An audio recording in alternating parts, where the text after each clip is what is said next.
Please welcome, on court number 2, men's doubles, from Germany, Max Schwenger and Joscha Subona, and they are facing, from Indonesia, Andre Aditya and Hendra Atbeda Gunawan.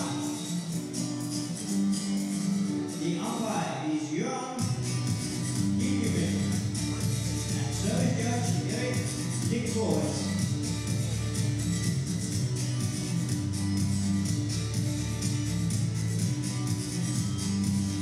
And please welcome, on court number 1, men's singles.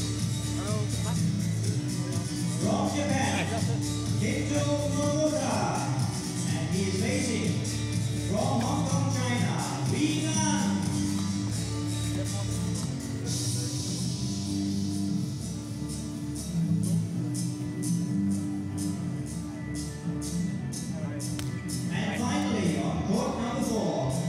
Women's singles, please welcome for Chinese Taipei, Tai Zhu Ying. And she is facing from the USA, Bayan Zhang.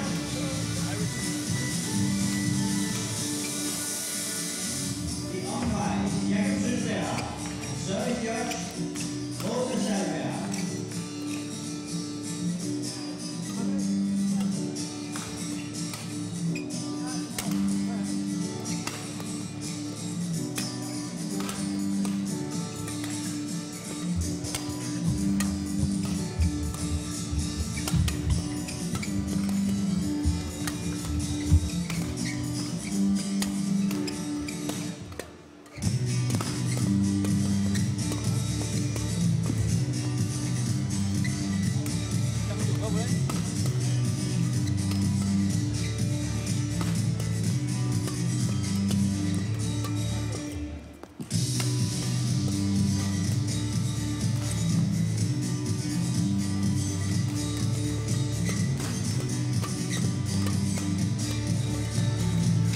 Hello and welcome to the second day of play here at the YONEX Denmark Open Premier Super Series 2014.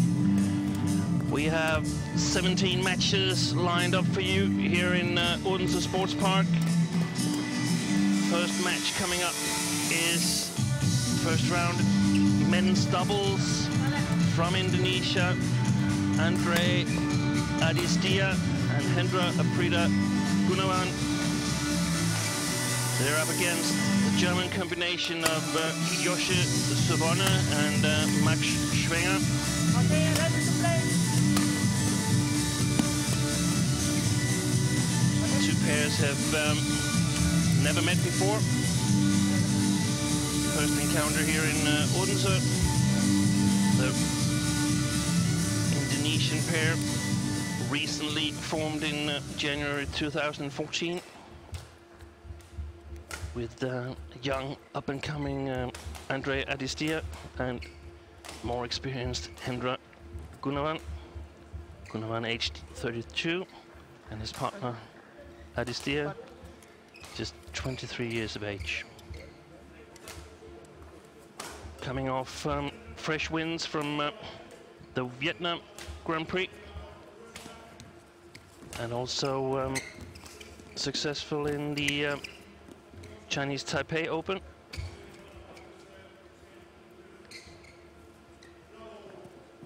Notable win in the final of Vietnam was the victory against Kenta Kasuno and Kazushi Yamada of Japan. And the final in Chinese Taipei, won against Li Junhui and Eugene Liu from China. So, in my opinion, the Germans, the underdogs here in this first match. Max Schwenger, also up-and-coming player, 22 years of age as well. His partner, Joscha Subona, 25. world ranking of 87, but they're also a recently formed partnership, so have only played 4 tournaments together. Interesting to see what they can do here against the Indonesians. Service over, 2-1. Service full cold here.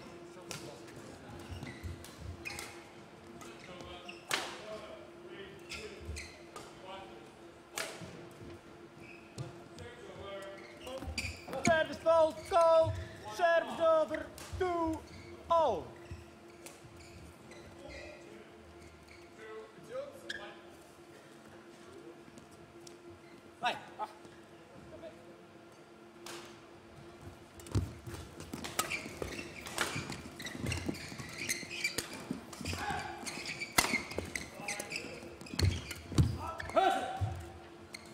Schwinger missed it at the net there.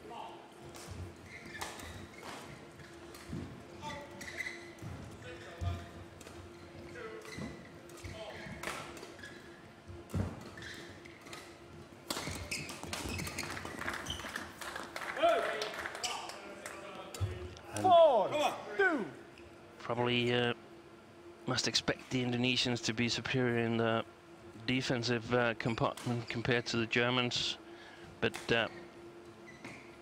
normal playing style for German men's doubles is also to be try to be as aggressive as possible, try to control the game. 5-2. And of course the task for the Indonesians here is to survive in the defense and then eventually turn it around. Another service full cold. Service over, 3-5. Struck above the waist. You can't see it in the picture now, but the service judge lifts his arm to show that it's struck above the waist, and it's really interesting to see if this is a tendency that the umpires have been instructed to enforce the service rules.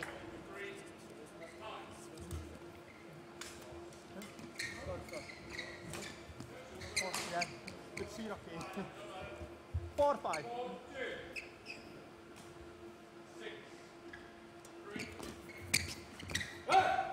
Excellent service return there from Aditya. A little bit of deception. 4.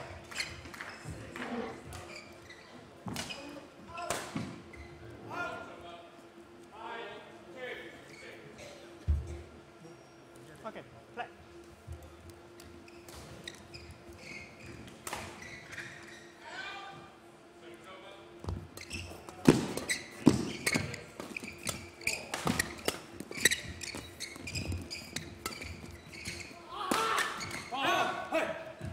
Just wide there from Service over. Indra Gunawan. 5-6.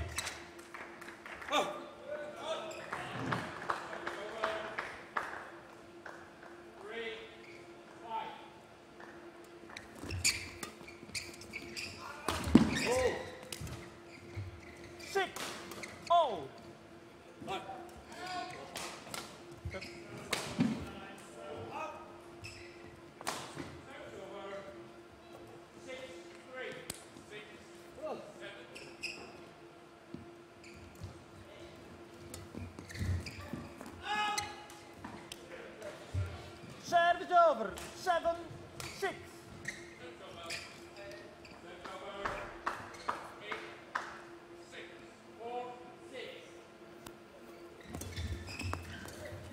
Eight, 6.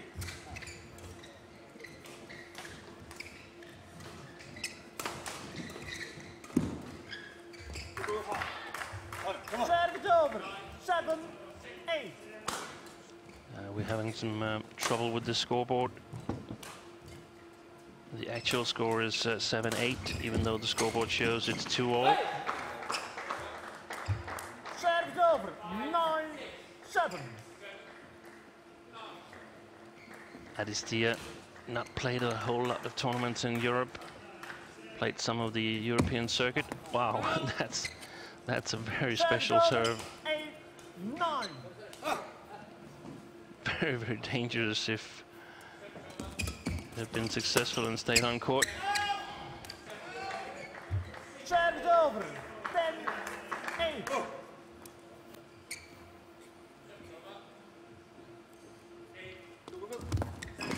Service over, 9, Good return 10. from Schwinger.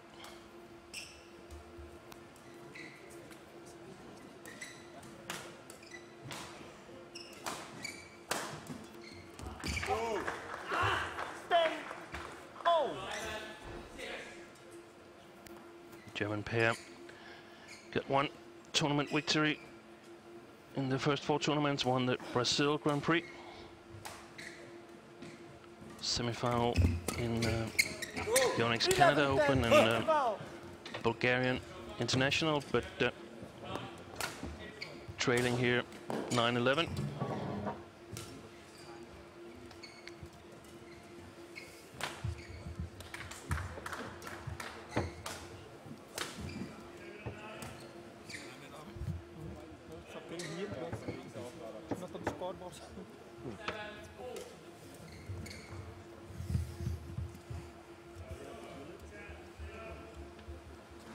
Indonesians selecting not to make use of any coaches. Court 2, 20 seconds. Court 2, 20 seconds.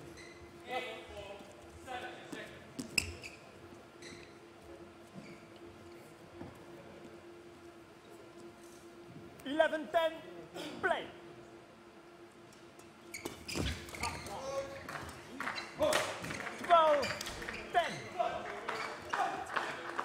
12-10. Germany 2 points up. Wow, another special service return. 11-12.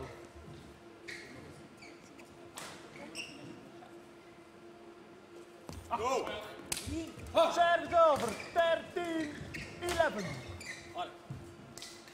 André.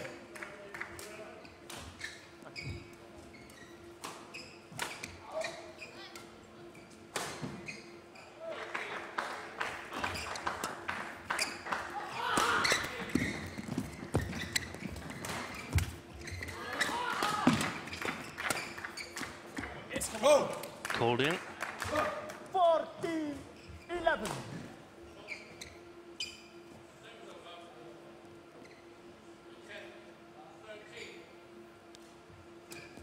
Good service. Service over. Folded though. 14. Max. Struck above the waist, and I'm really curious to see if this line is backed up by the rest of the line. The rest of the service judges.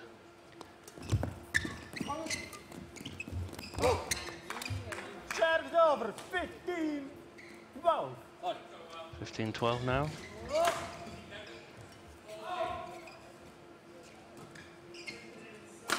Indonesians have been perhaps a little bit affected by these service faults. Service over, 13-15. Difference in style, the more laid-back style of the Indonesians versus the hard-working, efficient, concentrated style of the Germans. And Savannah here outmaneuvered at the net by Adistia.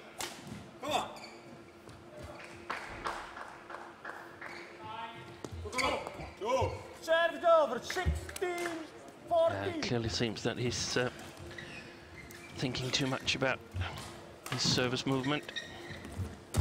That's often what happens if you suddenly get called for a couple of service faults. You start thinking, what am I doing wrong, and will I get called again this time? And then it's not automatic anymore, and the mechanics can easily get a little bit off sync. Service over, 15-17.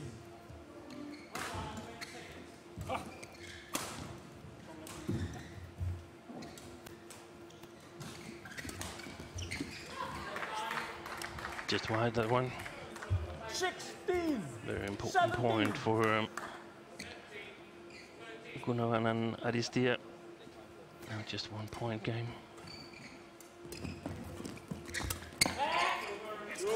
Good deception from Schwenger there. Serves over. 18-16.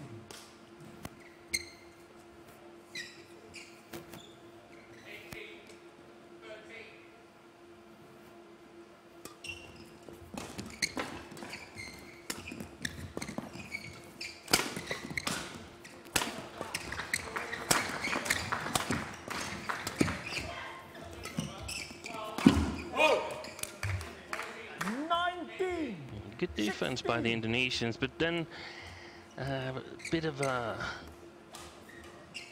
lackluster shot. And the point goes to Germany, now just 2 points away from the first game.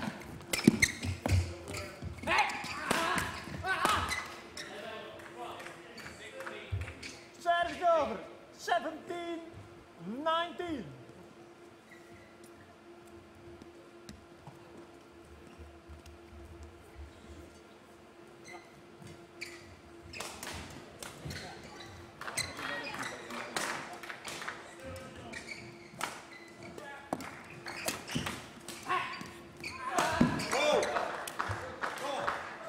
Over 20, game point 17.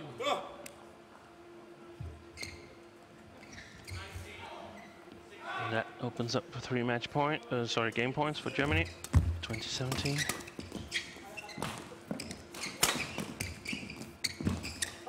Game. And Schwenger and Savona take the first game, 21-17. A little surprise to me that they were able to take this first game, but that is a little bit off his game after getting called a number of times for service fault. I have a feeling they have a good chance of making a comeback in the second game, the 2 Indonesian players.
Second game, level play.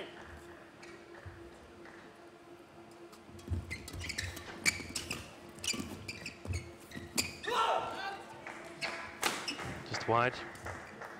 First rally here in the second game, and it seems like we've got the scoreboard up and working again. Let's see if the same goes for the Indonesian combination here. 2 left.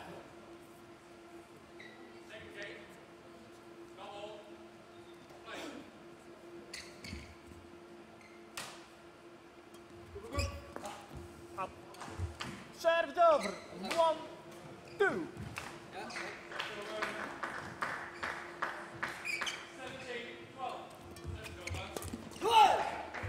Serves over. 3, 1.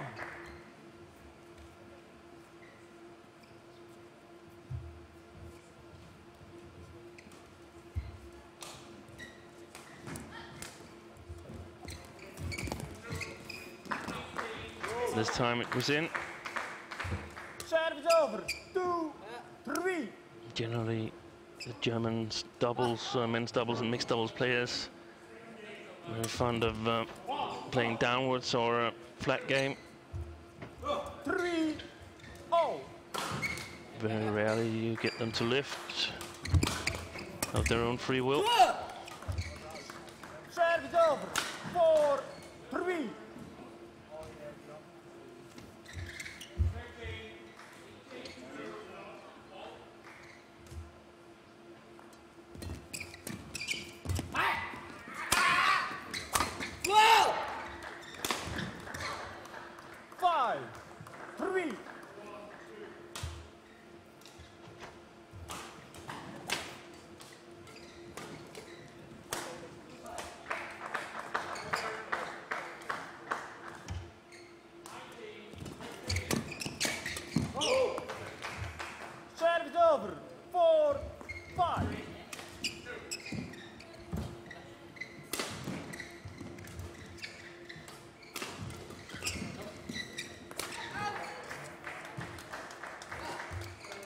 Service over. 6-4.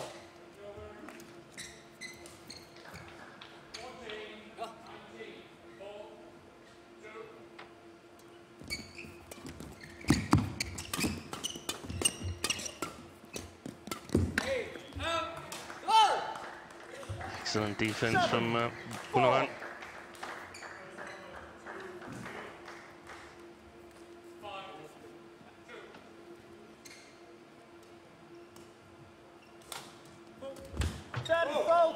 Another service fault called, struck above the waist. 5-7.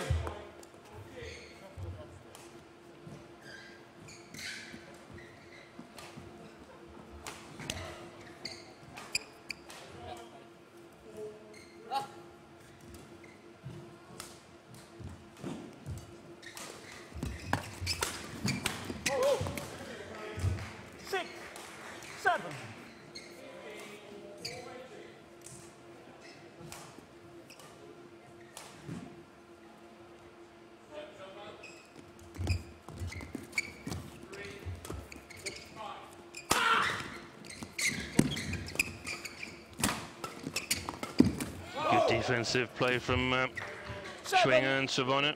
Very important to get that first defensive shot long and get the Indonesian backcourt player moving a little bit. Then there will be chances for counter-attacking, turning the initiative around.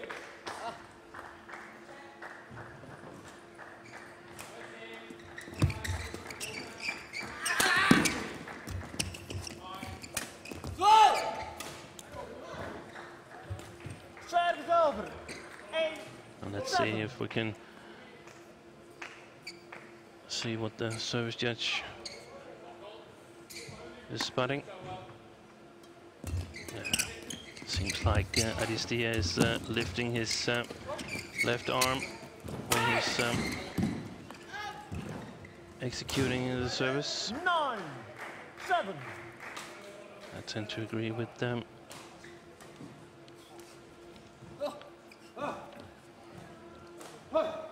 With our service judge, Erik Lichtvoet from the Netherlands.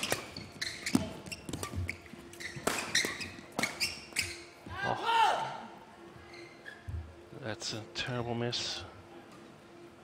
No need to put it that close to the line.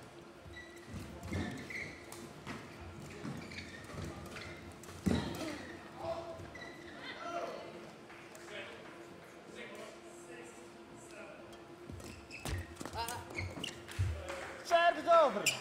8-10.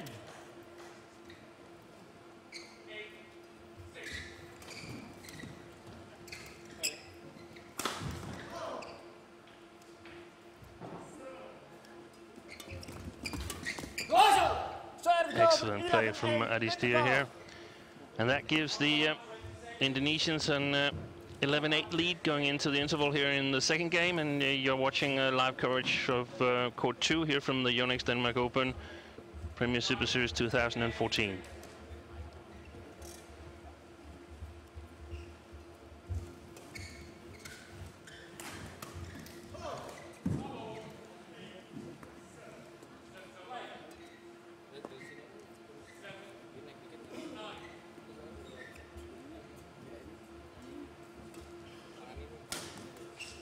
Court 2, 20 seconds.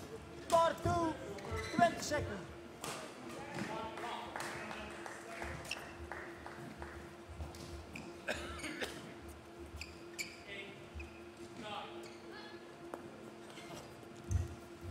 Hey!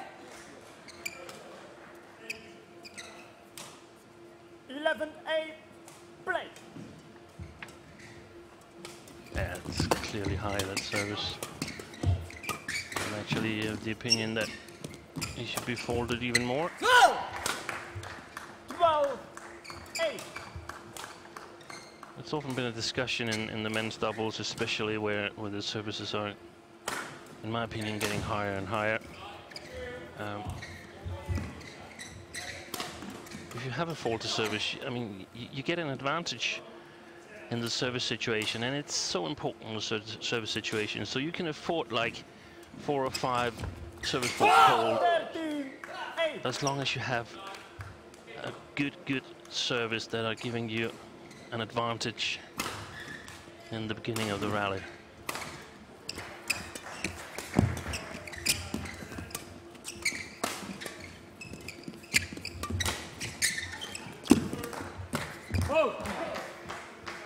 Excellent attack from Schwinger and Savona.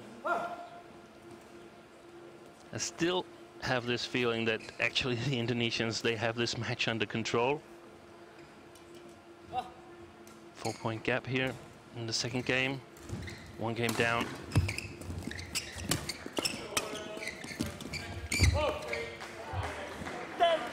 It's a clever play by the Germans. Trying to put the shuttle just a bit below the tape. And they know that the Indonesians are tempted to play the flat shots, try to keep the control of the rally.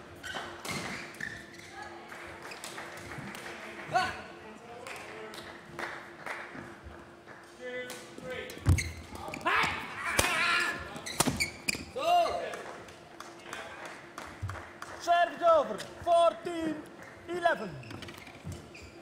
Nice service return from Gunawan, sets that rally up.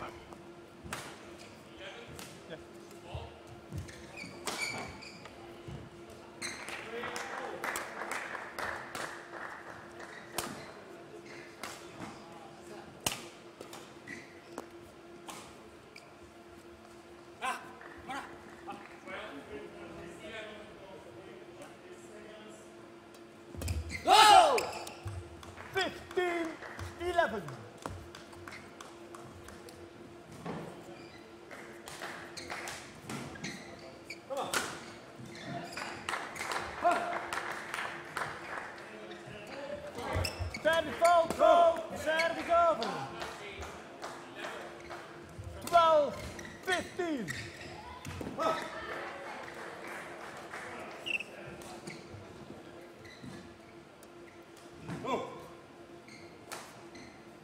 Play on.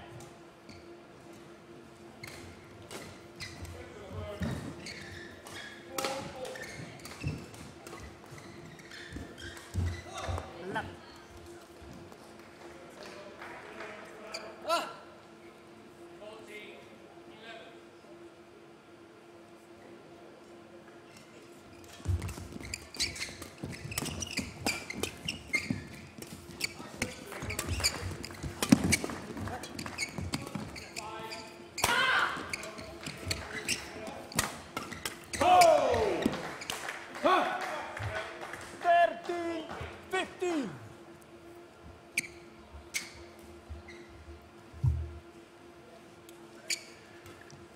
We have a comment on our Facebook page, facebook.com/badmintondk.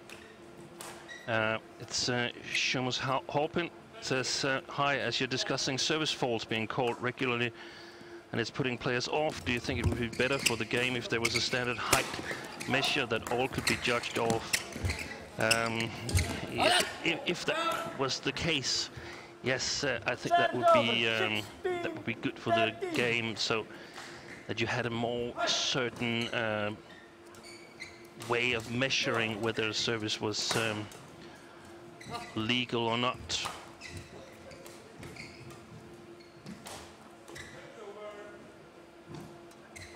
Go! 17-13. One of the big problems is the inconsistency in the service umpiring. And from when I was coaching, I spoke to a number of umpires and referees, and some were saying that if they were calling too many services, they were ruining the game. But that's an totally ununderstandable way of looking at it from my point of view, because, I mean, if you're doing something illegal, if you're breaking the rules of the game, that's the one who's actually ruining the game. If your service is constantly too high, you're winning in an illegal way. Go! Service over, 19-14. 14. You can ask questions on our Facebook page, Badminton DK. Best question of the day wins a prize.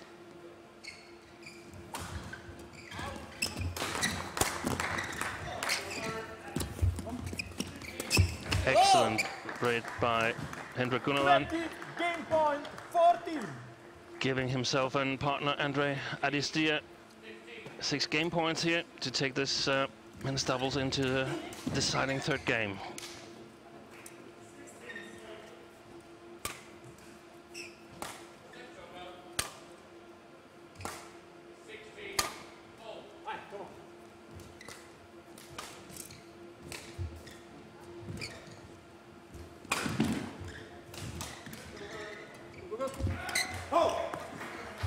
Service over, 15, 20.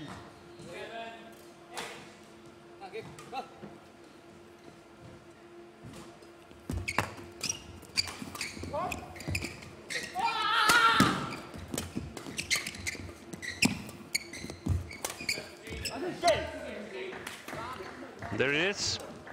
Second game to Gunawan and Adistia, 21-15. Hendra Aprida Gunawan, 21-15. 1 game all. We'll be back with the third game in a short while. Excellent coverage there from Adistia.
Court 2, 20 seconds.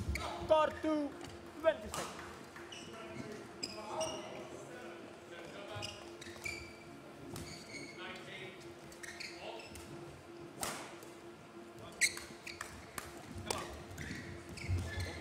Ready for the third and deciding game here Final game, level between break. Schwenger and Savano of Germany and Adistia and Gunawan of Indonesia. The Indonesians clearly with the momentum stepped up as expected in the second game. Service over, 1 left.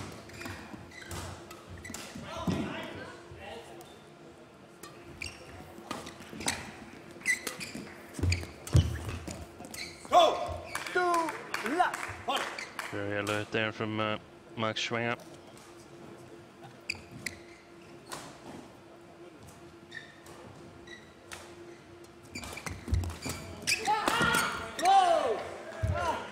Service over, 1, 2.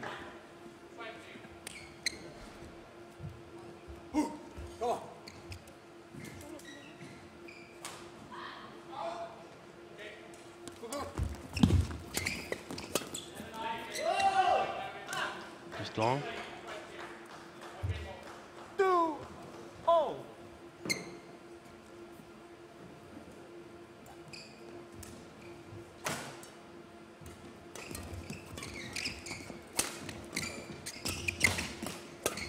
Go. Service over, 3-2.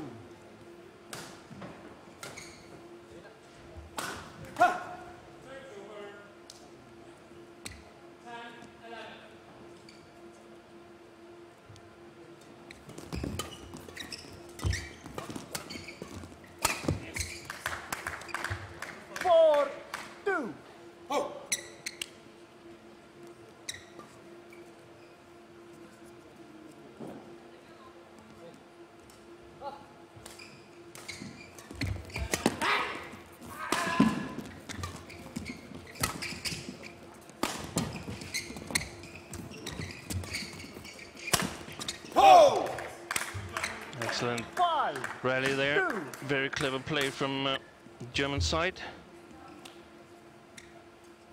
Must cover the front of the court really well because the Indonesians are playing the net, playing the mid-court.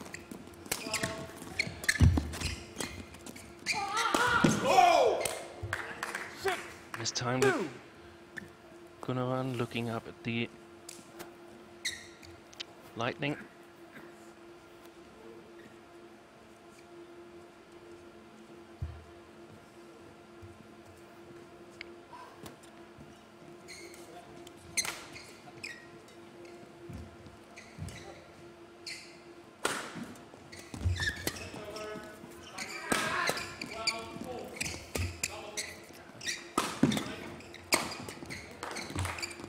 To move a little bit forward after his good defense, Max Schwenger. Otherwise it will be too difficult to turn the rally around.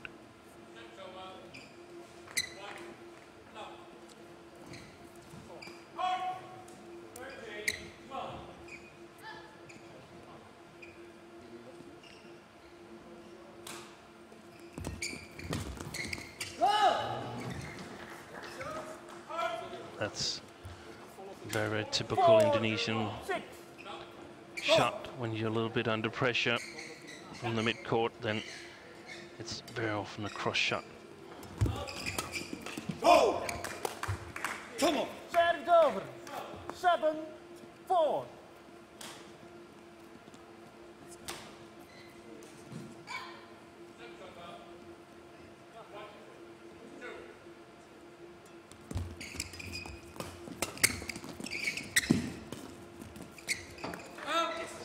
Wide.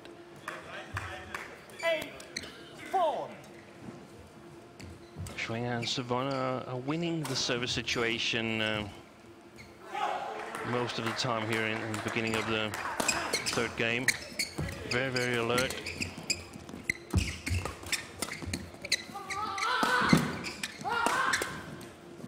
Good defense by the Germans. Excellent net shot. Cross net shot from Andre Adistia. Serve it over. 5-8. Of course, it means also that the Indonesians need to be a little bit more focused and ready on the front court.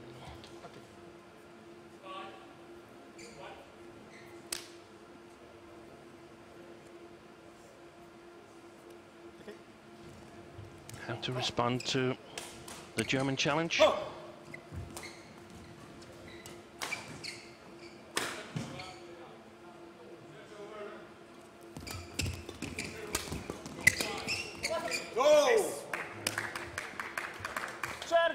Down the middle from Savona. It was actually a terrible shot, but didn't quite have enough speed to go long. Oh. 10-5.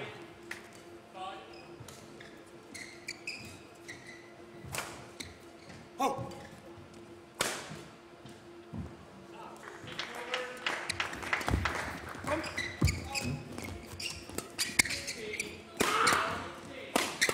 Good defense from Schwenger. This is where he needs to do something.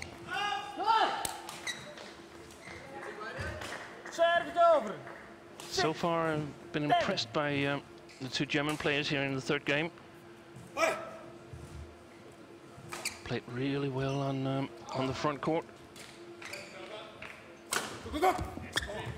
And takes a 5-point lead as we change sides here in the third game. 11-6. Can the Indonesians catch them?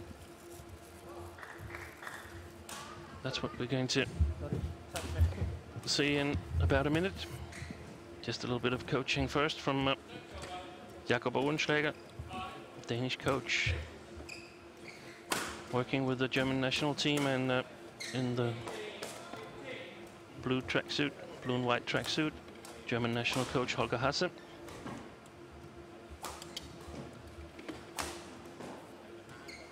Court 2, 20 seconds. Court 2, 20 seconds.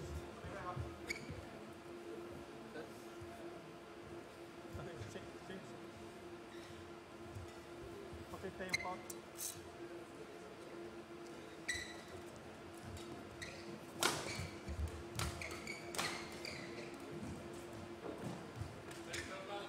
Eleven, 6.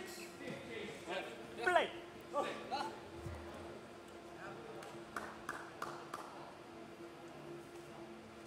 Play.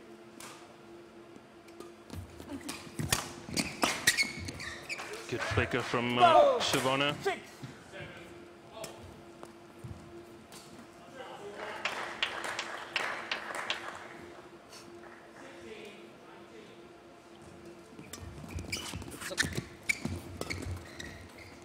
Oh, that looked long. Very lucky from Savona there. 13, Almost 6. looked like the shuttle was going to stay on his racket. Somehow got it over. Serves over. 7, 13.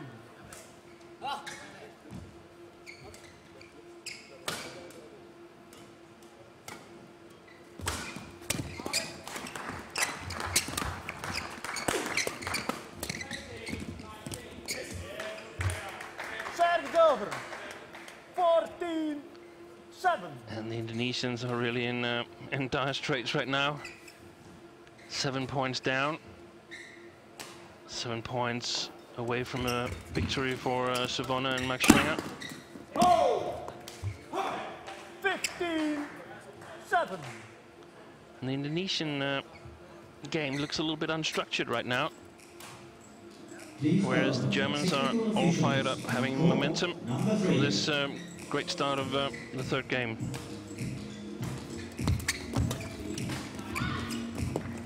Go. 16, 7.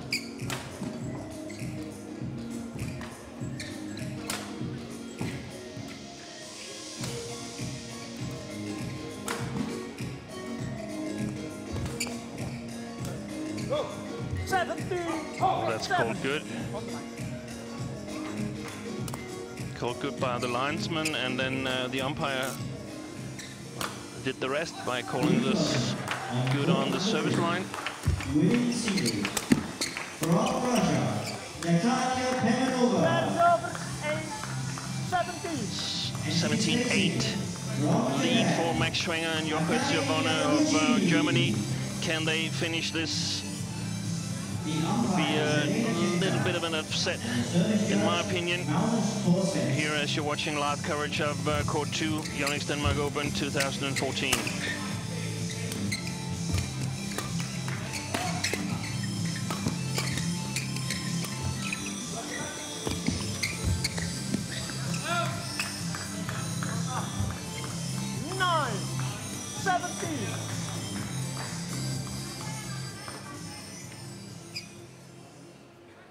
Play on. Oh!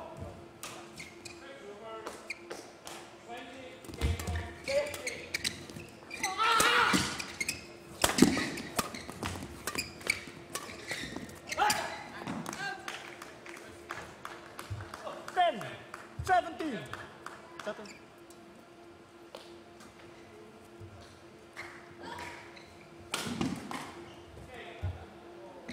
Go!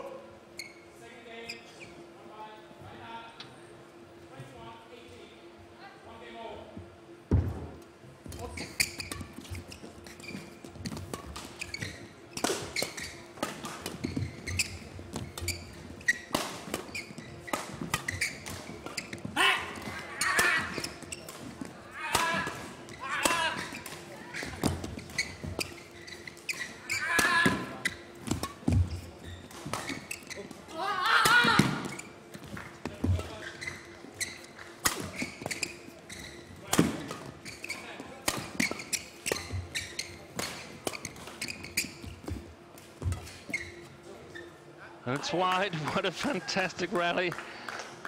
Best rally of the match so far. And 11, 17. the Indonesians are closing the gap now. 6 points. Not so long ago it was 10. Perhaps the Germans are getting a little bit tense here towards the end of the match.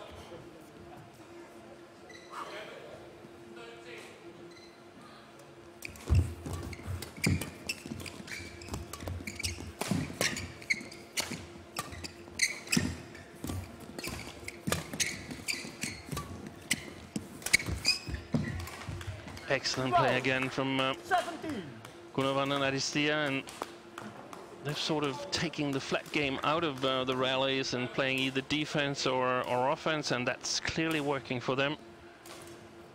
So if they haven't, then they will soon, the Germans, they will soon start thinking, can we actually finish this off, or are they stepping it up on the other side? Needs a bit of luck now.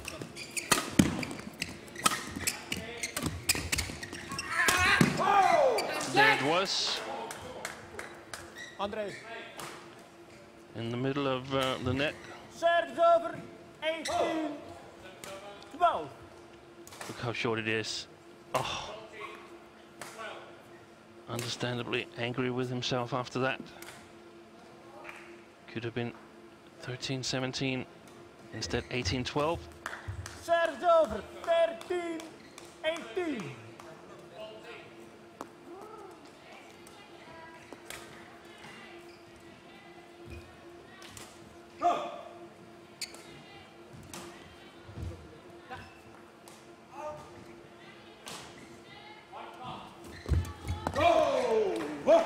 Clever return from Schwenger. Difficult for Gunavan to do anything else than just try to get it back over the net. And this more complicated type of rally has been to the advantage of the Germans throughout this third game. The Indonesians have benefited from playing purely offense or purely defense.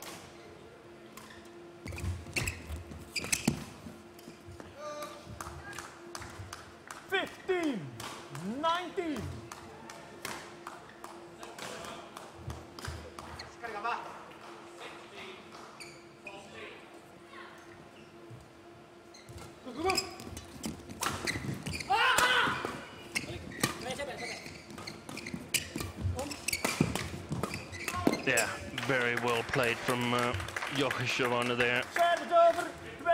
Very patient with the first attack and sets up 5 game points for what would be, in my opinion, a very, very good win.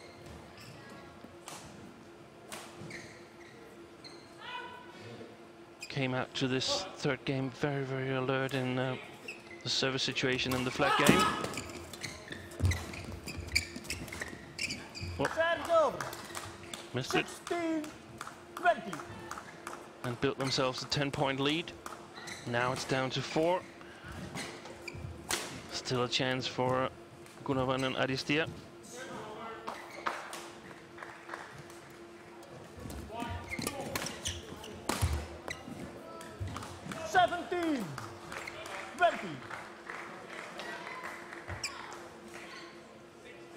What a comeback it would be should they come back from 10 points down here in the third game.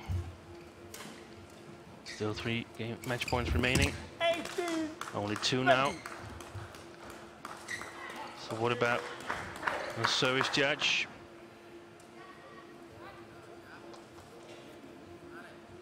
Play. Will he have the guts to call any service faults? I don't think so. 19, and it's slipping away for Savona and Schwenger. Now only 1 match point left. Great comeback from Gunavan and his young partner Andre Aristia.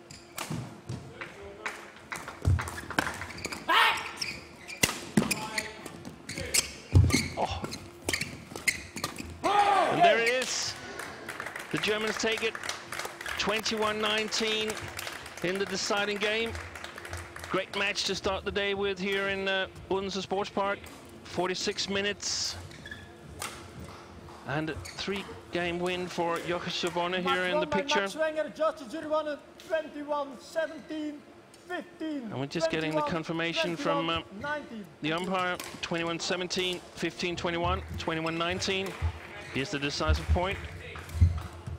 And there we get into the flat game, and the Germans prevail on to the second round here in the YONEX Denmark Open Premier Super Series 2014 in Odense Sports Park. And we'll be back shortly with the next match coming up here on court 2.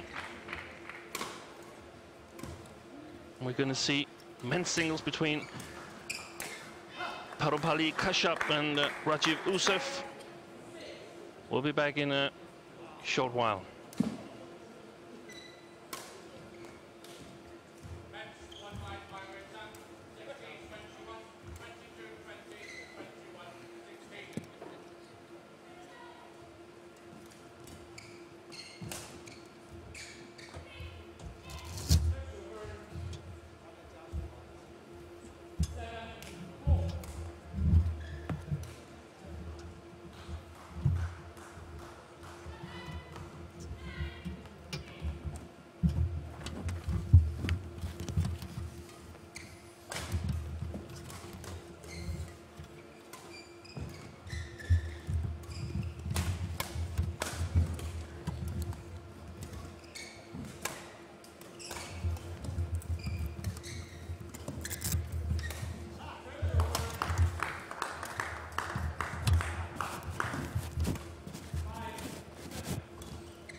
Please welcome the technical officials on court number 4.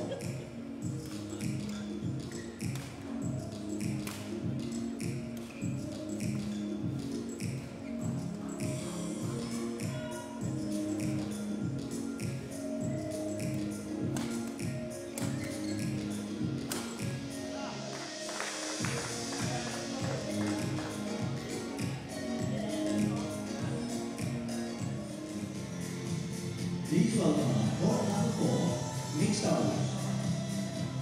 From Indonesia, Majis Kido and Pia Jedediah Benedicts. And they are facing from Japan, Diego Sonada and Shizuka Metsuo. The umpire is Oster Selberg and the service judge Janitsu.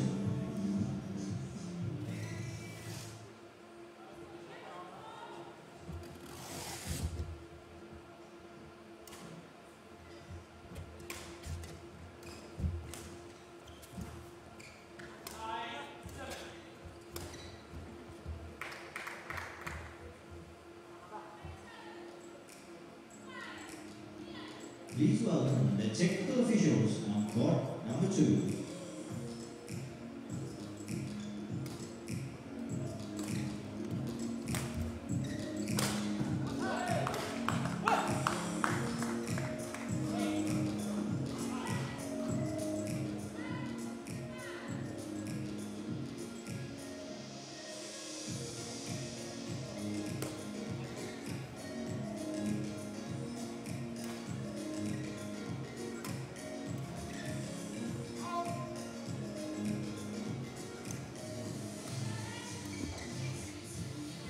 Please welcome on court number 2, men's single.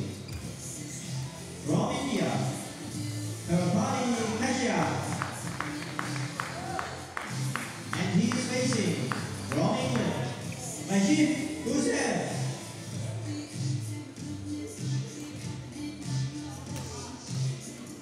The umpire is Eric Lickford, and the service judge, Jesper Larsen.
Welcome back here to Odense Sports Park.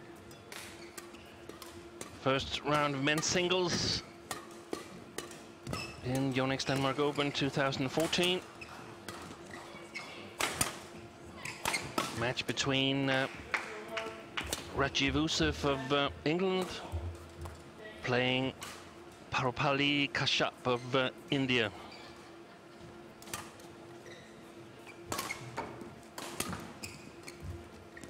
Very interesting first round match here. Two players have met each other on 4 previously occasions, and the score is 3-1 in favor of Kashyap. Won the last match at the Commonwealth Games semi-final here in 2014 in Glasgow, and that match was won in 3 games. Usuf took the first, and Kashyap came back to win the second and third game, eventually going on to win the gold medal at the Commonwealth Games. Best result of Kashyap's career. Ready to play, please, gentlemen. The Indian, 28 years of age, from Hyderabad in India.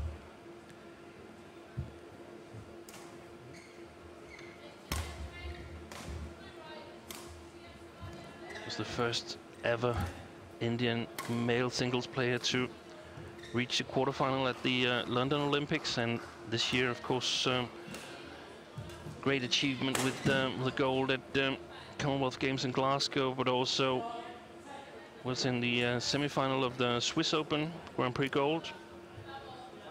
Had quite a disappointing World Championships where he lost in the first round to Dieter Domke of Germany. Currently ranked 27 in India in the world ranking. Ladies and gentlemen, on my right, Rajiv Usuf, England.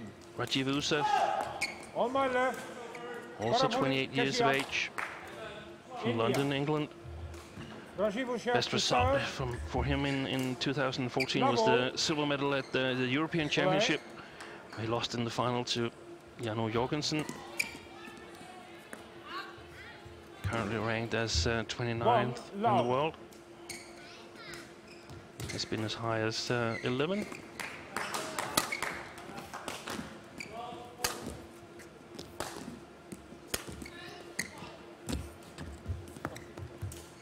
Very tall for a men's singles player. Usuf, 6'3" or 190 centimeters.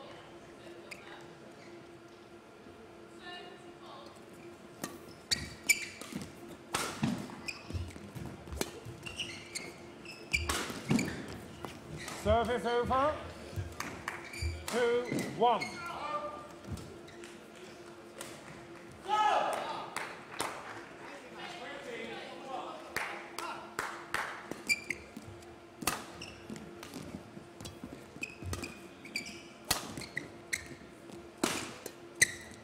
Service over. 2-all.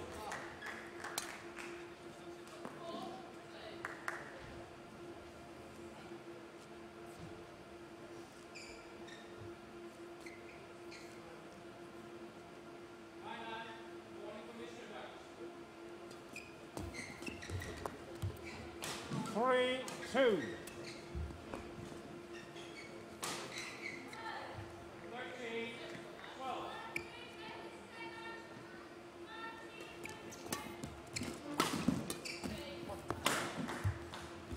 4-2.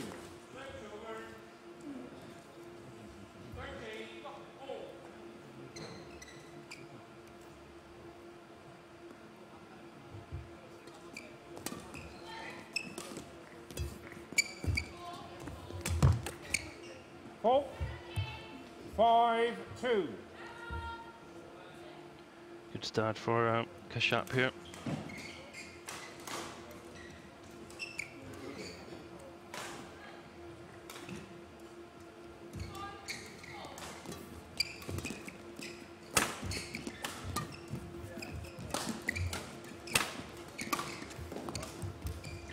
Service over.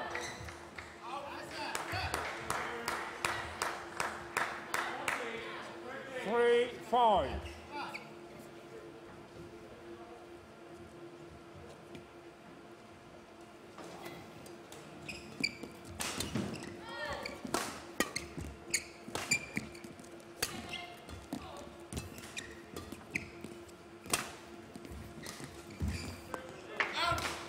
Youssef played in last week's YONEX Dutch Open, lost in the semi-final to the eventual winner of the event, fellow countryman of Kashyap, AJ Jairam.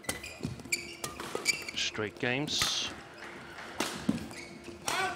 8-11, 7-11, 5-11. That tournament was, of course, played after this experimentary scoring system. Best of 5 games to 11.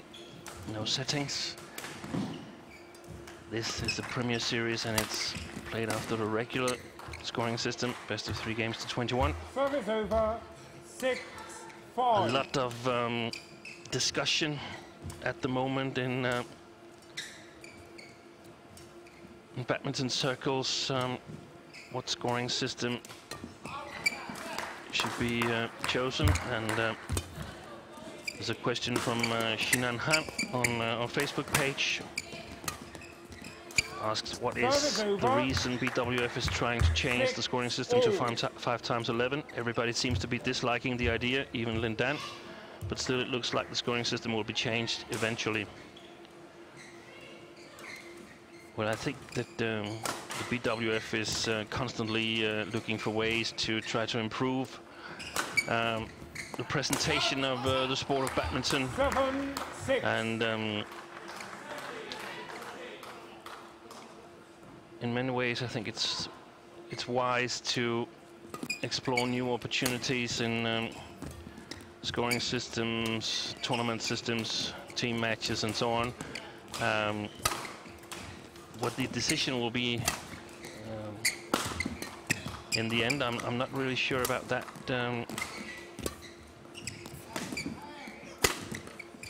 A number of players have been out saying that they prefer the old scoring system, but still, that was the same when the system was changed from best of 3 games to 15, where you had to have the service in order to win points. So I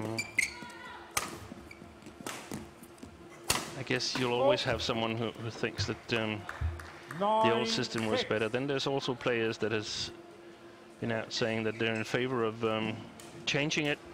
Amongst those, Dane Hans Christian Wittinghus. I'm not really sure what my opinion is. I haven't made up my mind. I think there's a advantages with the scoring of 5-11, but also this scoring system here, best of 3 games to 21, has some advantages. However, I'm pretty sure that the time taking between the rallies is important. Now we see a service full call here in men's singles, and that's a bit more unusual than the men's doubles. Cash up, striking the shuttle above the waist. Now it seems like the interval between the rallies have just become longer and longer, and now we have an interval here as Rajiv Usev get off to a very, very good start, leading 11-7 here in the first game of this first round men's singles in YONEX Denmark Open 2014.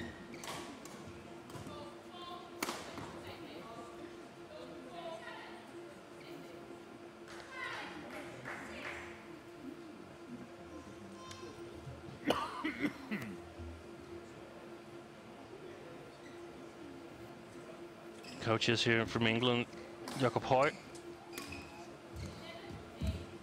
national coach of England, but originally a Dane, and from India, Madhumita Bisht, running a badminton academy in New Delhi on a daily basis. Second game, love all. Play. Sorry, I'm in the 11. 11-7. Play. The umpire got things mixed up a little bit here.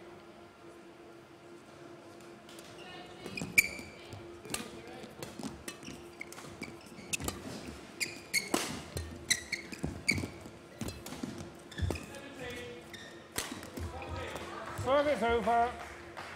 8-11.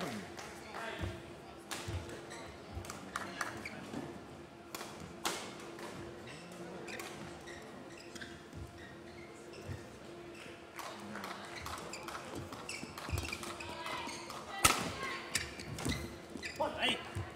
9-11.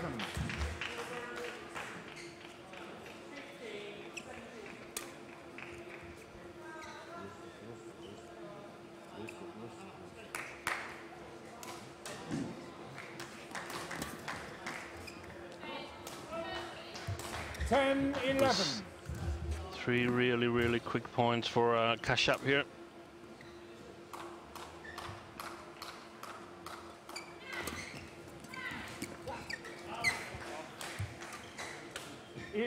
All.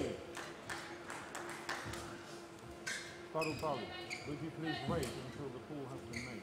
Yeah, thanks.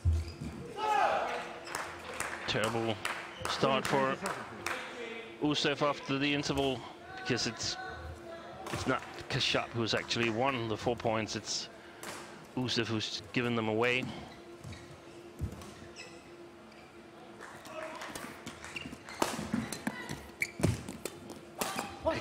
Excellent shot from Kashyap. It's the second last shot. That's so good. Reverse push, and here, there's the last one, and sets it up for a very, very easy finish.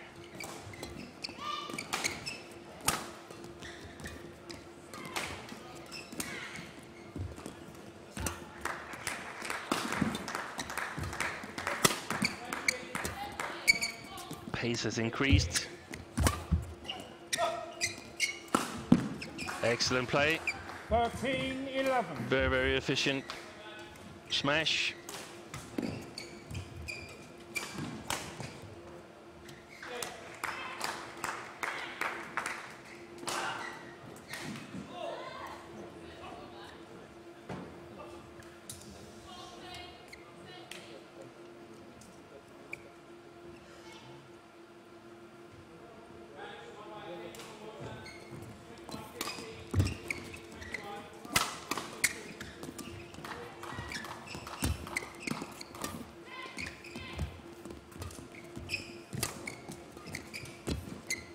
Just gonna go wide. 7 points in a row for Padopali Kashyap.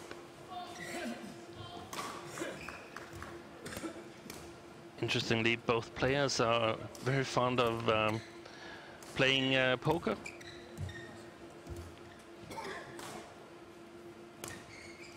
You could say that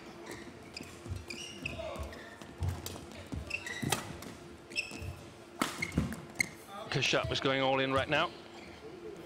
But first point after the interval here for Rajiv Usev, down 7-1 since the break.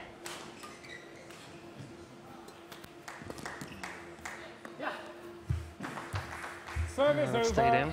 15-12. It was going to go wide, but I don't know if there's perhaps a little bit of side drift there.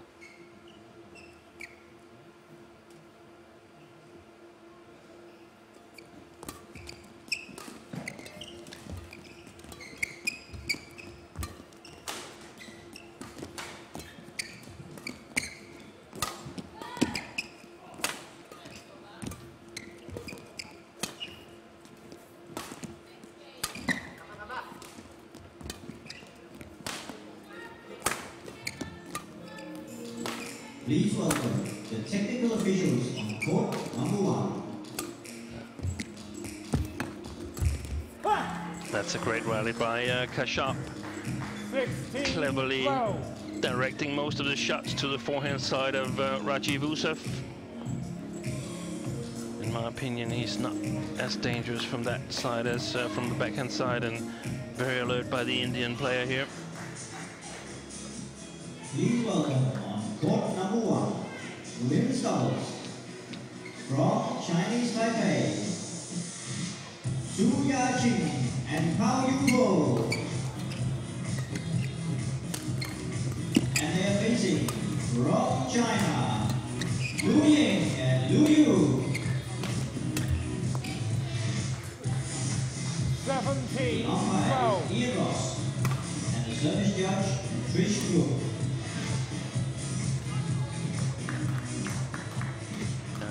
Easy mistake. Kashyap playing really clever now, keeping control of the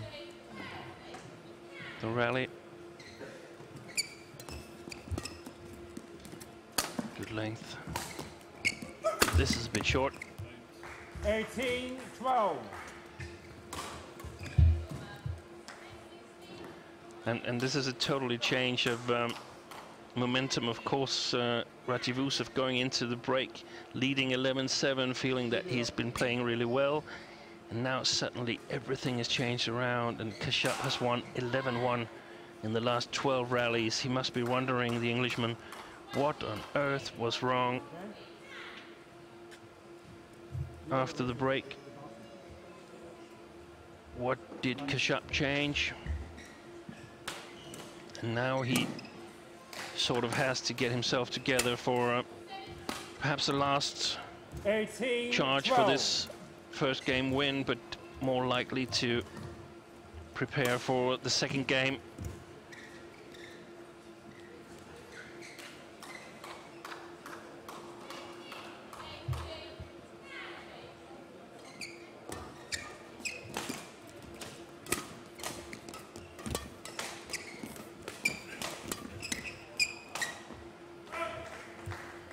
$19-12.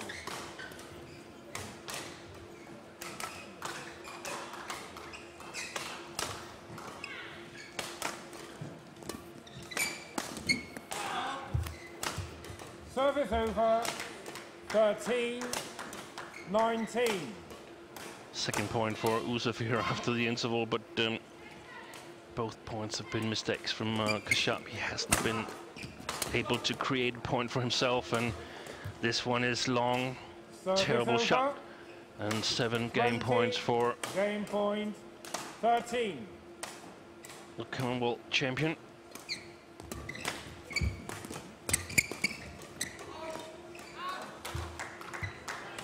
Service over. 14-20.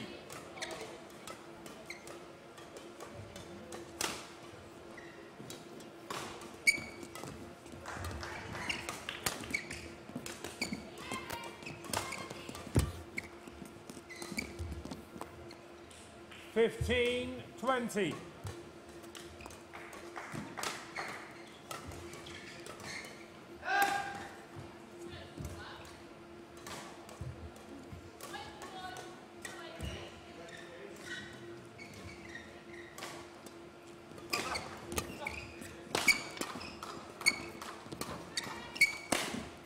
Game. There it is.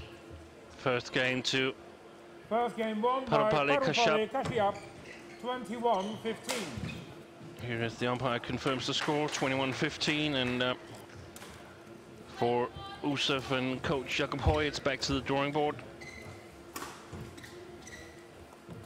In the second game here, trying to come back. Down 1-0 games. That's why.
Court 2, 20 seconds. Court 2, 20 seconds.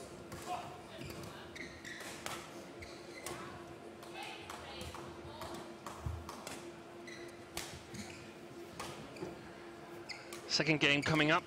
Interesting to Second see game. if Usuf has Level. Right. got his game corrected. Definitely talking point what to do when he's kept in his forehand side. Service over.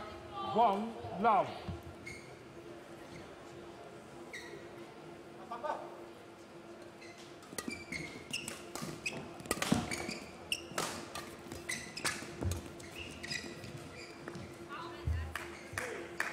Service over. 1-all.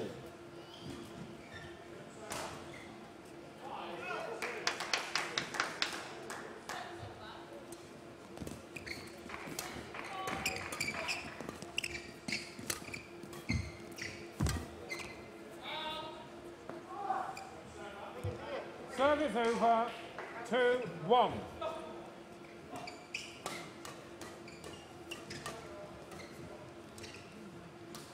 He has been struggling most of 2014, Usuf.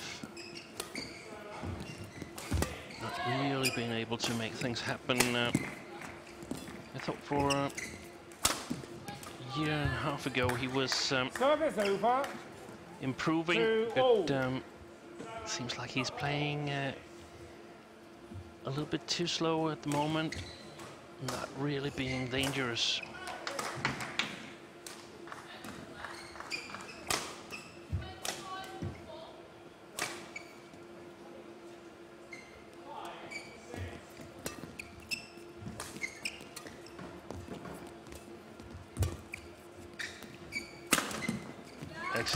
Excellent smash down the line from Kashyap. 3-2. And Usuf wasn't even close to it.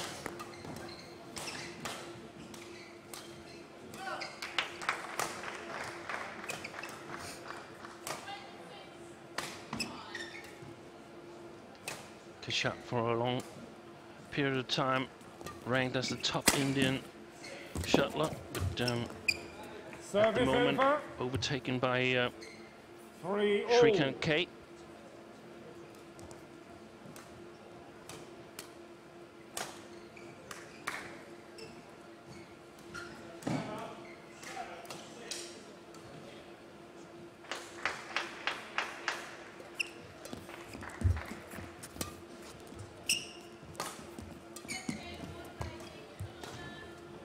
4-3.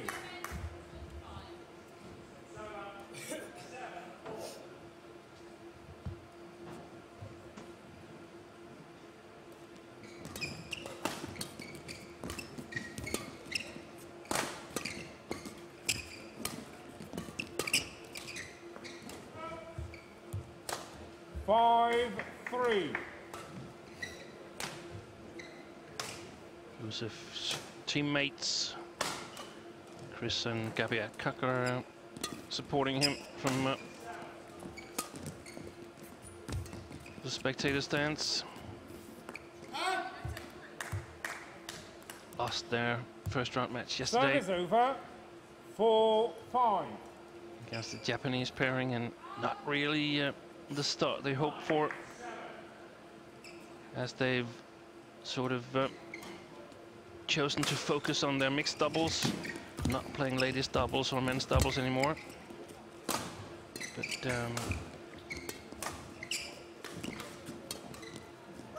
not really playing well yesterday. Service over. 6-4.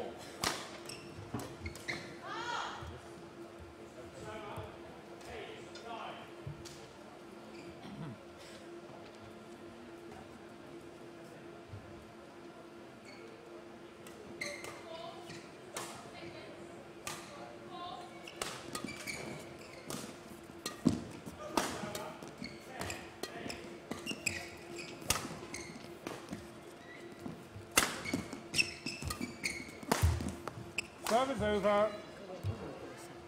5-6.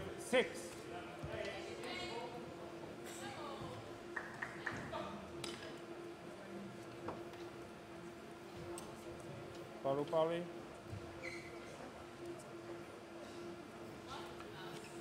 We have several questions coming in on our Facebook page, Badminton DK.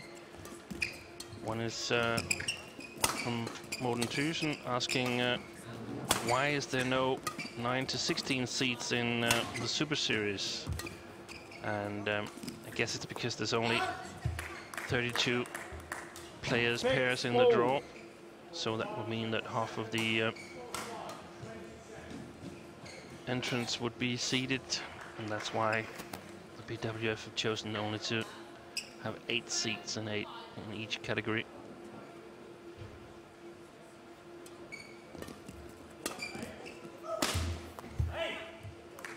7-6.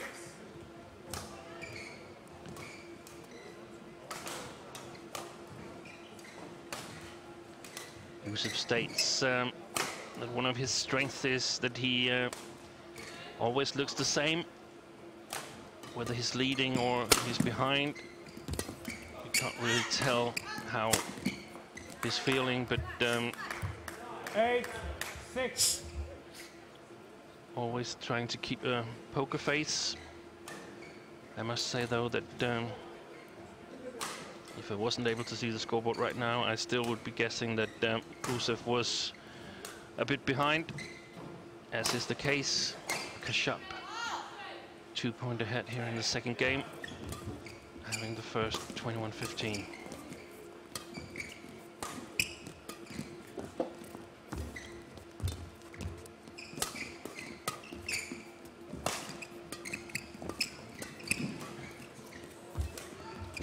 Service over. 7-8.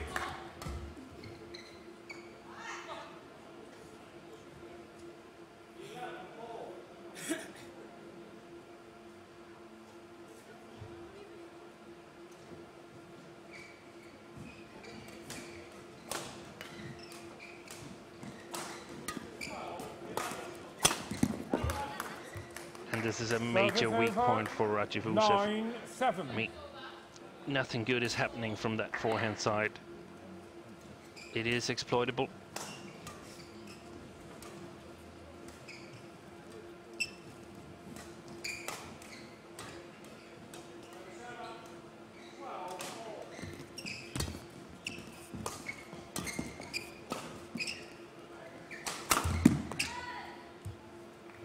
Service over.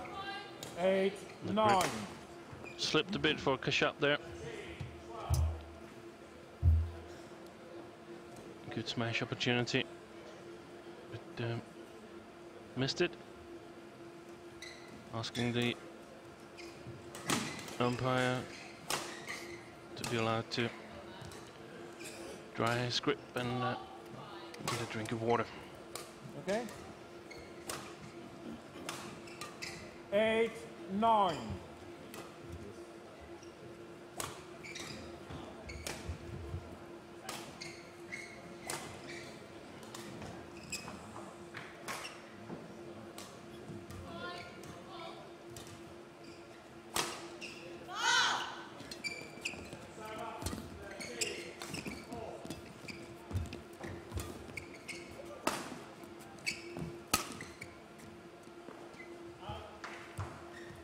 9-all.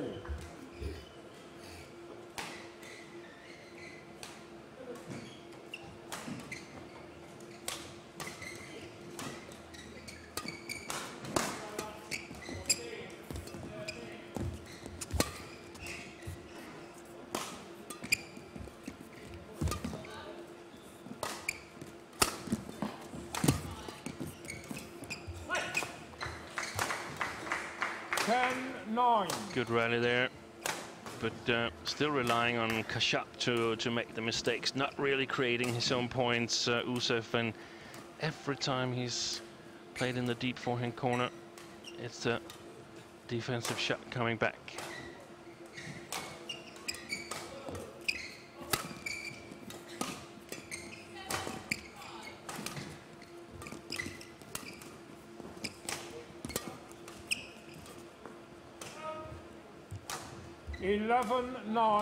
That was long, giving the Englishman an 11-9 lead. We're at the interval in the second game, and remembering what happened in the first game, then that's a bit worrying for Usev and coach Jakob Høj.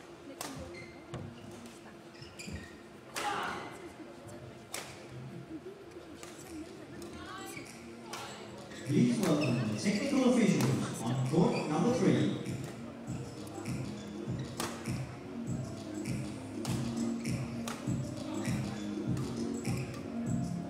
For 2:20 seconds. For 2:20 seconds.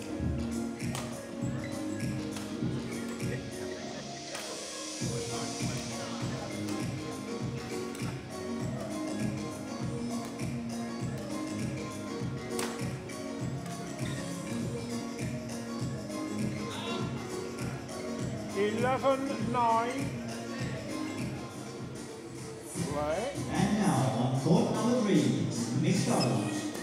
Let's see how it comes out from the interval here. Excellent smash from Kashyap. I think Usev was waiting for the smash directed at his backhand side. This time, Kashyap chose to hit it to his forehand. And again, it's worrying that he's not even close to it, Usev.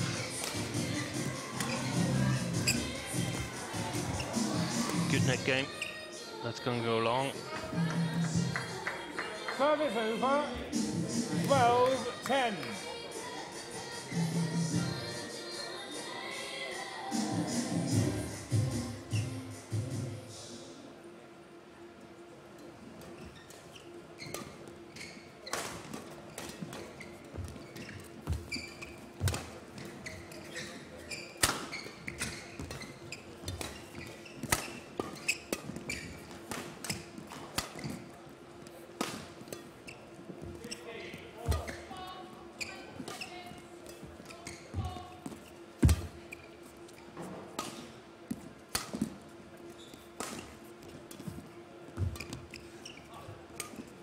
Moving very well on court, Kashyap. Accuracy not at its best there. Going wide. We have a question from Krishan Amat. Asked what is the tactical difference between women's singles games and men's singles game, and there can be a number of differences, but the most obvious is that the physical abilities, the strength create some situations where you clearly can do more things in men's singles than you see in ladies singles. For instance, this one from Kashyap, where he was hitting a quick steep smash, rushing towards the net. There is some girls that can do it, but the shuttles needs to be a little bit closer to the middle of the court, perhaps for the women to execute that kind of shot. Exactly because of the physical difference. So boys can cover the court more easily at a higher speed. So often you must be a little bit more patient in the women's singles, but there are many tactical ways of approaching the game, both for female players and for male players. So a more straight answer is it's not possible for me to give at the moment, at least. Perhaps there are some of the coaches that are having strong opinions of that. Service over, 12-14.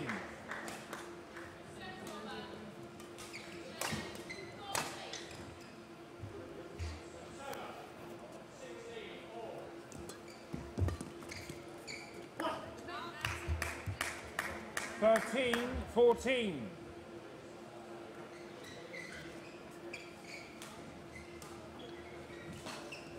This is a very important phase of the game for Usef.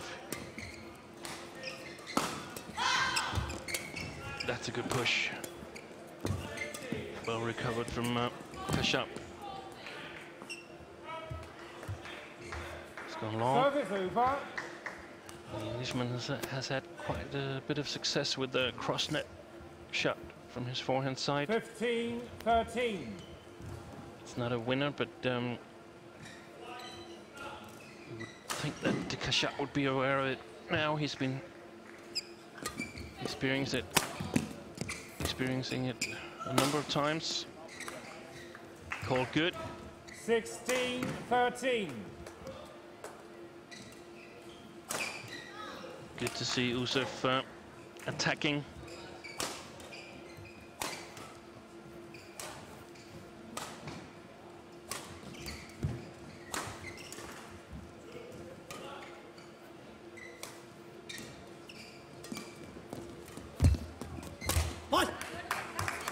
Service over, 14-16.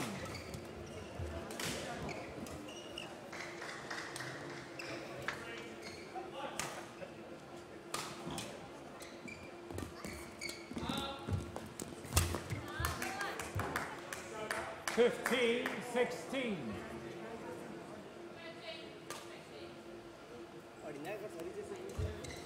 Play.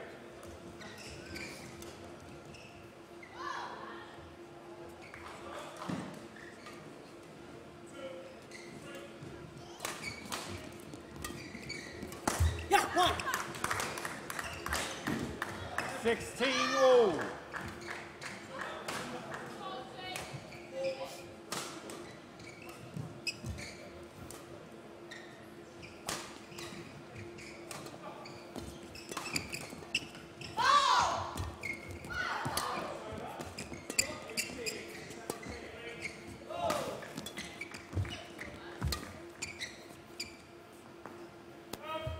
Good call there from Usef.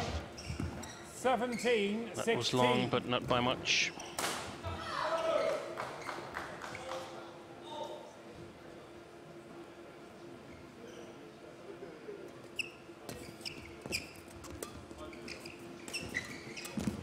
Yes!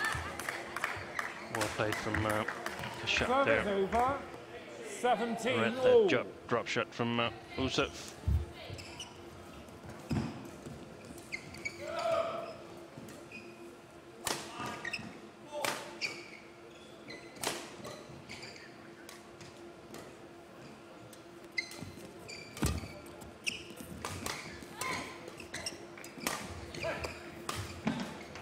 Service over. 18-17.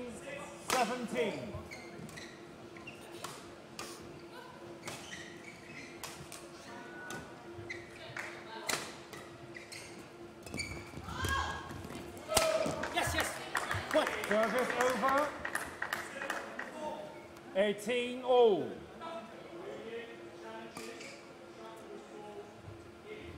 Very intense game here.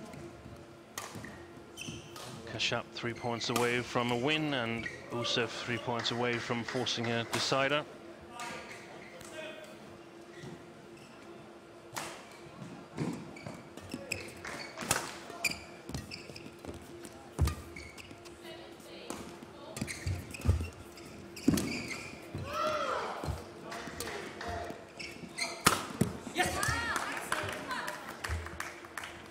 Good rally by Kashyap. I must say that Usev is, in my opinion, quite passive on his short forehand. He has some opportunities there in good position, but doesn't really take enough advantage of it, the way I see it.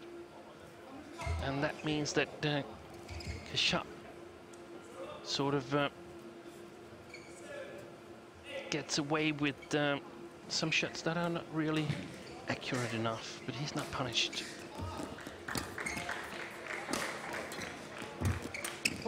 That's better. Oh, excellent recovery from Kashyap. Match point. Almost at the floor, 18. But managed to get it really, really close to the tape. Setting himself up with 2 match points now.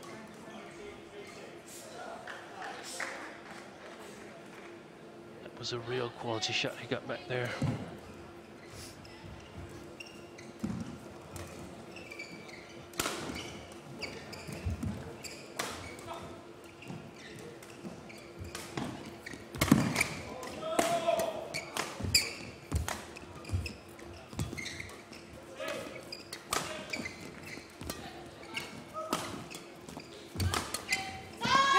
Yes! And there it is.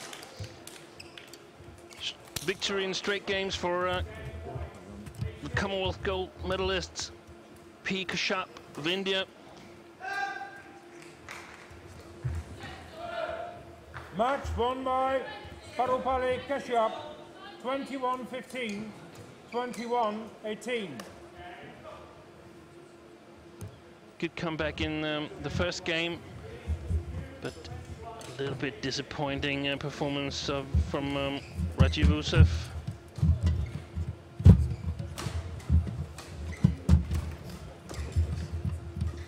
And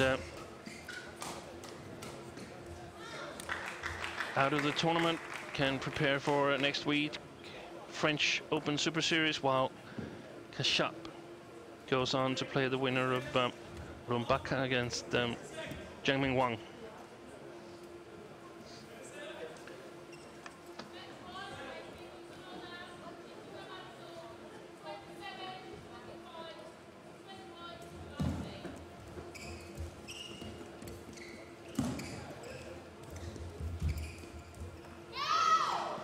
And stay tuned here, because we're gonna go down to an interview soon with Kashyap, get his comments on the match.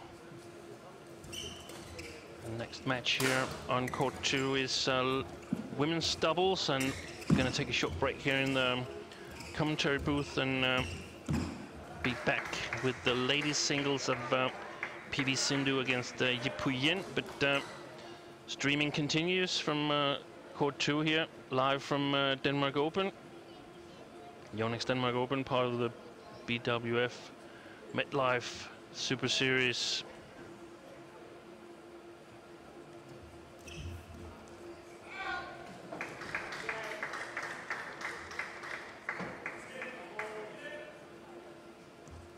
Still 15 more matches to come for the rest of the day. Please welcome the technical officials. And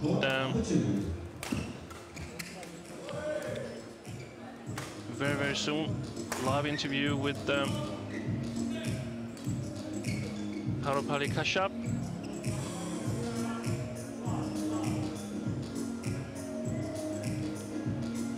we'll be back here from the commentary box with women's singles in 2 matches time.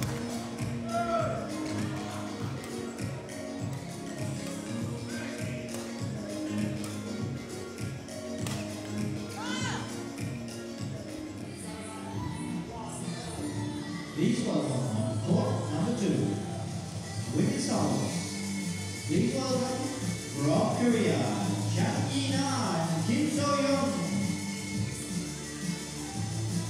And they are facing from Denmark, Celine Juhl and Camilla Martens. The umpire is Jesper Larsen and service judge Jørgen.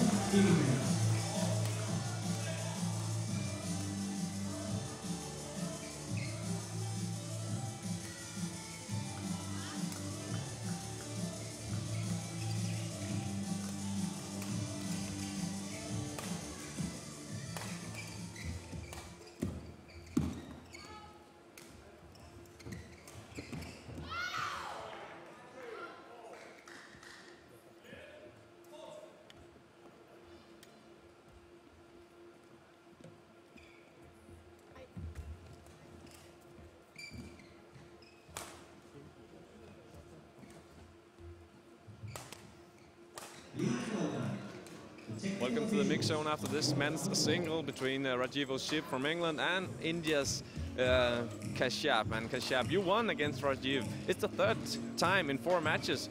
Why are you playing so well against him? It's okay. I mean, we both ranked outside the 20s, and he's a good player, but I've been improving steadily, and I think I'm playing well right now, and I want to go into the top 10.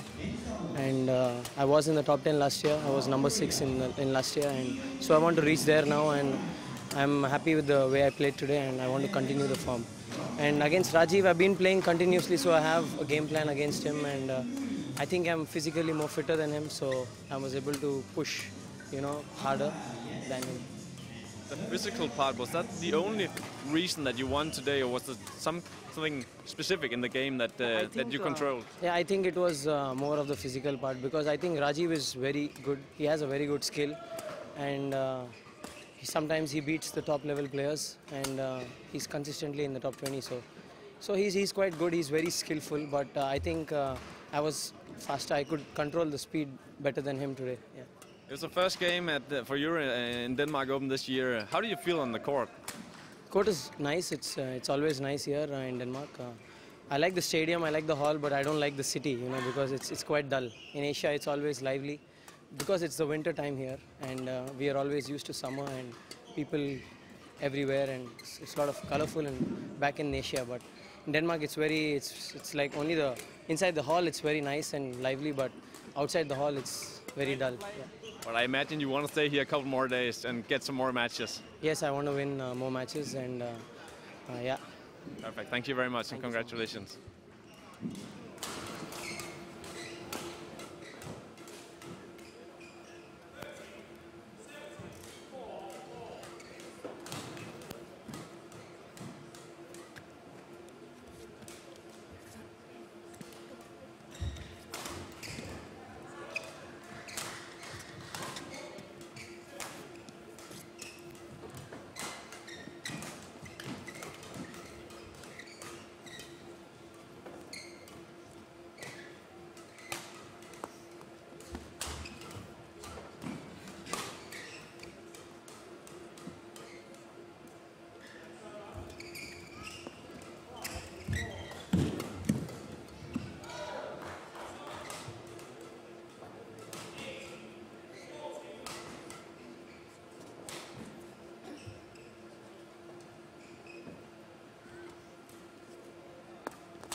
Ladies and gentlemen, on my right, Celine Juhl, Camilla Martens, Denmark.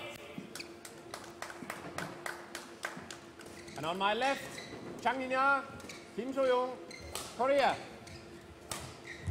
Kim So-young to serve, to Celine Juhl. Level, play.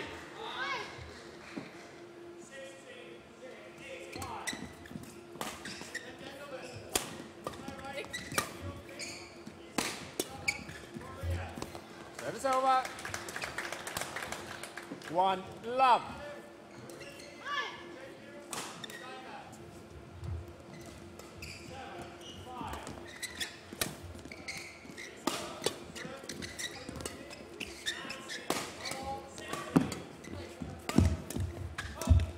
Service over.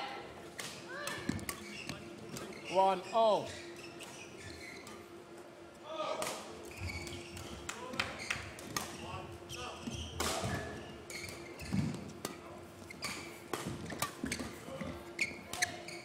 Service over. 2-1.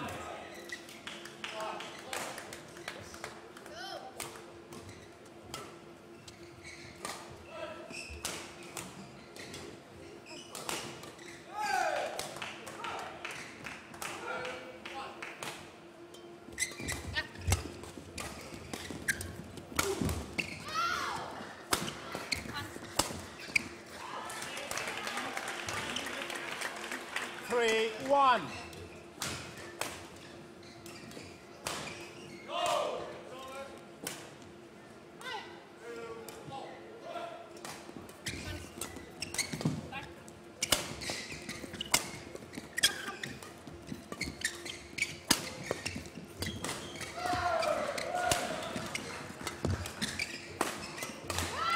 Service over. 2-3.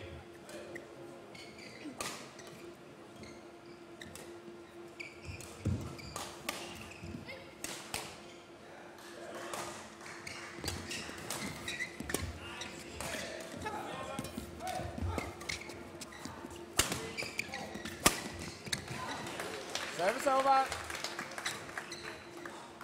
4-2.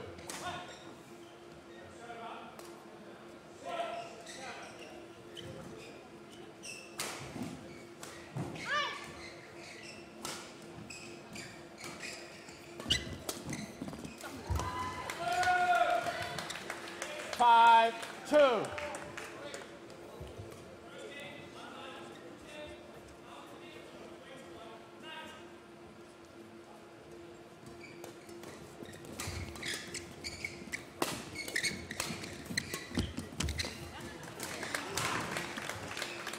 Six, 2.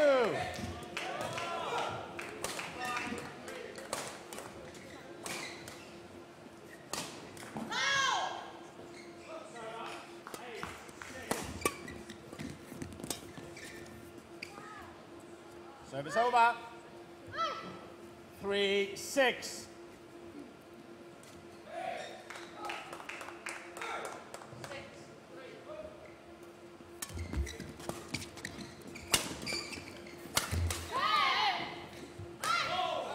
Four, 6.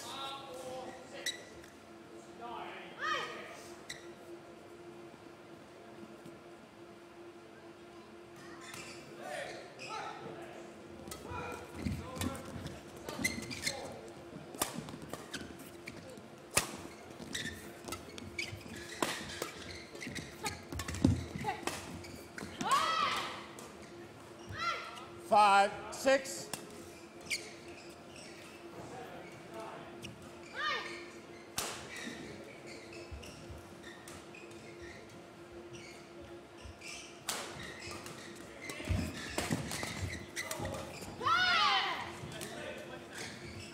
Six all.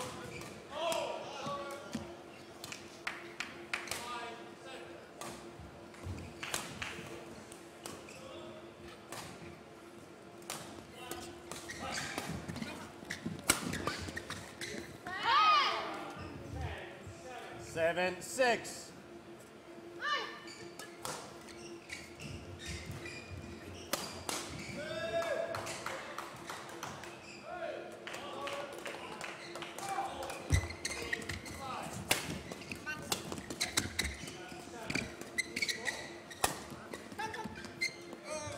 Service over.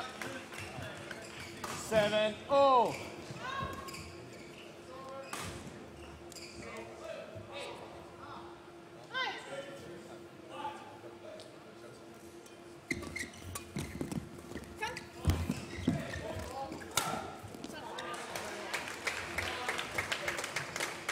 Eight, 7.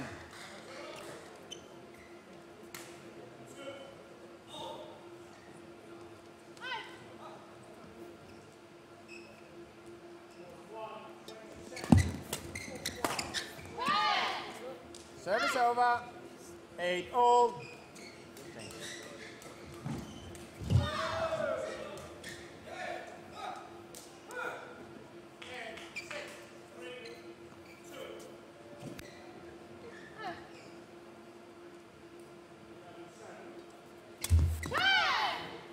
Nine, 8.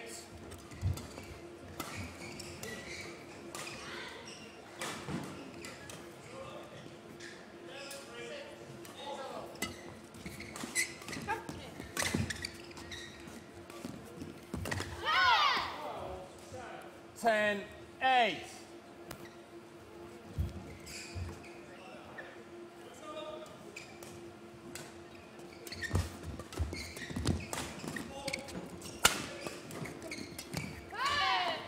Eleven, 8. Interval.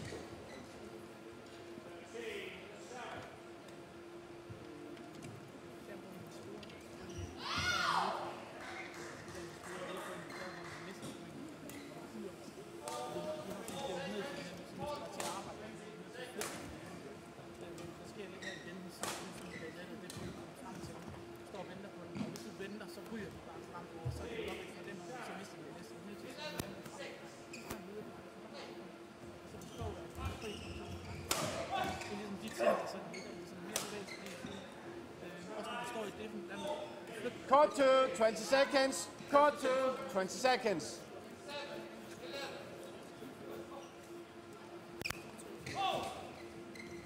Eleven, 8.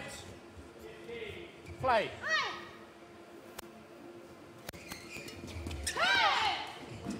12, 8.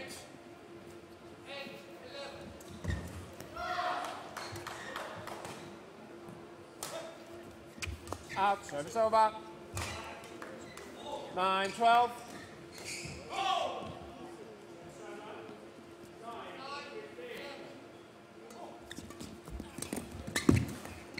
Service over.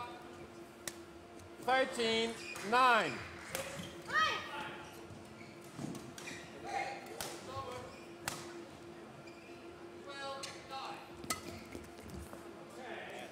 Service over. 10, 13.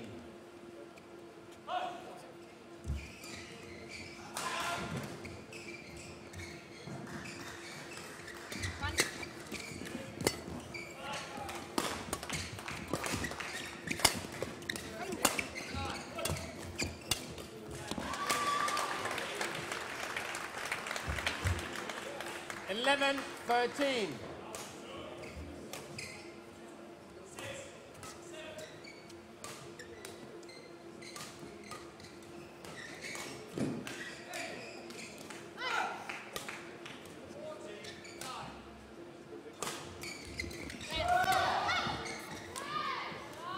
Service over.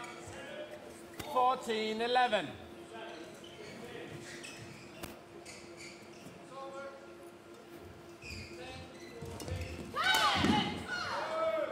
Fifteen, 11.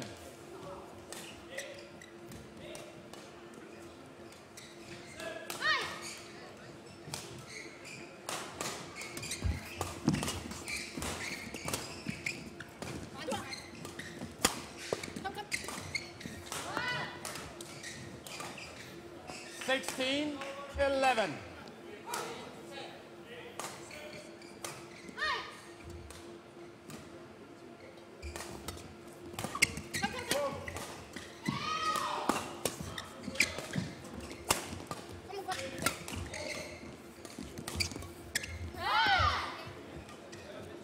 Seventeen, 11.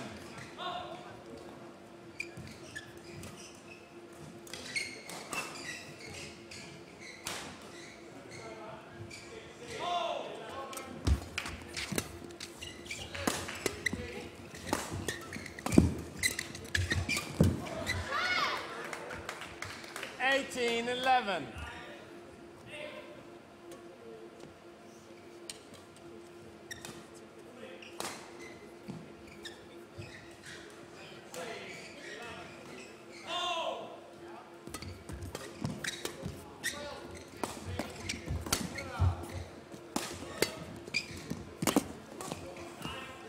Nineteen, 11.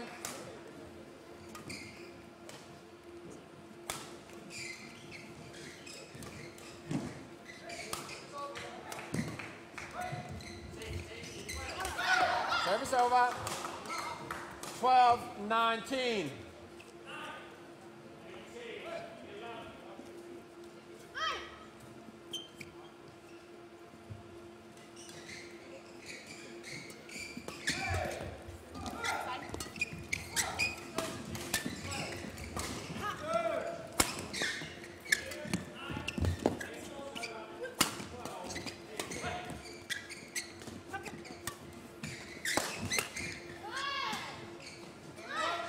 Service over. 20 game point, 12.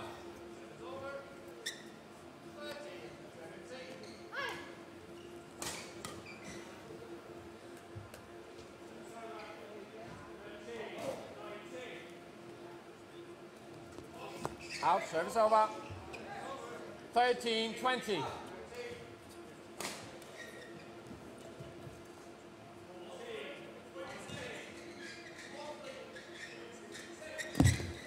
Game. First game won by Changlina Kim So-young, 21-13.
Court 2, 20 seconds, court 2, 20 seconds.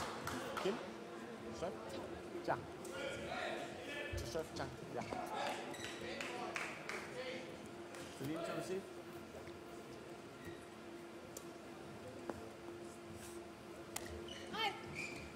Second game, level, play.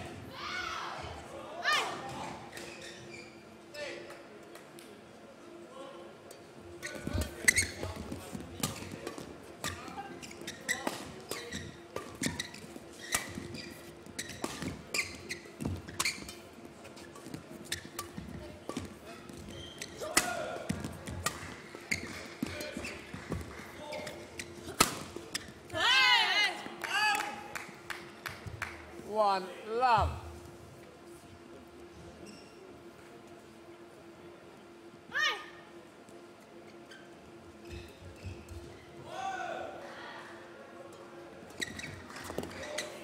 Service over. 1-0.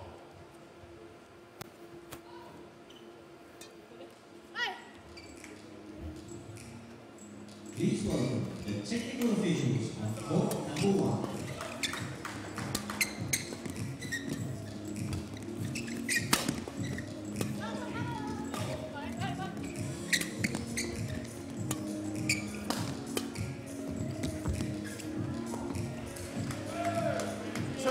1.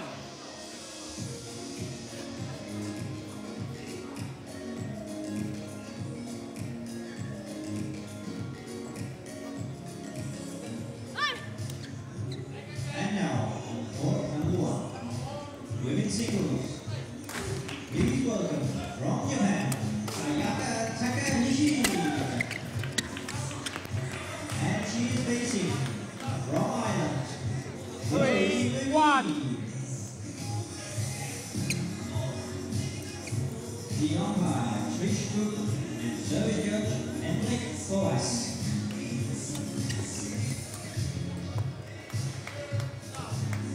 For 1.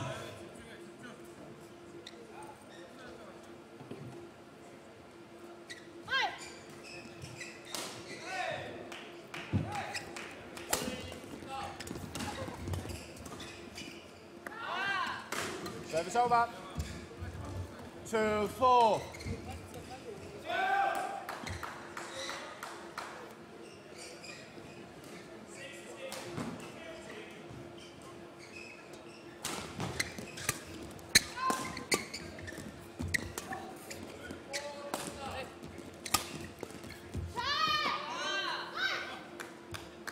Three, 4.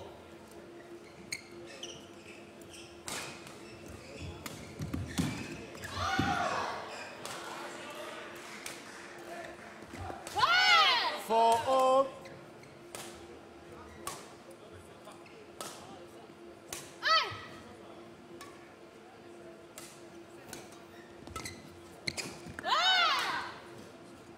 Five, 4.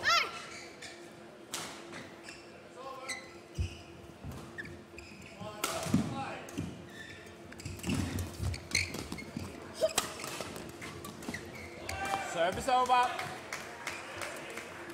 5 all.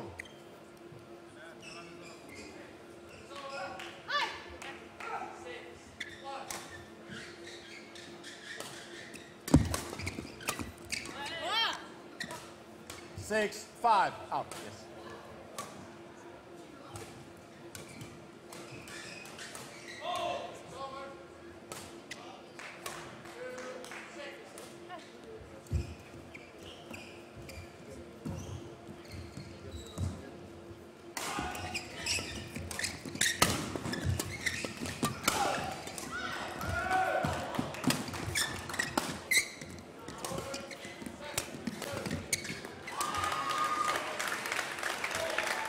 Seven, 5.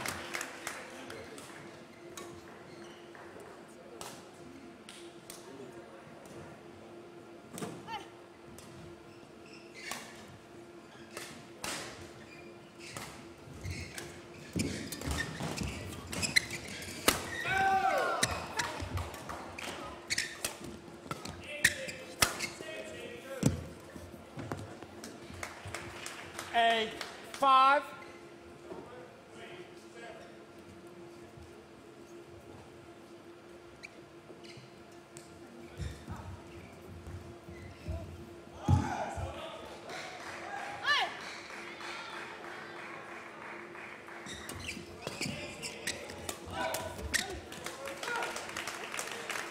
Nine, 5.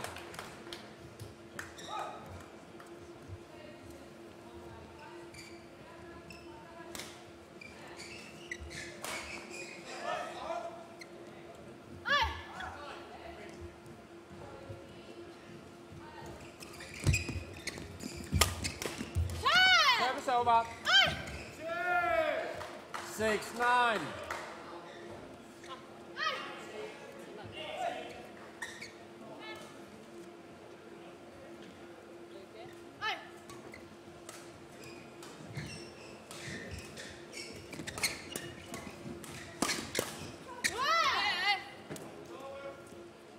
Seven, 9.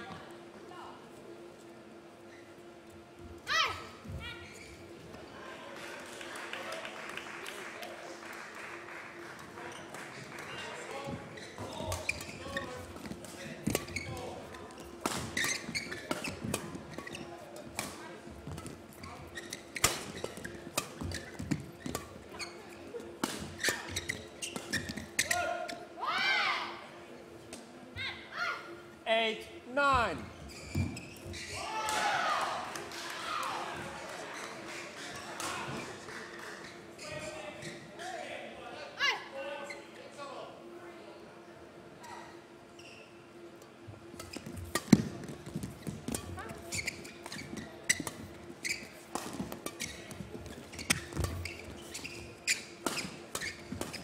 Fault, service over.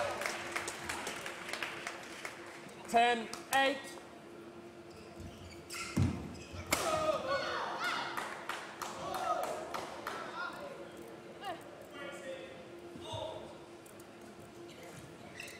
Play.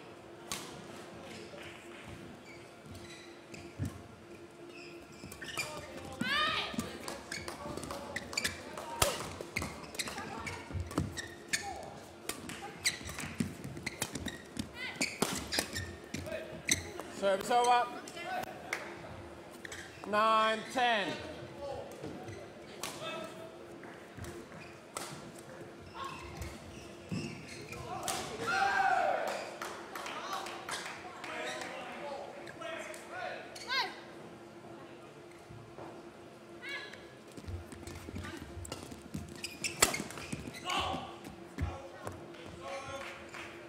Ten all.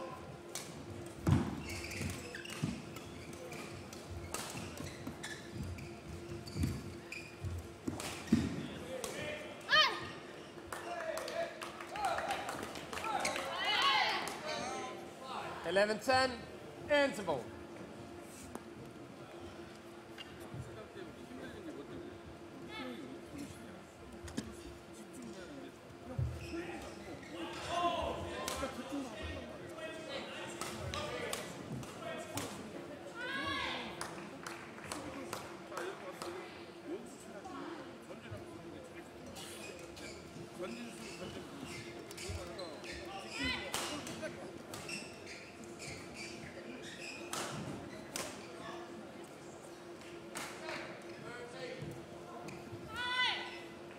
Court 2, 20 seconds. Court 2, 20 seconds.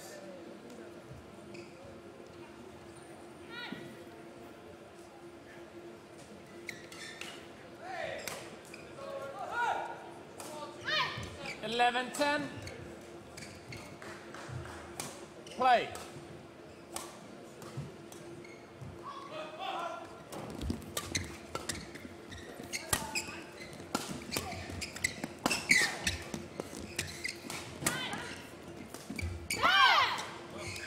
$12-10.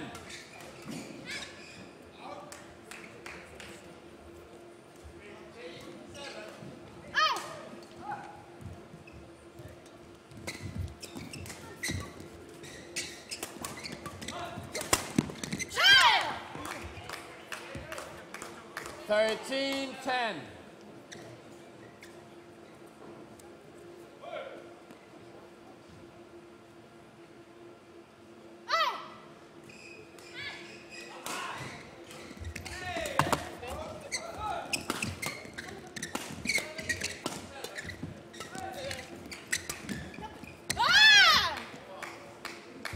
$14-10.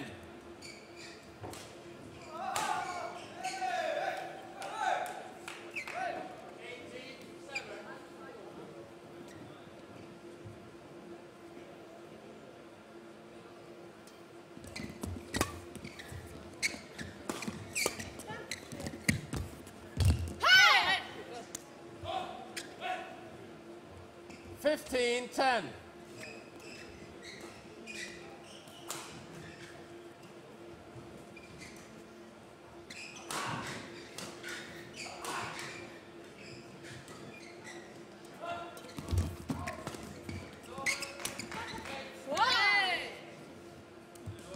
$16-10.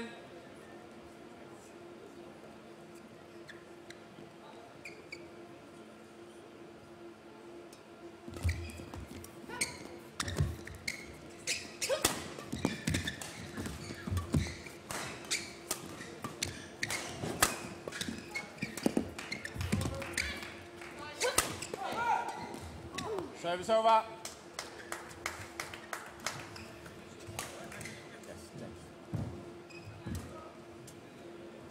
11-16.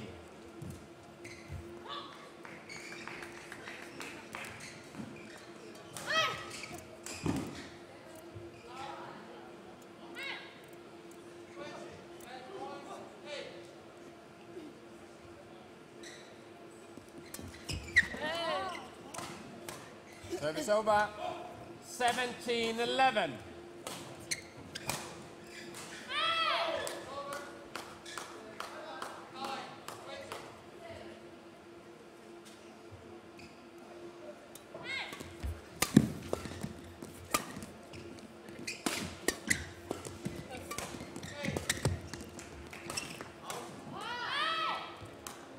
19-11.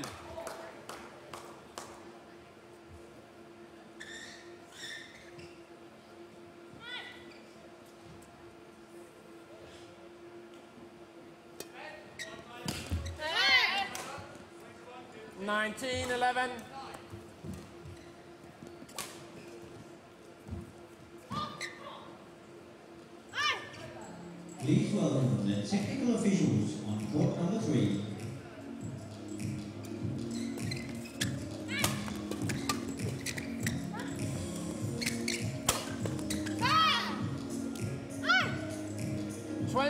Match point 11.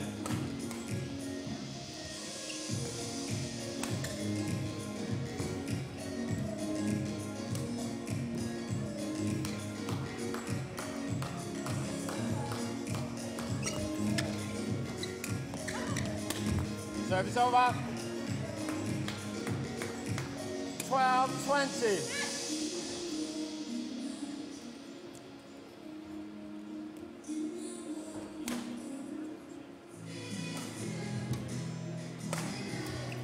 And now, on court number 3, men's singles. Please welcome from China, YONEX. And he's facing from Hong Kong, China, YONEX.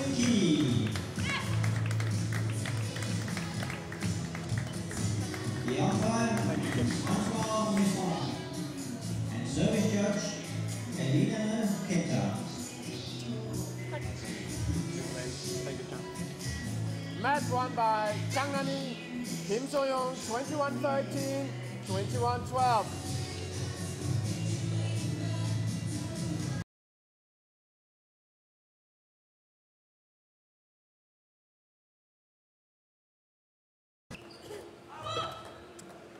Please welcome the technical officials on court number 4.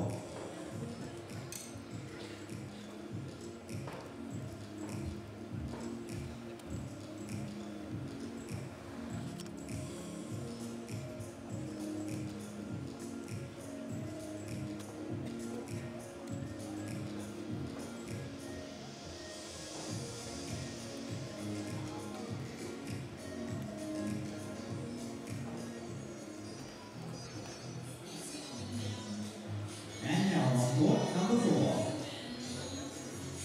mixed doubles. Please welcome from Indonesia, Tontowi Ahmed and Liliana Natsia. And they are facing from Denmark, Niklas Nørd and Sara Tusen. The umpire is Jakob Sundberg. Service judge, Moses Adrian.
facing from Hong Kong, China, Yin. The umpire is Jürgen Ingemann, and service judge Eric Lickwood.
Welcome back here to second day of play here in Odense.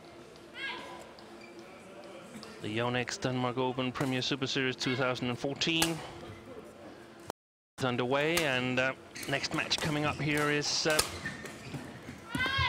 PV Cindu of India against Yip Puyin of Hong Kong.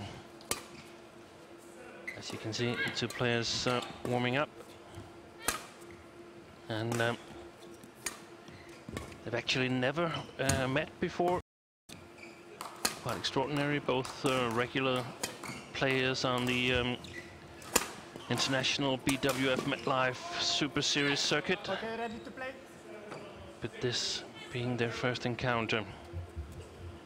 Yip Puyin of Hong Kong, 27 years old. Very experienced player. Ranked number 22 in the world. And her best result this year has been a semi-final place in Chinese Taipei Grand Prix Gold.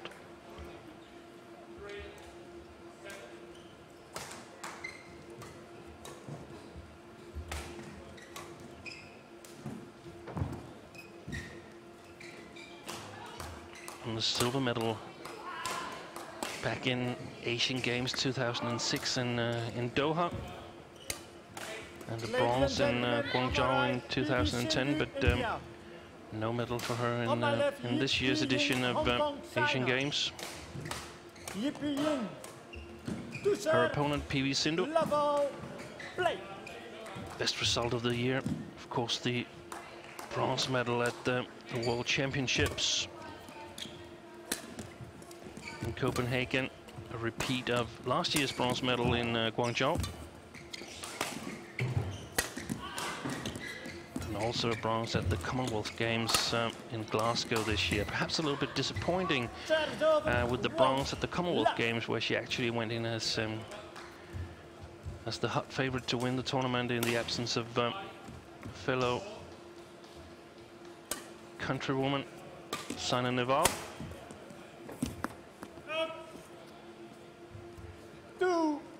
Cindu, just 19 years old, from Hyderabad. Tall player.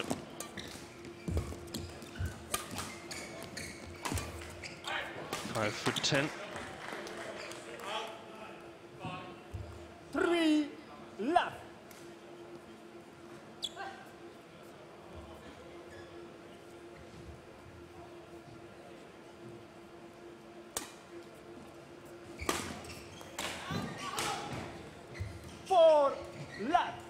14 centimeters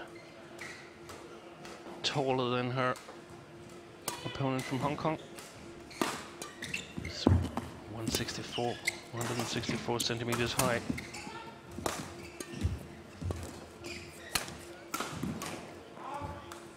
Excellent placement there in the forehand corner.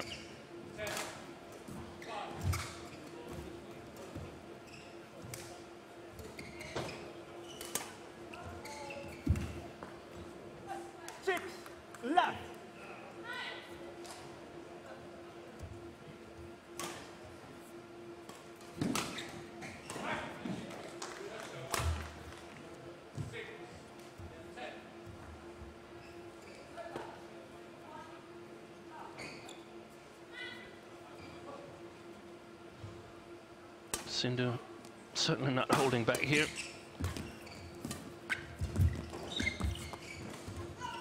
7-0 lead.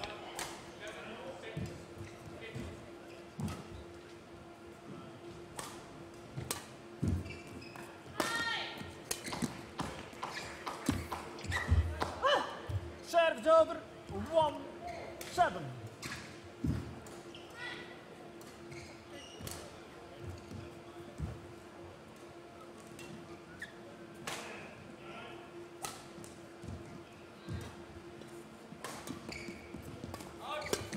Very strong technical skills, the Served over. Hong Kong player, but of course has to work really hard. Being the shorter of the two players, Served over. a little bit more difficult for her to cover the court.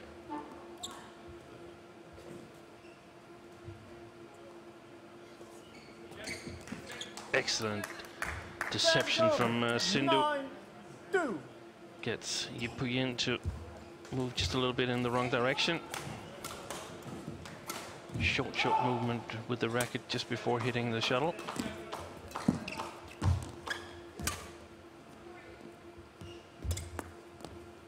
Served over 3-9.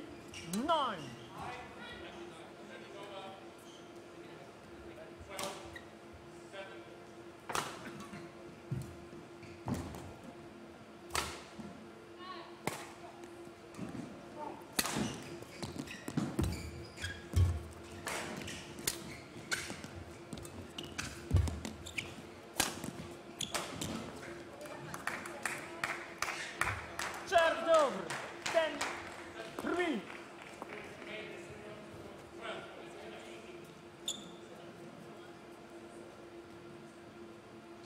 Very nice cross clear from Cindu there.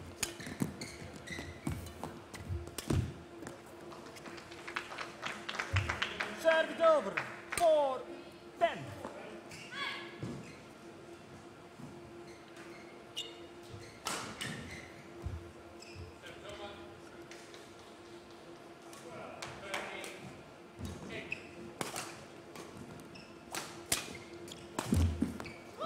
Served over 11-4 interval. 7-point lead for Cindu. 11-4 going into the interval.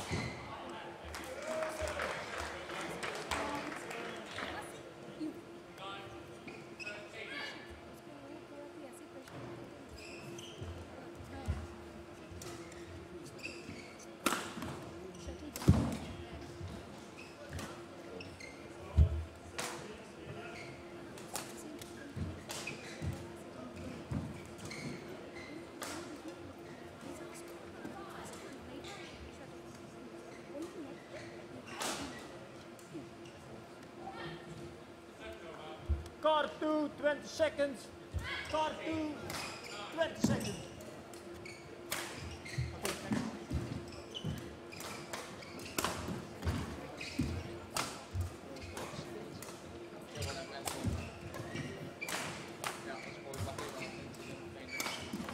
11-4, play.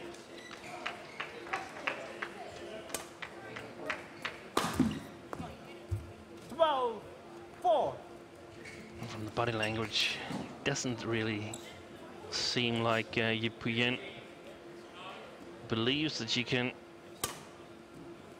put pressure on Cindu.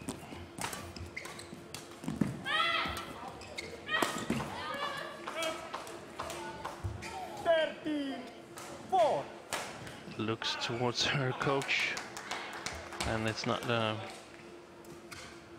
very nice look. It's like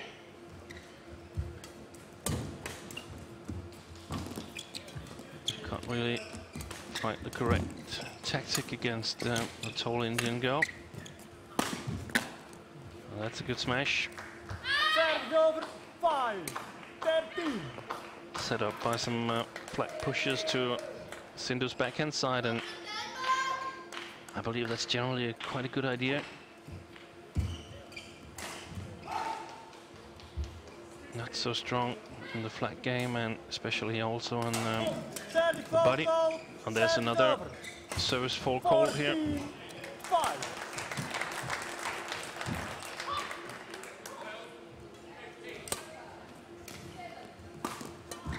You've seen it both in the men's doubles, but also in the men's singles with Kashyap, who was faulted for a service that was struck above the waist. 6-14. So we can't really say that it's unusual in the men's singles anymore.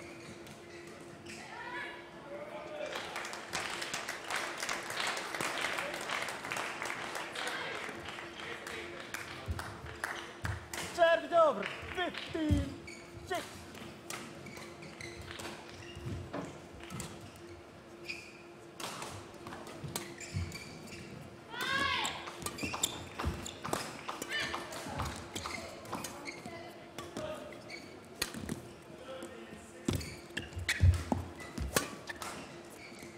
Good lift.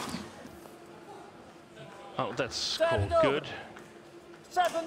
I'm not sure I totally agree with the linesman in that situation, but Cindu just brushing it off. Let's see there.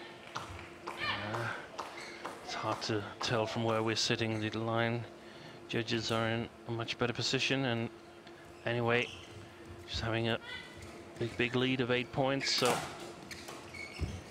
not as crucial as if the game has been a bit tighter.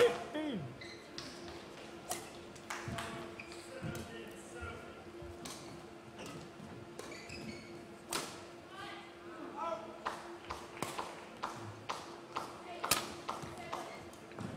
Two easy mistakes here. 9-15.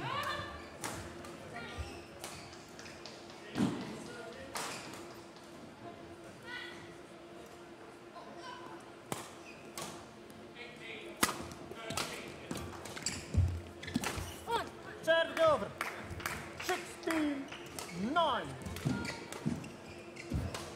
But as you can see, PV Cindu totally in control of this match so far.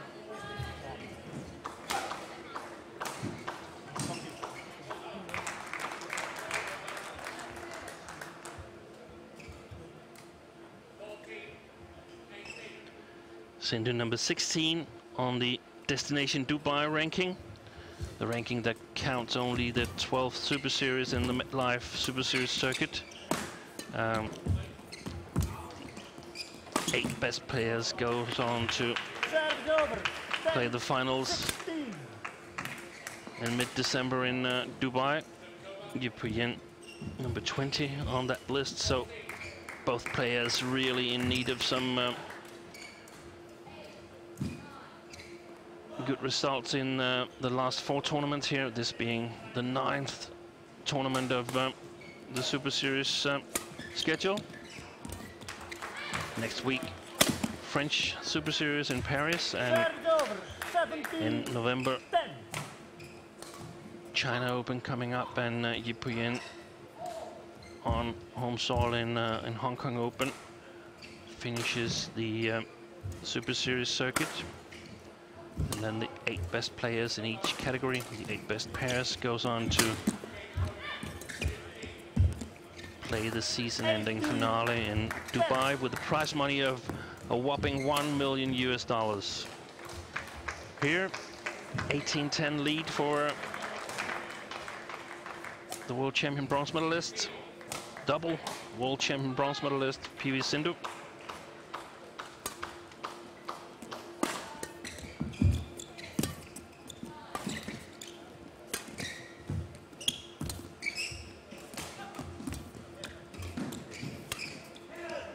Good rally from Yu Puyin there.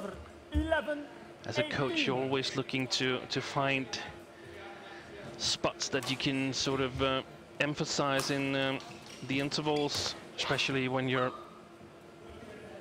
not playing that well.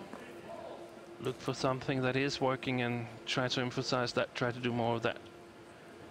So important to get a few more good rallies here before the change of ends.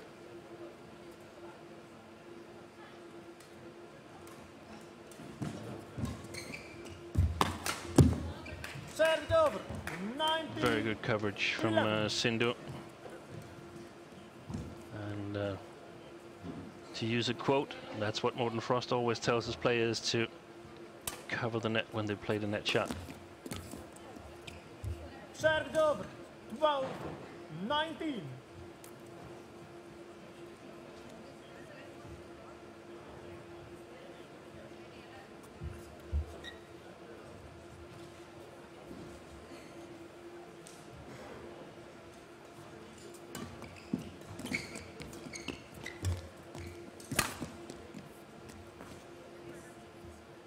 Nice defensive backhand clear. Game point 12.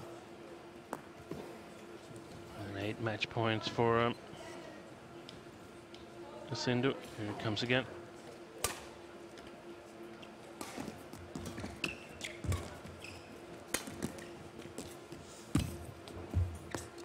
Served over. 13. 20. Both players leaving the shuttle at the net. Normally, it's the courtesy of the losing player to return the shuttle to the server. Play.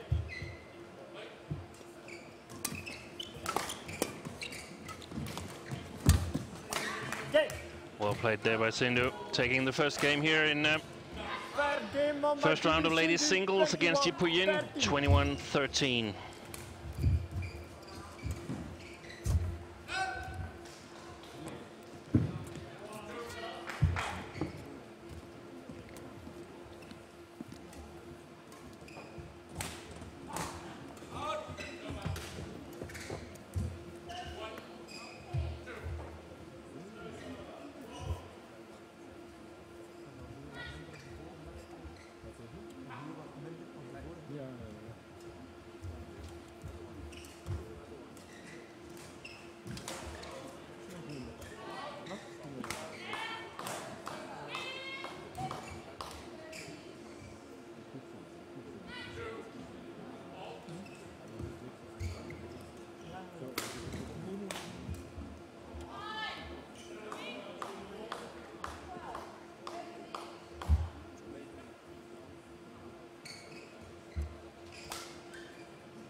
Court 2, 20 seconds. Court 2, 20 seconds.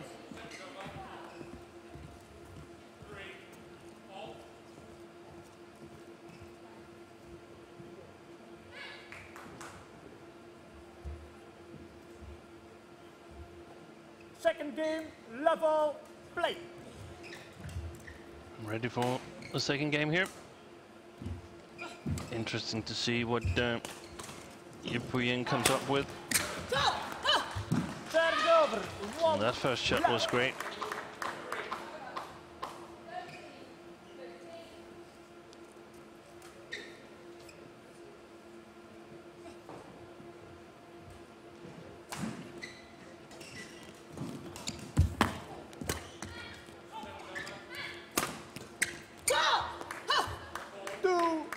Left.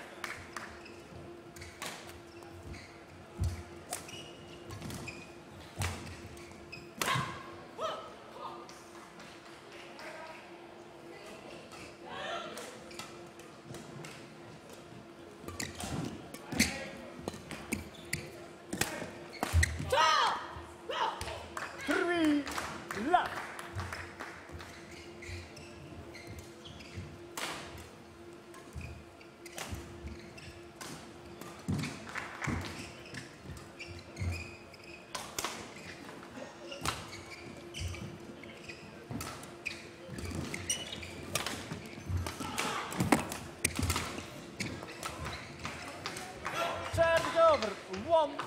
3.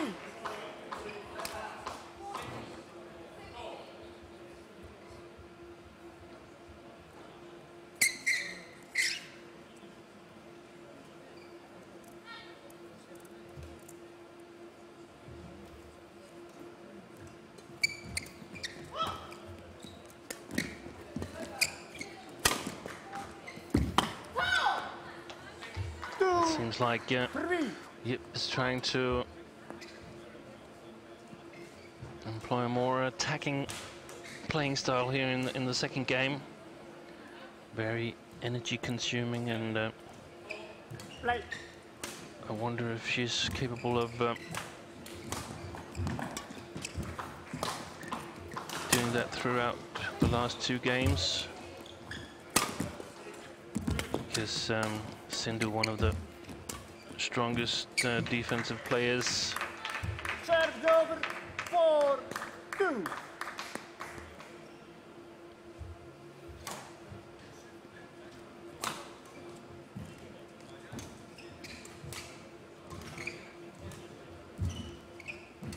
But at least it's gotten her off to a good start here in the second game, and that's definitely necessary to sort of get some confidence that she can actually win this match. We've seen her come out with a much better pace as well. Yip Puyen.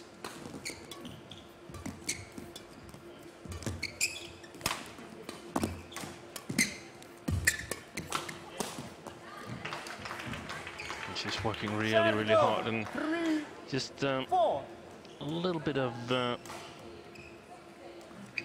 accuracy lacking, and then it's punished immediately by PV Cindu.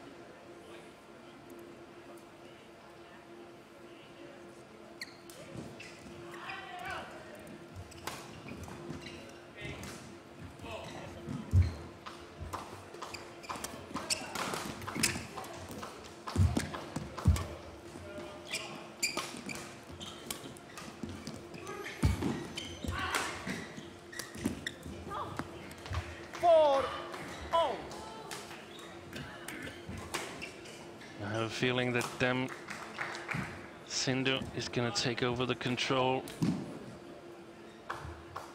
bit by bit here in the second game, perhaps gaining a 2-3 point lead in the interval, and then quite easy take this match.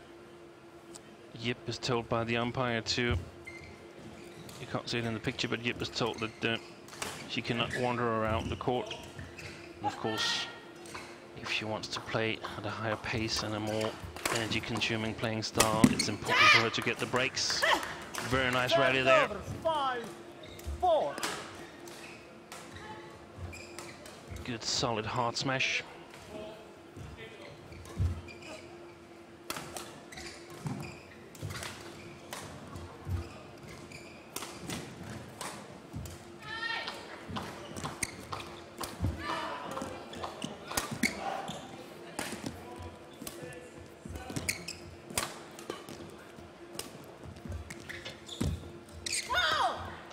Serve over. 5-0.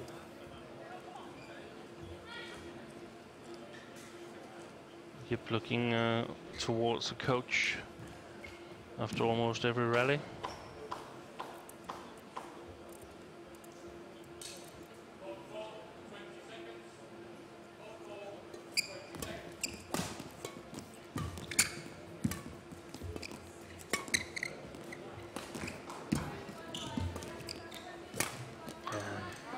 Well played by Cindu, and Yip is in big trouble whenever Cindu gets control of the rally. So to avoid that, she has to attack herself.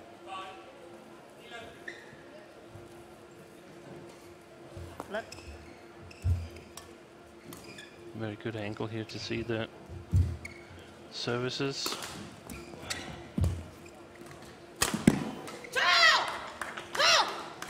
Serve over. 6-0.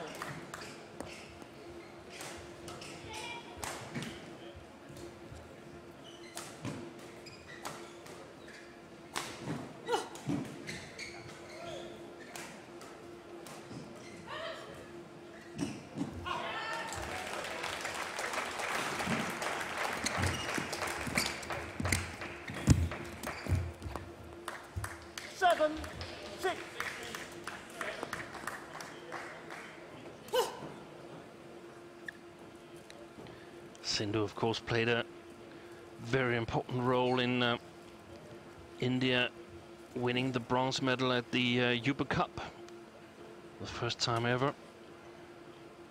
She played the singles, and she also played the ladies doubles with singles rival Saina Nehwal. Please welcome the technical officials on court number 1. And that led to the first ever women's team medal for India. Lost in the semi-final to Japan.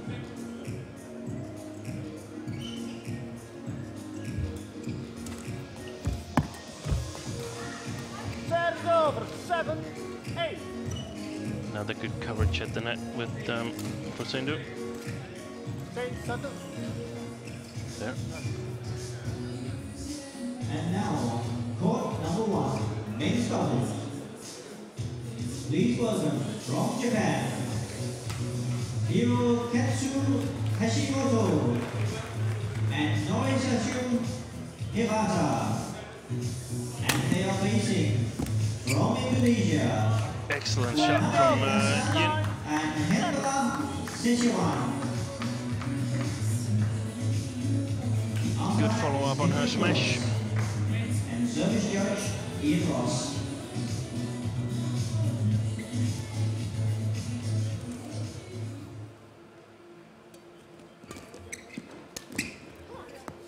Serves over, 8-9.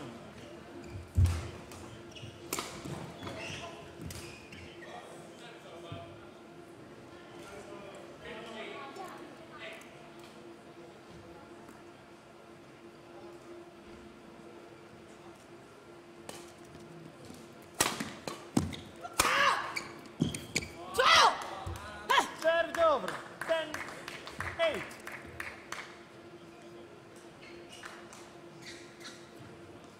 Definitely has some success with this attacking style, Yipu Yin.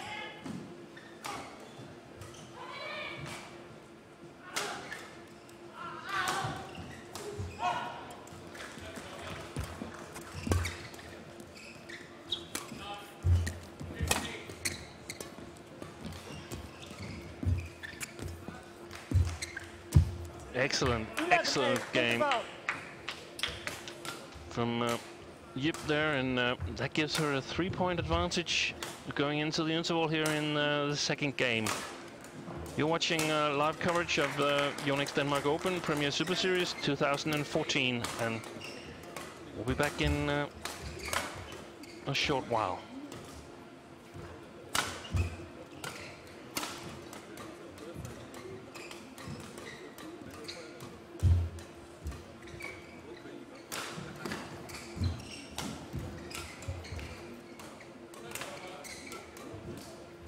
Court 2, 20 seconds. Court 2, 20 seconds. Okay, thank you.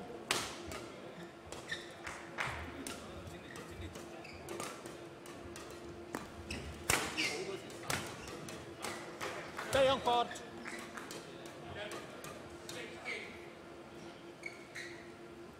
Eleven, 8, play.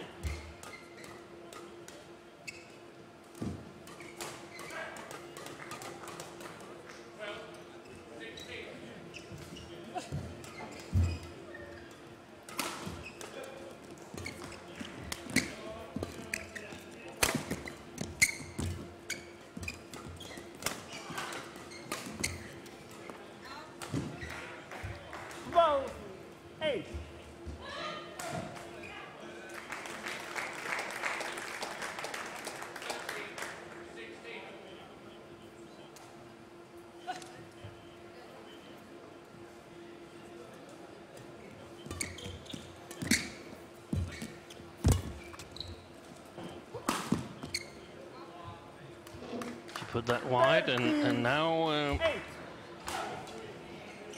I would imagine that Cindu starts feeling a little bit uncomfortable, figuring out what is going on here. This is not at all going the way that she hoped after the easy win in the first game, and This is where she needs perhaps a little bit of a help from her coach. Service over. 9, That should 13. emphasize for a player that Yip is definitely playing in the front court whenever it's possible, and even when it's sometimes impossible, she still plays it. So Cindu has to sort of create her own opportunities. She has to defend the attacking style of Yip 14, 9. and then create opportunities for herself.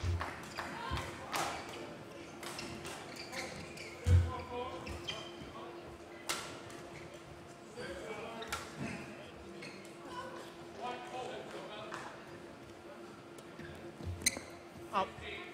Service over. 10, 14.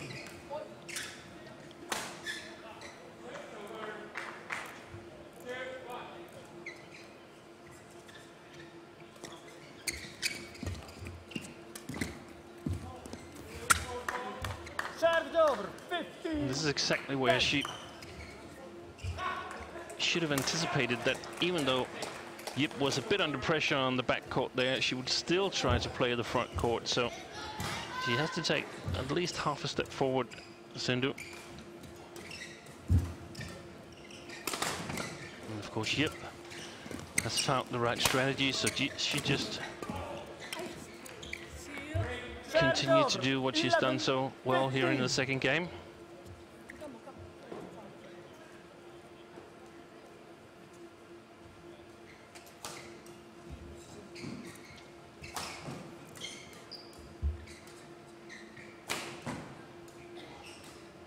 Of course, Cindu normally coached by Gopichak, 12, 15. the national coach, but he's not here in Copenhagen for this tournament.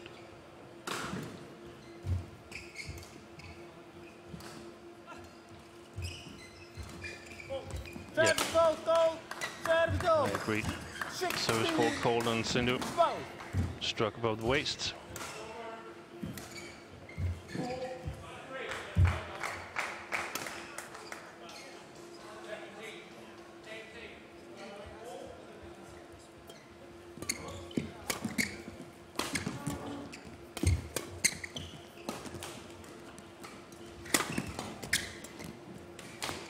Service over. 13, 16. What a miss from Yip. Tried to play this deceptive drop shot, and I think Cindu was totally parked in the middle.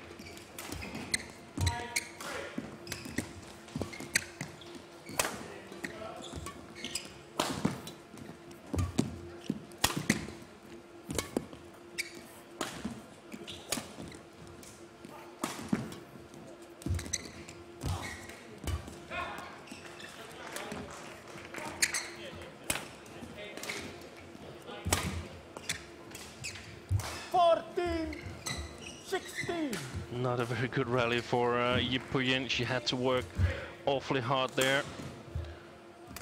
Probably gonna try to take a little bit of extra time in between the rallies now. Yeah, she's on a walk.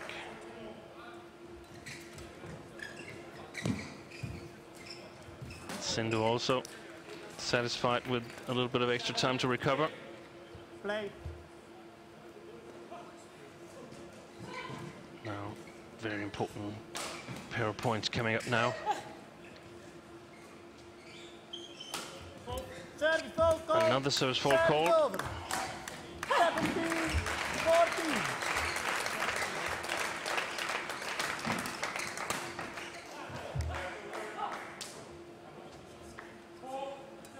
Let.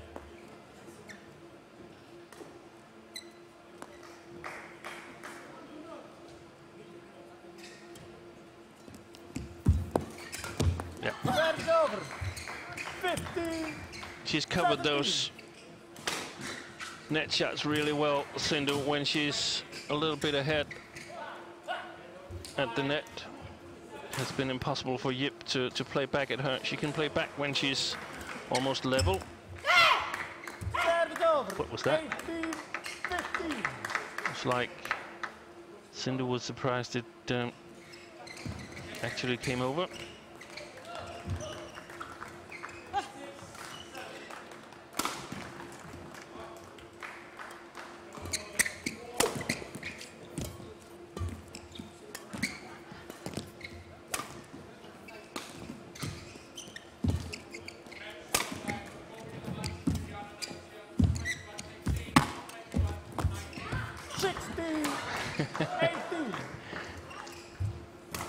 Yep, on a small visit on Cindu's part of the court.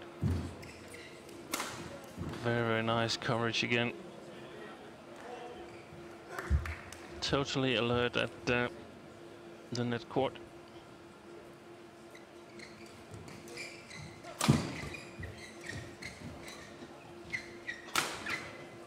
And this is perhaps the best chance for Cindu to actually win the match, because if Yip takes the second game, she gets confidence in her new playing style, or her changed playing style here against Cindu, and that could spell trouble. Very efficient straight smash and cross drop. 19-16. Hard for Cindu to get the long legs working in exactly that combination of footwork.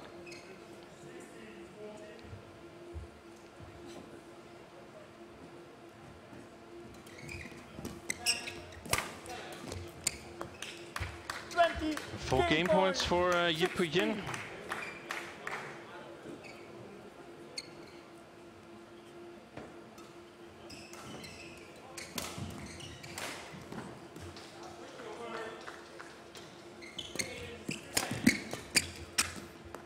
That's called good. Set is over. 17-20.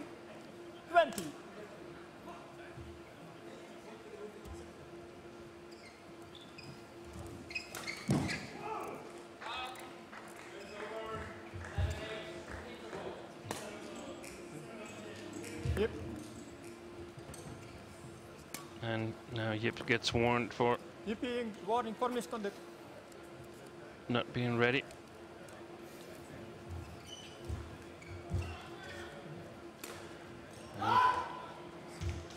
I think it's correct call by the umpire. I'm so curious to see if this line is maintained throughout the tournament. 18-20. And I actually think it's imperative for badminton to cut down on the time in between the rallies. I don't think the singles are the biggest problem here. I think the doubles are where the worst examples are, even for very, very short rallies.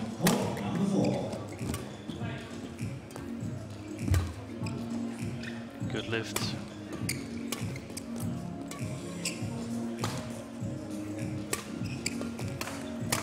Oh, that's going wide. 19. Just a 1 point game now. Still one game point left for Yip, and she asked to towel down again, and she's not allowed. And I think it's correct. On court number 4. Very good umpiring here.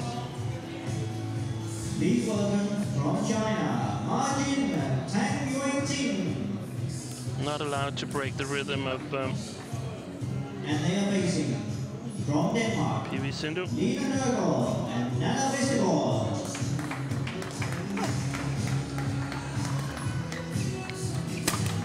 The umpire is Jose Salver and service judge Yannick Su. That's a good shot. It's in. 20. Oh. Yep, she so much hoped that it was going to go long, giving her the second game. Play on. Instead, it's 20 all. And yet, Cindu has survived 4 game points.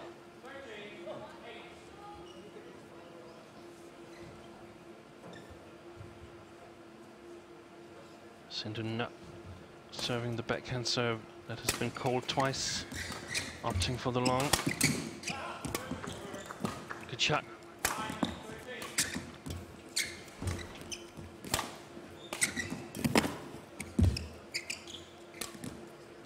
What a fantastic rally.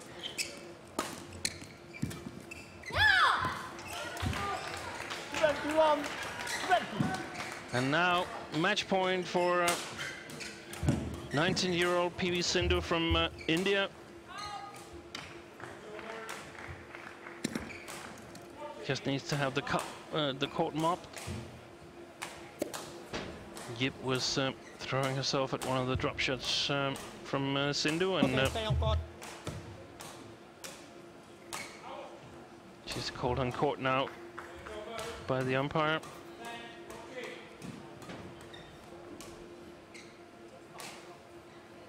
I think this is a good development that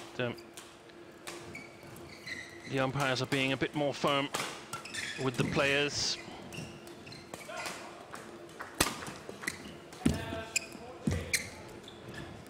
It's in. The match is won by PV Cindu. Straight games, 21-13, 22-20. Just survived the challenge from Yip Yin. We must say the Hong Kong player showed a great fight in the second game here. But after all, it's PV Cindu that qualifies for the second round in this YONEX Denmark Open.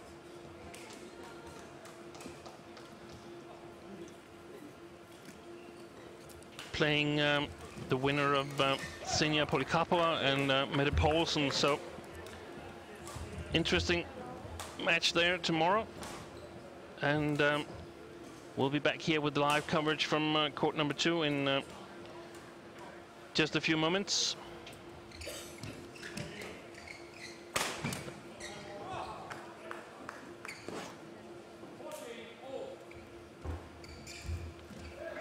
And we'll try to see if we can catch up with PV Cindu for a quick comment on the match. So stay tuned here on our live stream from court number 2 at the YONEX Denmark Open.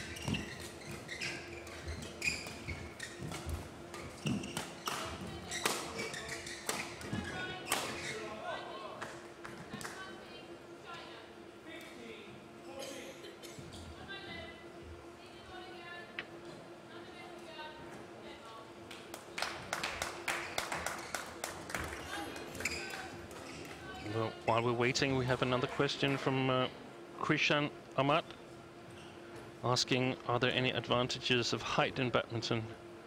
And the answer is both yes and no. To a certain level, it's good to be high, but if you're like close to the 2 meters in the men's singles, then I tend to think it becomes a disadvantage. The same goes for the doubles. So, I mean, for a male player, perhaps between 1 meter and 78 centimeters to 190. And it's something about court coverage and agility. Of course, if you're taller and have a better reach, you can cover the court more easily. But at one point, it becomes a disadvantage as well because the agility goes down a little bit. And now, on court number 2, men's doubles. Please welcome from China, Hu Haofeng and Zhang Nan. And they are facing from Denmark, we're ready to interview with the winner, PV Cindu. We're in the mix zone with PV Cindu, back in Denmark after the World Championship a month ago, 2 months ago almost. You won the bronze medal back then. Now you're back in Denmark. How do you feel about being back in Denmark? I think it's been really very good, and we've been enjoying till now. So again, after the World Championship, it was a wonderful event for me. I've got a bronze, and after that, again, coming here for the Denmark Open, it's been really good, and I hope I've really performed well in this tournament. The first game here, you were comfortable in the first set, winning 21-13, but in the second set, you're down by 4 game points, and you won 6 in a row. What happened in the second set? First game quite went easy because I think this is my first time I'm playing against her, Yip, from Hong Kong. So in the first game, you know, we didn't know each other's game, but then later on, after 11 points, we've been like knowing, and there've been rallies going on.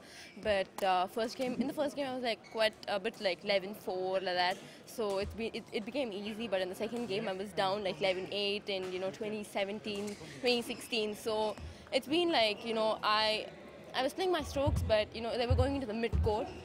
So I was a bit nervous and I was thinking what's going wrong. But then later on I thought, okay, just play simple, the safe game, and then I could take one by one, and I continued the same way, and I won it. So we can expect an even higher level from you in the next games? Yes, of course. I think I really don't know against whom I'll be playing. So I hope I would really very well and play much more better. And you have a pretty nice draw here, an easy draw, or not an easy draw, but a fair draw. What are your expectations for the rest of the tournament? I think we have to not take it in an easy way, because we don't know who's gonna play how on which day. So it's anybody's game. Whoever play well and give their 100% on that day is the winner. Maybe sometimes maybe we may play fantastic, but sometimes our strokes may not go. So it really depends. So I think we have to just focus and be ready. Best of luck. Thank you. Thank you. Yes, and we're back here in court number 2 after this interview with World Championship bronze medalist PV Cindu. We now turn our attention to men's doubles, and it's fair to say that we have one of the experts on court. The gentleman in red, left-handed on the opposite side of the court, Fu Haifeng. Numerous times world champion in men's doubles, Olympic gold medalist 2012, 4 times world champion with his former partner Chai Yun. One of the most formidable pairings ever in the men's doubles. Now playing together with Jiang Nan. Jiang Nan, of course, very capable himself, especially in the mixed doubles. But in the beginning of his career also formed a really strong partnership with Biao Chai in the men's. Jiang Nan, 24 years of age. Get ready to play, please, gentlemen. Fu Haifeng, 32. 31, sorry.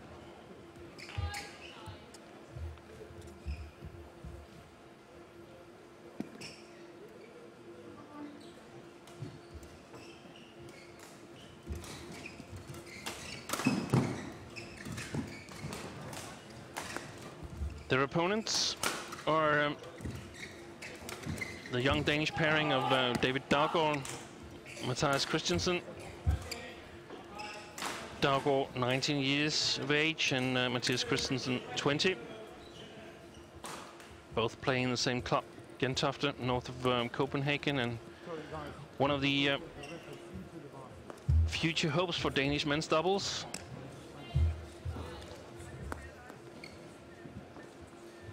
Normally not playing on a super serious level.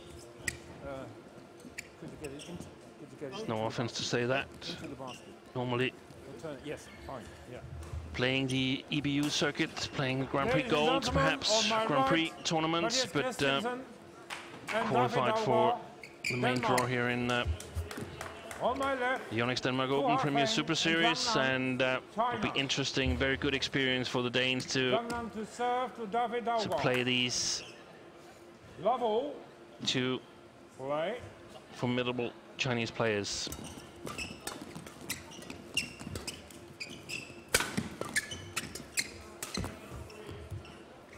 One love.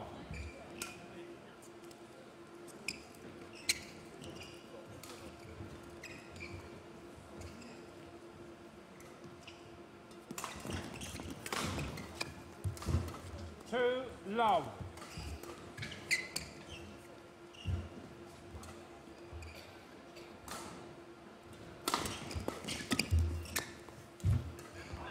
Three love. We can see the Danes very alert right now in the service situation.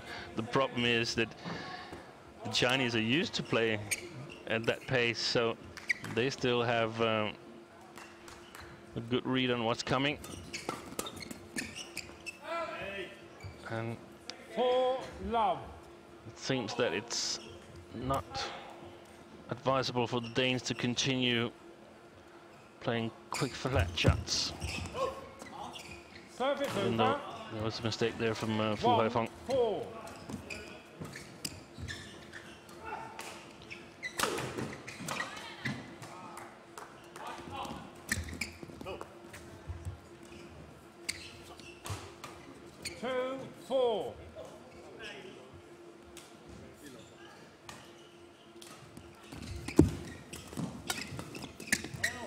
Service over.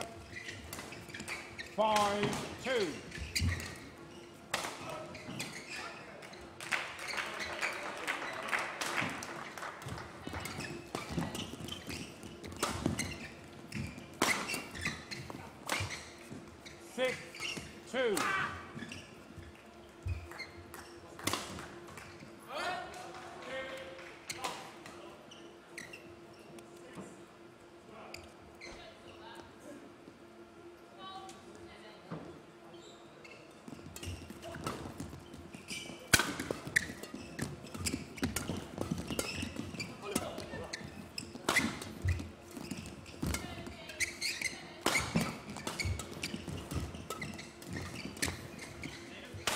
Excellent play there by Zhang Nan.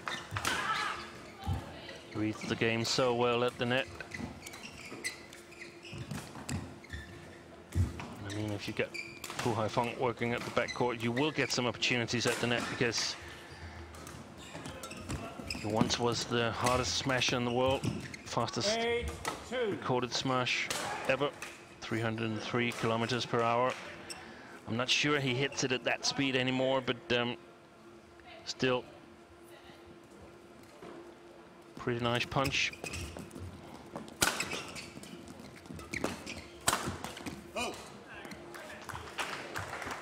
Service over. 3-8.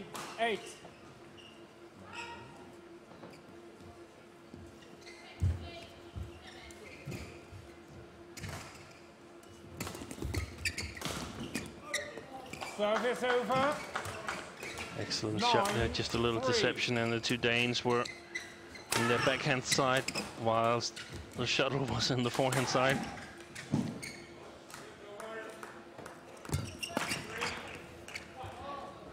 Ten, 3. And the two young Danes are really experiencing the difference in level right now. Everything is done faster, more accurate, with better quality than they're used to. Of course, they are able to practice against Matthias Bo and Carsten Mogensen back home in Copenhagen. But right now, they're down 11-3 going into the first interval.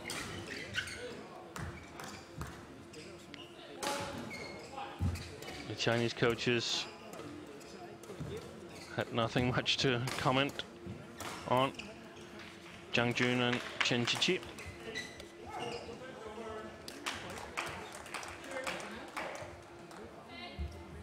Already left the court.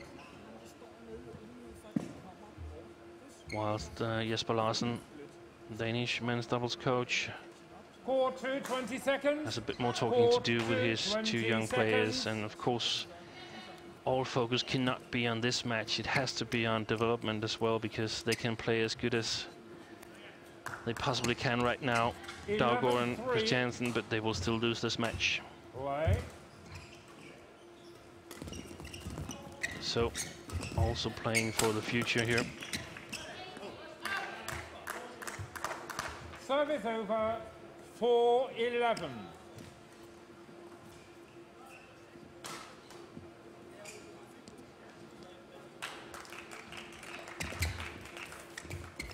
Service over. 12-4.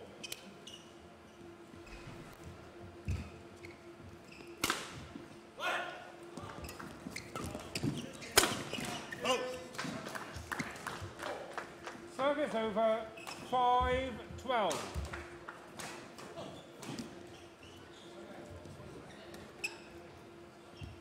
That's really an opportunity here for the Danes to get some consolation points, because Service over.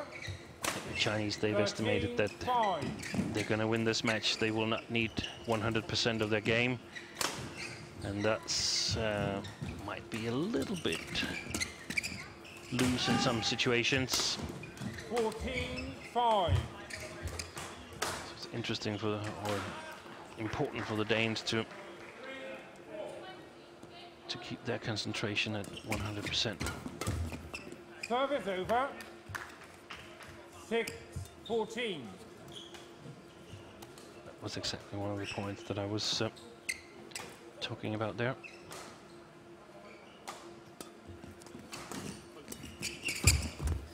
Oh. 7-14.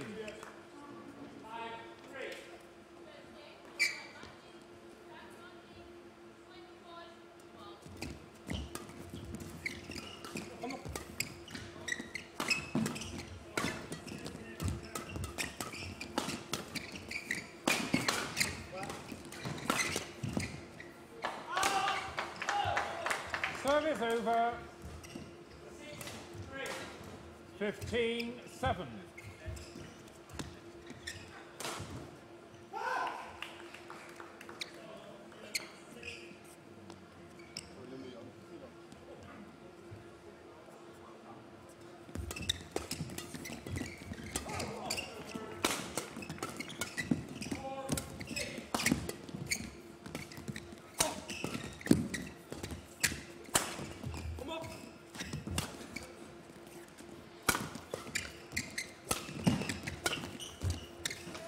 Good interception from Dalgaard. Service over,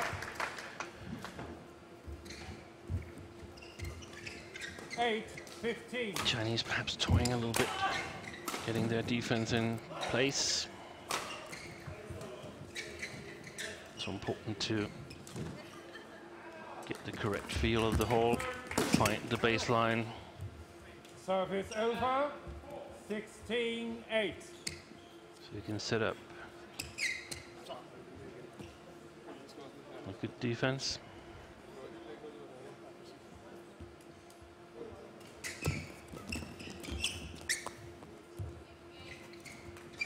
Seventeen, 8.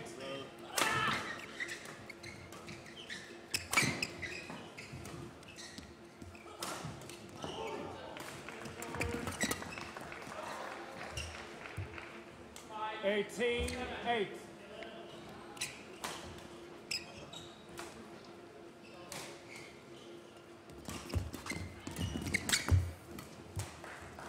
Nineteen, 8.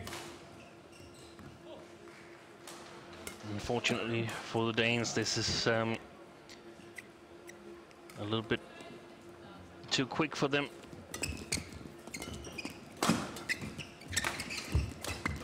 Not so much of an experience in it, 20, game point. except 8. that there's still a long way to go.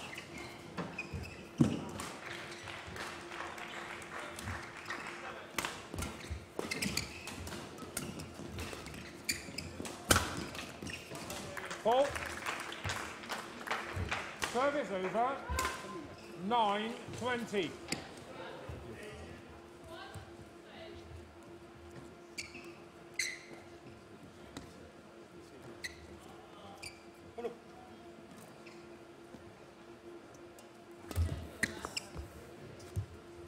Ten, 20.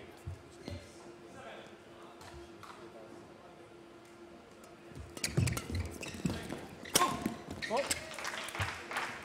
11, 20.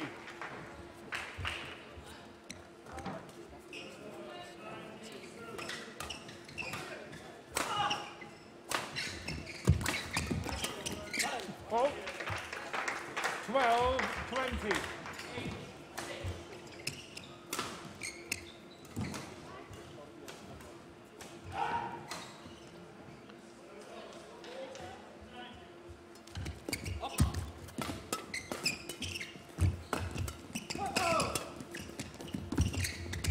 Game. The first game for First the game two won Chinese by Olympic Feng champions, and Zhang Nan, 21-12. 21-12.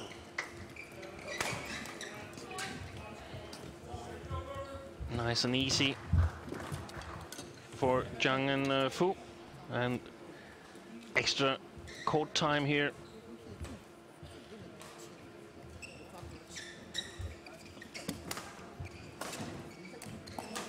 Two big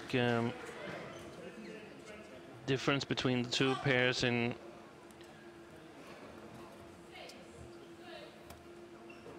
playing strength, and as we discussed earlier, the Danes normally playing on the European circuit, but quite a lot of withdrawals from the men's doubles here. The Malaysian pairs have withdrawn due to reshuffling and fatigue after the Commonwealth Games, the World Championships, the Asian Games. Two English men's doubles have withdrawn. Also a reshuffling there, as Chris Adcock has opted to only play the mixed doubles up towards the next Olympics in Rio in 2016, and that has sort of created the opportunity for some of the more inexperienced pairings on Premier level to enter this tournament. Court to 20 seconds. Court to 20 seconds.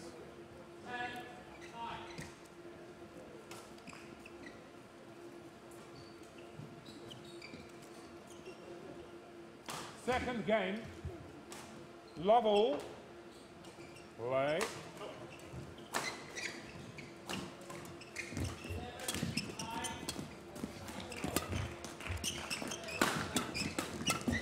Ball. 1 love.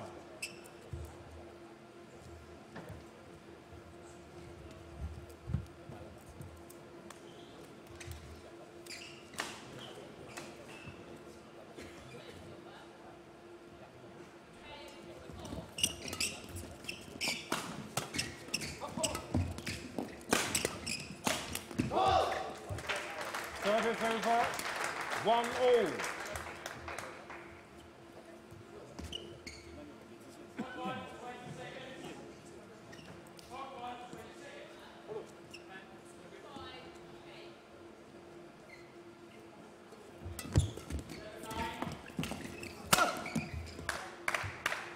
Service over, 2-1.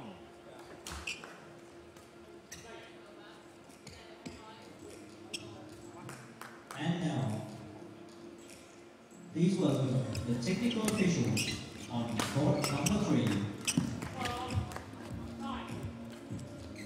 3-1.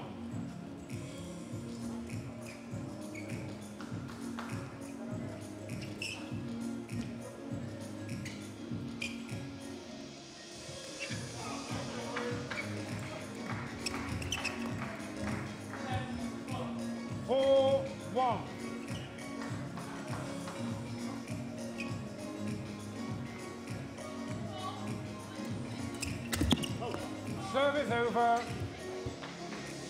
2-4.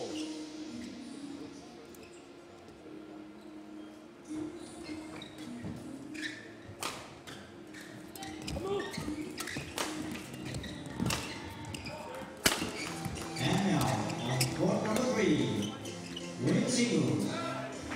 Please welcome from Germany, Schnasser.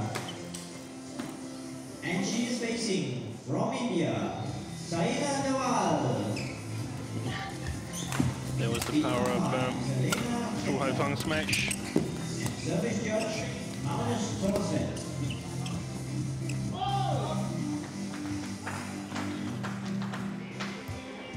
All.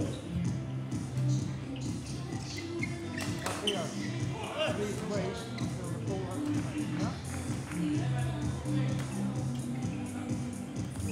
has 5-4.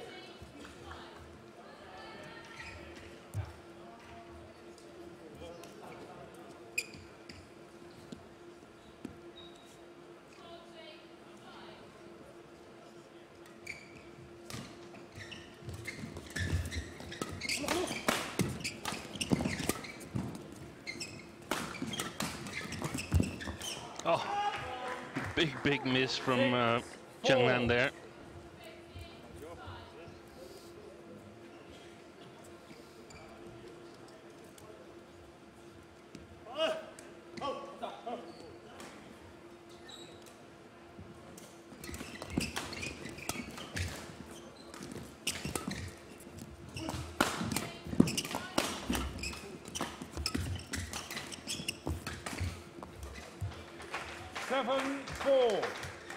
Fang trying a little bit of a trick shot, but unsuccessful. Right.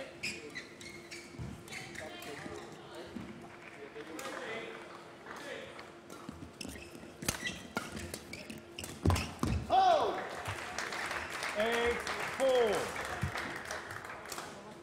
Some nice points for the Danes here, and we're waiting for the Chinese to look at each other and say, okay, we got to step it up a gear or two. 9-4. There it was.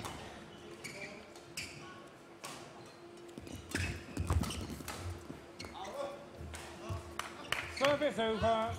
5-9.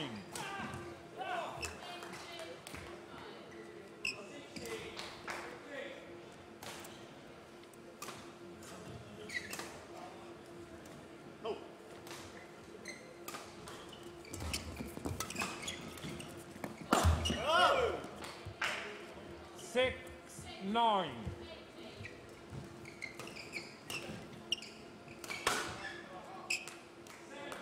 Play.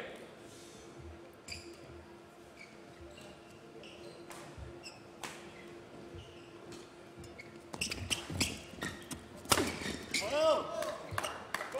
7-9. It's very hard for right-handers to defend that left-handed cross shot there that Fu Haifeng executes. You have to cover the middle, but he can also choose to put it on the outer side of you, on the left side. So very hard for the player standing across from Fu Haifeng to defend himself. 10-7.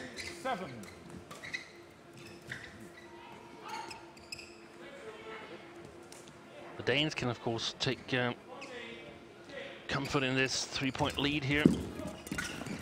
No doubt feel that they've been playing well.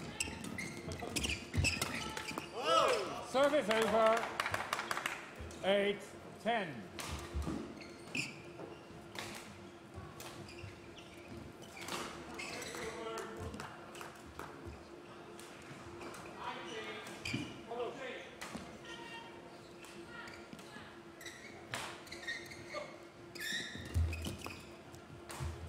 It's a little bit hard to figure out whether the Chinese are serious about these combinations. Chai Yun playing with Lu Kai and Fu Haifeng playing with Jiangnan here, but what are they there for? Still practicing with the younger players, or are they the ones that they're focusing on towards the Rio Olympics? It's hard to believe, but anyway, here the Danes leading 11-9 going into the interval.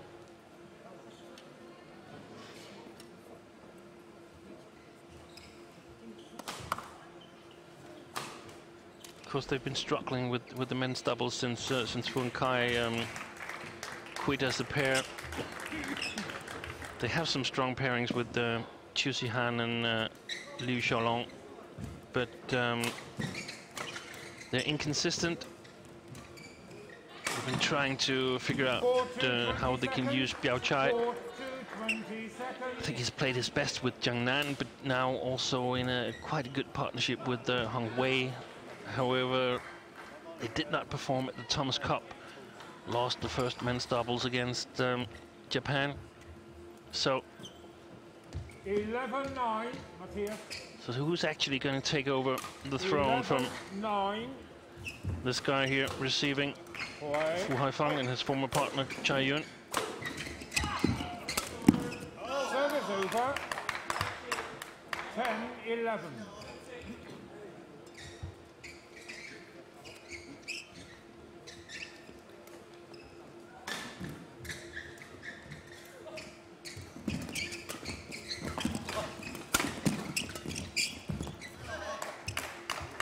7-all.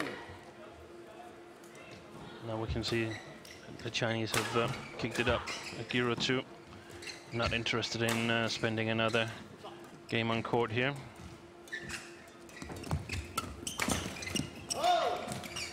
Good shot. Service over, 12-11. Jansen.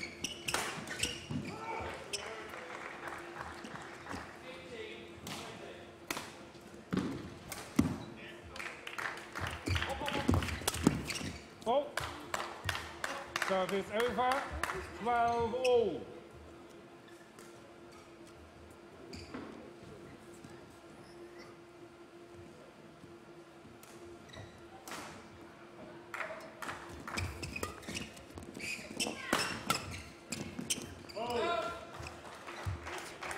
Service over, 13-12.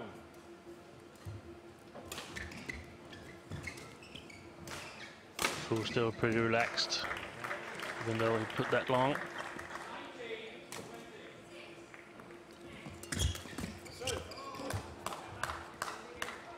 Service over, 13-all.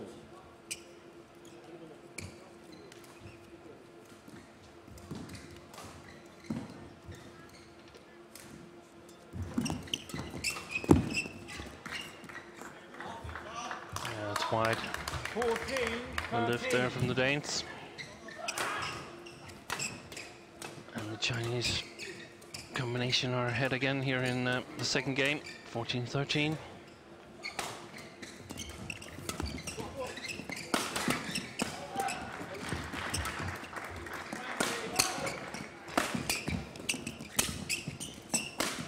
Excellent attack from the Danes.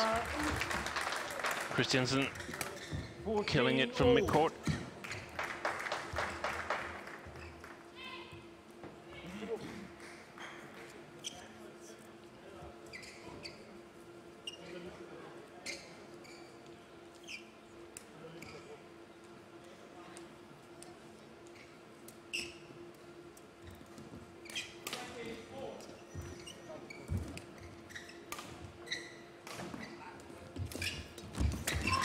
Service over. Very alert by Zhang Nan. 15-14.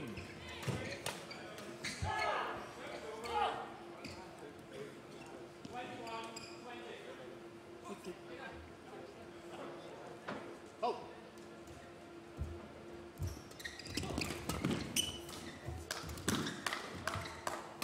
16-14.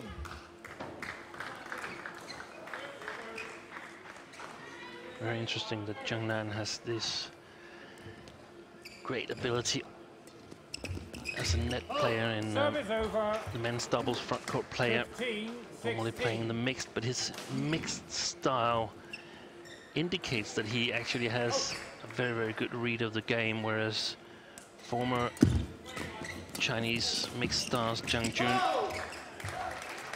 16-all. Liu Yong,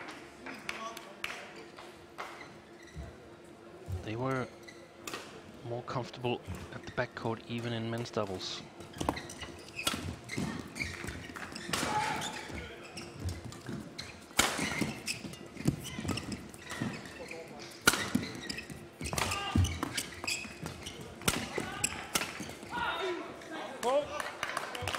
Hard to get the defense turned around for the Danes when Fu Haifeng is guarding the backcourt. 16.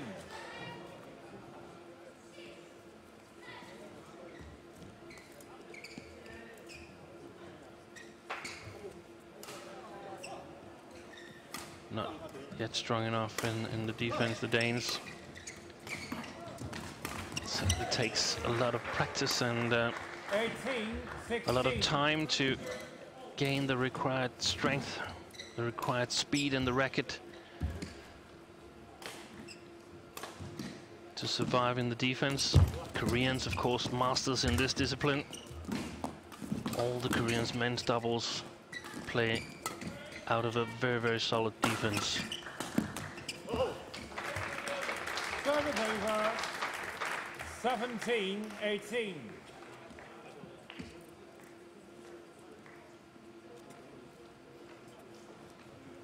Play on.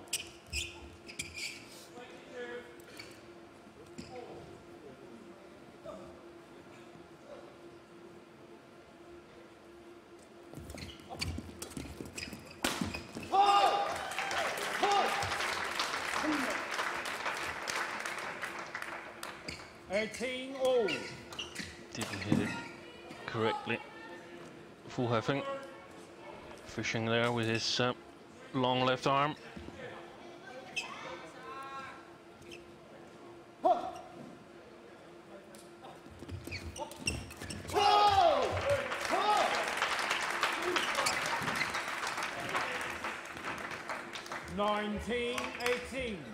The Danes have played a good second game here. They've played their chance,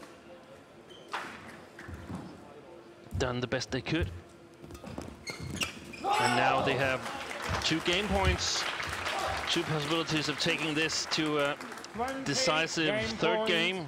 18. Would be a great experience for them.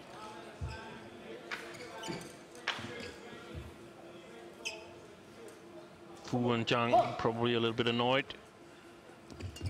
Should this go into the decider? Good shot. There it is. No. Great save by Fu Haifeng.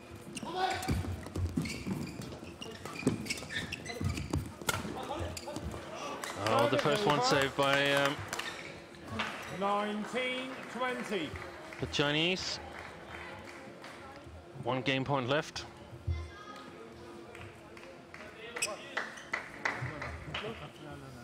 Again, Christiansen is asked whether 19, he's allowed to towel down, but is denied. Play.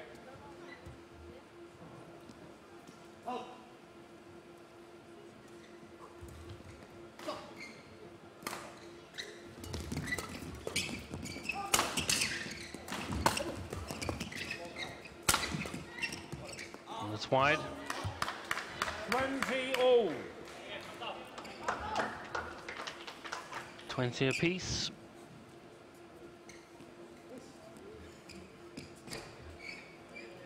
Play.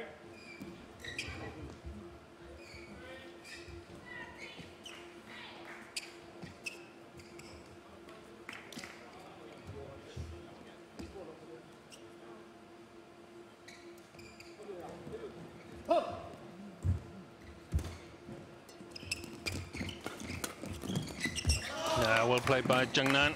21. Sets up a 20. match point for himself and partner Fu Haifeng.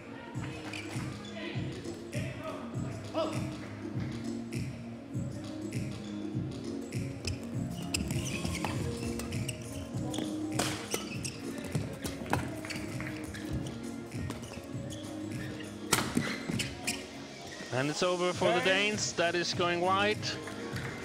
Fu Haifeng, Zheng Nan takes this in straight games. 21-12, 22-20.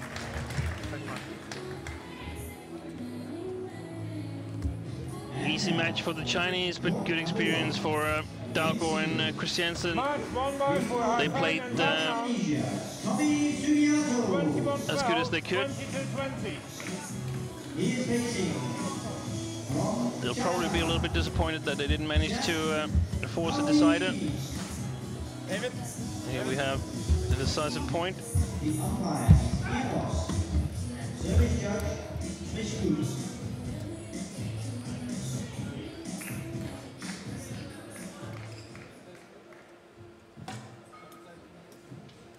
Fu Haifeng, Zheng Nan on to the second round in YONEX Denmark Open 2012. And we'll be back with the next match here on court. It's Li Shuirui of China against Pontip Burana Prasatsuk. That'll be in a short while.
technical officials on court number 2.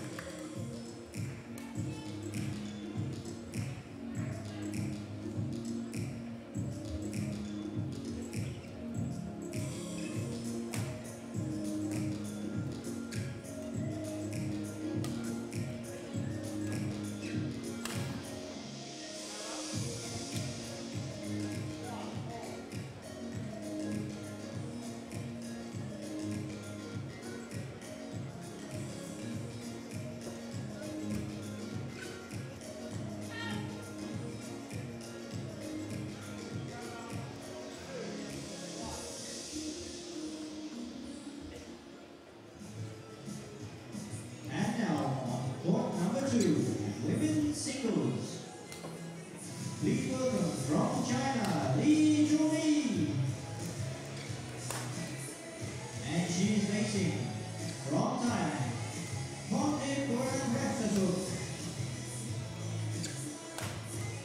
the umpire is Jess Larson. And service judge, Jörg.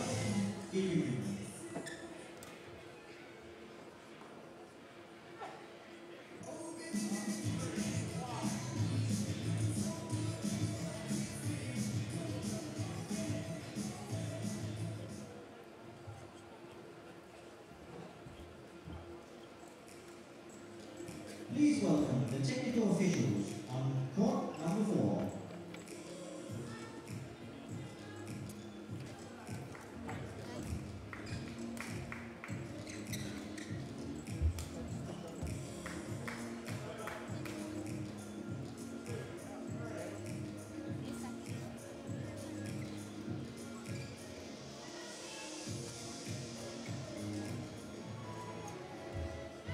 And now, on court number 4, men's singles. Please welcome from Vietnam, Chen Minh Nguyen. And he is facing from Japan, Takuma Ueda. The umpire is Janet Cindu. And service judge, Jakob Sundberg.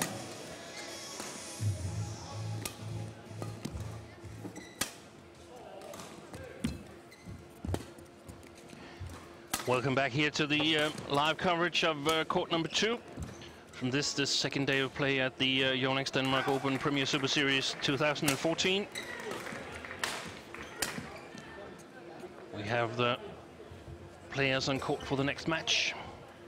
On the opposite side, Pontip Borana Prasatsuk of Thailand, and on this side, the reigning Olympic champion from China, Li Shuirui.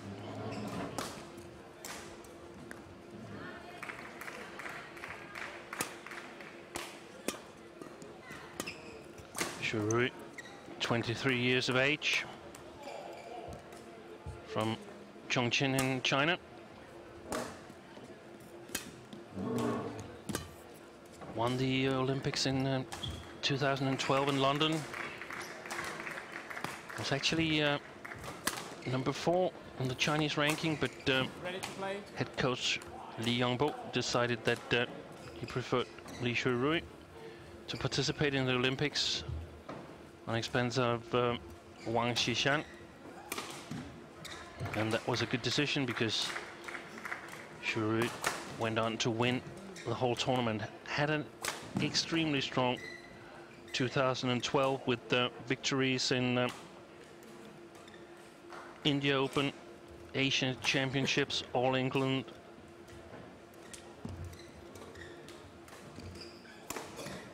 China Open, Hong Kong Open, Super Series finals, and of course the Olympics. Has struggled a little bit winning finals. Lost the World Championship final last year in Guangzhou on home court to Ratchanok Internet, also from Thailand, and this year's final as well in Copenhagen, where Carolina Marin of Spain became a very, very surprising world champion. And recently, Li Shuirui also lost the finals of the Asian Games to compatriot Wang Yihan. So, a bit of a picture developing there. 1 love. Pontip Burana Prasatsuk, 22 years of age. A lot of capable female singles players from Thailand at the moment. Service over. 1-all. Pontip actually became the first Thai player to win a Super Series title. Won the India Super Series in 2011.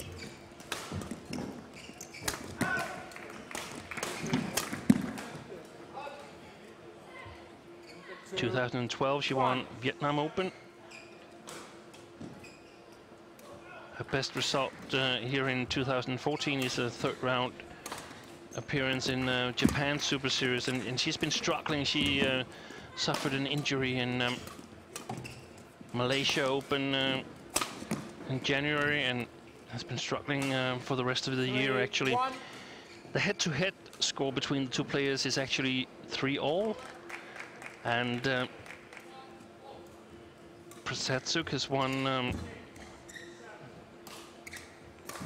game number 3, 4, and 5, and then in the Malaysian Open she had to retire due to injury.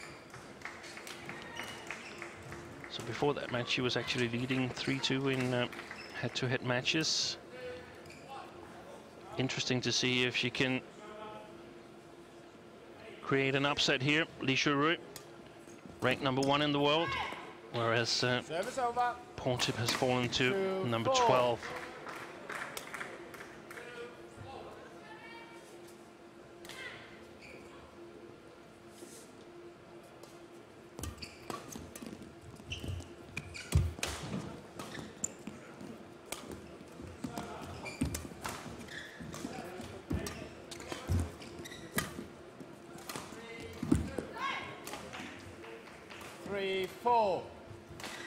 We can see that she's got her right knee strapped. Pontip.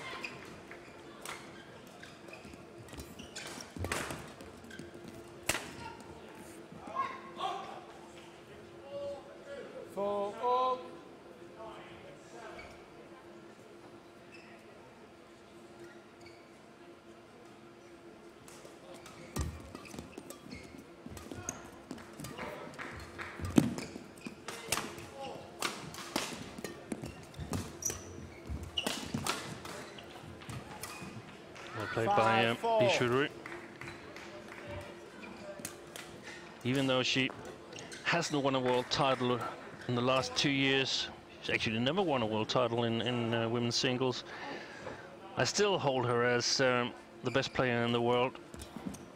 Her ranking shows that she's definitely the most consistent player, but I also think that she is actually the best player. But when she's in finals, it seems like something strange happened. This year she was 1 game up and 13-8 up against Carolina Marin, and suddenly it looked like she started doubting herself. In Guangzhou last year, she had to carry the expectations of the whole country on her shoulders, and that burden was too much against Ratchanok Intanon, but 5-6. I still see her as overall the best player in the world.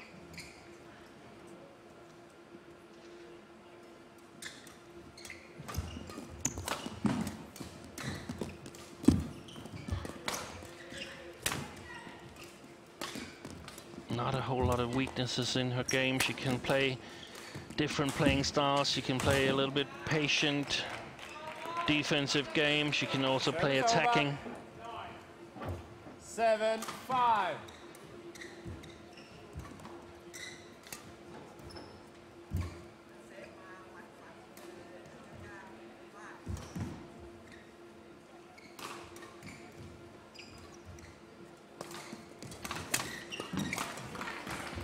So actually, you could say that it's perhaps good for women's singles that she hasn't won those 3 finals, the Asian Games, and the 2 times she's been runner-up in the World Championships, because had she done that, she would just have been totally dominant in the women's single. Service over. 8-6. Nice placement there.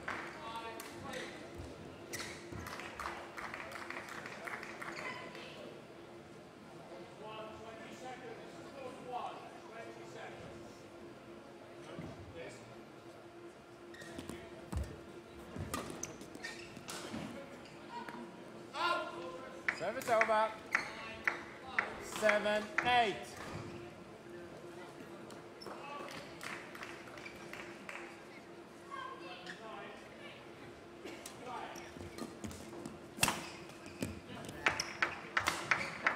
All. Good shot placement from pawn tip.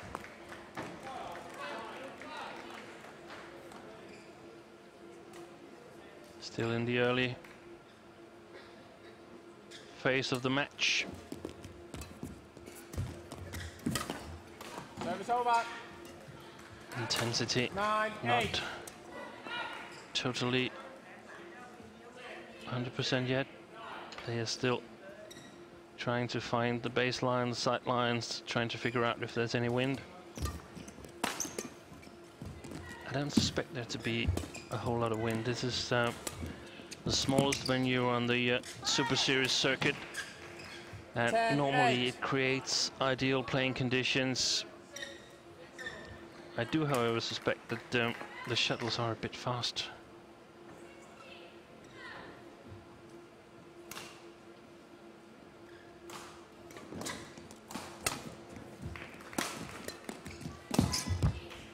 Good follow-up from Li Shuirui, and that gives her a 3-point lead going into the first interval here in Sportspark Odense. First round of play in women's singles.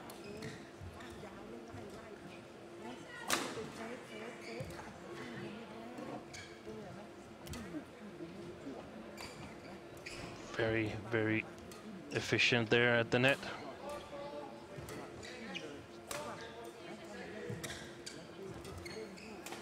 Now getting some coaching advice from Chin Jin.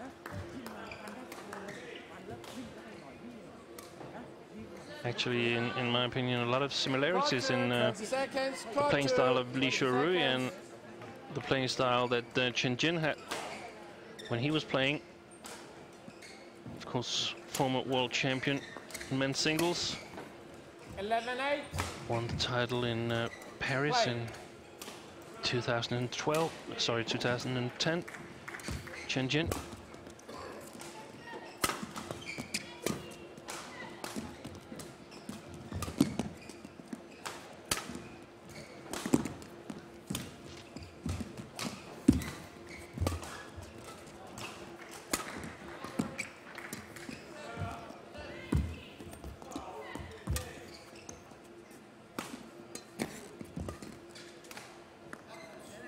Service over.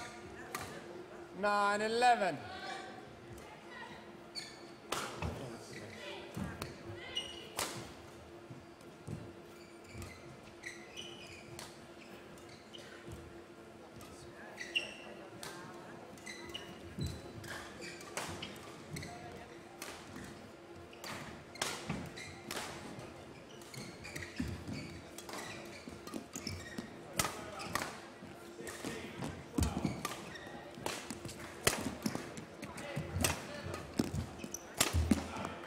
Service over.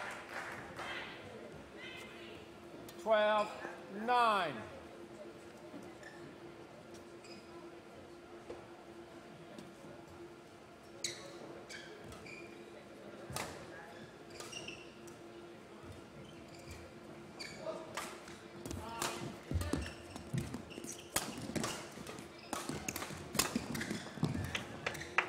Service over.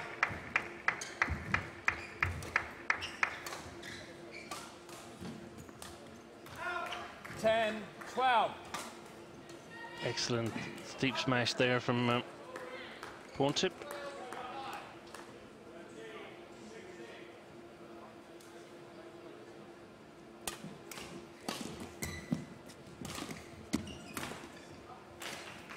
Service over. 13-10. Remember, you can ask questions on our Facebook site, Badminton DK. One of the questions comes from someone with a Russian name that I can't really read nor pronounce, but he asks how drops can help to excel the game. 10. And I think drop is actually sometimes very underestimated in singles play, because well-placed drop shots can help you sort of make the court bigger. Service over. If you can place drop shots really close to the net from the baseline, you force your opponent to take an extra step in order to return the shot, and creates a whole lot of different situation than if you just have to take one step out from the playing center and are able to return the shot. You have to take one more step, and it's a whole different situation, much more dangerous for the player that has to leave the center of play and or the center of the court and get close to the net. Much more vulnerable, much more open court after that. Fault. Service over. 15-12.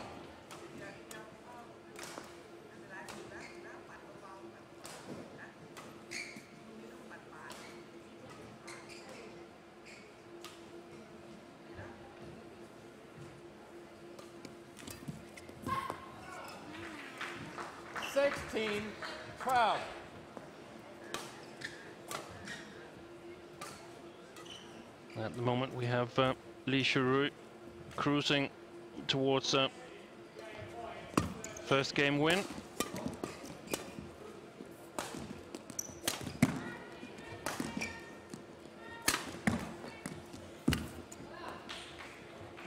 Excellent recovery there.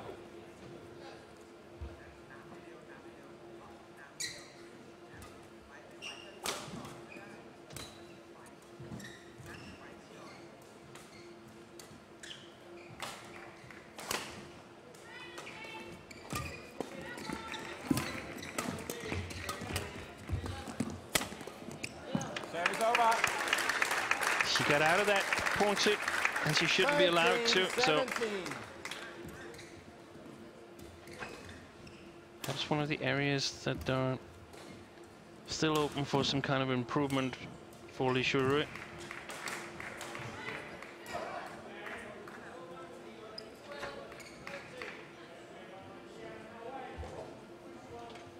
Killing at the net, finishing the rally.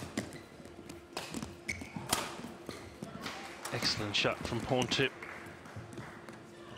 Cross deep smash from her forehand side. I really love that shot.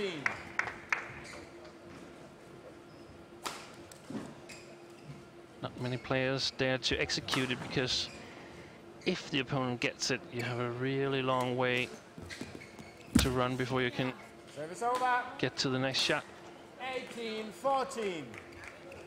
But if you play it, you sort of keep the court open. You don't always play to the backhand side. You don't always play straight. Of course, a lot of players have the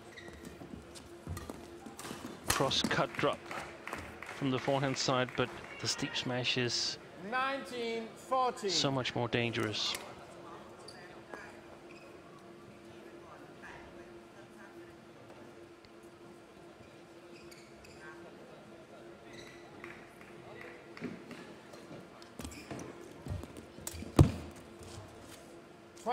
Game point 14. And 6 game points for Li Shuru. Logical development compared to the rallies in this first game here. He's been in control of most of them. 15-20.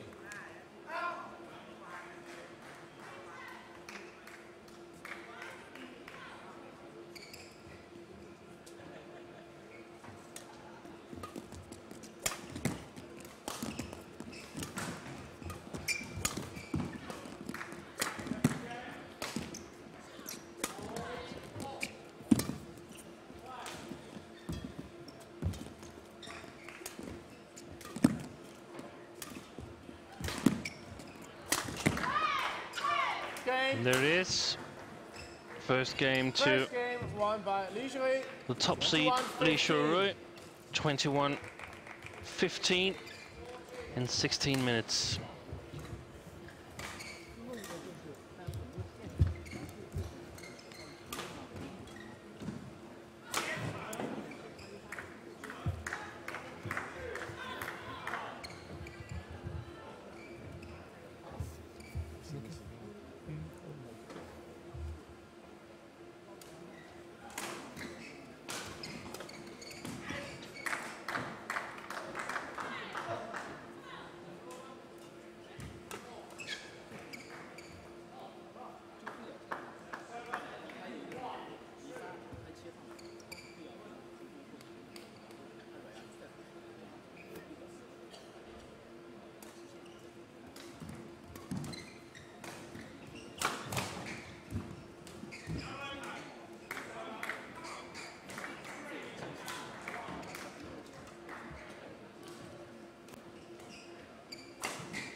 Li Shui also leading the Destination Dubai ranking.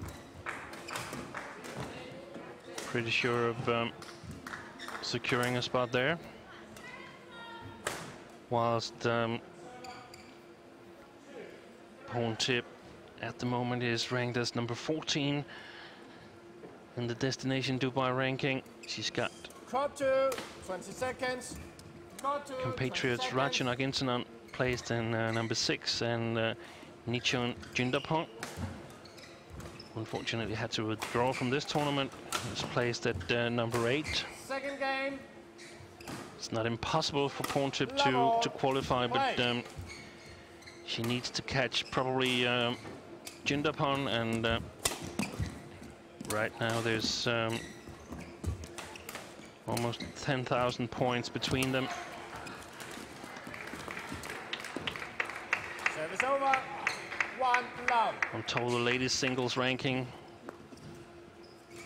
for the Destination Dubai, it's all Chinese. Li Shui number 1, Wang Xishan number 2, and Wang Yihan ranked 3rd, 10,000 points behind Li Shui. 2 love.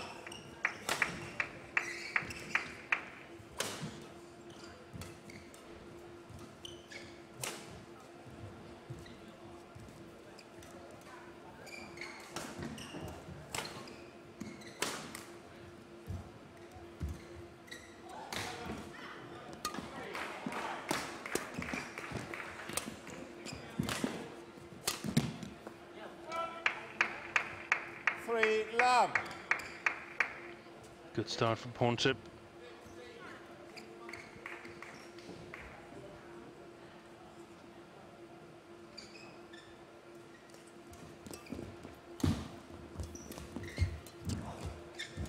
Service over. 1-3.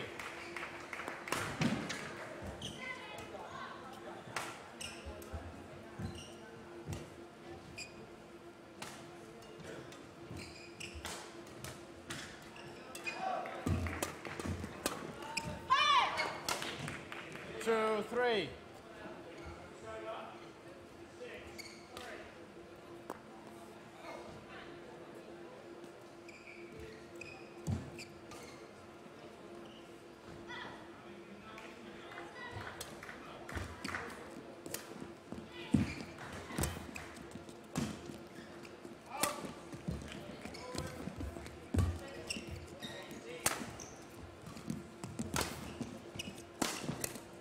Full. Service over. 4-2.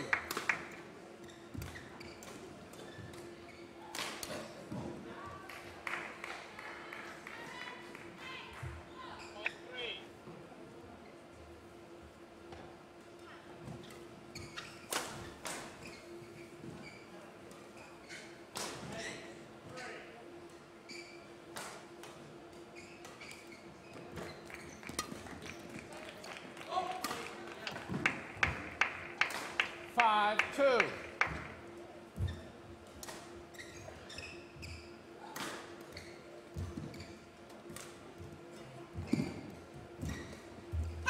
Service over. 3-5.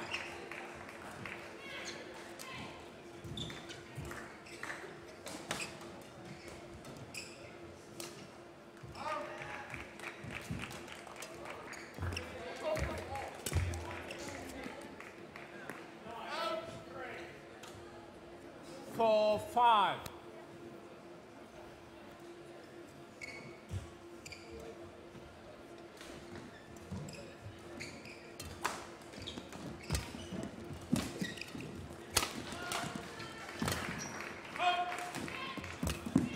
Very nice drop shot from Pontip. We see that Lee Shu-rui just had to take that extra step to reach it. I don't suspect it to be shorter than the service line, but just around the service line there.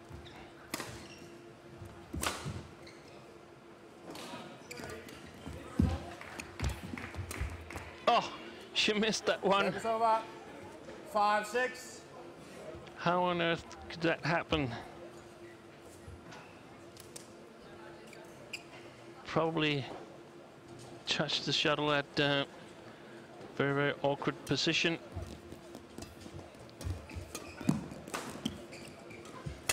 Went like 45 degrees out on the Service over. left sideline. This one called good.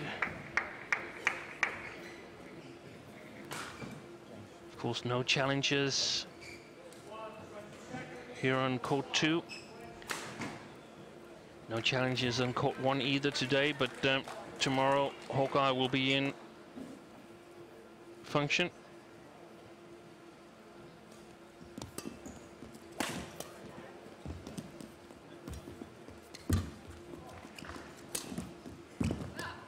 Service over. Good shot from Lee Shu-rui. 6-7. Line judge. Lee.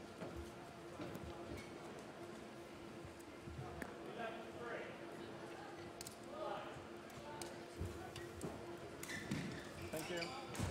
I'll call Lee. Thank you.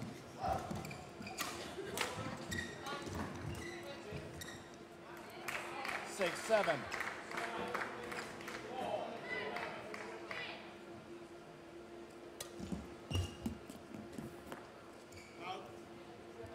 Seven all.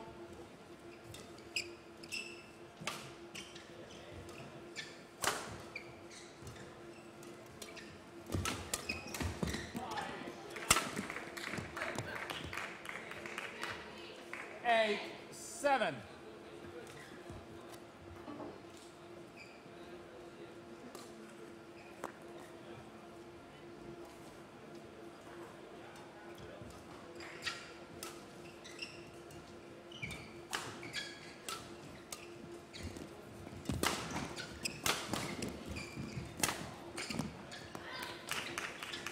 Nine, 7.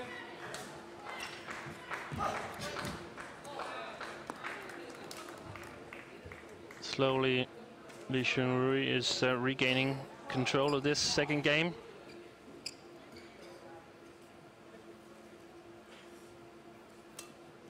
She's got the first one, 21-15. No hesitation there. This time she killed it straight away.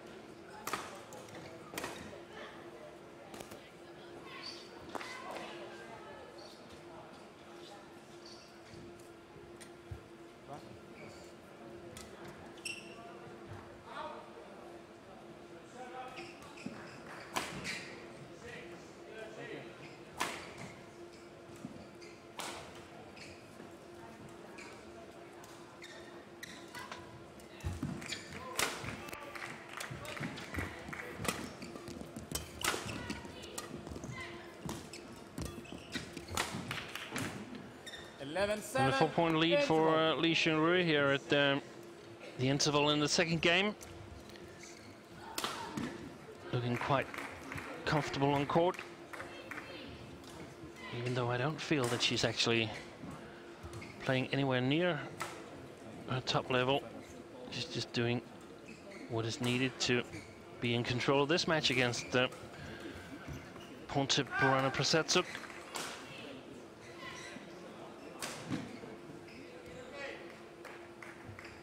Look at him picture here. Cut 2, 20 seconds.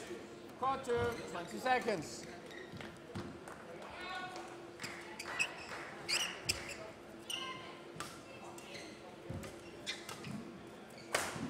11-7. Play.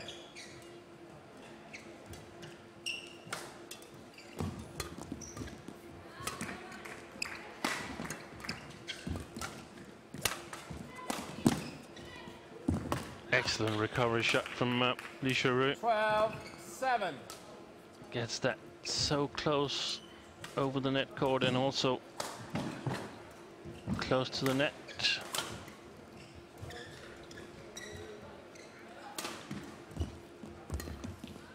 Line very, very short there.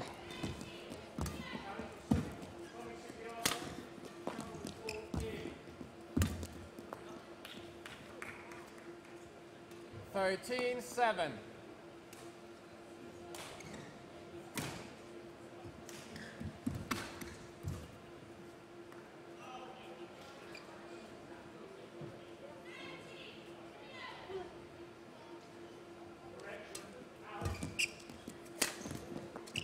Good shot. 14-7. Pawn tip should be quite demoralized right now. Seems like Li Xiaorui has an answer to everything pawn tip is throwing at her.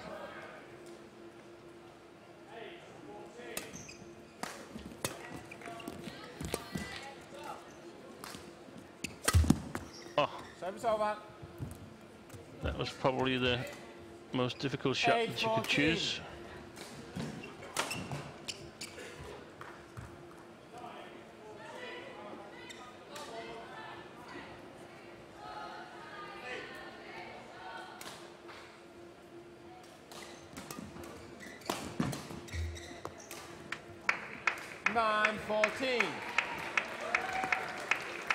Very clever shot placement there for from pawn tip, trying to target the body of Li Xiaorui.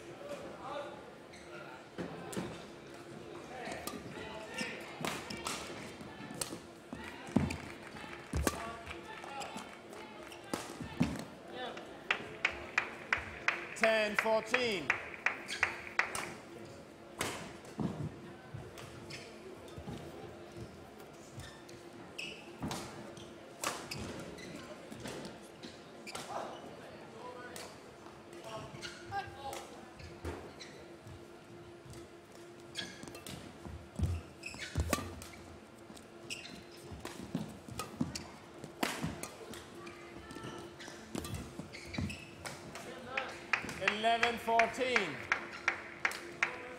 Four straight points there for pawn tip.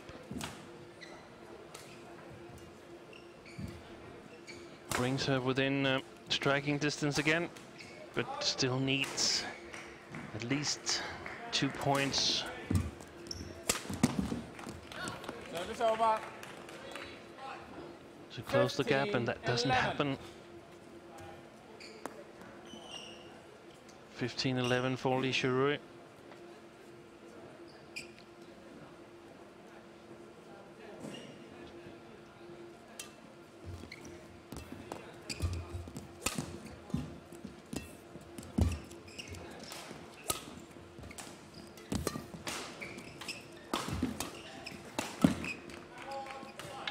Service over. Another good shot to the body of Li Xiaorui.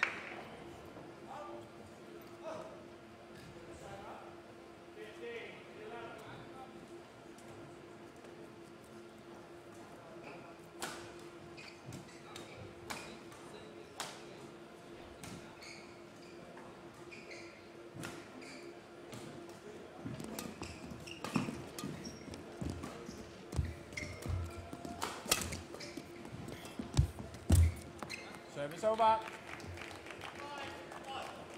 16-12.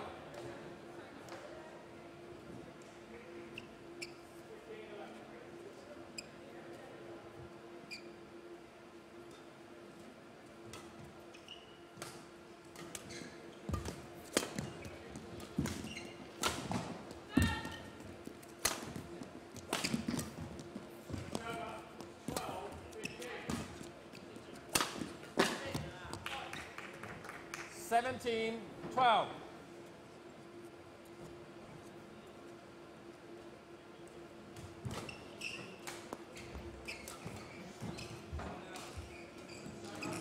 Nice deception from Pontip, but read by Shuri and finish it off with a smash. On court number 3. Meanwhile, we're having the court mop.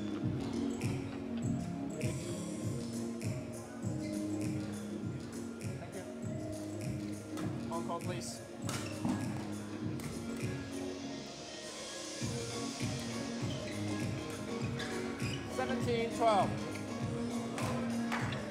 So clearly, Pontip not really totally recovered from her injury in January.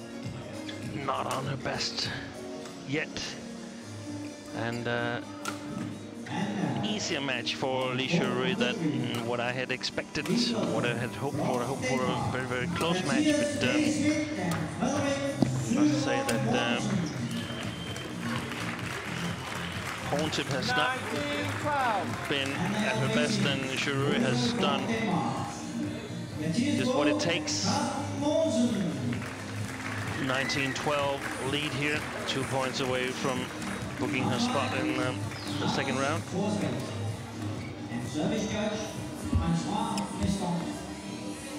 And now 8 match points coming up.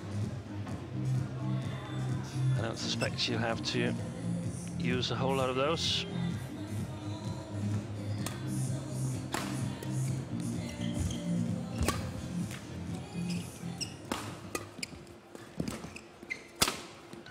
And there it is, first time of asking. Easy victory for the world #1, the top seed in this tournament, Li Shuri. Thanking her opponent from the match. Straight games, 21-15, 21-12.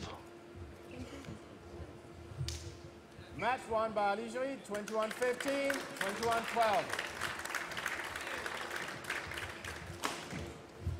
You're watching live coverage of Court 2 here from the YONEX Denmark Open. Here as we get the last point for Li Shuri. It's actually not the last point, it's one of the better rallies, bringing her ahead 17-12.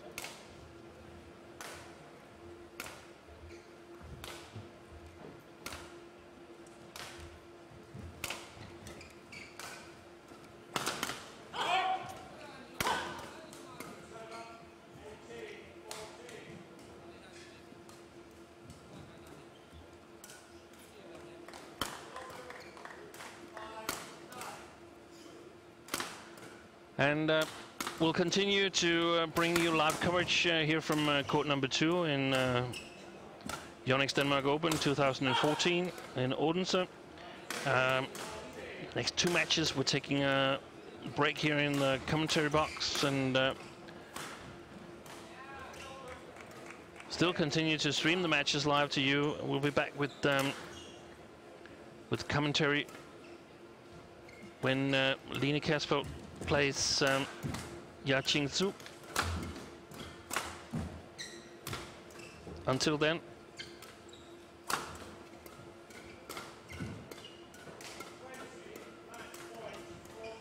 you're still able to follow the live stream of this Court 2. This service continues all the way through Saturday. So we'll be back in a couple of matches.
Please welcome the technical official on court number 1.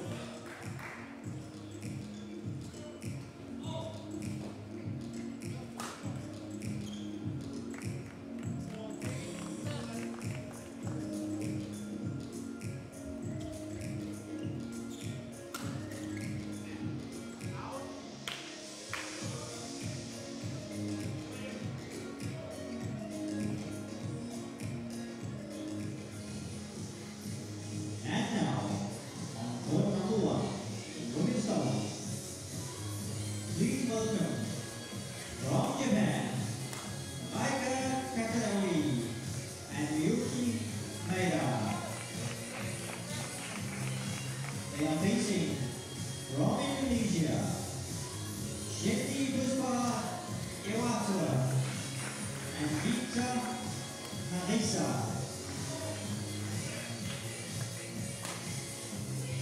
The umpire is Cindu and service judge Henrik Boas.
Please welcome the technical officials on court number 2.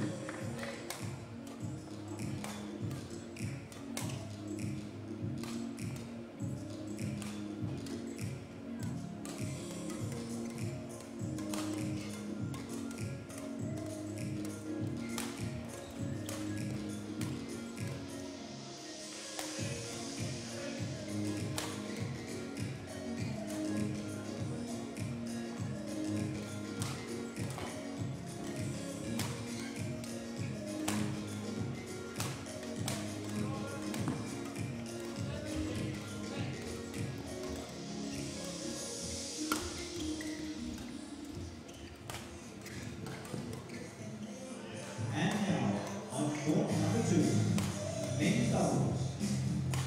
Please welcome from Germany, Miguel Fuchs and Johannes Schotter. And they are facing from Chinese Taipei, Li Xiangu and Sao Chai Sin.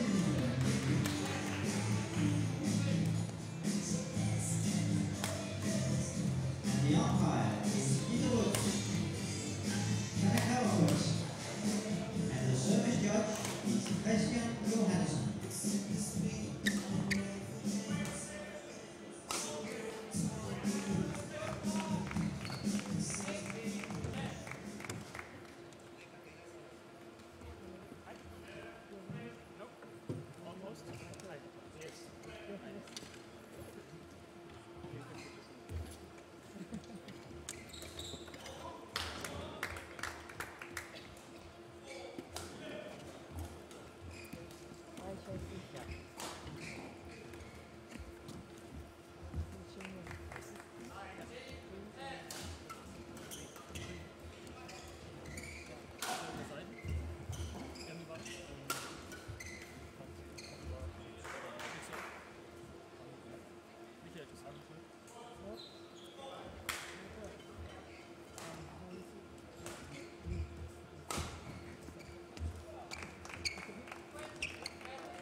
ready to play.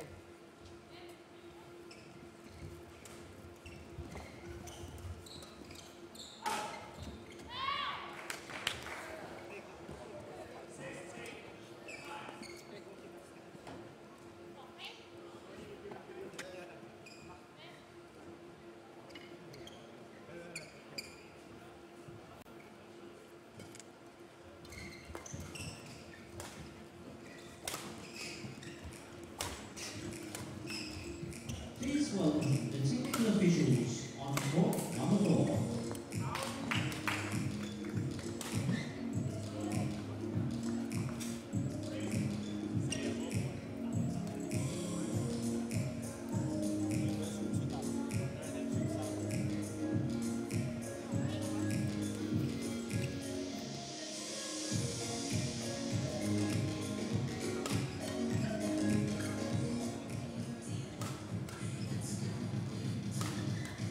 And now on court number 4, women's singles. Please welcome from Bulgaria, Linda Zechili. And she's facing from China, Wang Yihan.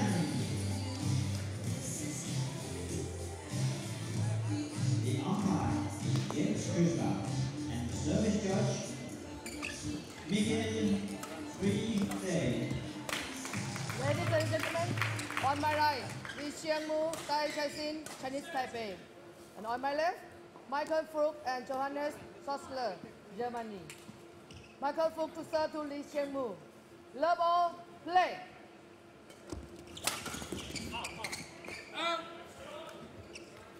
Service over, 1 love.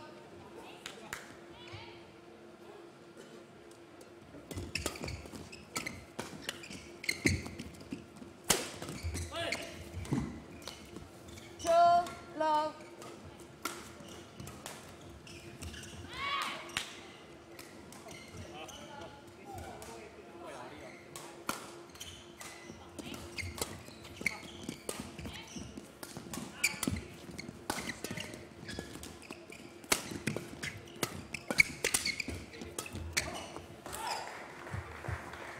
Service over. 1, 2.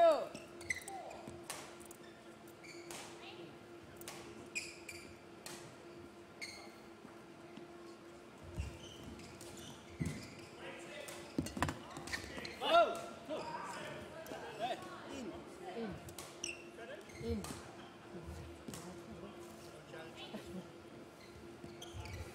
Service over. 3, 1.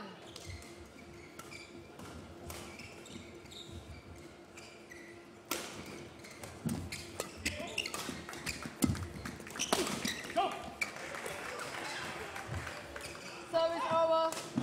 2, 3.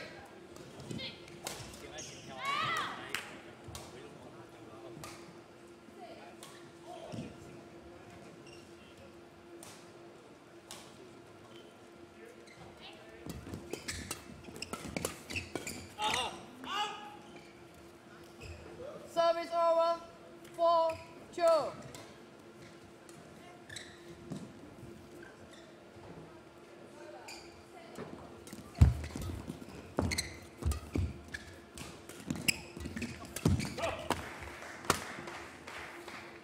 Service over. 3, 4.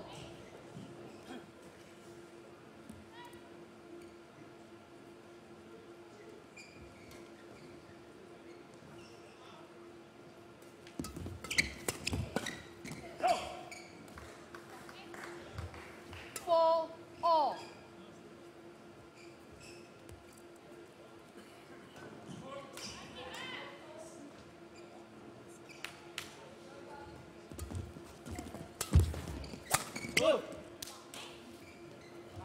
Service over. 5, 4.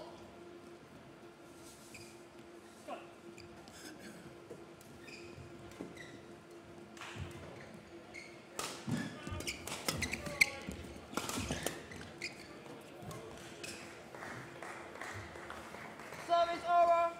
5, all.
Service over. 10, 8.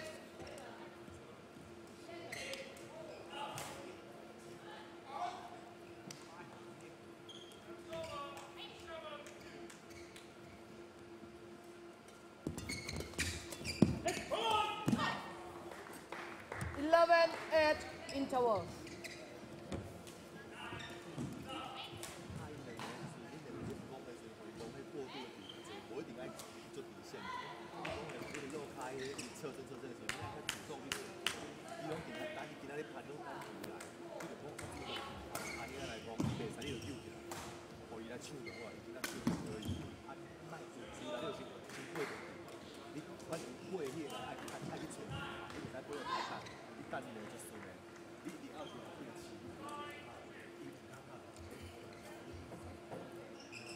Court 2, 20 seconds. Court 2, 20 seconds.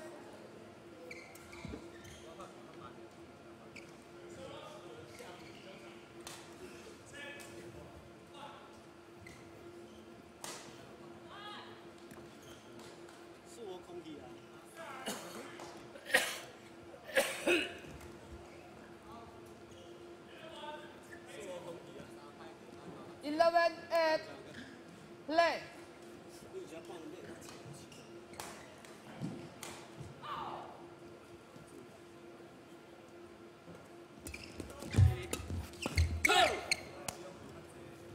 Service over.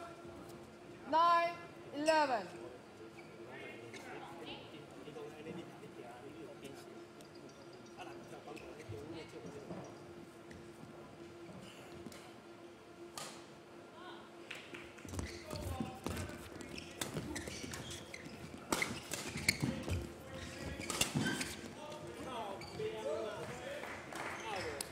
Service over. 12, 9.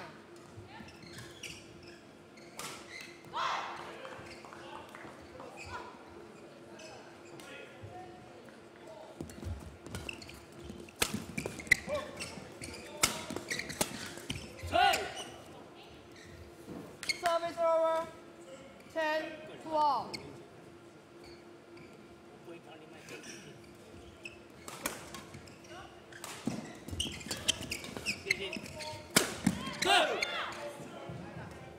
Eleven, 12.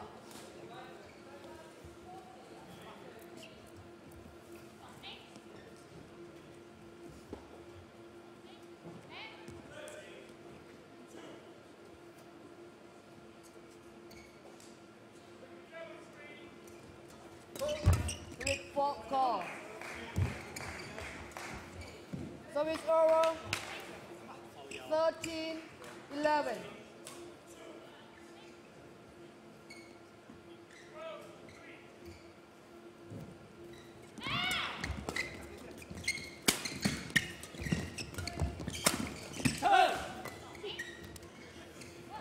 Service over. 12, 13.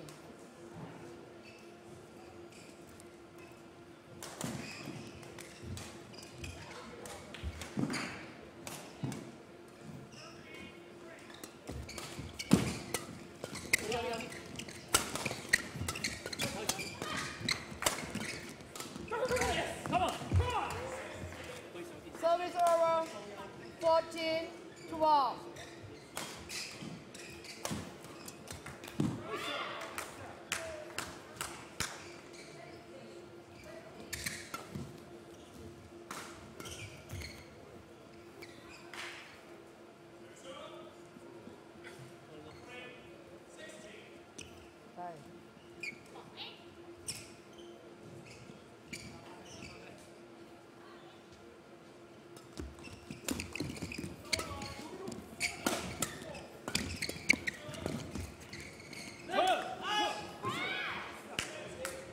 Service over.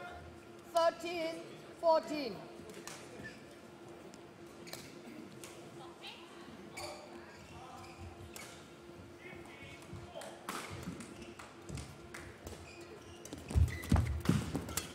Turn! 14, all.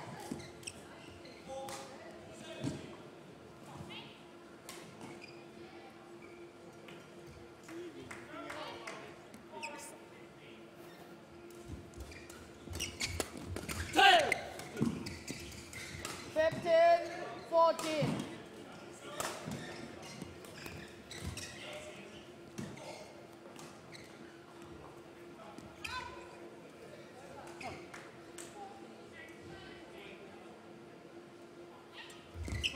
Out. Service over. 15 all.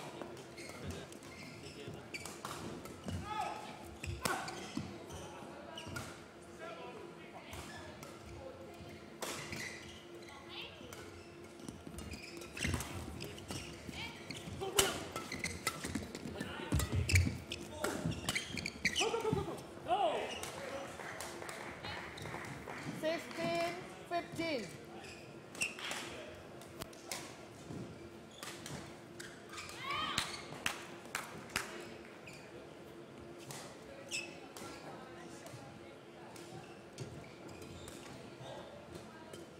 Let. Right.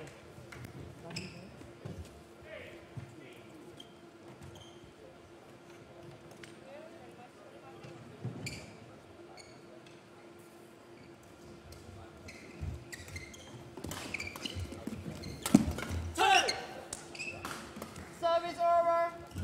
16 all.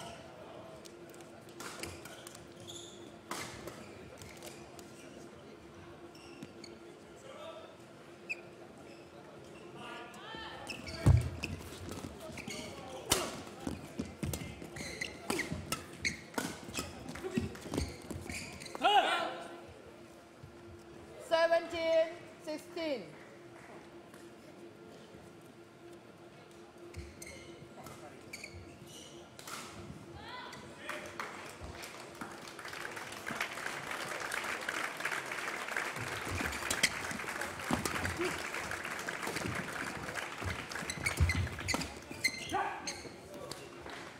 Service over. 17 all.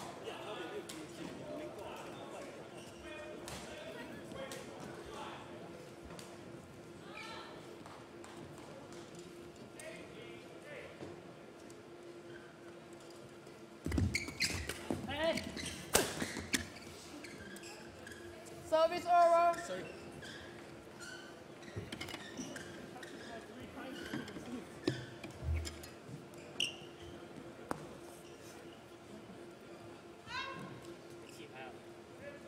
Eighteen, 17.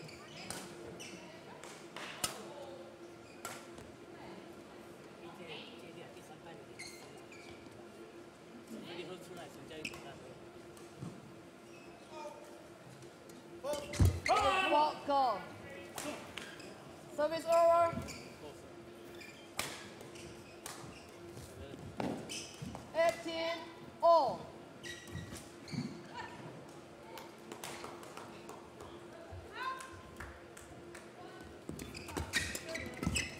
Yes!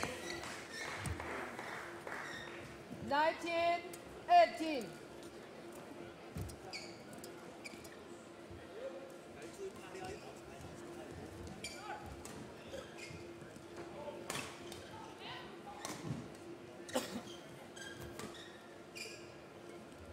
Yes! 20, game point 18.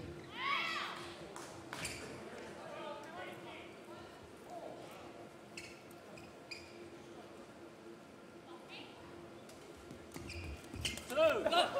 Go! Service over. 19-20.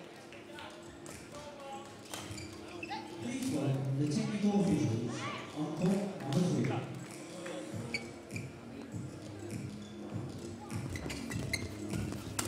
Turn! 20 all.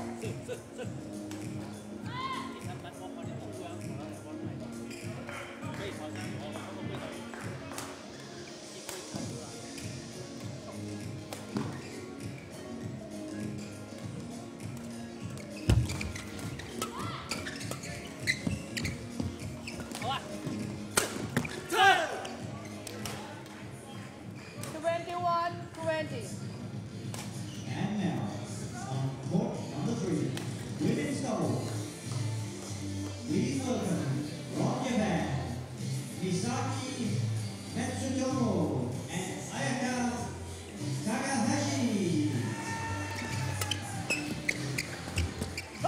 They are facing from Russia, 21. Ekaterina Polotova and Evgenia Koetskaya.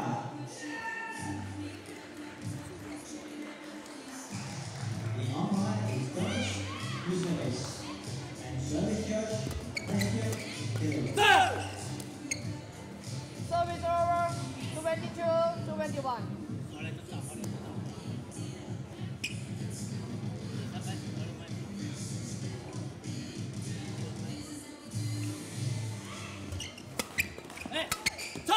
Game. First game won by Lee Chiang-moo, Tai Chai-sin, 23-21.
To receive.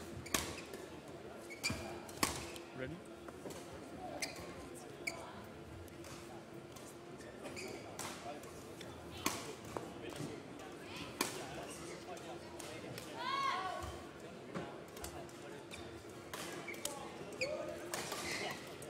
Second game. Lobo, play.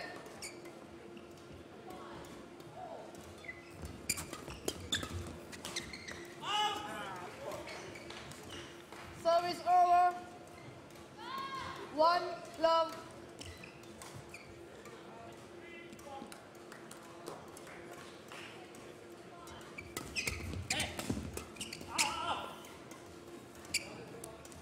Service over. 1 all.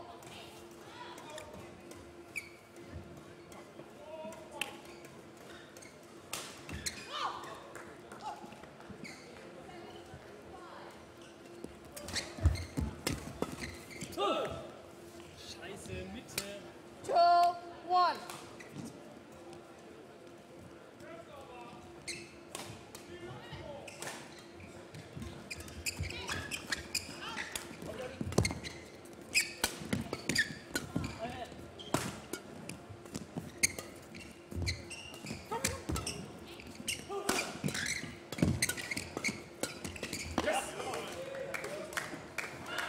Service over.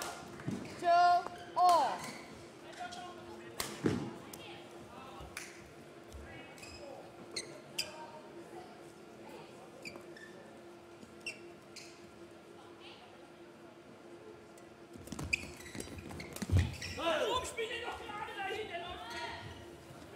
Service over. 3-2.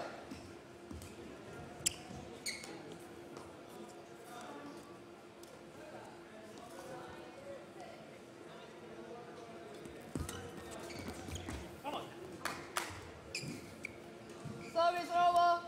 3-all.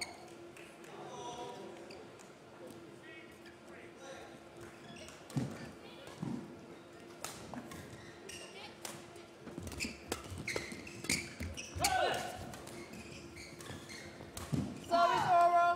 4-3.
Service over. 5-7.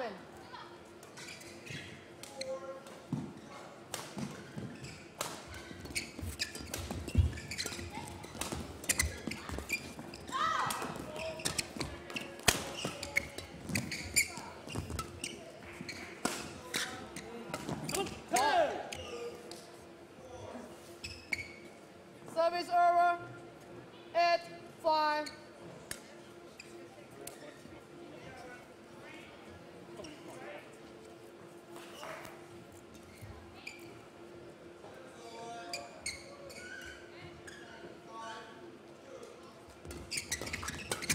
Yes, come on. Service over. 6-8.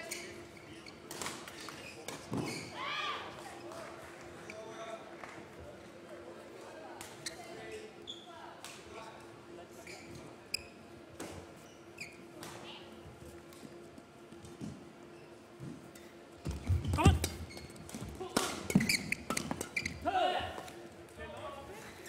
Service over. 9-6.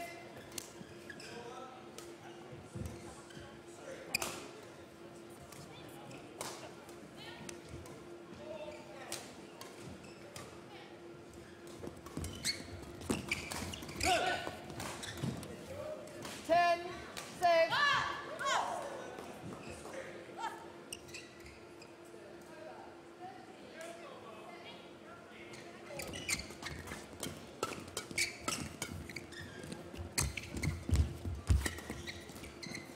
Also, von da ein Ball ans Netz. 11-6 interval.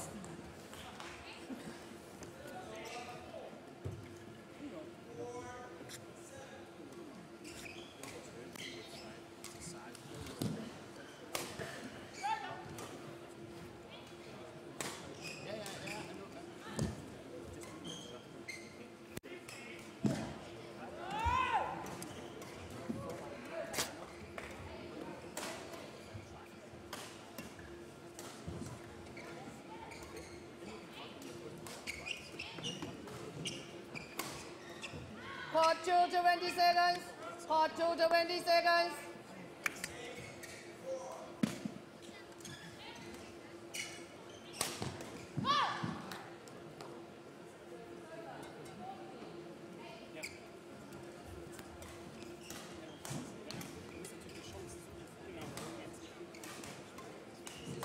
Eleven, 6.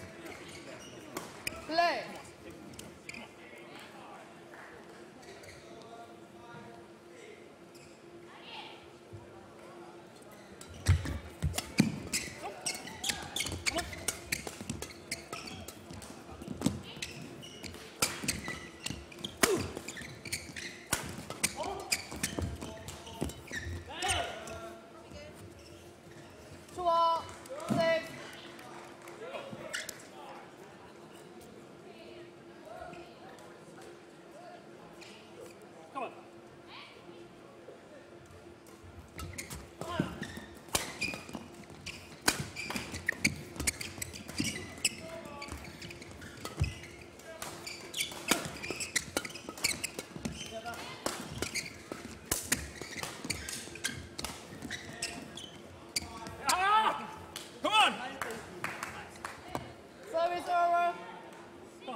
all.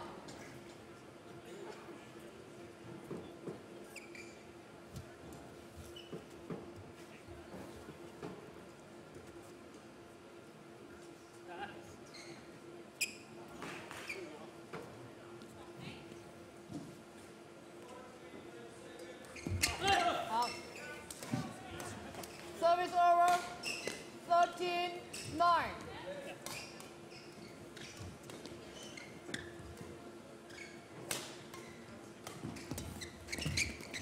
Hey! 14-9.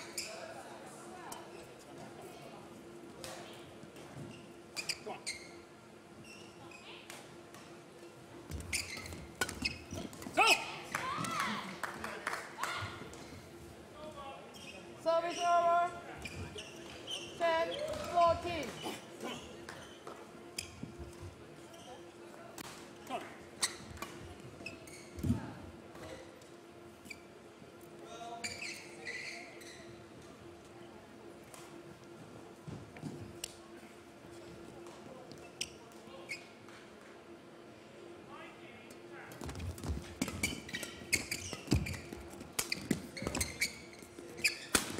Yes!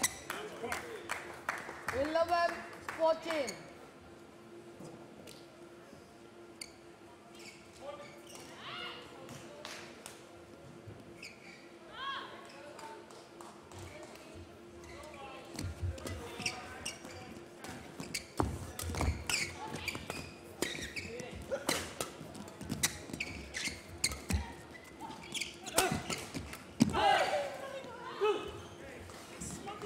Service over. 15-11.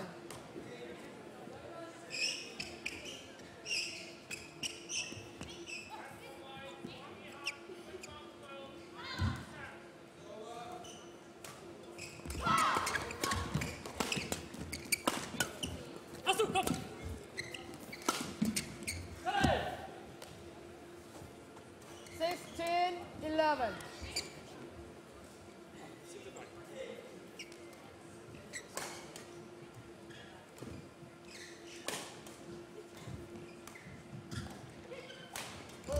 With 4 Service over.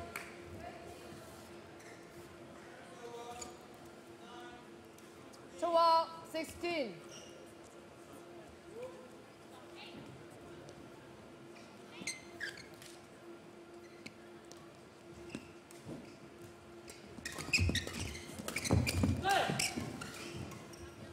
Service over. 17-12.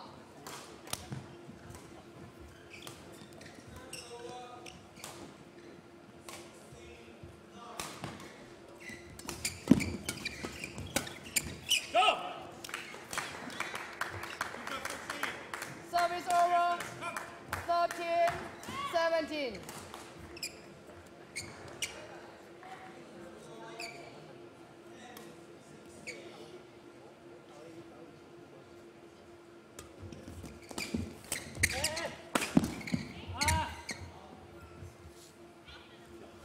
Service over.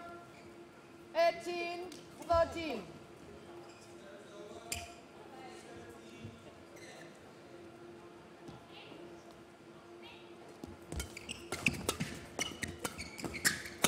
Go! Service over. 14-18.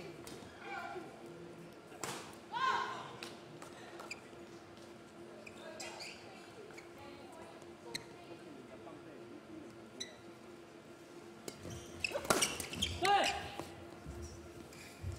Service over. 19-14.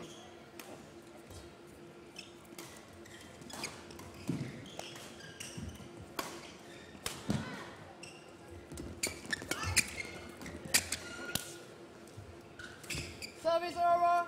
15-19.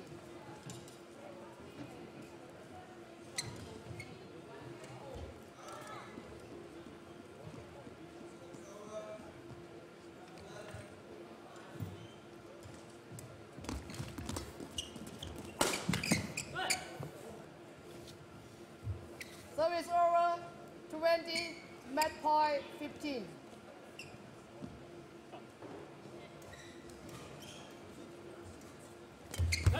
Game.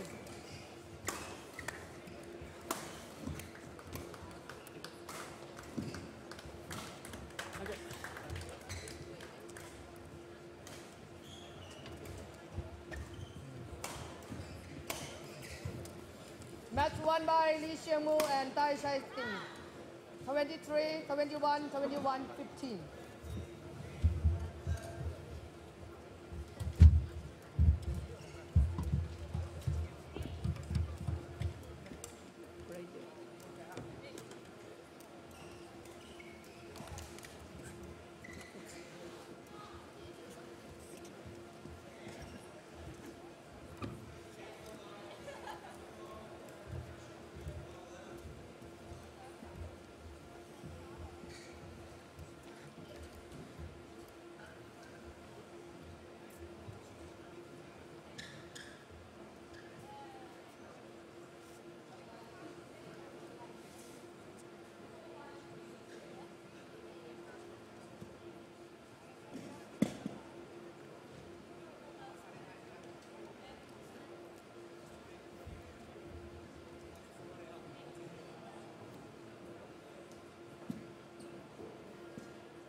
welcome the technical officials on court number 4.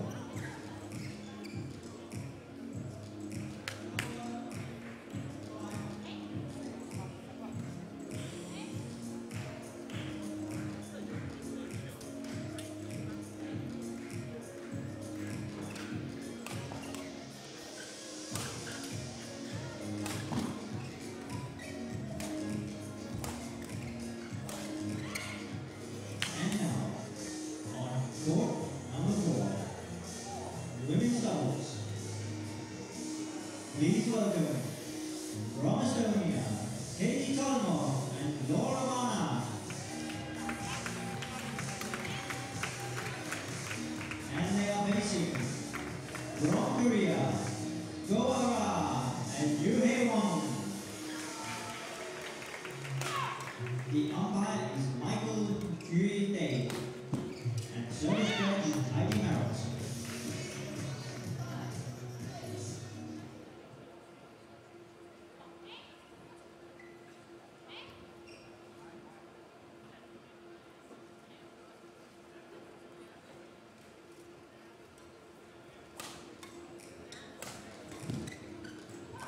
Please welcome the technical officials on court number 2.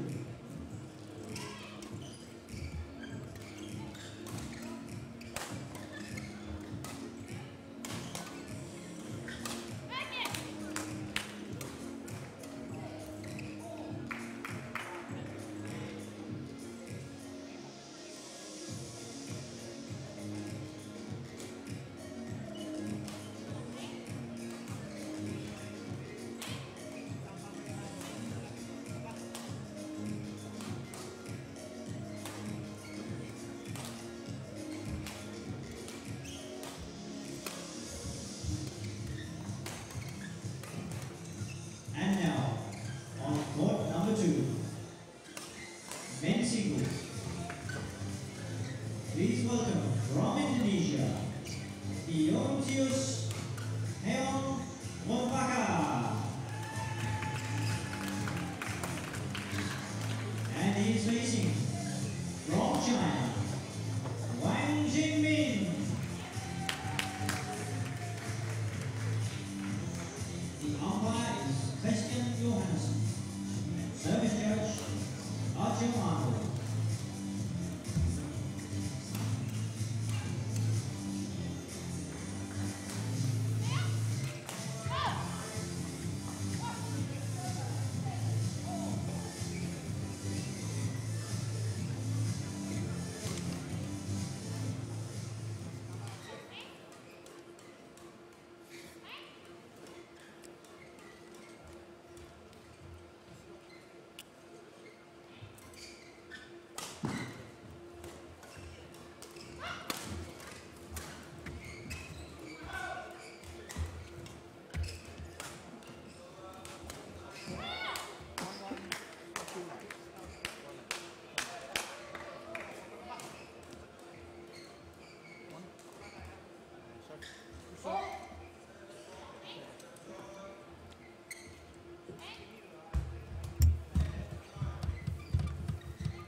Ready?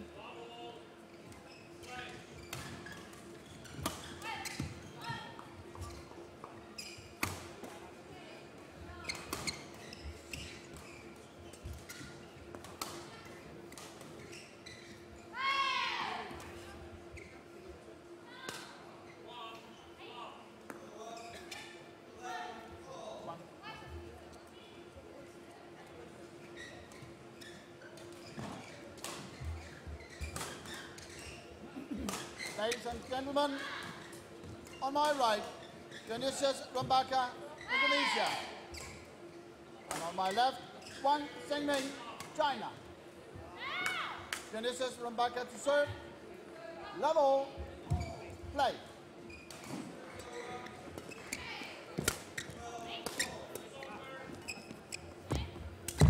Service over. 1 love.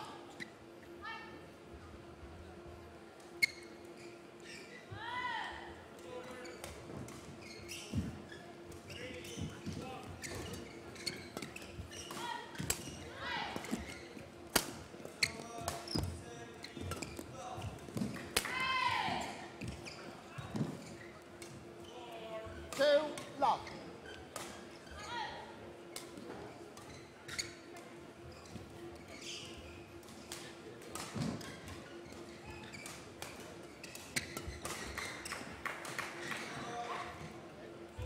Three, love.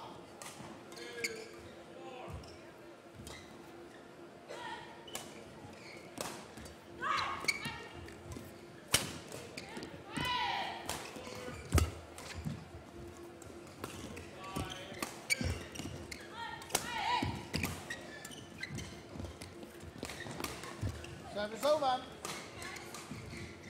1-3.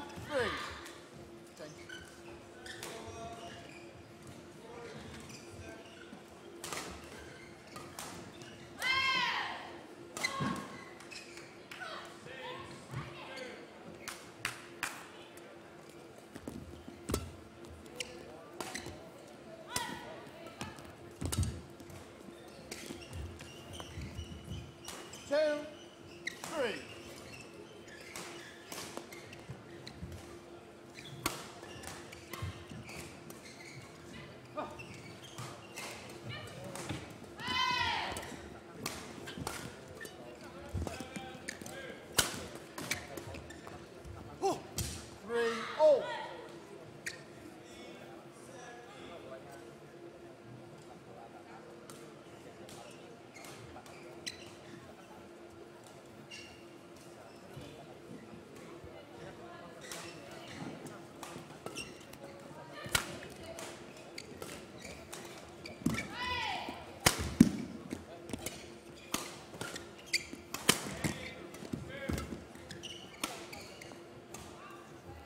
Service over.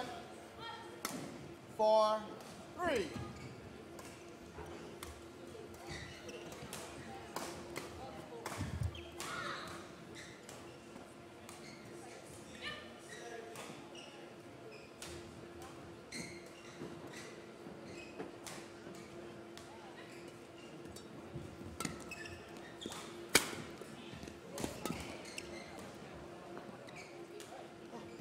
Service over. 4-all.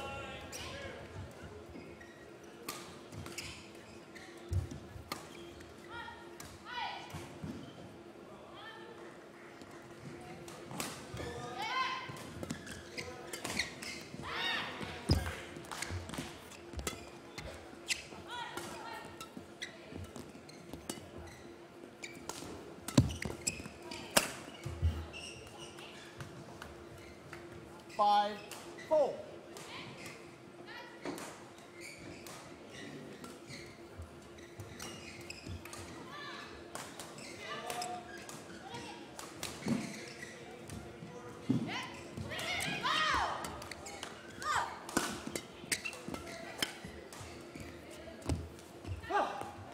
Service over.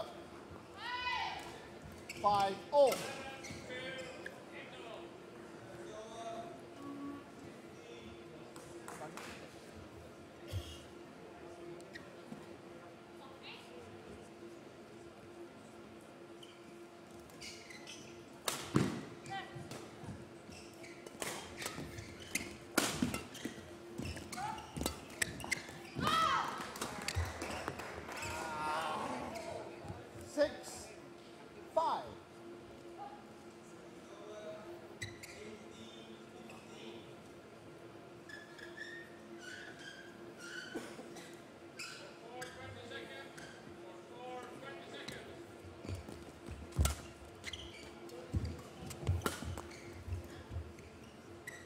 7-5.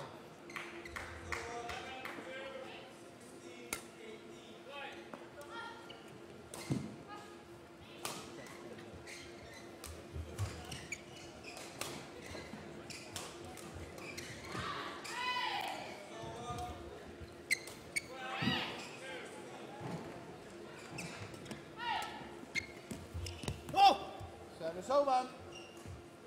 6-7.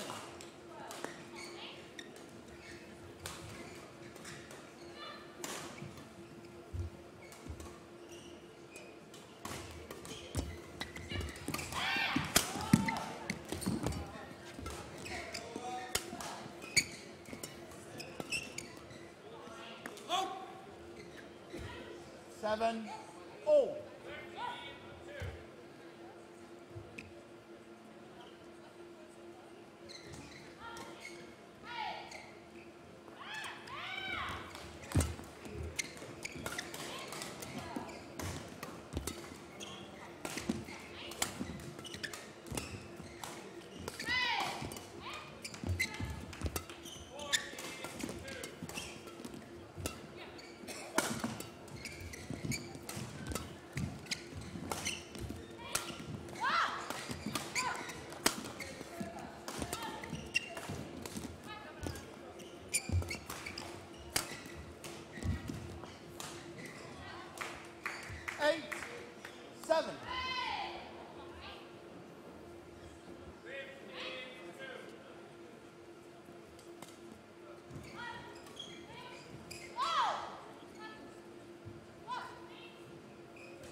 Turns over.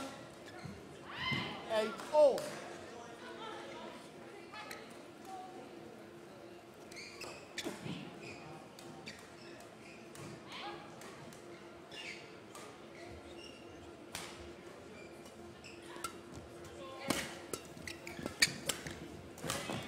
Service over. 9-8.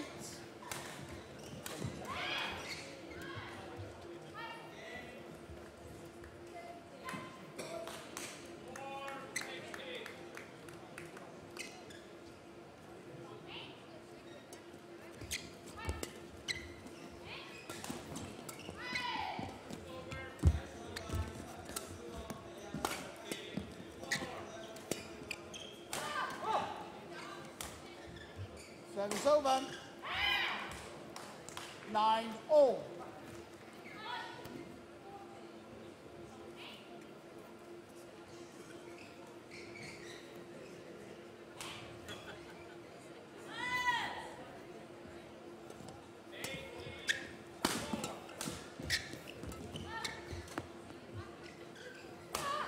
Ten, 9.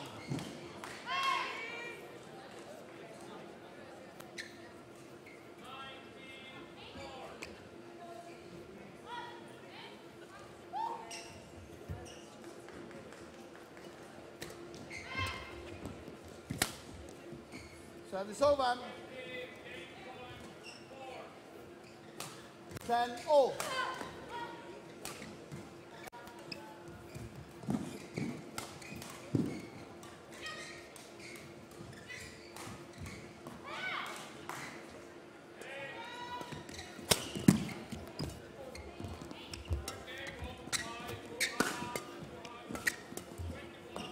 Eleven, 10, interval.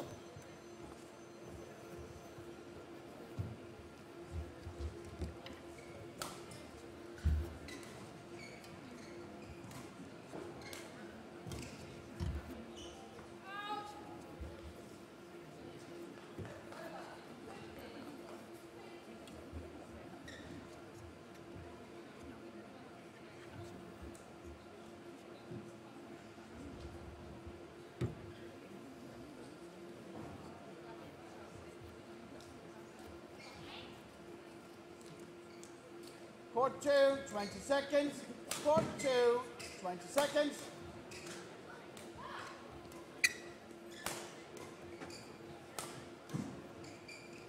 11, 10, play.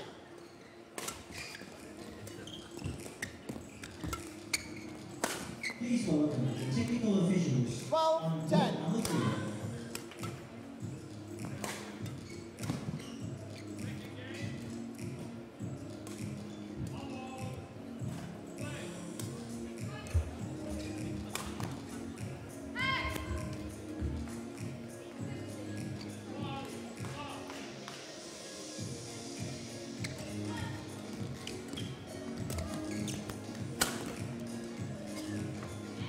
It's over.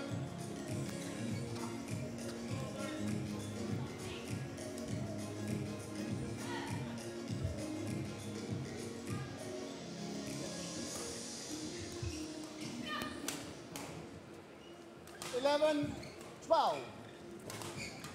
And now, on court number 3, men's doubles. Please welcome from China, Caillou and Caillou.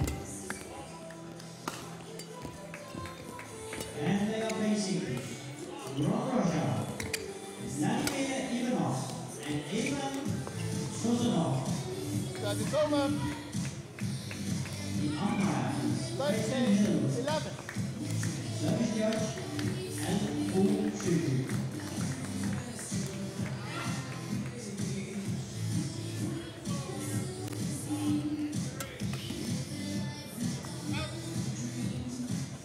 Service over.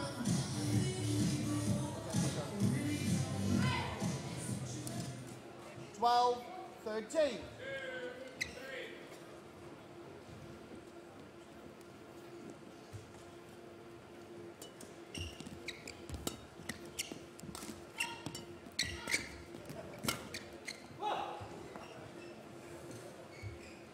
Service over. 14, 12.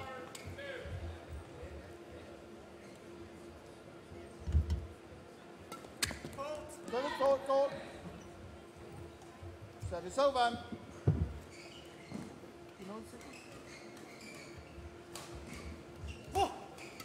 13, 14.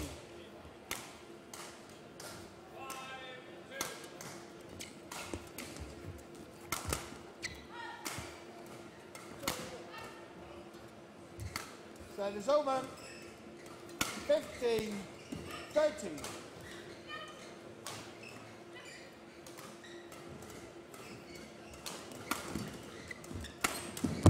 Service over. 14, 15.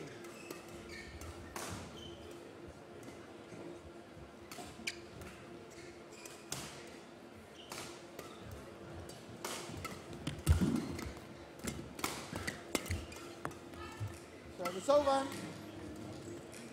Please welcome the technical officials 14. on court number 1.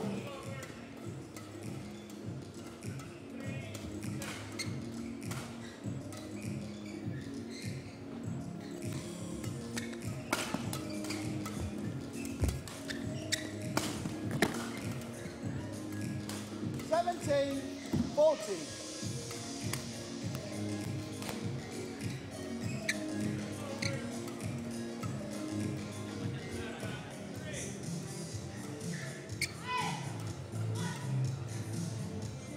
And now on court number 1, men's singles. Please welcome from China, Cindu. He is facing from India, K. 18, 14. Seconds. The umpire is Fabio Beto. And the service judge, Yip Kios.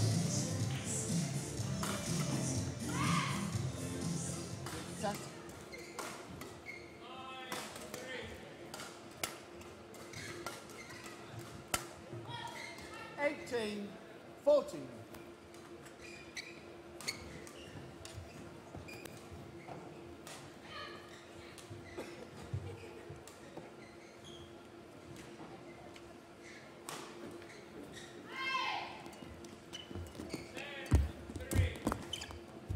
Nineteen, 14.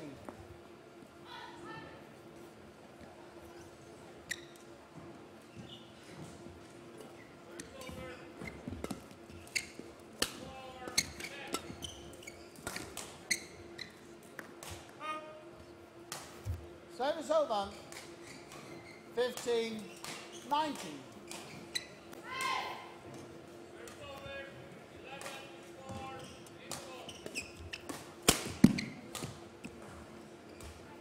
Sixteen, 19.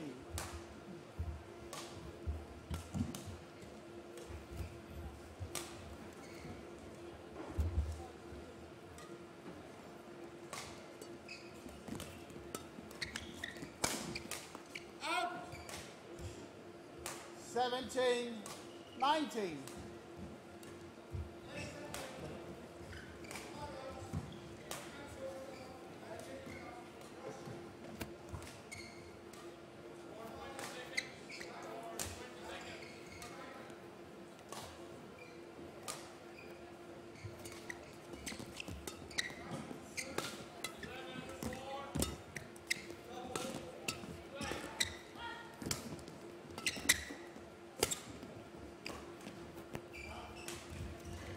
Service over. 20. Game point 17.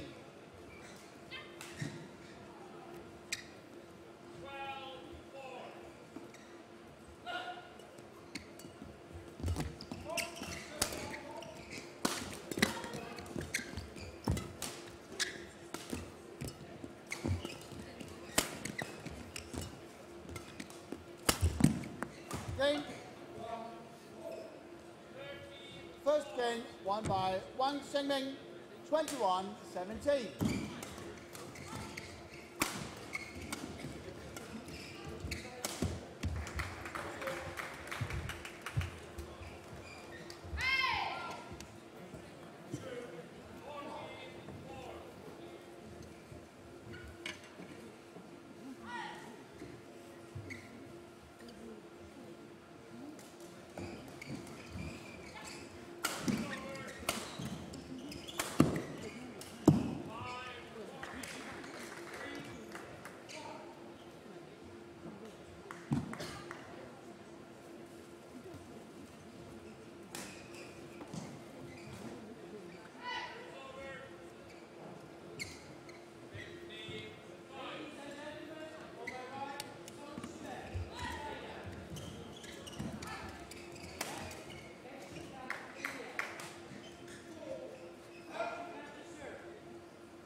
Second game.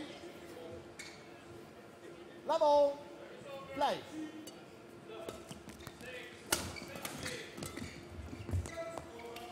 One love.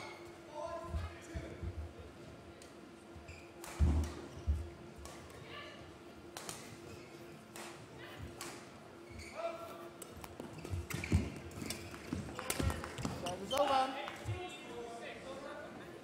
1-all.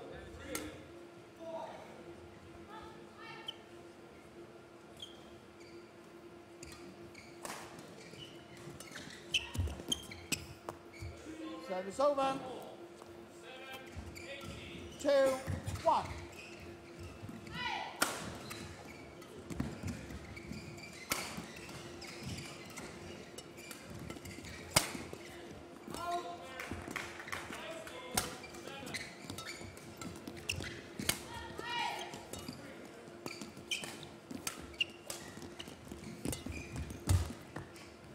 Service over. 2-all.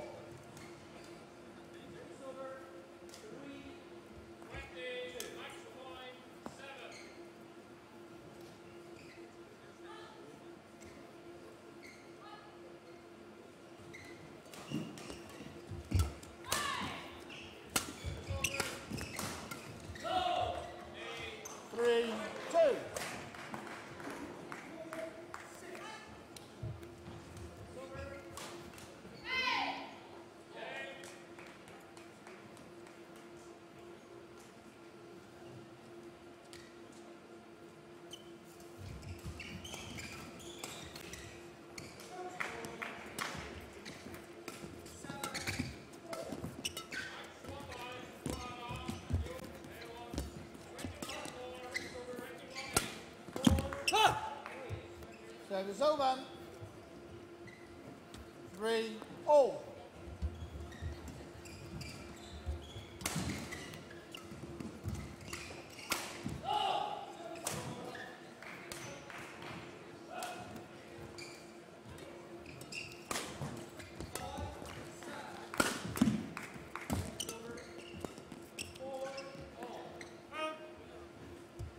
Four, three.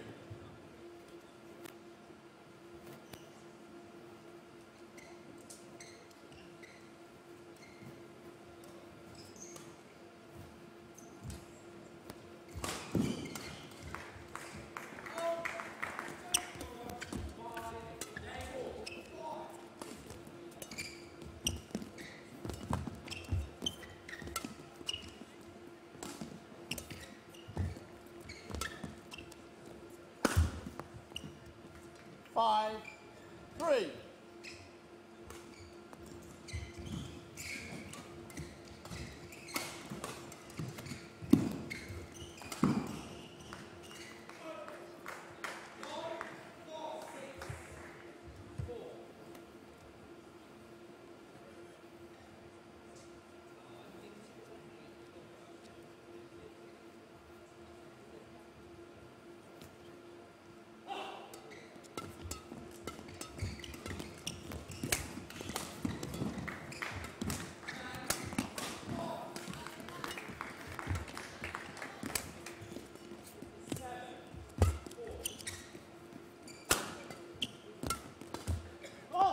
Service over.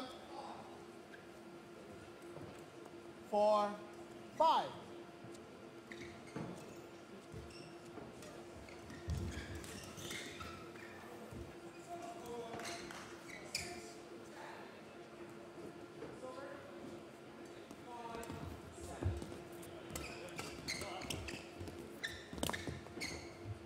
Five, oh.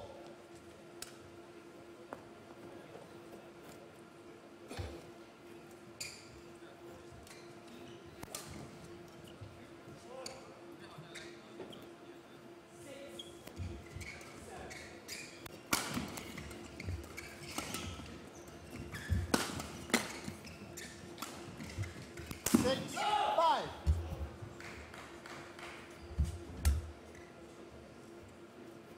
Change shot.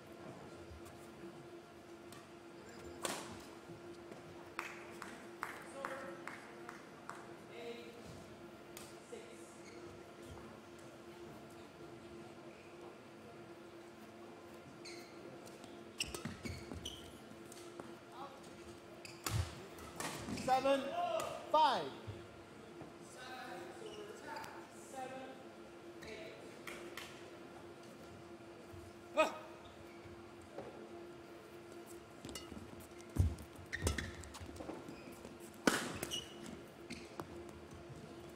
Eight, five.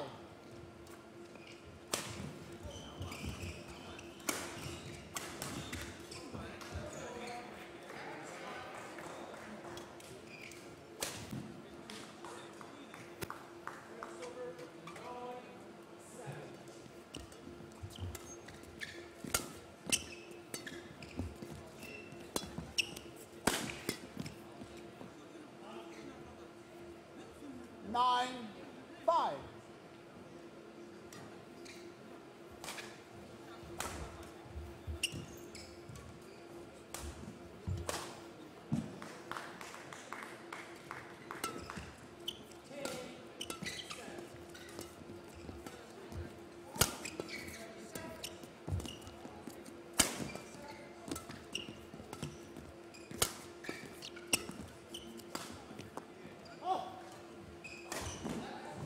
Ten, five.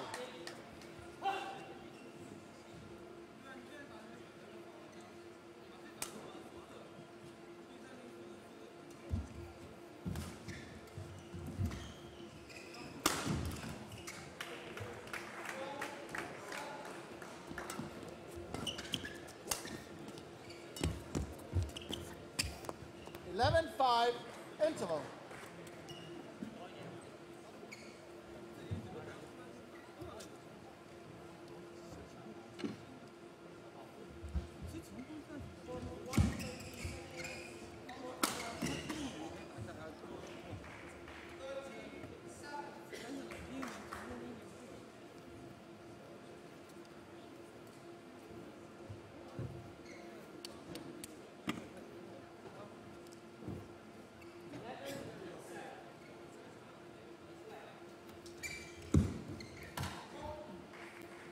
Court 2, 20 seconds.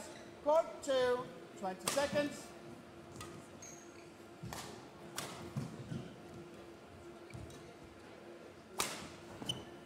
Eleven, 5, play.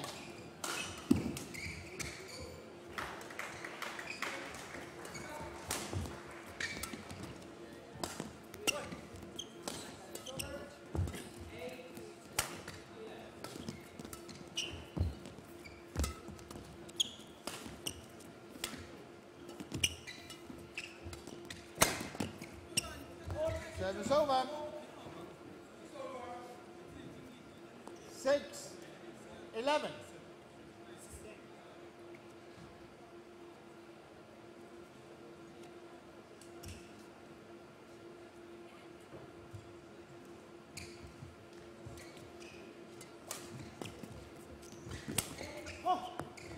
Service over. 12, 6.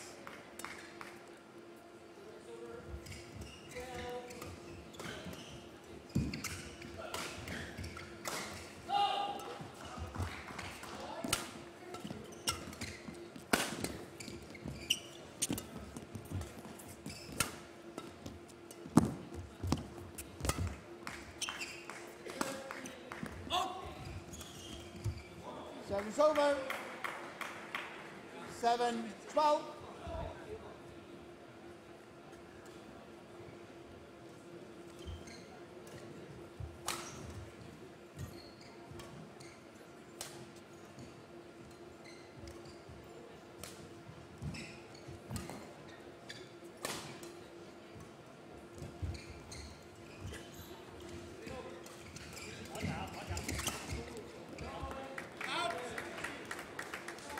Eight, 12.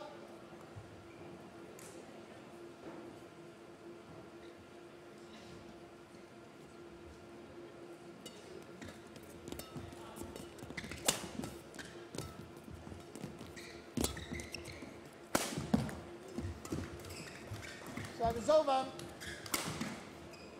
13, 8.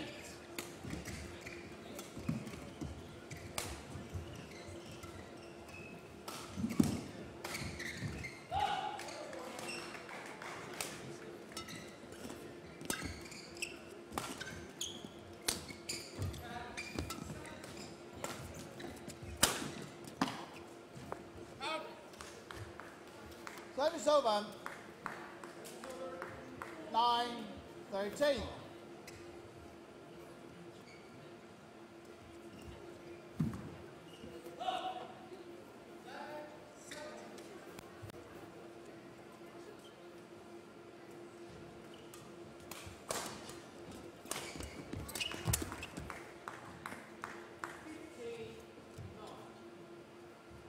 Ten, 13.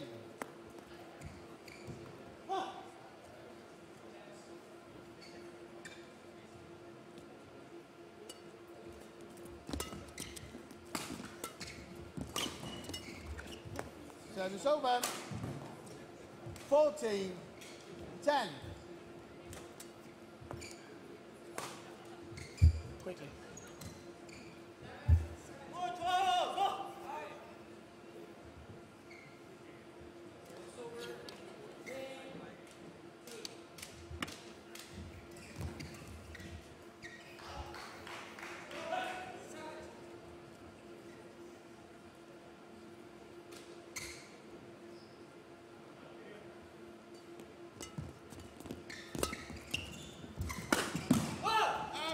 Service over. 11, 14.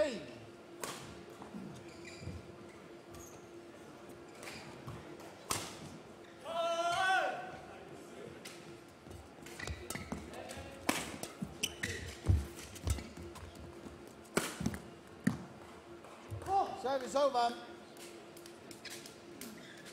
15, 11.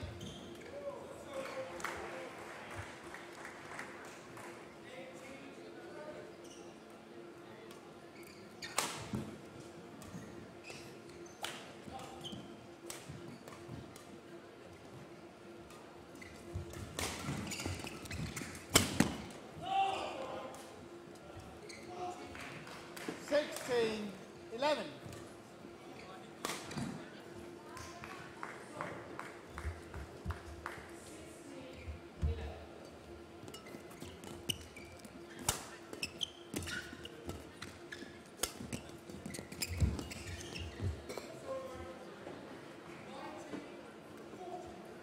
Ele- 17-11.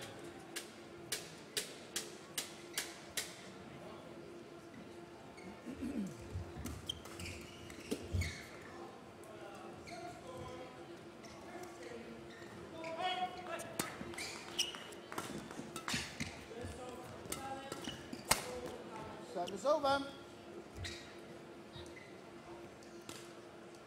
12-17.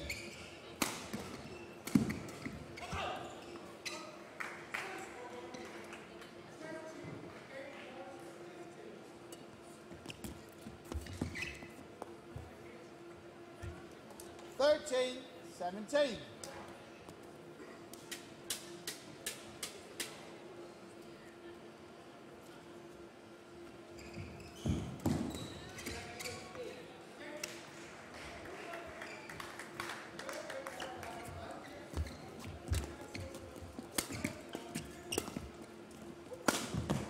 Out.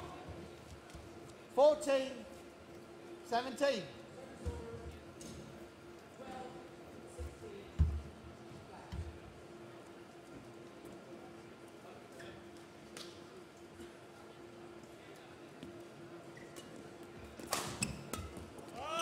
Up.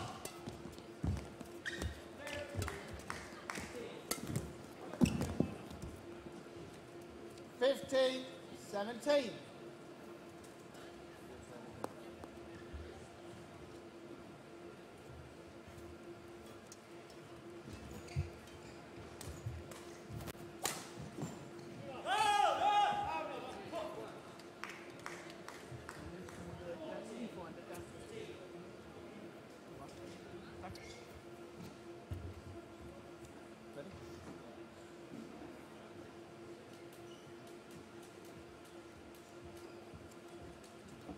Fifteen, 17.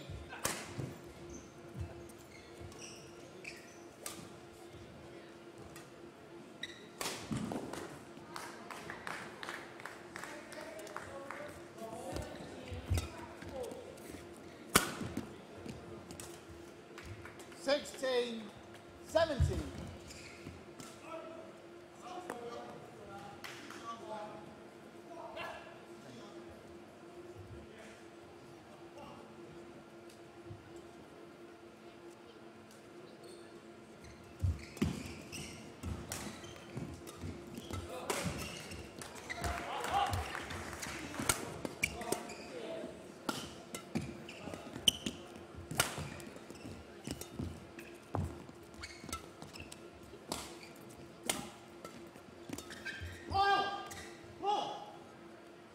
Service over.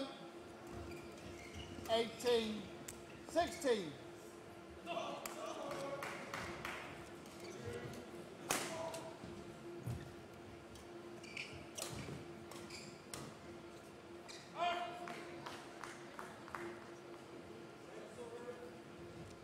Play, please.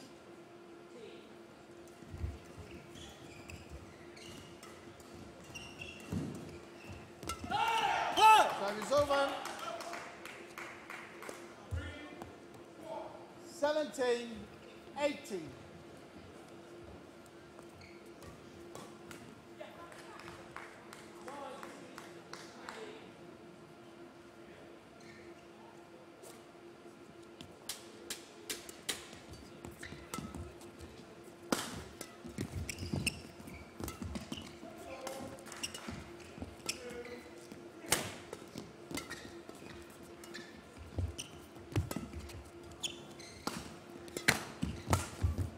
Out. 18 all.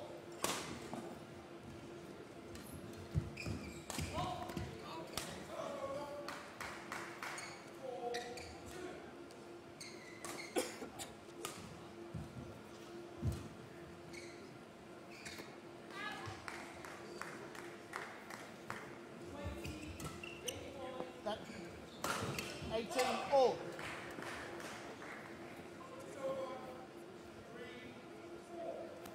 Play.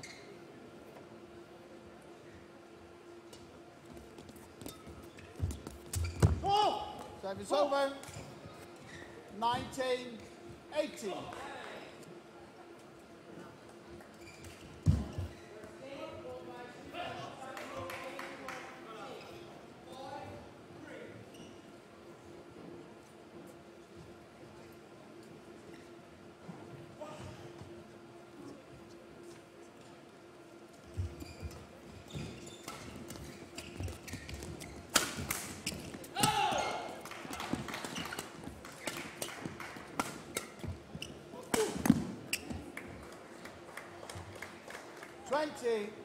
Game point 18.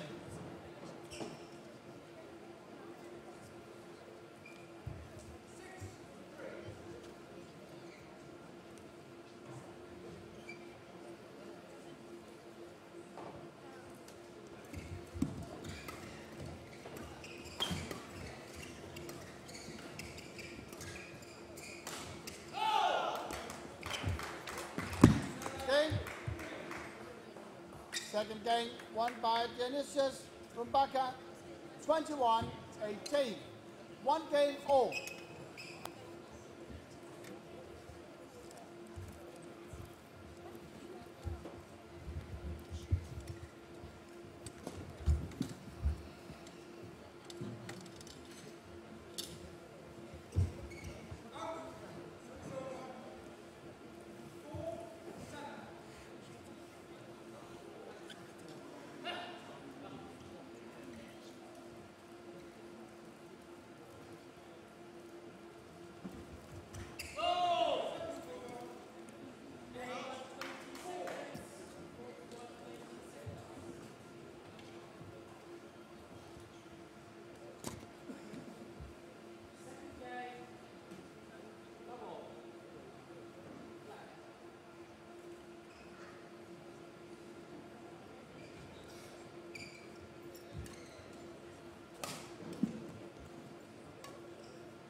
Final game. The whole play. Please welcome the technical officials on court number 4.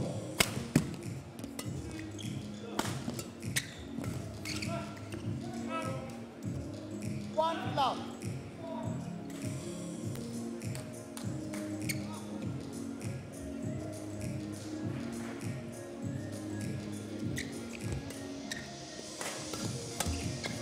Service over. 1-all. And now on court number 4, men's singles. Please welcome from Thailand, Tanongsak Sejongmucho. And he is facing from Estonia, Raul Mus. Umpire is Heidi Harris. Service judge, Jens Köster. 2-1.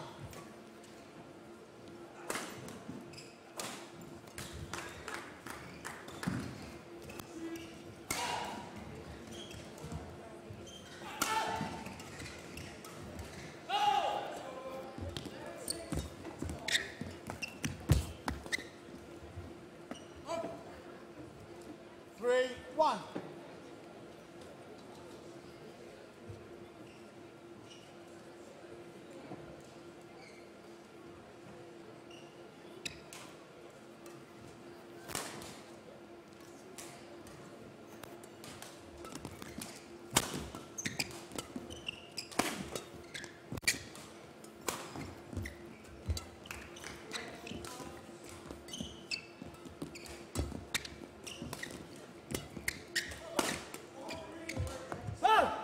Service over. 2-3.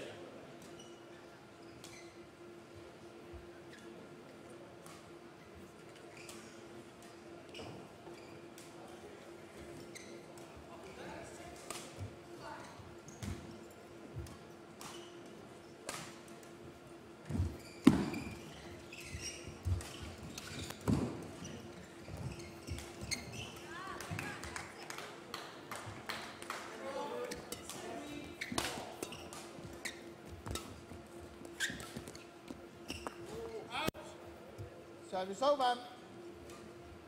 4-2.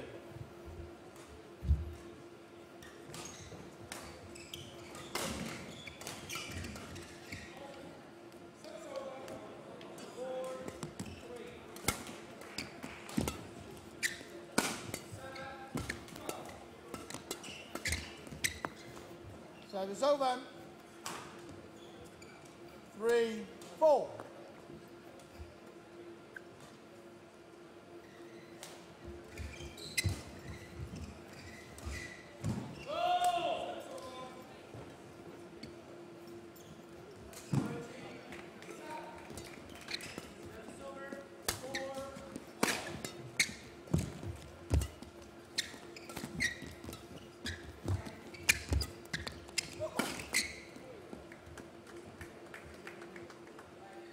For all.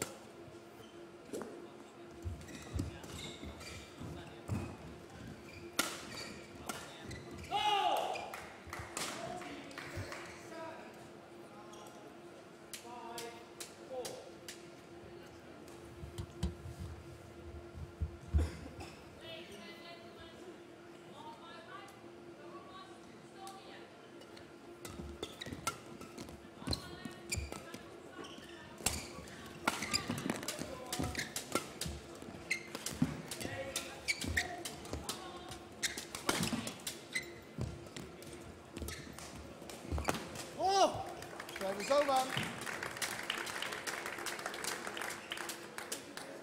5-4.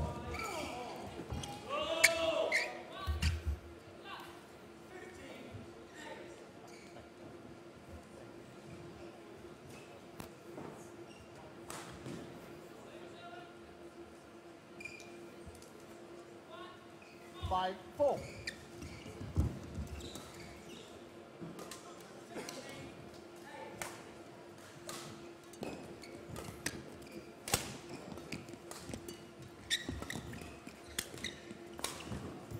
Six, four.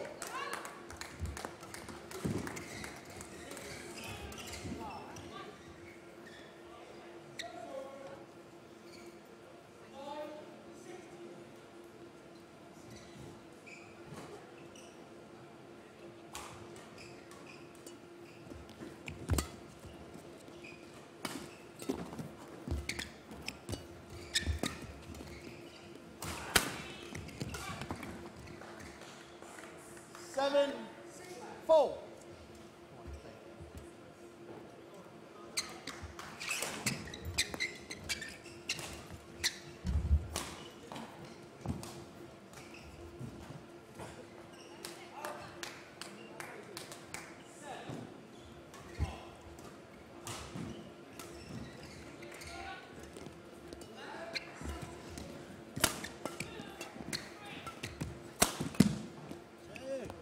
Eight, four.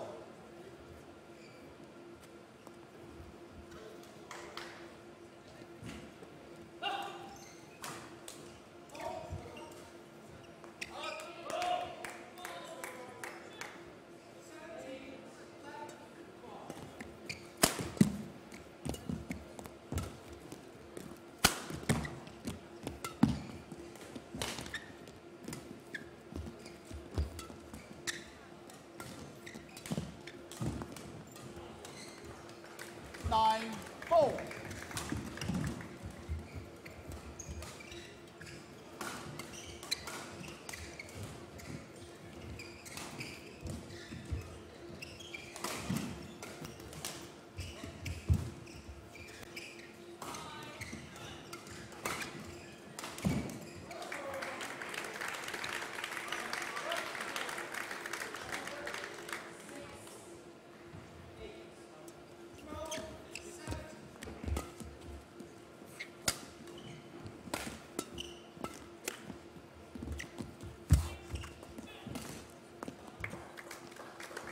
Ten, four.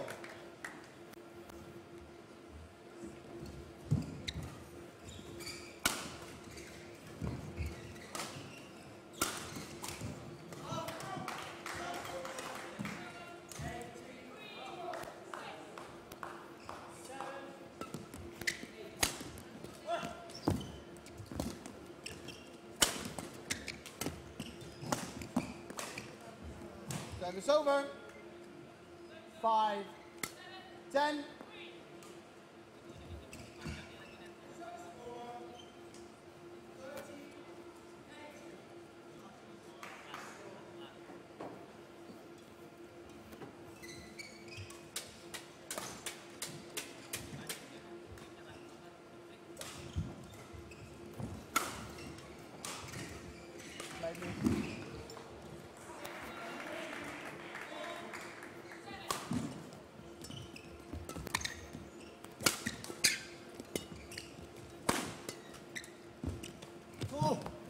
Service over. 11-5 interval. Change ends.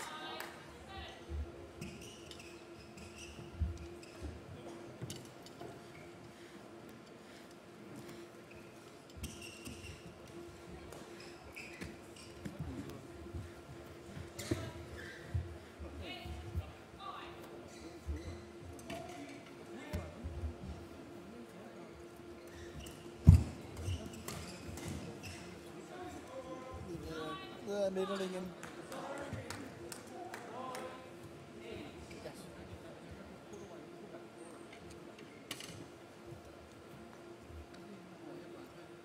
Been a slight rain over here, so.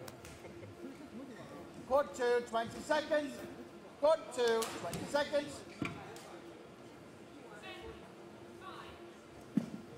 1, 1.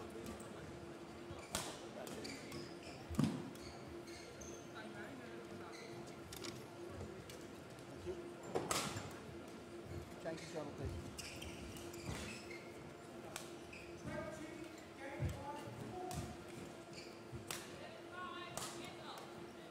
Eleven, 5, play.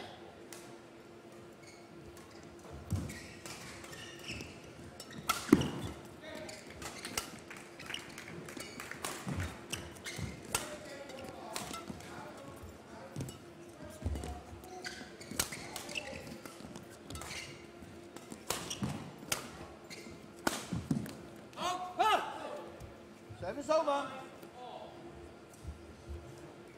6, 11.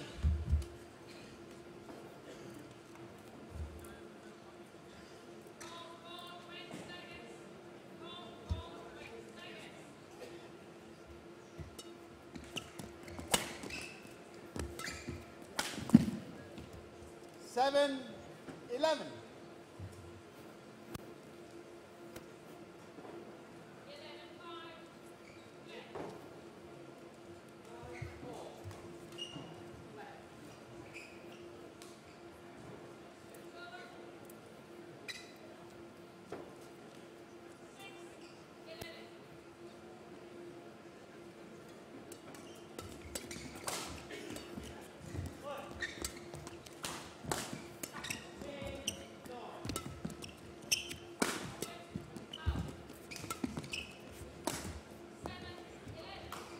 Eight, 11.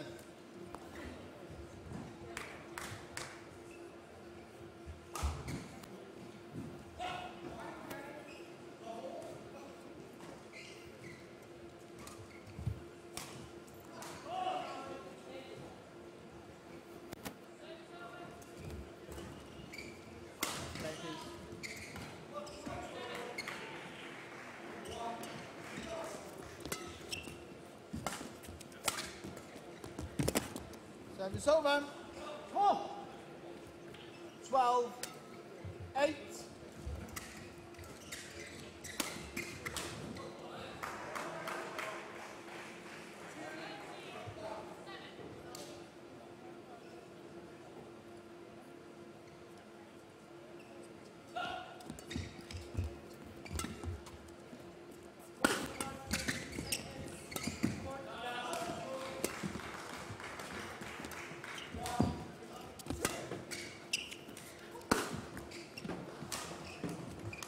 Thirteen, 8.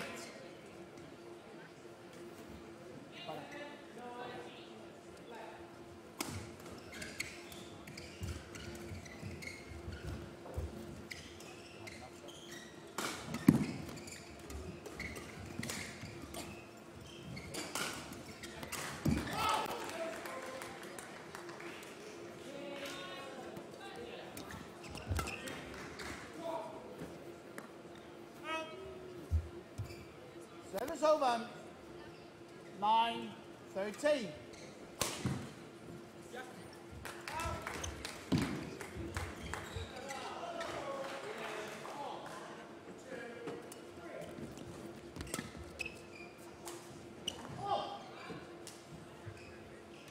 Service over. 14-9.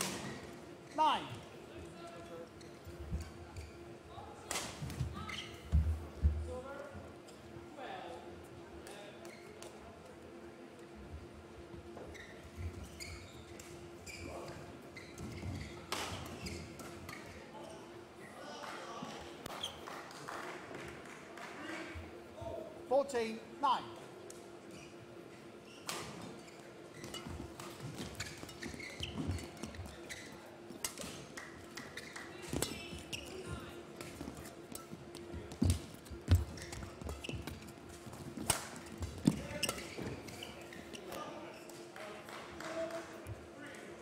Fifteen, 9.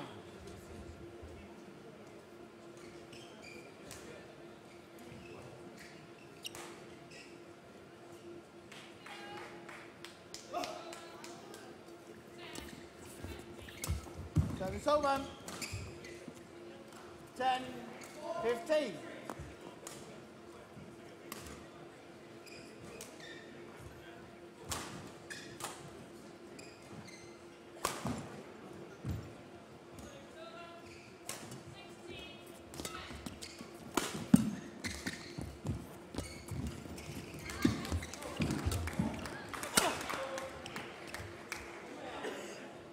Eleven, 15.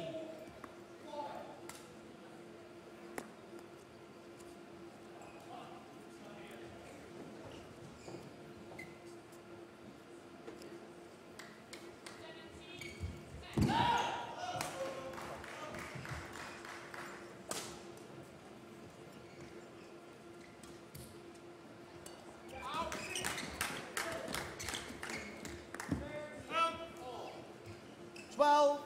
12-15.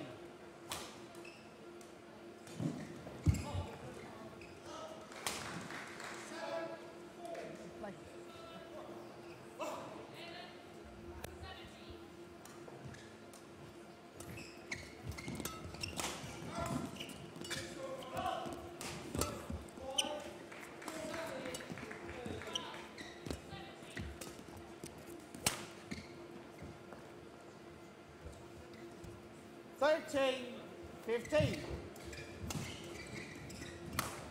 1.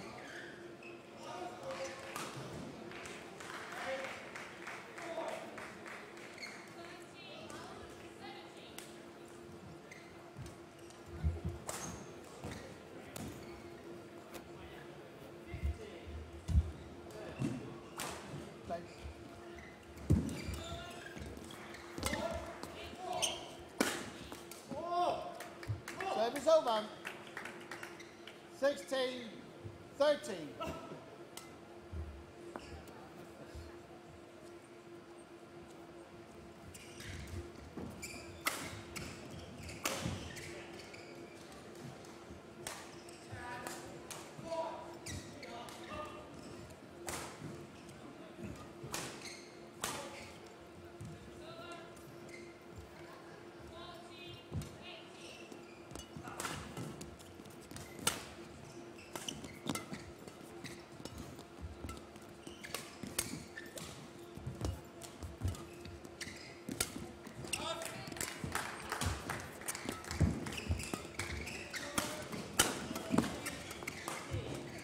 Over. 14-16.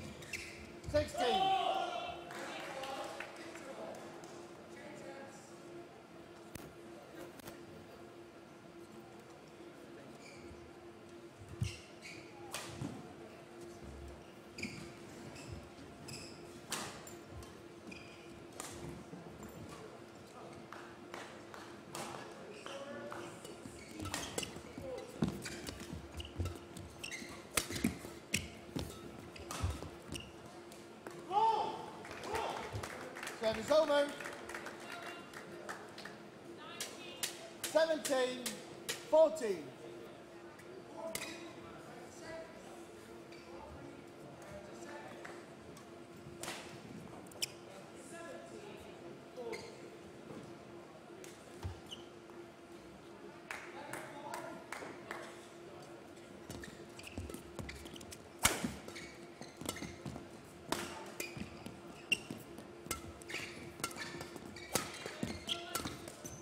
Service over. 50-17.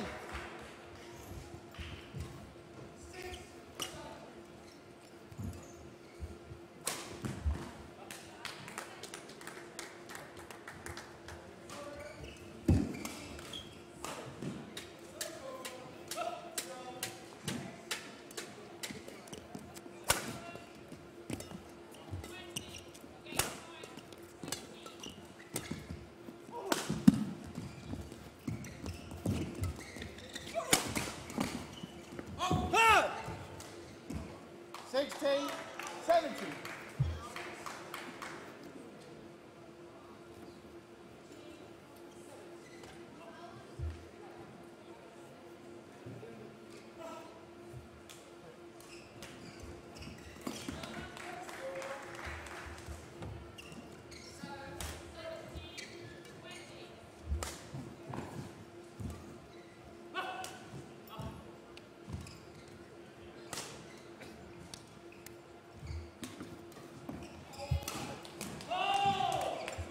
Oh! 16-17. Oh!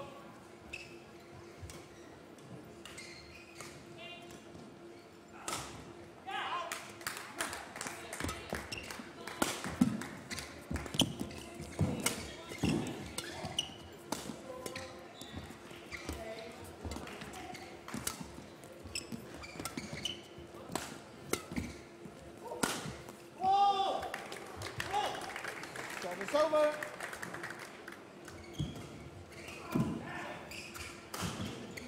18-16.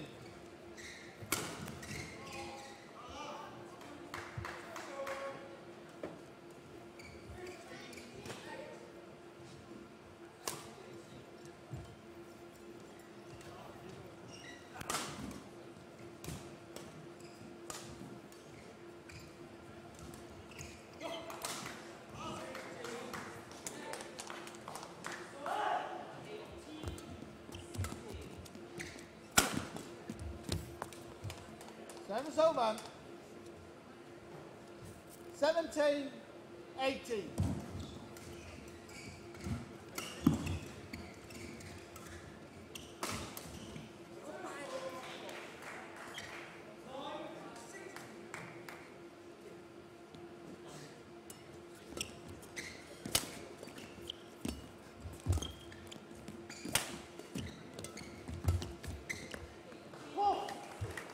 Service over. 19-17.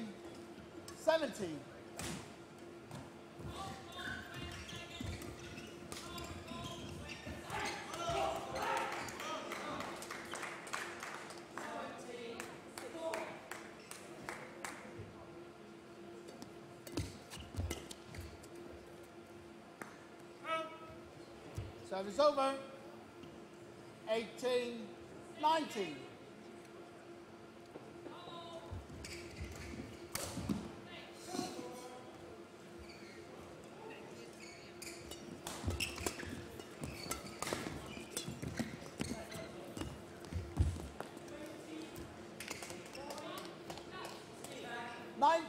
All.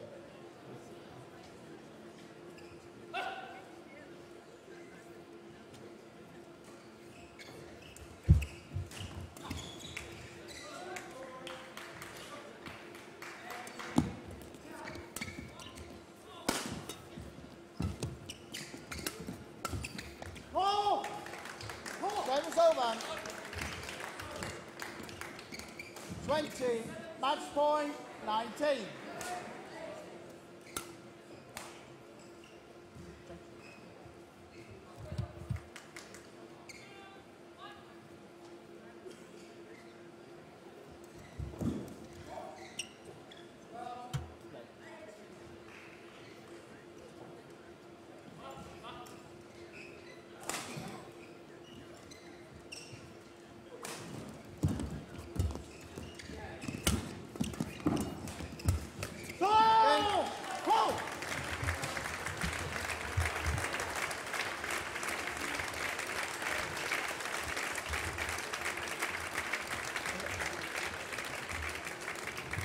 Point won by Dionysius Rumbaka, 17-21, 21-18, 21-19.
Technical officials on court number 2.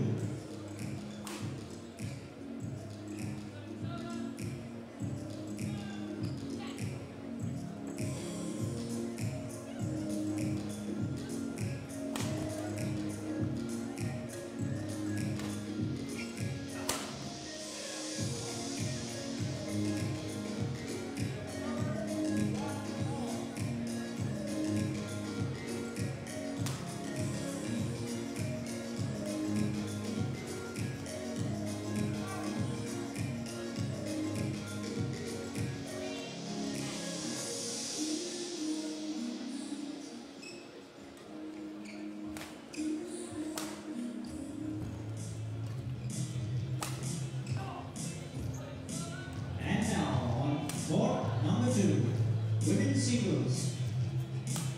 Please welcome from Chinese Taipei, Su Ya-Jing. And she's facing from Denmark, Lina Kessels.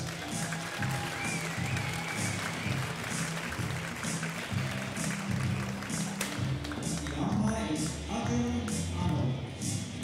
Service judge, Gitamus Kanaskarapas.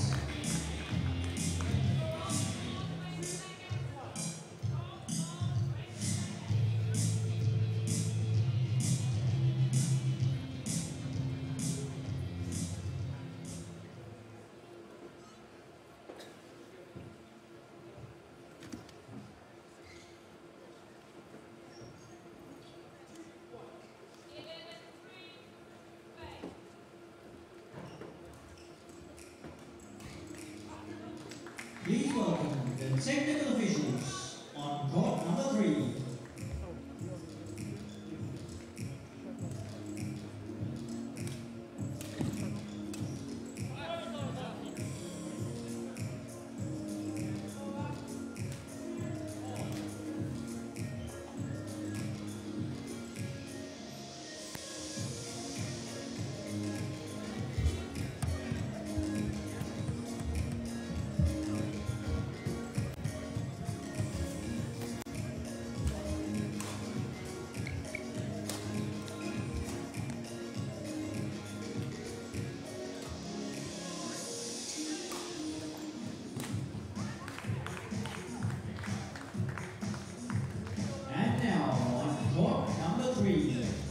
doubles, please welcome from Japan, Shizuka Matsu and Mami Nedo. They are facing from Indonesia, Pia Zebra Benedict and Rizky Amelia Pratita. The umpire is Cindu and Thomas, service judge is Thomas Luceris.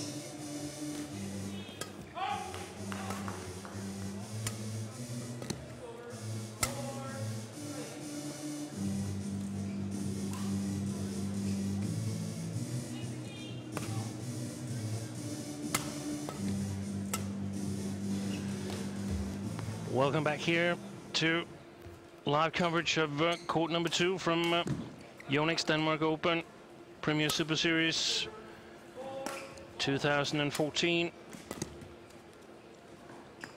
Next match is ladies single, first round, and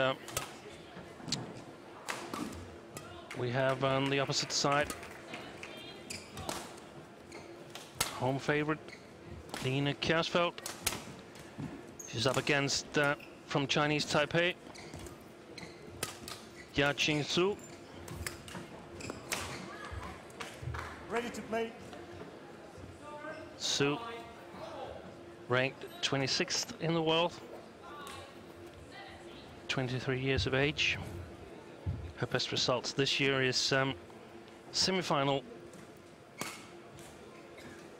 in Chinese Taipei Grand Prix Gold, Ladies and gentlemen, on my right, US Open Grand Prix Gold, and on my left, semi-final as well in the YONEX Sunrise Malaysian Grand Prix Gold. to serve. The slight favorite, despite Line Kjærsfeldt being on home soil with the supporters in the audience. But definitely a match that the Danish girl could hope to win. Line Kjærsfeldt, 20 years of age, and currently ranked 36 in the world, her best ranking ever.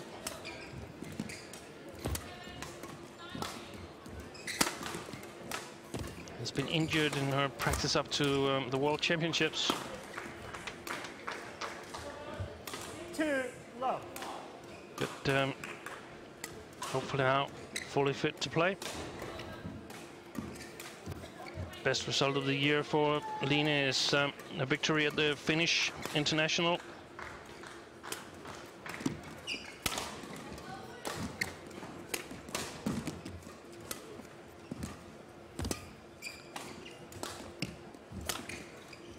And of course also part of the Danish sort of baby team, at least for the women's singles.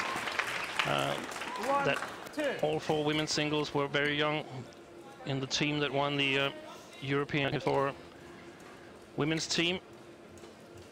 Very impressive performance by the young girls there.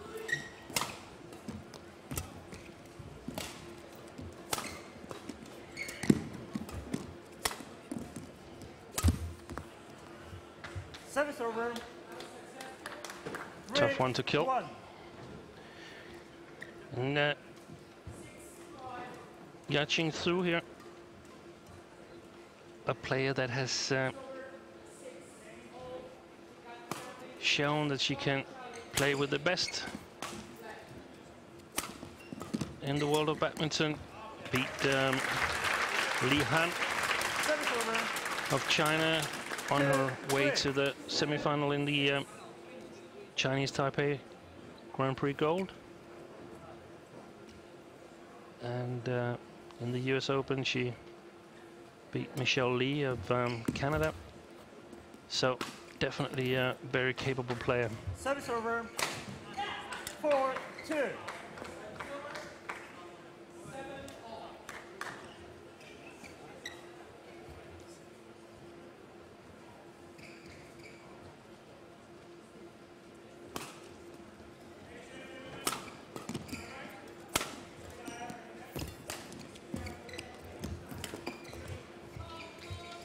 5-2. Excellent shot from Su. Really good speed.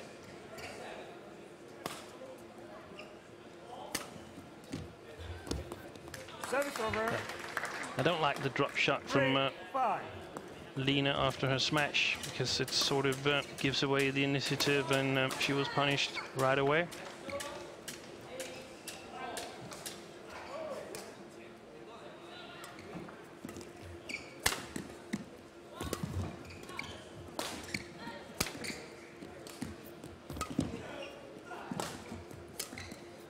Excellent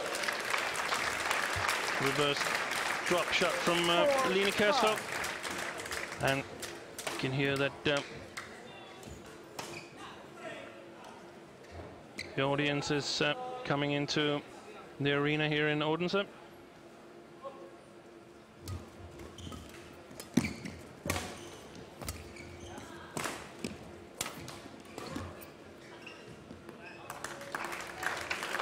Way too long there by Yaching-Su.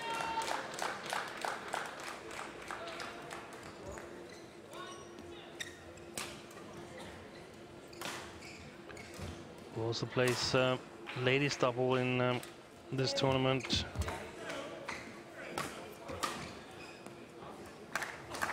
Lena Kasford, also a very capable doubles player, both in the mixed and the ladies doubles, but has chosen to focus on women's singles.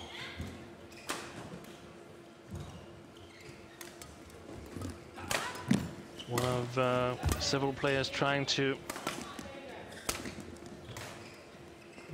fill the spot that was opened when Tina Bound decided to retire in 2013. And currently the highest ranked Danish women's singles player, but compatriot Anthea Madsen, the silver medalist from the Europeans, is just one spot behind her in 37th place.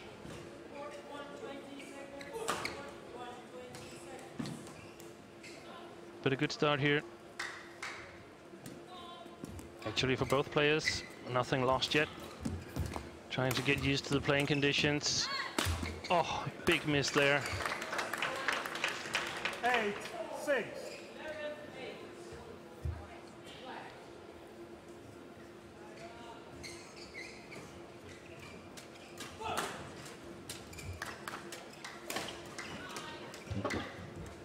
Late.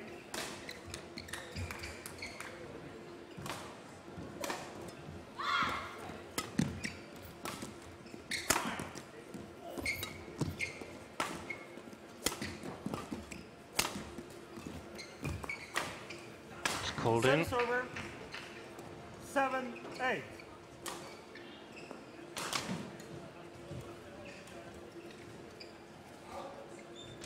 That needs to be a winner.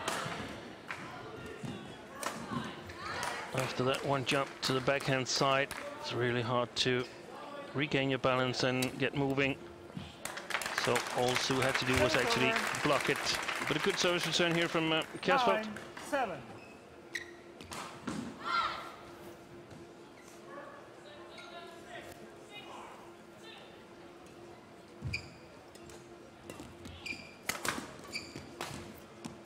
Of course, difficult match for Yaching-Su. Flying into Denmark from 10-7. Chinese Taipei. Playing one of the home favorites in the first round. Not necessarily quite settled yet. Oh, excellent service return there. Little deception. 8-10.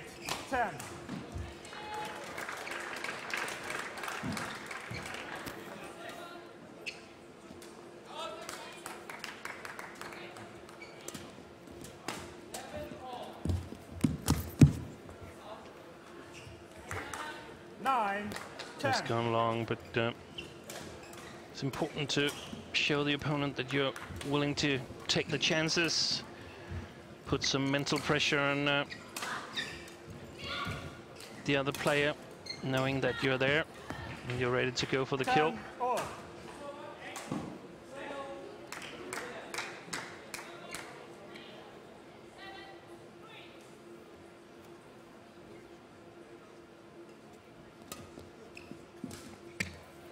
Service over. 11-10 interval. And just a 1-point lead going into the interval here. Henrik Krona, Danish coach responsible for the development in women's singles on court, offering advice to Line Kasfeld.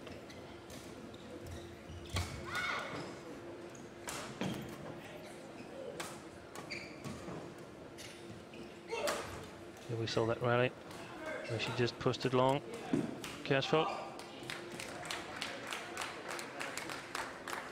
For 2:20 seconds. For 2:20 seconds.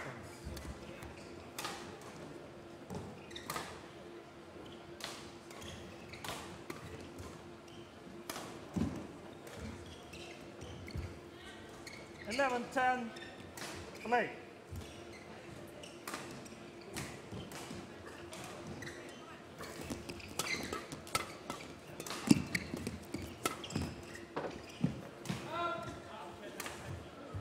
Service over. 11-all. I'm feeling there's a lot of tension on the court. Line seems a little bit like she tries to play 12, perfect shots, 11. or feels like she is under pressure to play almost perfect shots. I don't think that's entirely necessary. Service over. 12-all. Nice, solid shots will do easily here in the beginning of the match.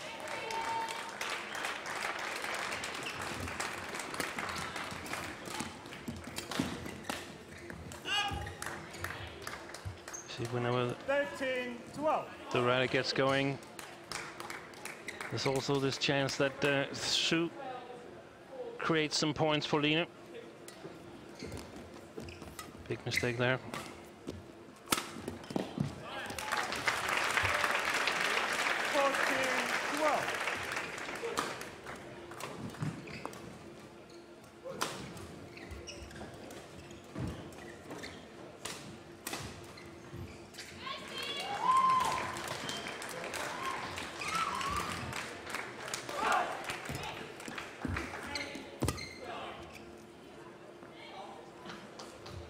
Service over. 13-14. Well played by Sue. Two good shots to the front court there.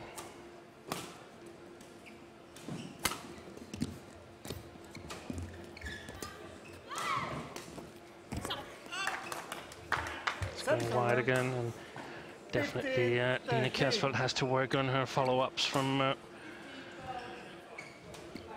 her smashes, from her attacking shots. A lot of the control of the rally goes away at the net when the shots are played a little bit too slow.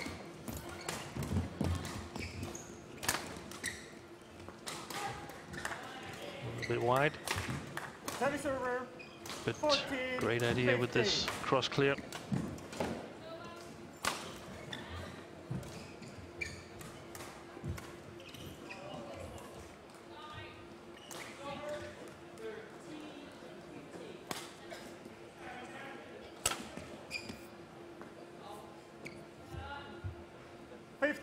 All.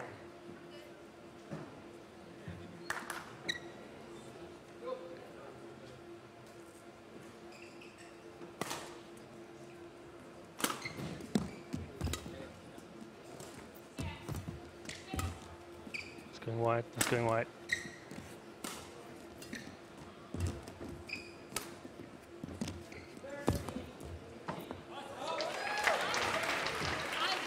Called out. 16-15.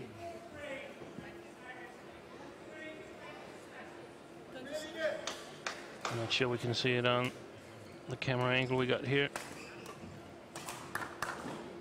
But no possibilities of challenge on court 2. still feel that Lena is being a little bit too eager, a little bit too aggressive with her shots. She could take like 10% off. She would still be in really good condition. 17-15.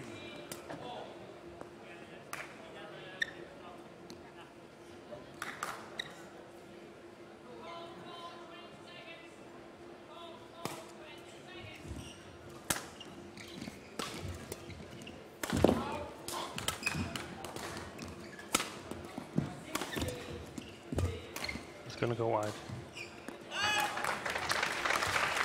Service over. 16-17.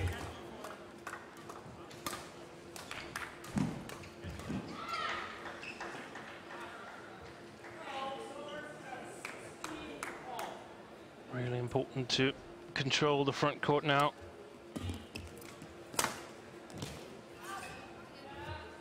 Service over. 18-16.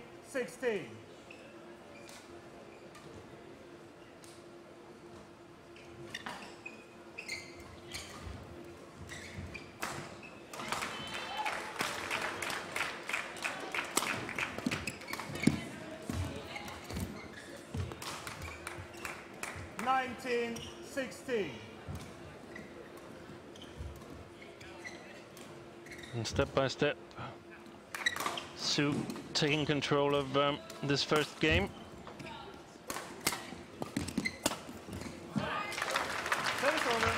Not really doing that much, but 17-19. benefiting from quite a lot of mistakes from Lena Kasfeld, but this one was a winner.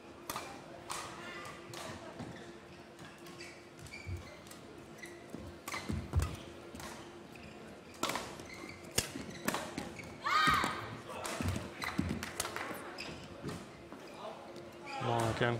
Service over. 20 game point 17. 3 game points for Yaqing Su. I think Su plays too short here. Yeah, way too short.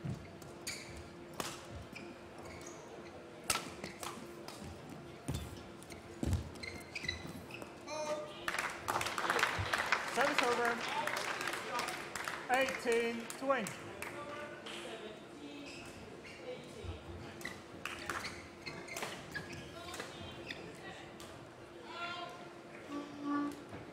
Definitely a bit more patience needed for Lena Kasfeld to really get into this game. As soon as she gets the rally going, we can see that Yaqing Su also makes mistakes. She's not exactly firing winners at the Danish girl, but I guess that's the feeling she's got on court, that she needs to play really, really sharp, or the Taiwanese girl will kill it like she did here, taking the first game 21-19. First game won by Su Yaqing, 21-19. Confirmed by the umpire here. Of course, Su must be very satisfied taking this first game here. Always difficult to play the first match of a tournament, get used to the playing conditions. The hall here in Odense is the smallest venue on the Super Series circuit, and that means that the playing conditions are actually almost ideal. No wind whatsoever.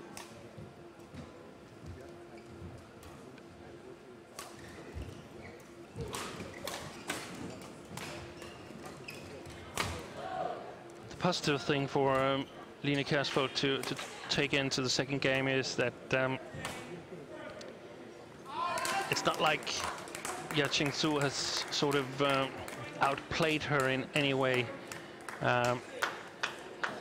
She's had really big problems in scoring points on Lena Kasfeld, but Lena has in many ways scored the points for her opponent as well, and that's what we often see happen to players that wants to play an attacking playing style. They create their own points, but they also sometimes create the opponent's points. So 20 seconds. A little bit more patience, realizing that the defense is actually okay, that the opponent can't win that many rallies on you by herself.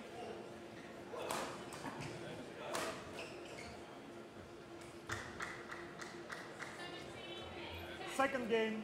And remember, you can ask Facebook questions, facebook.com/badmintondk. We'll try to answer the best of them. Service over. 1 love.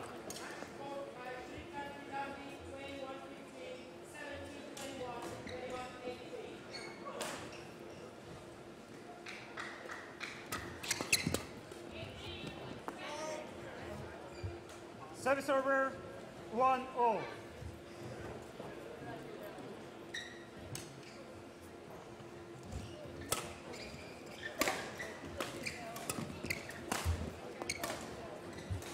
Two, 1.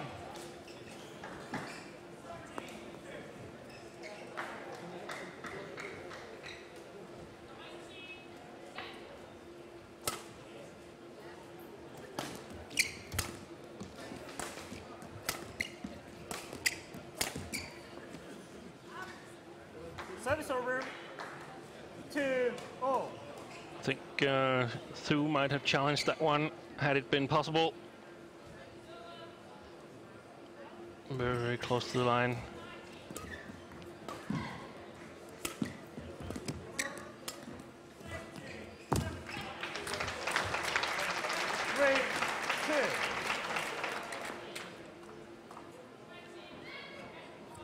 Struggling a bit with the balance in the front court, Kjærsveld, when she's under pressure.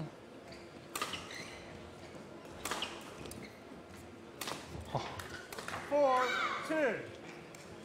Good deception from Thu, but fortunately for the Dane, didn't cross the net court.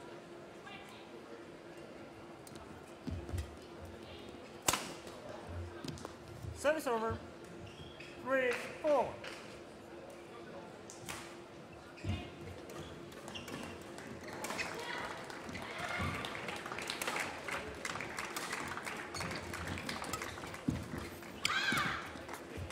Service over, 5-3.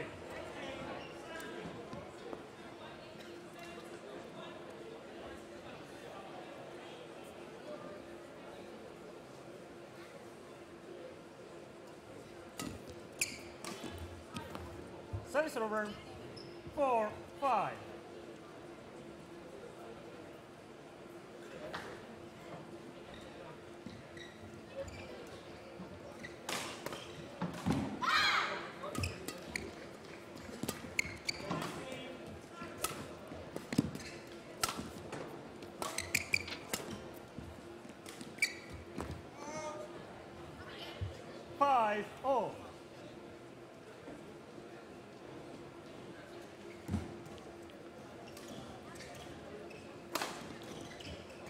This shot should not be a mistake because it's very rarely a winner.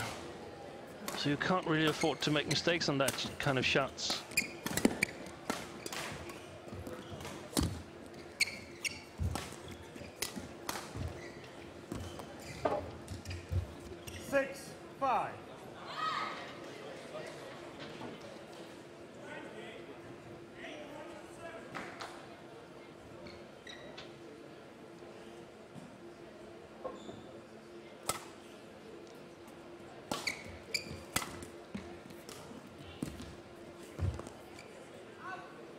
Service over, 6-0.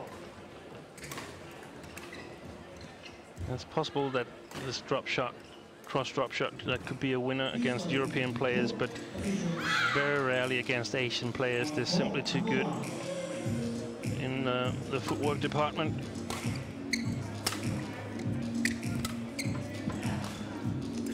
at least you need to have some shots directed at the other half of the court to make it work. 7-6.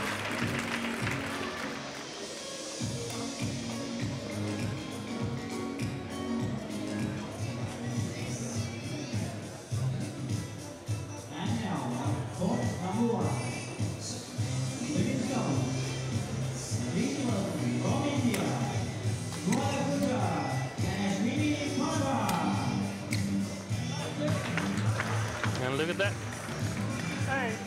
A mistake from Cindu. Not really provoked in any way from Kasfeld, but just ordinary clear. And Sue put it wide, so no reason to play as sharp as Line have been trying to play in the first 1.5 game. And especially these shots from below the tape, but almost close to the service line, where Sue has to judge the speed to play it into the net. She's made quite a few mistakes there.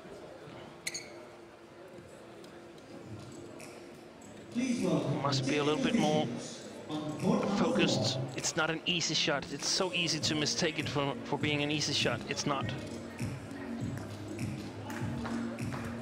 10-6. Service ace. Way in, actually.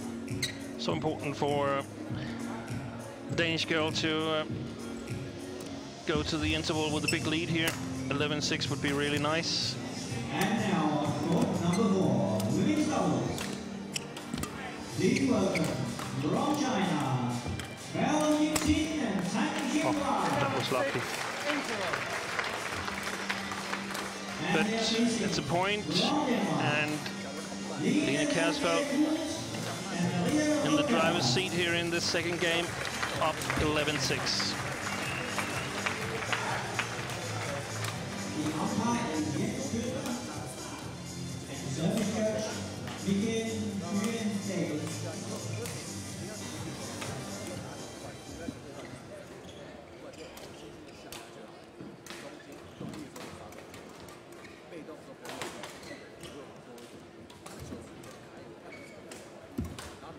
For 2:20 seconds. With a For 2:20 seconds.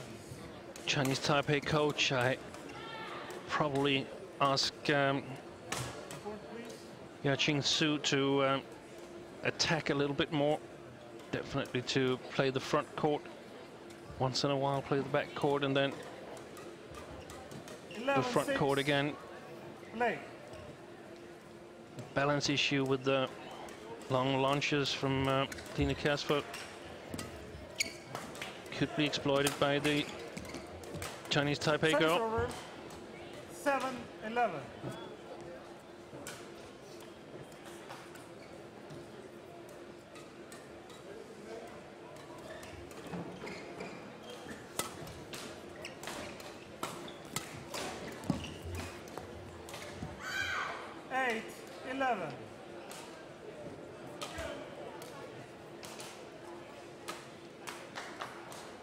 That shot there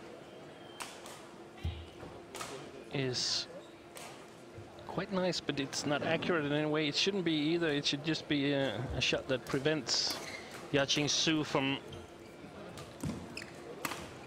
doing anything dangerous. So the second shot that misses, really not what you're looking for.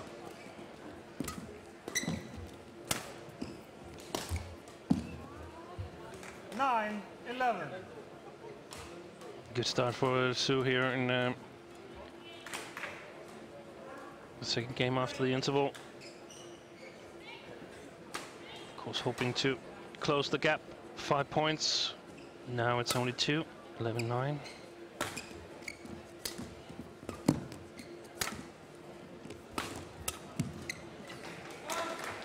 Service over. 12-9.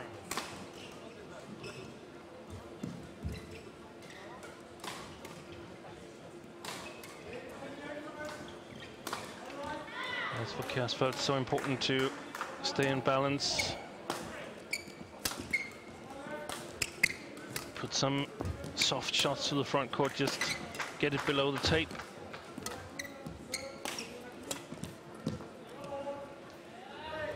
Service over. 10-12. Missed it. Get it below the tape and let it be up to the Chinese Taipei girl to judge the speed of these soft shots.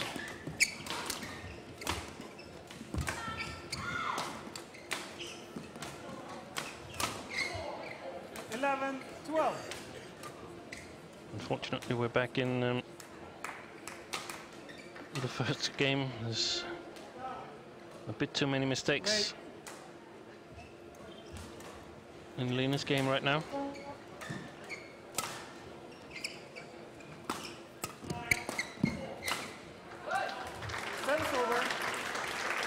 A winner, but you're not really feeling comfortable here in the spectator's seat, because it was like all or nothing, and I think it was on the line, but you don't want to take these 50-50 chances. We'd like to have 70-30 or bigger chances to win the rallies.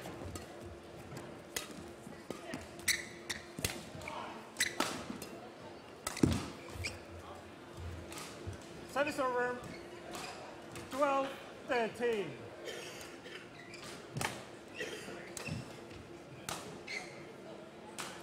The backhand kill. That's long one more time.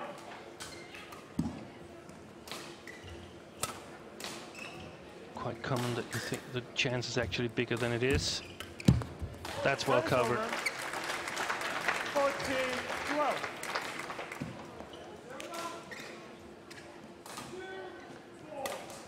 And Sue hasn't really done anything different from the first game. Why should she? She won it 21-19, but been under pressure in the beginning of the second game here, but now the gap is closed. That's a good shot. No. Service over. 13-14.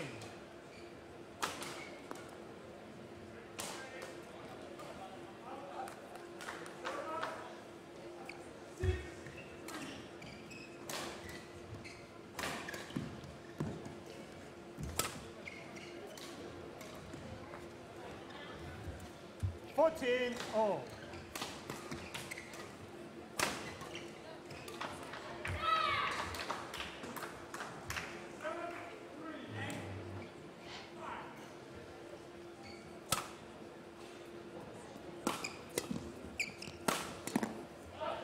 Service over. Well played. 15-14.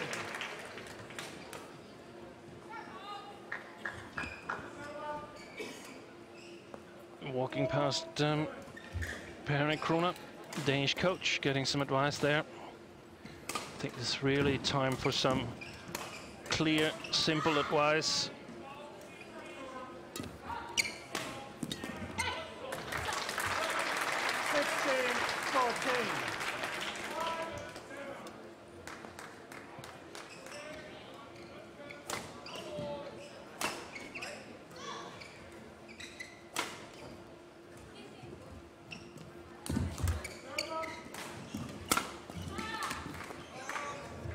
Service over.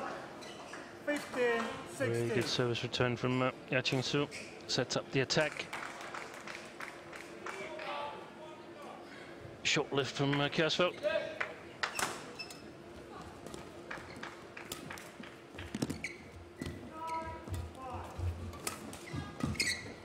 It's long. 16-all.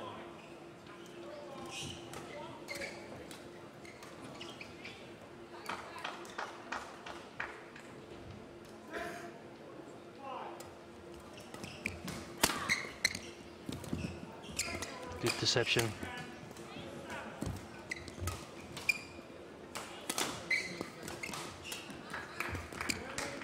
It's long again. No, called good. Service over. 17-16.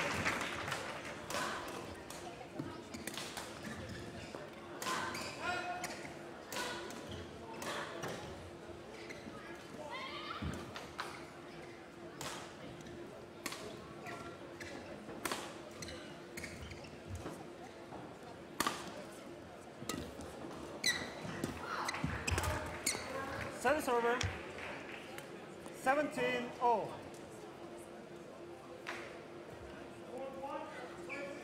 This was approximately where it took a bad direction for the Danish girl in the first game. So important to be focused now. It's a bad service return.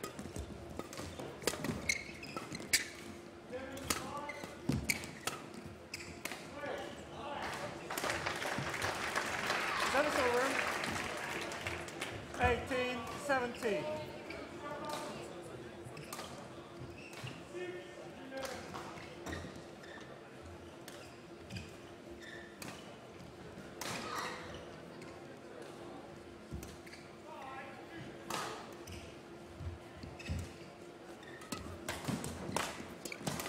It's been wide. A bit lucky there.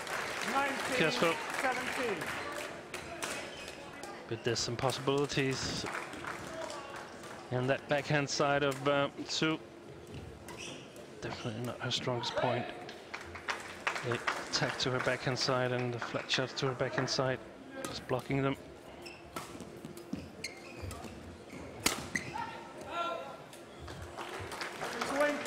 Cold wide. 17. And that gives Line Kjærsfeld 3 game points here.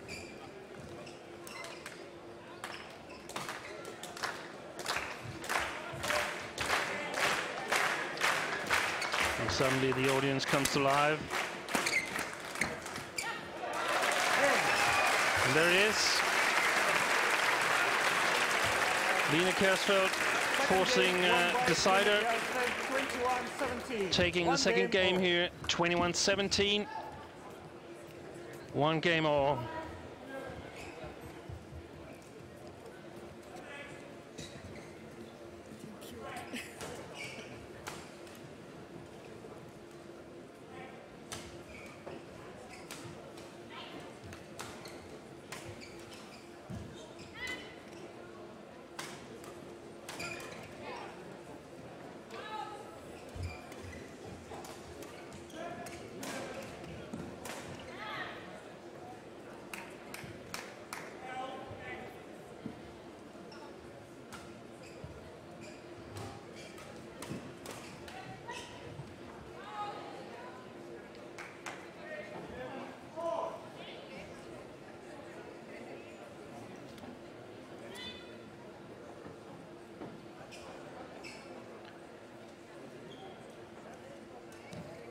Interesting to see if Sue is going to try to increase the pace in the game here.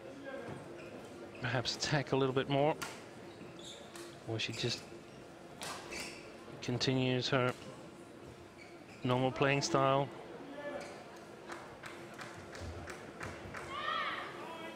Also interesting to see if Line Kjærsfeld gets a little bit more relaxed. I'm pretty sure she's been feeling quite nervous ahead of this match, and probably also during the match. Feel that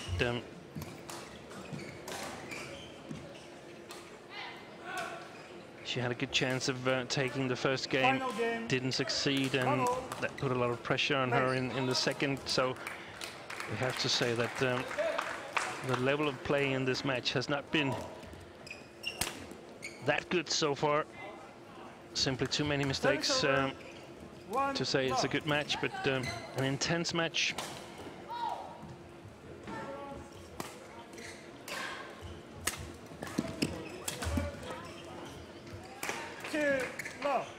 That's the shot I don't like. I mean, why take a risk that big? It's not like it's full high finger on the other side.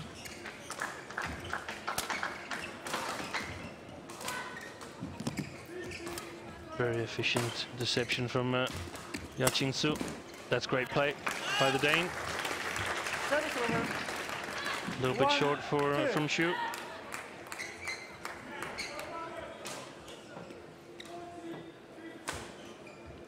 Here it comes.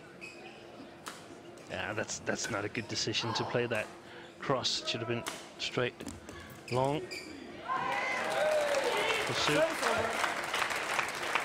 called in.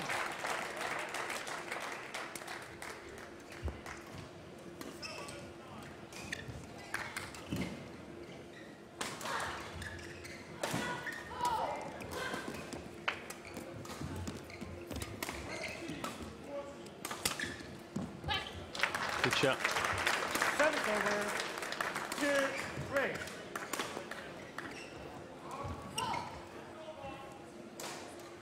And wasn't that too big a risk? No, because she took a little bit of the speed away from the shot, so not so risky as we've seen earlier in the match, and just managed to hit the line. Service over. 4-2. Like that shot from Sue. I think that hit 2 lines. Very well placed.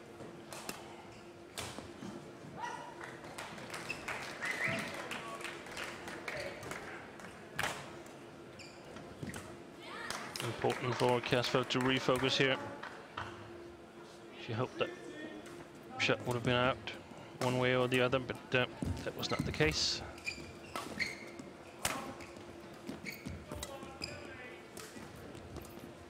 Good deception. Service over. 3-4.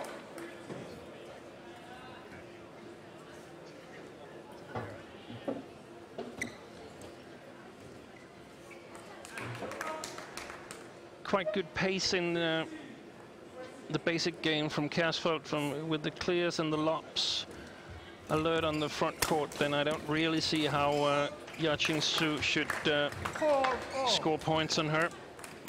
She has some good deceptions on the front court, Su, but not really strong in the attack.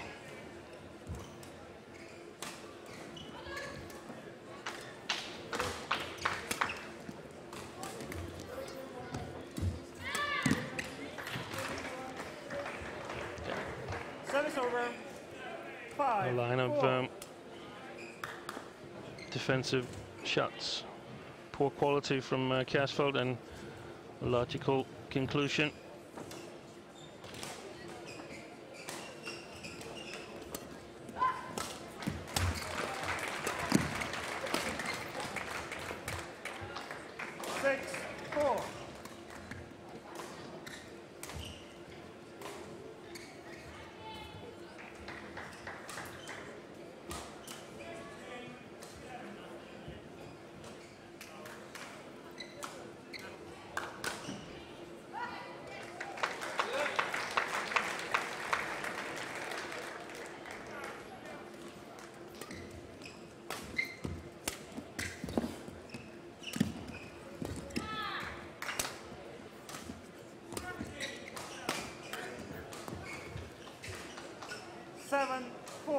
Second time in a row that the forehand defense is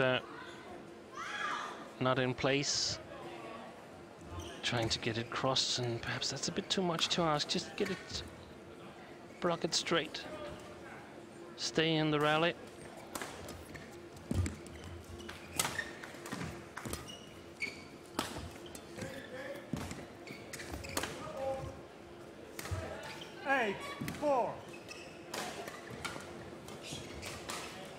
Sue in control of the major part of the rallies right now.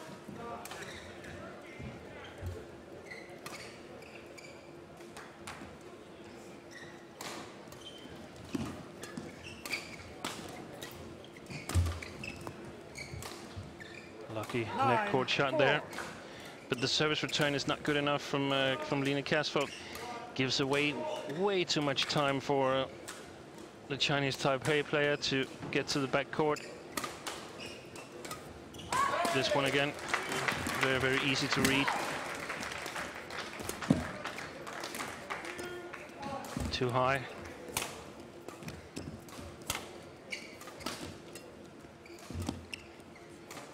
Excellent play from Yaching Su, taking a commanding lead of 10-4 in this decider.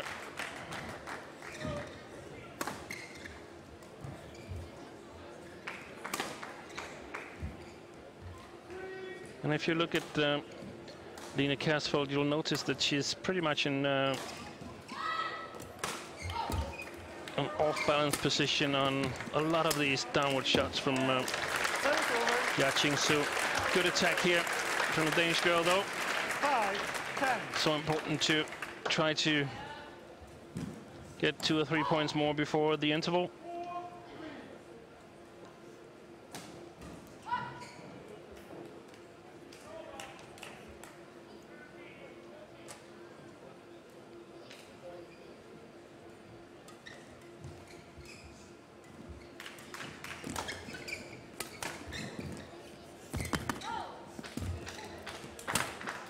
That's a good shot.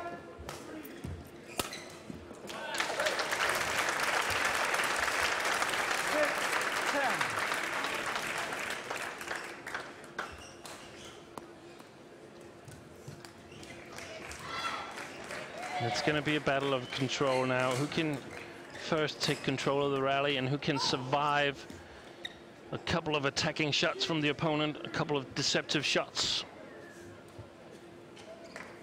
So far, Ya-Ching Su has done that best, but can Lena Casfeld come back?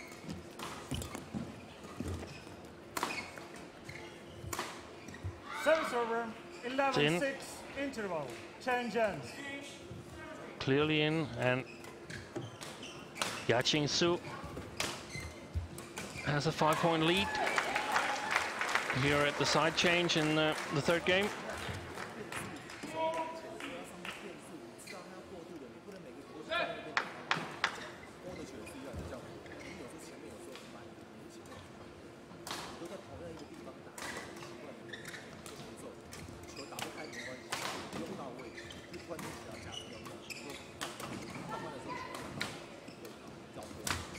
For 2:20 seconds. For 2:20 seconds. Thank you. Thank you, coach.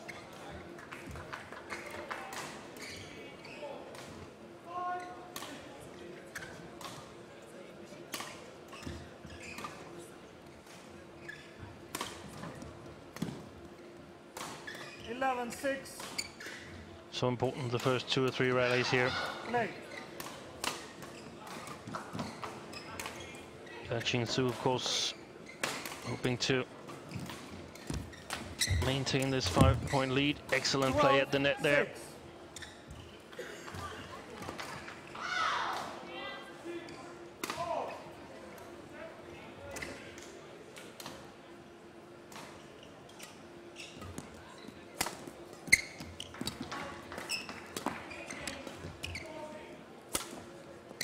Yeah, that's well played by Su. 13-6.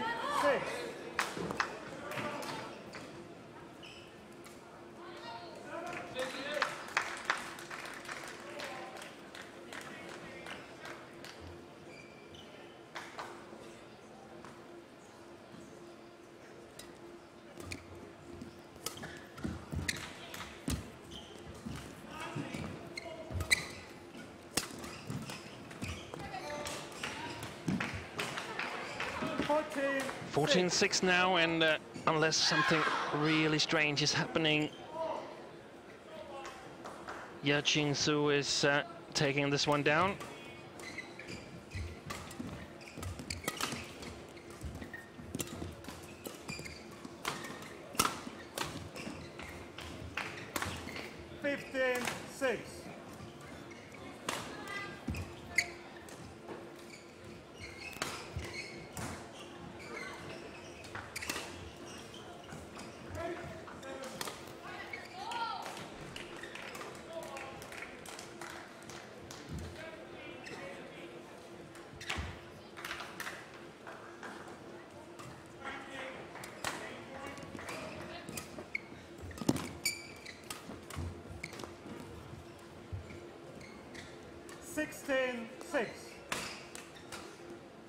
Just touch the net court.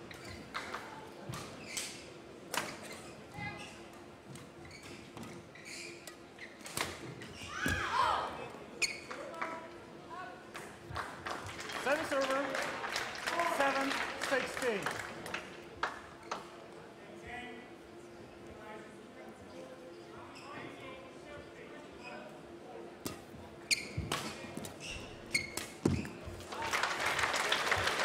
finally a successful backhand kill.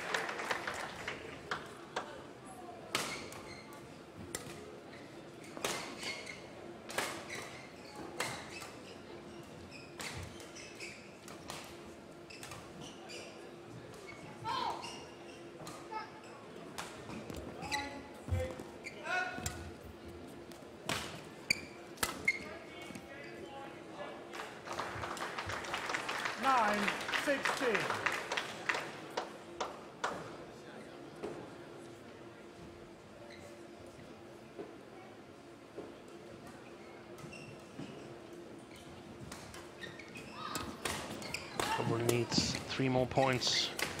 Line Kjærsgaard to create some kind of uncertainty on the opponent's side. That's one of them. 10-16.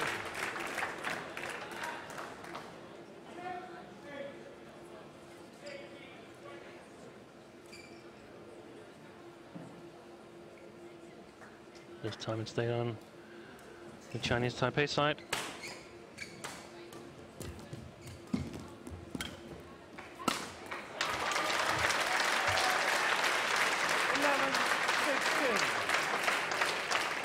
Five points in a row for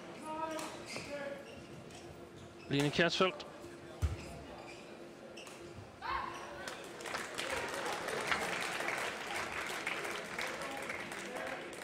Still 5 behind. Late.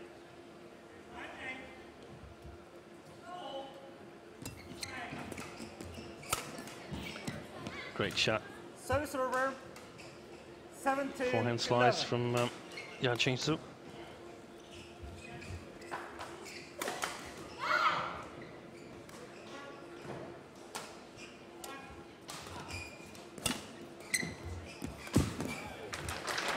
Service over.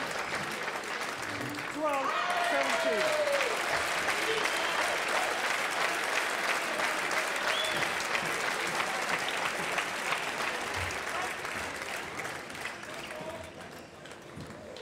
Thank you.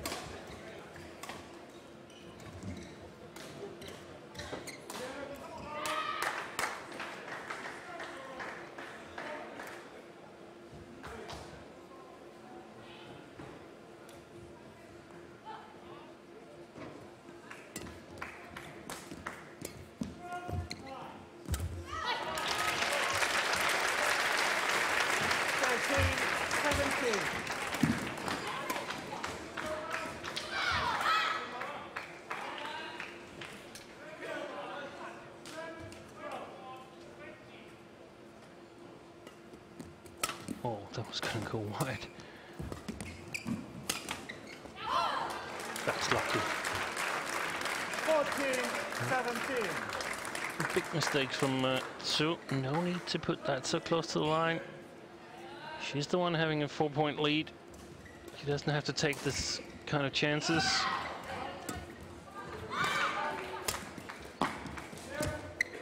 It's long. Service over. 18-14. It's not really that good, that performance Line is giving here today.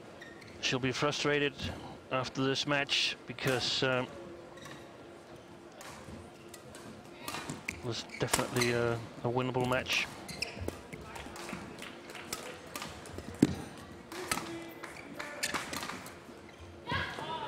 Service over. 15-18.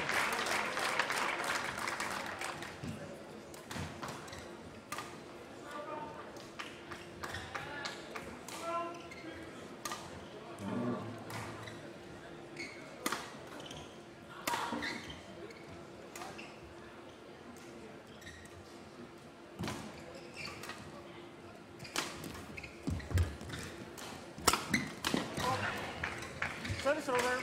A bit too late on that service return. 19-16.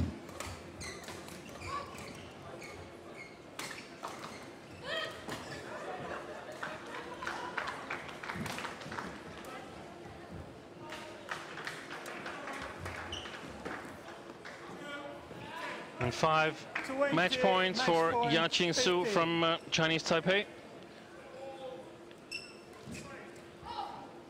Played a solid match.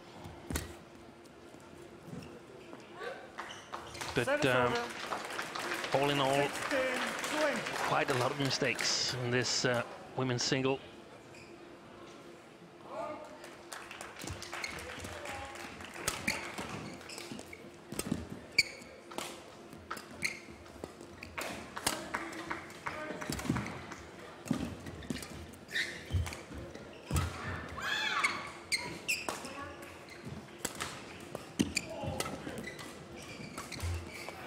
And there it is.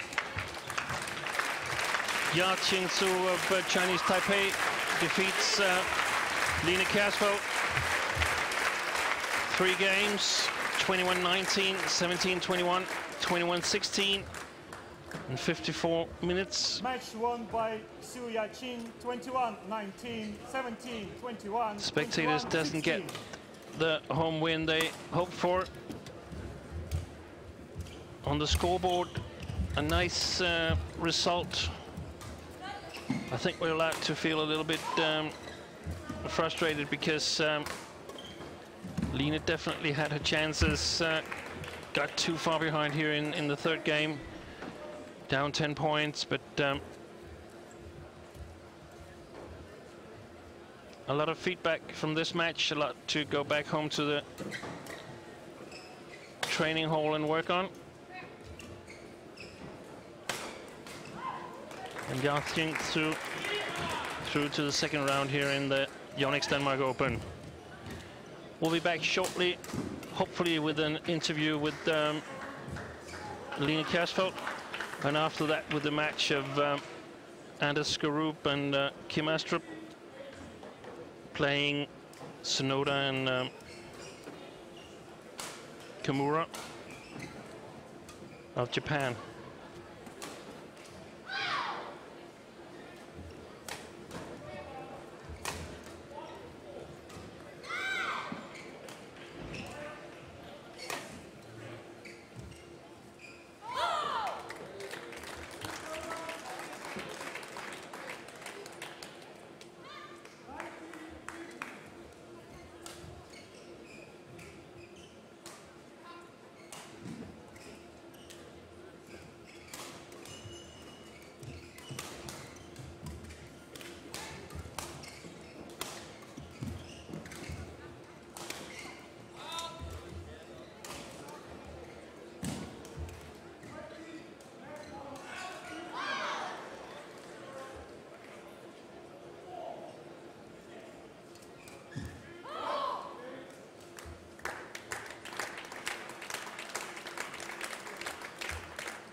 Please welcome the technical officials of court number 2.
Welcome to the mixed zone with the Danish women's single, Line Kjærsfeld. Line, you lost in the first round here at Denmark Open. How do you feel right now?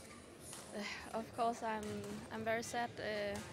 I could hope to be in the second round and to meet Wang Yihan, but yeah, I played okay today, and yeah, maybe next time. It looked like it was a physical, hard game, like it was an exhausting game. You looked tired in the third set. Were you a little bit tired in the third set? Yeah, I was a little bit tired. I have been injured for a long time, and this is my first tournament, and I can feel that I have to play a little more tournaments to be at my top level, so it will come. Perfect, and the crowd in there, you have a lot of home fans here. How was it to play? It was really good. Even when you're behind, you know that you have the audience back, and yeah, it's a really good feeling. Perfect, thank you very much.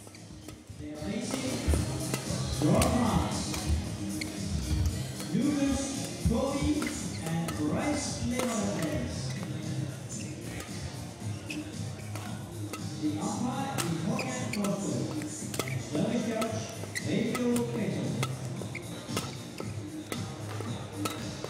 And after this interview with Line Kjærsfeld, we're back here on court 2 in the arena in Odense Sports Park, ready for men's doubles. In the white jerseys, we have Danes Kim Astrup and Anders Skurup. They're playing Japanese pairing of Takeshi Kimura and Keigo Sonoda.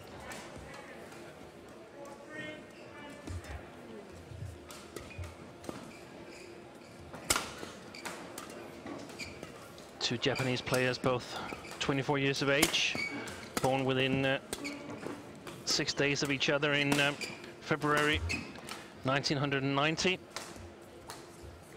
Currently ranked 16 in the world, but has been as high as number 12. Best result this year was a victory in the end of February.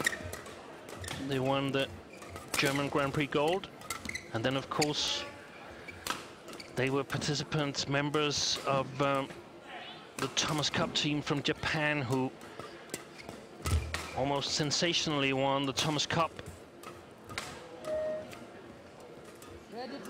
Beat China in the semi-final and Malaysia in the final. Sonoda and Kimura were substituting the normal second men's doubles from Japan, Hirata and Hashimoto, after 1 or 2 matches in the tournament. Then head coach Jobong Park didn't really feel that Hashimoto and Hirata were at their best in the second men's doubles, so they was substituted by Sonoda and Kimura, and they didn't really make a strong impact in the semi-final or the final, but the other team members took care of business for them, and what a fantastic win for Japan.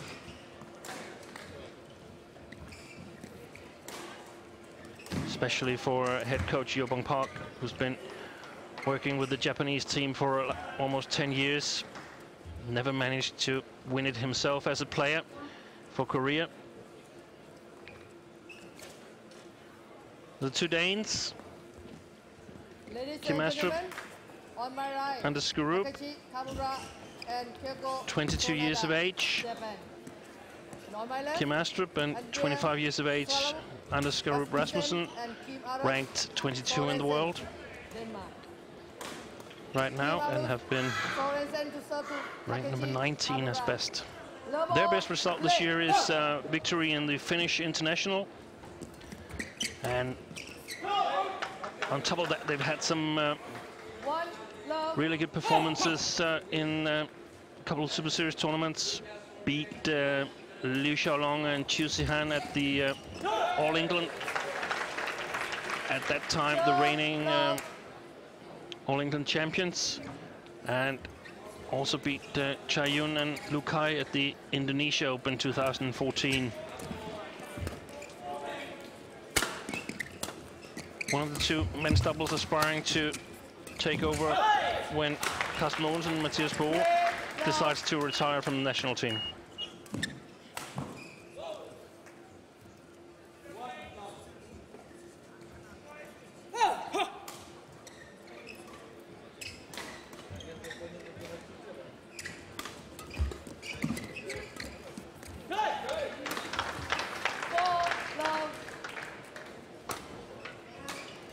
Excellent start for the Danes.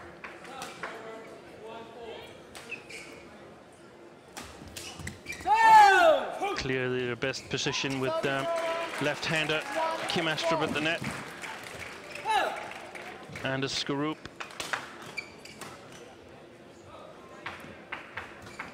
Acting as a playmaker from the backcourt. Setting up Kim Astrup for interceptions.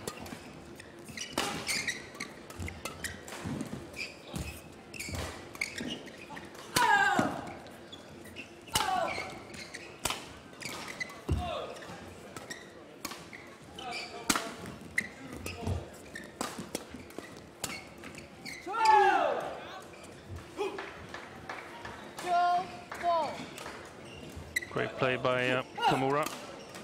The two pairs have met on one occasion. That was the German Grand Prix goal this year, and of course, as they won the tournament, Sonoda and Kimura, they must have beaten the Danes, and so they did in 3 games.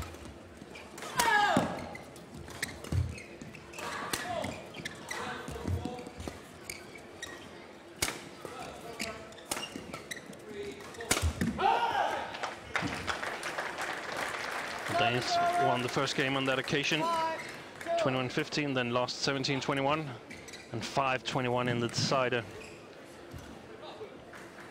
So,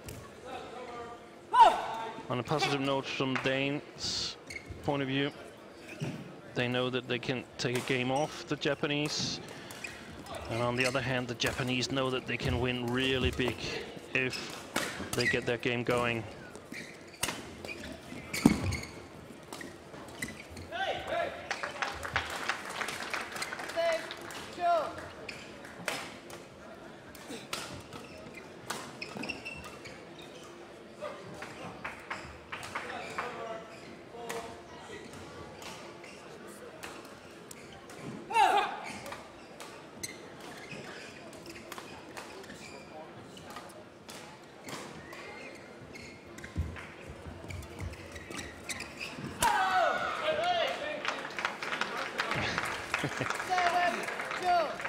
A lot of noise behind that shot, but actually it turned out to be a very, very flat clear.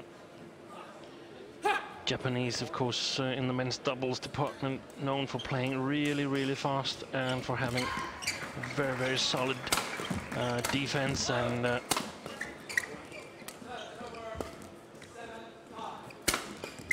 very good in the flat game. Their attack is dangerous because they're able to maintain the pressure on the opponents. It's important for the Danes to try to get control over the rallies.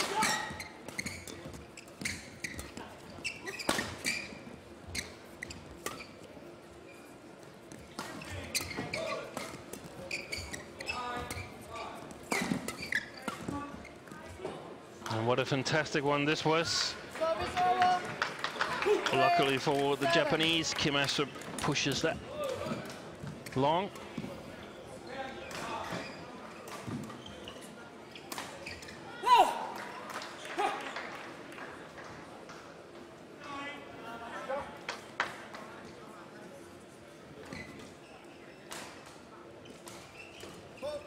Yeah, good call. Left arm totally horizontal.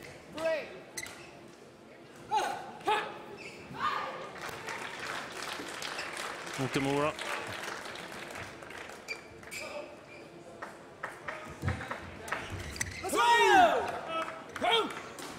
No need for a service fault there. It was high in itself, so easy kill for Keiko Sonoda.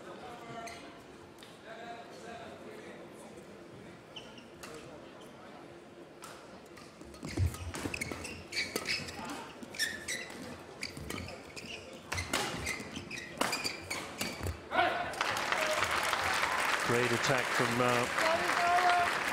Astrup and Skarup.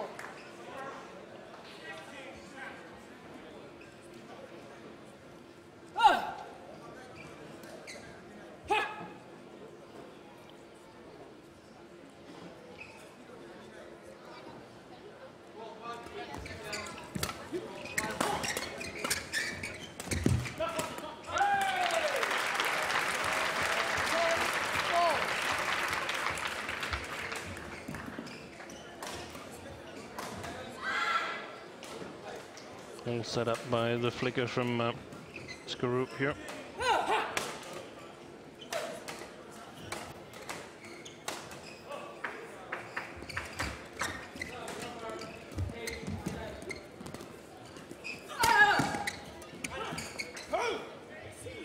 Service over. 5, 10.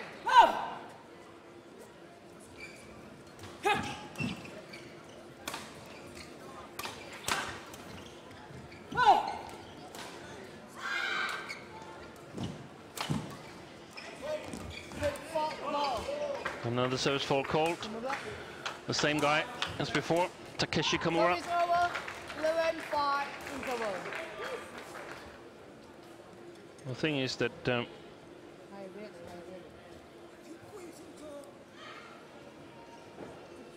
think a lot of these players, they have a rate of acceptable service fault calls in order to be competitive. Very, very few service judges are consistent in their call. And that makes it an advantage to have service that are actually just a little bit higher than allowed.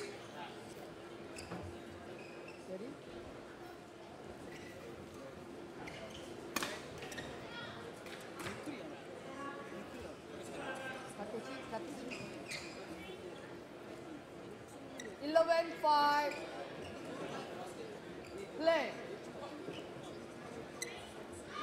A good start for the Danes.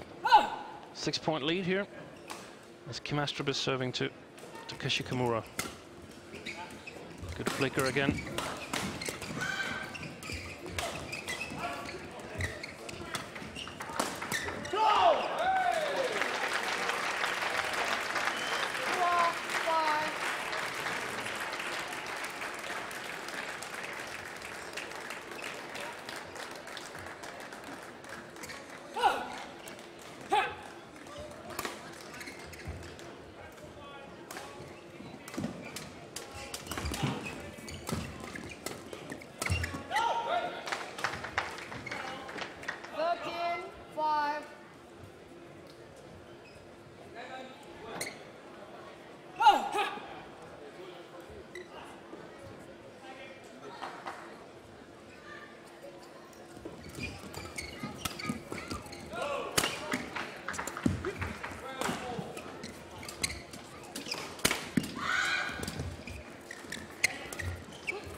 Lucky net shot for the Danes, but generally they've played a really, really good first game here, the two young Danes, or compared to the Japanese are approximately the same age, but the Danes have played really well, been able to control the game, been able to withstand the speed and pace of their Japanese opponents.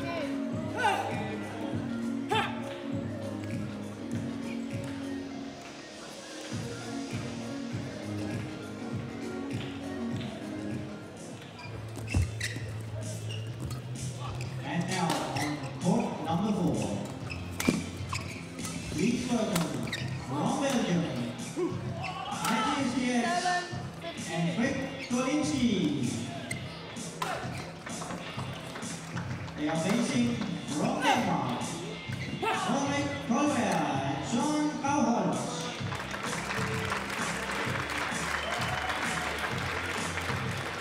Umpire is Michael Giordane and service judge Ali Marot.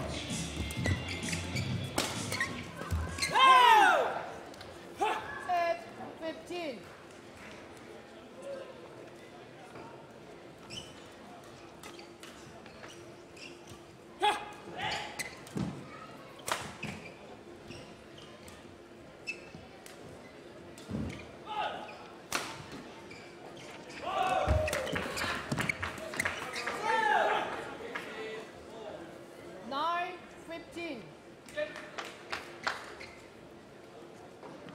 Important for the Japanese pairing to get a couple of points together here.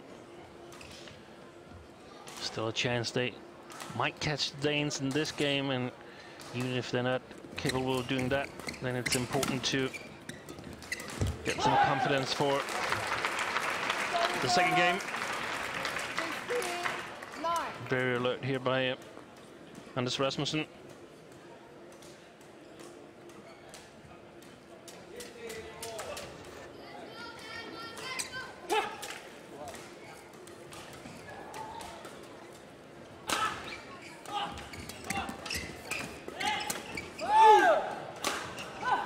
Service over 10-16.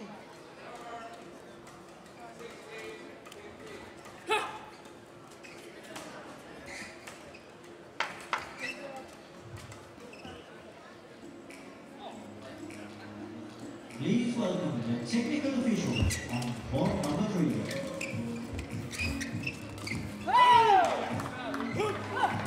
11-16.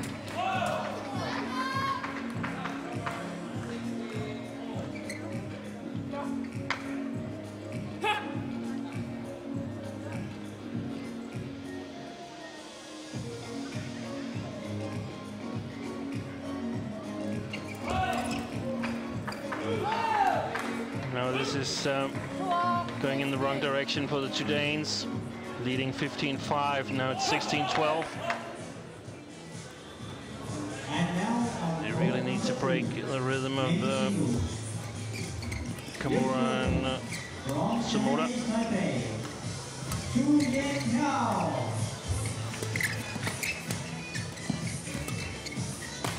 And he is facing That was a very important point for the Danes.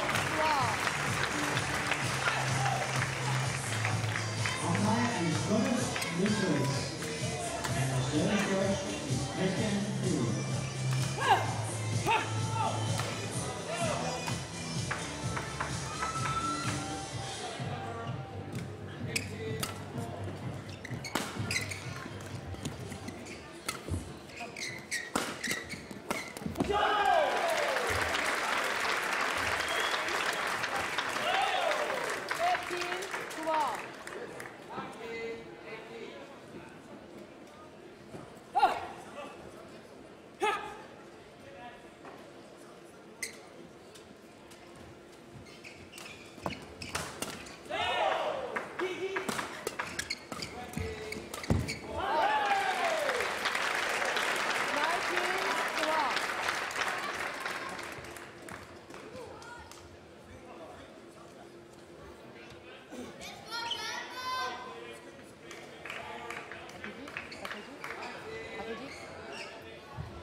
Excellent third shot from Anna Skarup.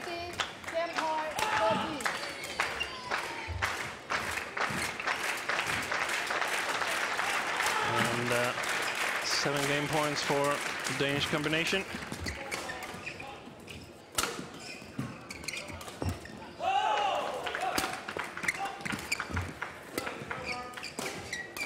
What a great smash there from Kim Astrup. Cross-court smash, giving the Danes the first game, 21-13. 21-13. Look at that. Disguised, reverse sliced smash.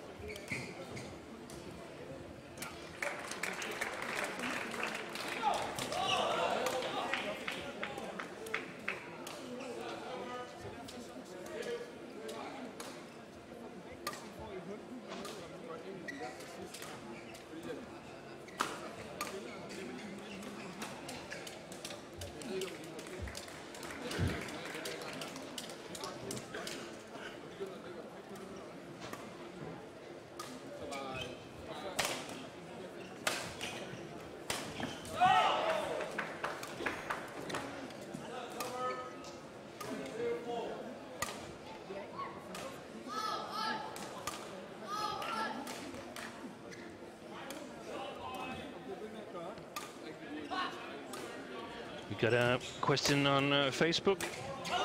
Natasha Prior asks, what happened with the new scoring system? I thought it would be used from now on at all the international games.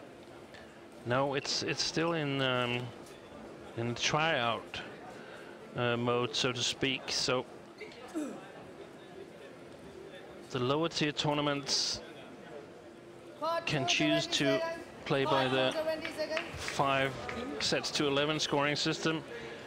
The YONEX Dutch Open concluded last Sunday, was played according to that scoring system, but for Super Series and Premier Super Series like this event, it's best of 3 games to 11. Denmark Open, of course, one of only 5 Premier Series tournaments, and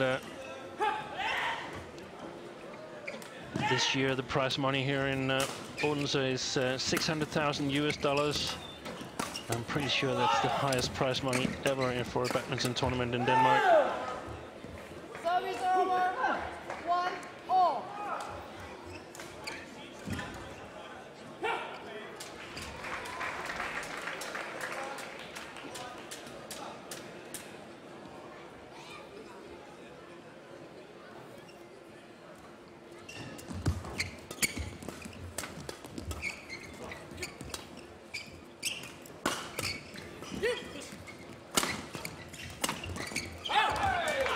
Well played by the Danes here. Great turnaround by Anders Skarup.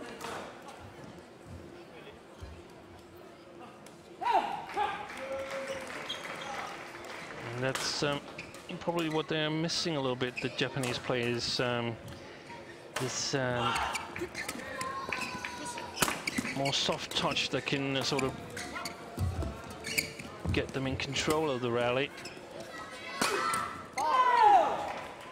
Good placement there from Sonoda on the right hip of Anders Skarup.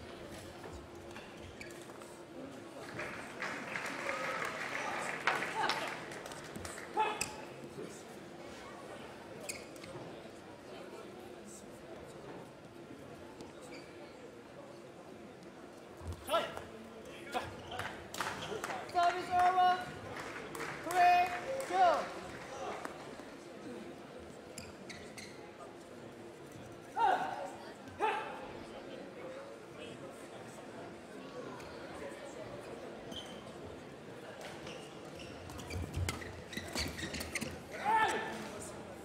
Service over, 3-all.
Tricky shot there from Kim Astrup.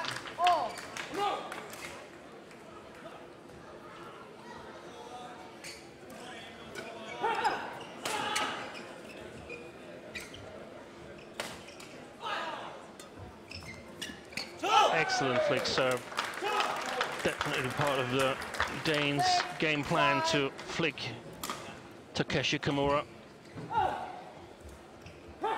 Very, very efficient.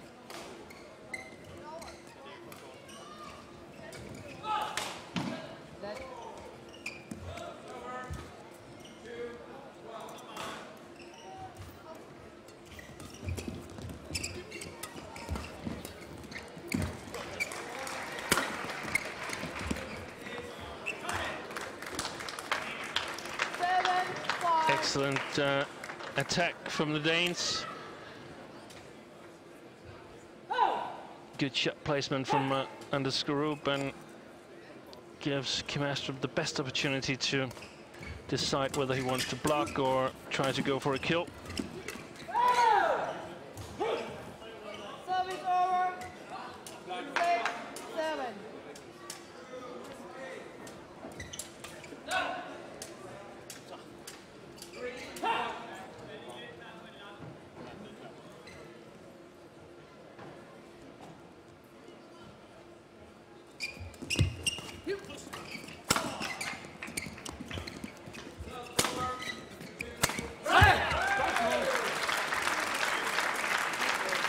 Such a great eye for the game, Kim Astrup. Very often puts the shuttle where it hurts the most.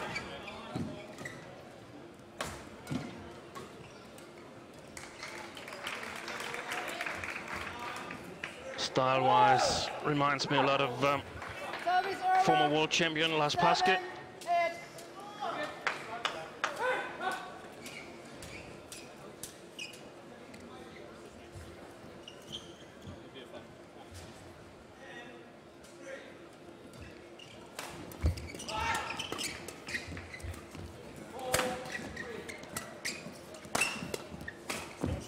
That's well played by Sonoda and Kimura. That's the way they want to play it. Fast-paced game, hopefully attacking. Don't mind defending, just as long as it's fast-paced. Definitely don't want the speed to decline.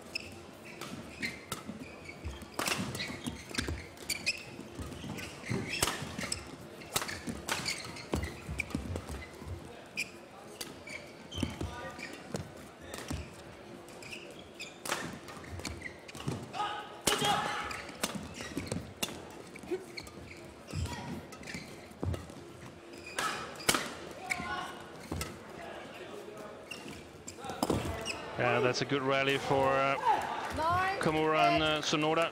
The Danes not really able to penetrate the defense.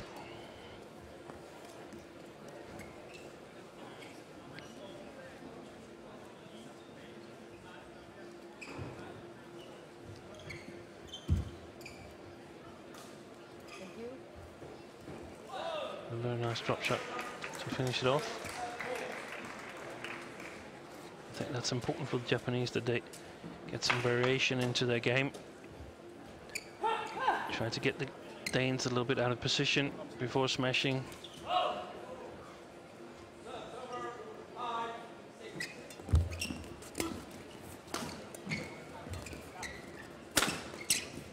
Oh, slipped a bit.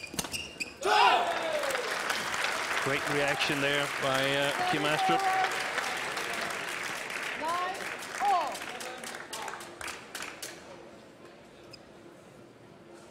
Tying the score here at 9-all. See, there he slipped. And still managed to get the next one.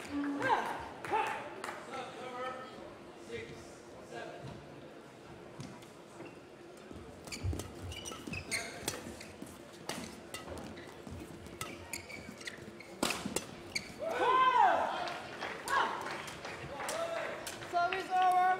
10-9.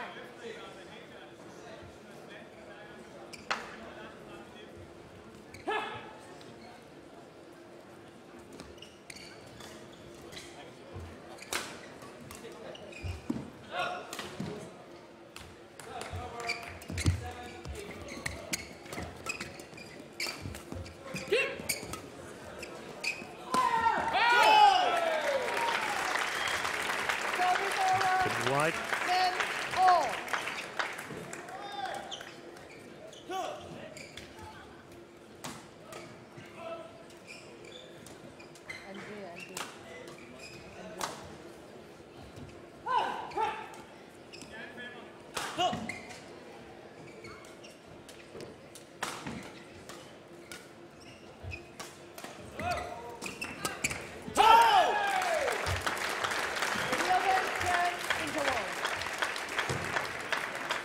The Danes have a 1-point lead going into the interval here in the second game, leading 1-0.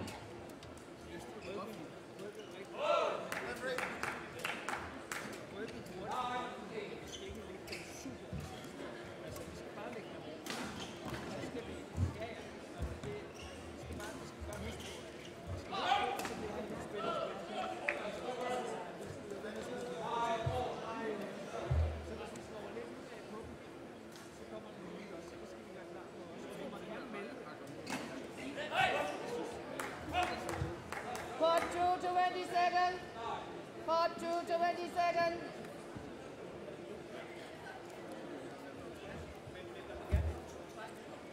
Wait a minute, Andrea. Wait a minute, because I just... That's right.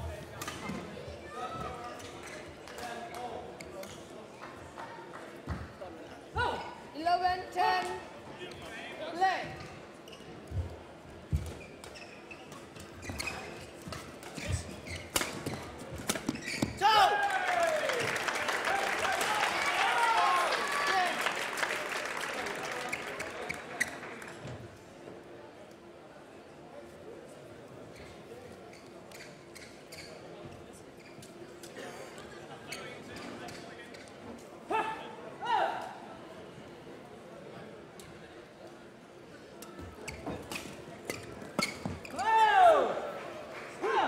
Service over.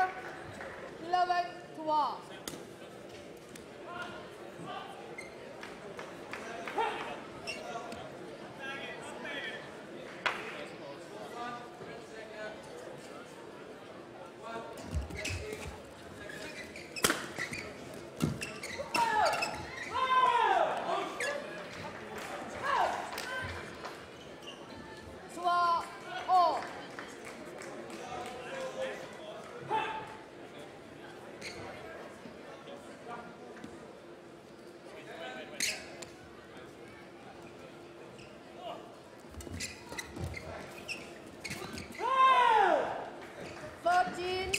All.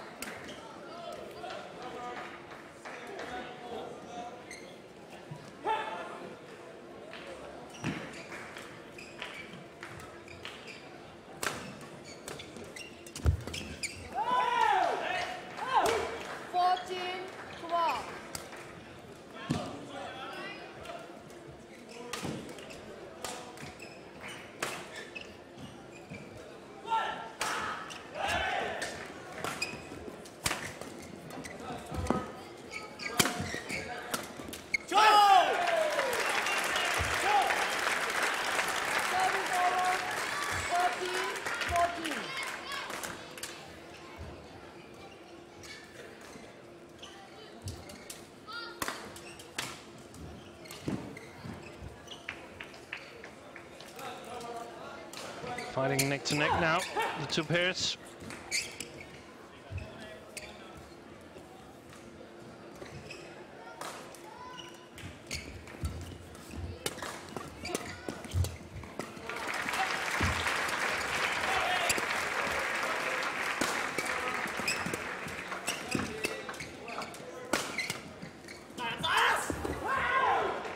Great play by the Japanese pair here.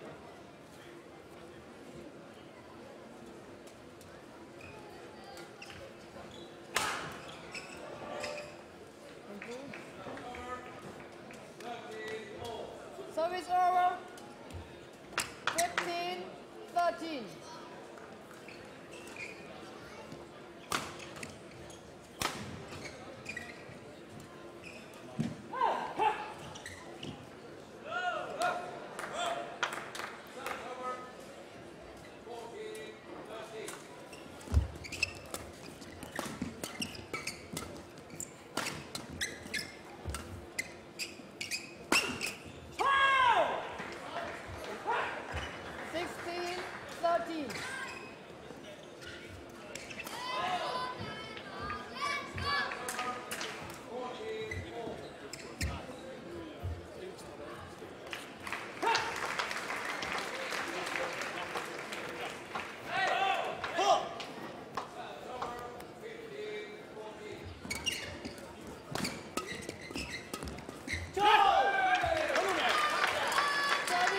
Great move by Kimastrup. Taking the net. 14-16. So important in order to control the rallies.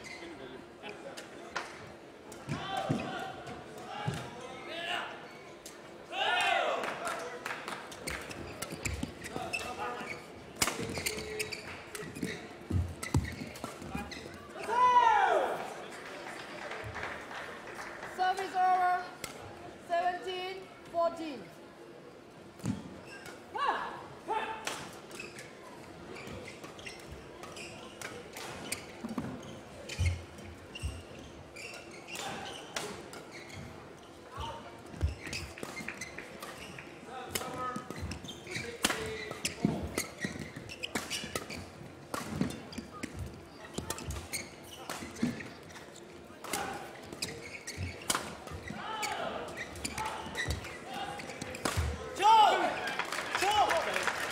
Service over.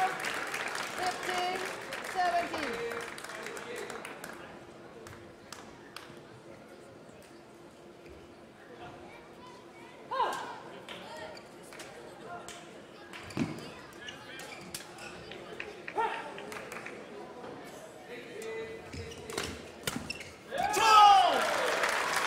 Excellent shot there. 17.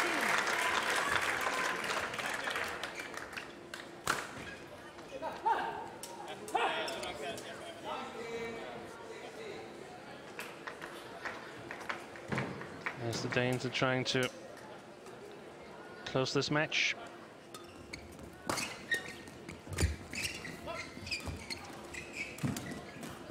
We're in a very favorable position at the World Championships first round, where they held a match point, but lost it eventually to Taiwanese pairing.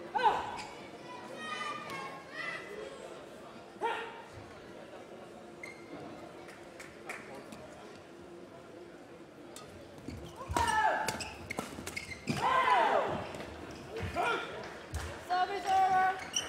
18-17.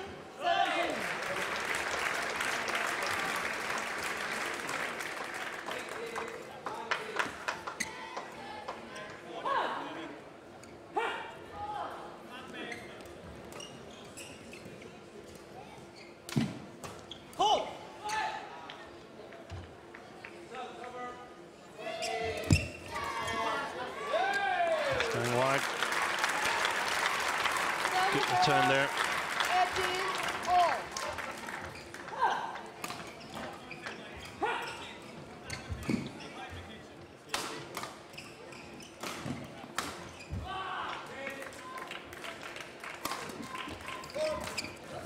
Service full called.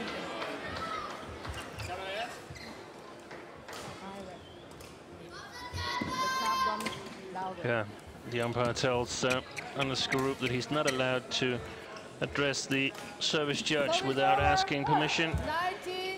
19-18.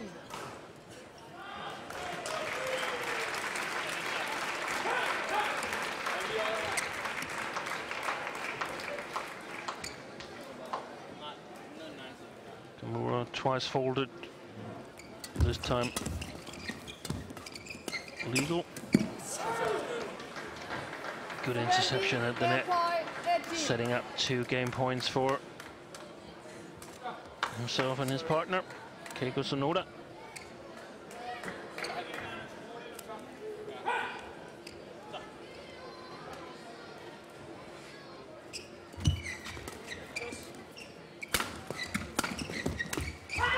And there it is. We have a deciding game here. Second game won After by Takeshi Kamura. Takeshi Kimura and Keiko Sonoda takes the second game, 21-18.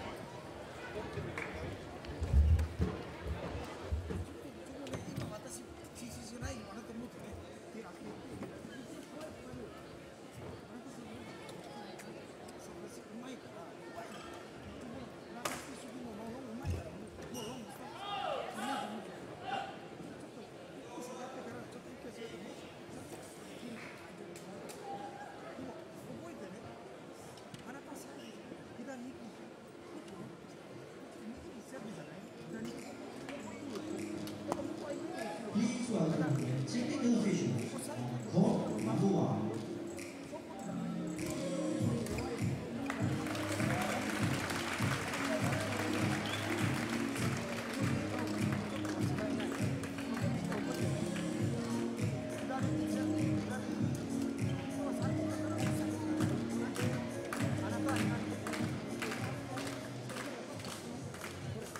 And now on court number 1, women's singles. Please welcome from Chinese Taipei, Hao Yu-ho.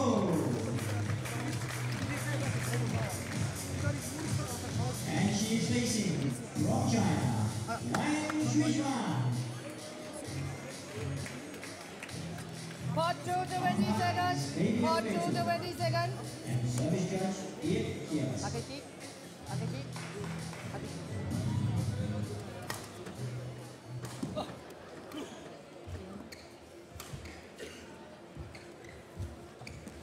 Final game. Love all. Play.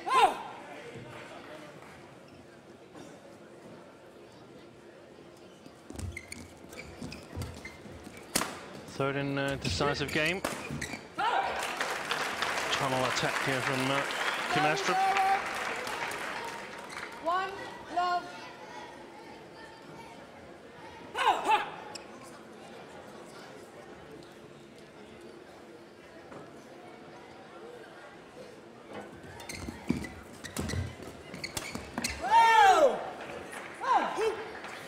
Service over.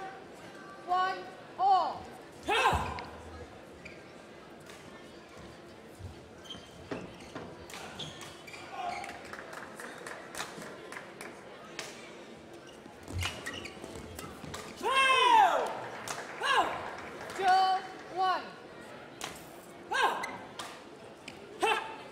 Seems like the Japanese are getting their wish for a fast-paced game fulfilled. So important for the Danes to play shots like that with no speed whatsoever.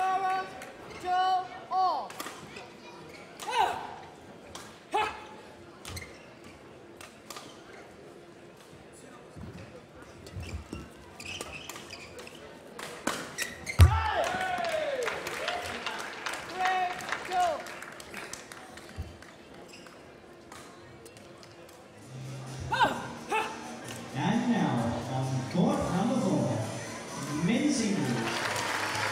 Please welcome from Thailand, Kunsak Ponsana.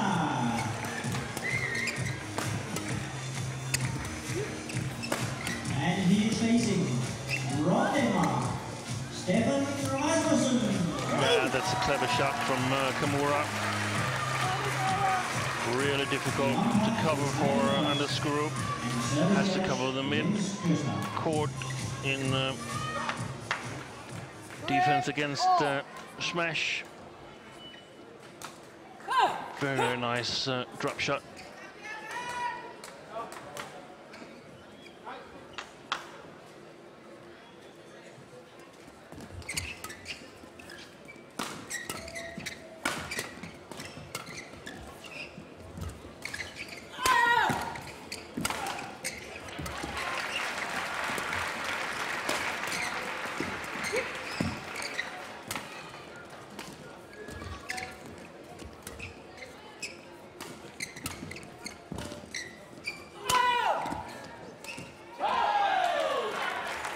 This time he got a little bit too creative. 4-3. Almost hit his own toe.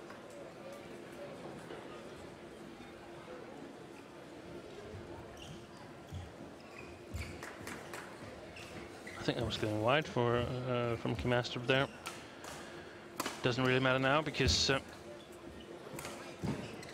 Kimura put it under the net.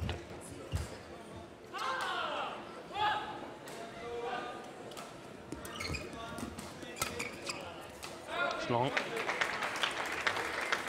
5-3.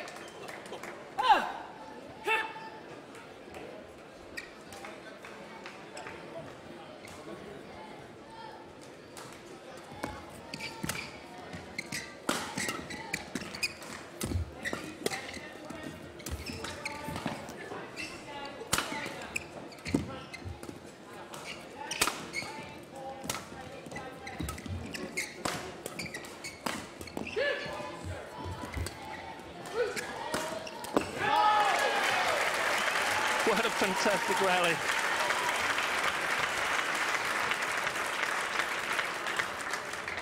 The Danes almost missed it at the net. Managed to get it over there. And then a great cross attack from Anders Skarup. Who's conducting the most of the shots on the Danish side at the moment. Probably the way it should be, as he's sort of the playmaker of the combination. Working really hard, trying out different kind of shots to see if he can set up a play that Kim Astrup can work on at the front court.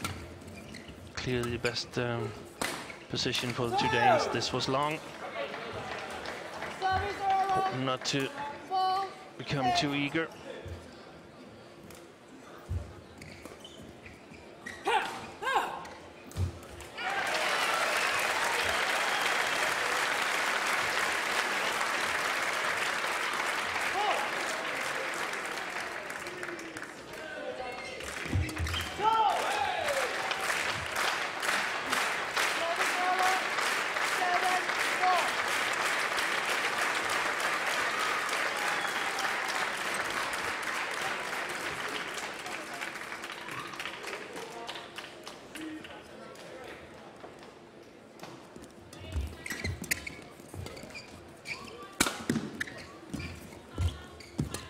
Played. Good return from Kimura. Can't believe he got that back. And that one, oh, what a fantastic play from Takeshi Kimura.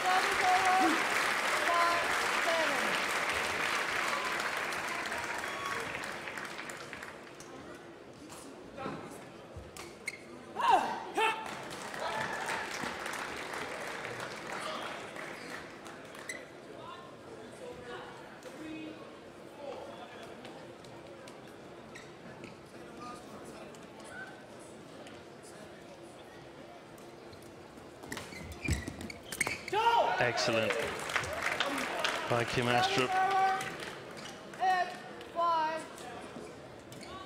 Fishing with his backhand there.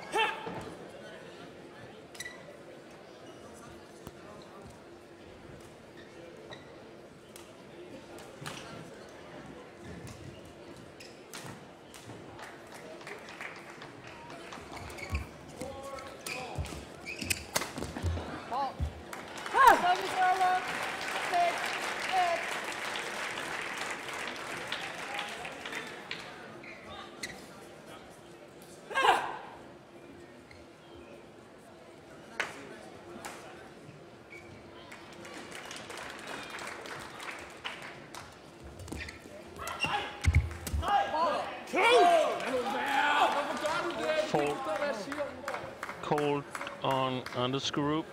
7-8. For reaching over the net.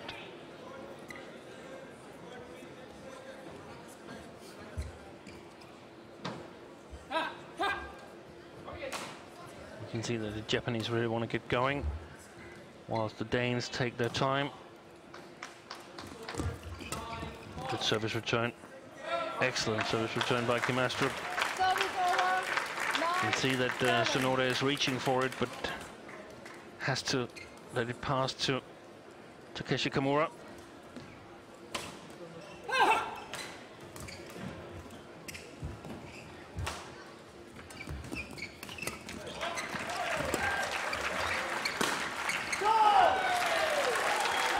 Efficient tunnel attack.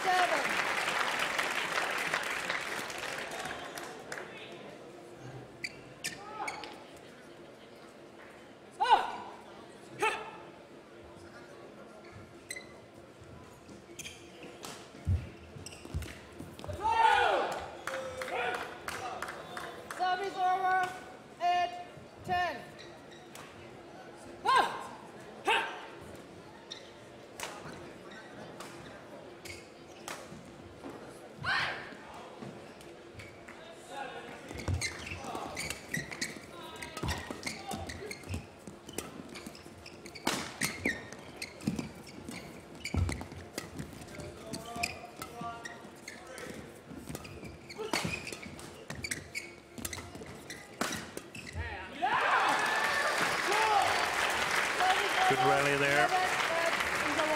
And the Danes have a 3-point lead going into the interval here. The pairs change side.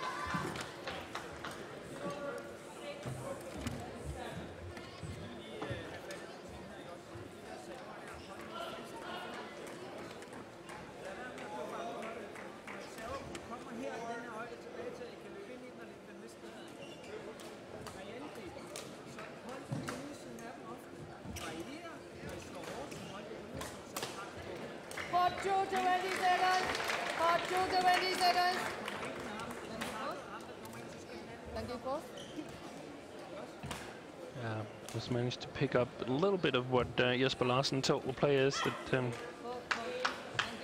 when they attack they should use a lot of variation. It was a bit more than that, but I wasn't able to pick up what he said. Probably that it's still very, very important to take the pace out of the rallies. 11-8. Play. Go.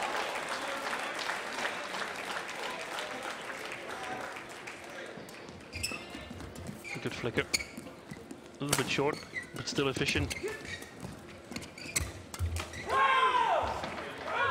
Lucky net cord for Keiko Tsunoda. 9-11. I have a feeling this could be a real thriller here in the third game.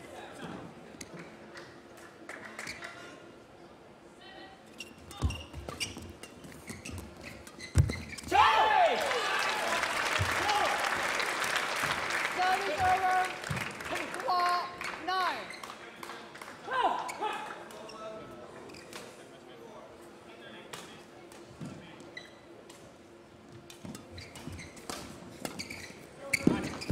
Very efficient with the flick services to the Japanese pairing. But this time they managed to drive the rally to 10-1. a win.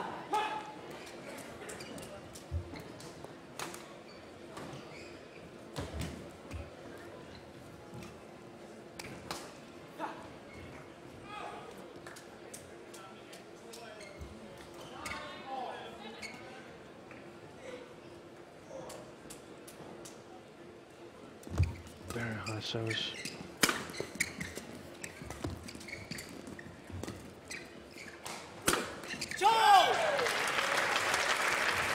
Excellent smash from Anders Group, and quite lucky for the Danes that the Japanese choose to lift that high.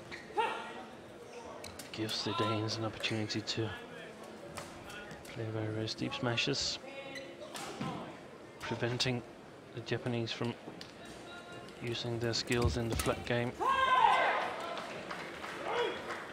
Service over. 11-13.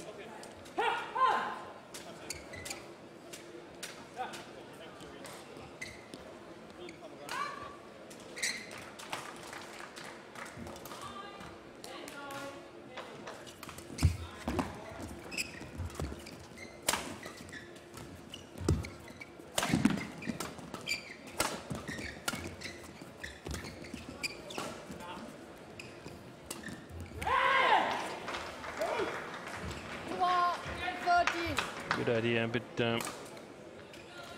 execution lacking a little bit.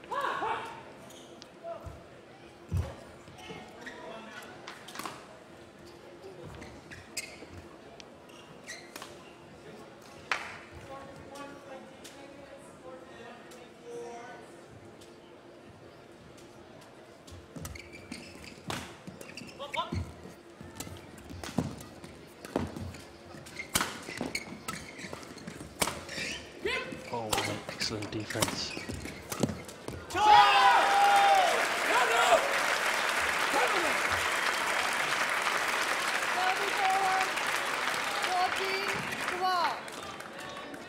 Park is definitely Yobong Park, the Japanese national coach, originally Korean, has definitely taking his home country's men's double style and implemented it with the Japanese players. All of them are playing out of a really, really solid defense.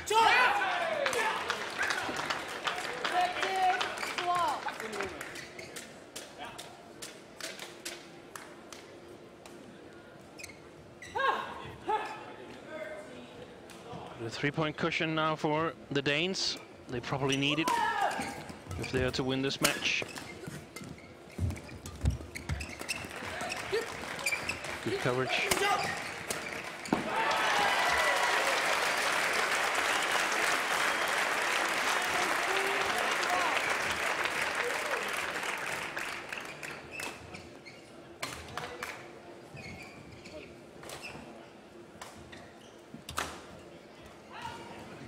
Very strong interception there from Anders Skorup. So quick and firm.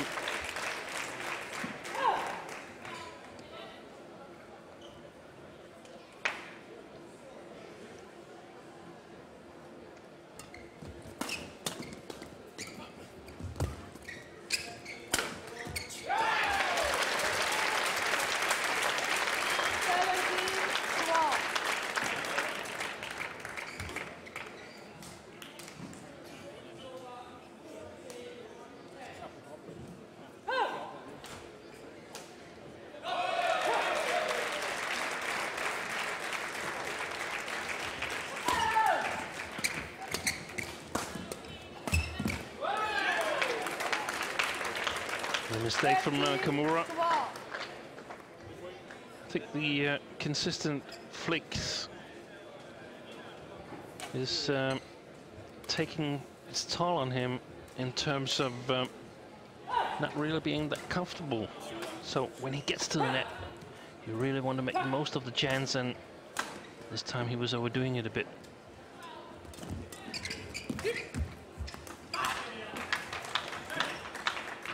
19-12. What a good victory this would be for the young Danish combination. Just 2 points away from entering the second round of the YONEX Denmark Open 2014.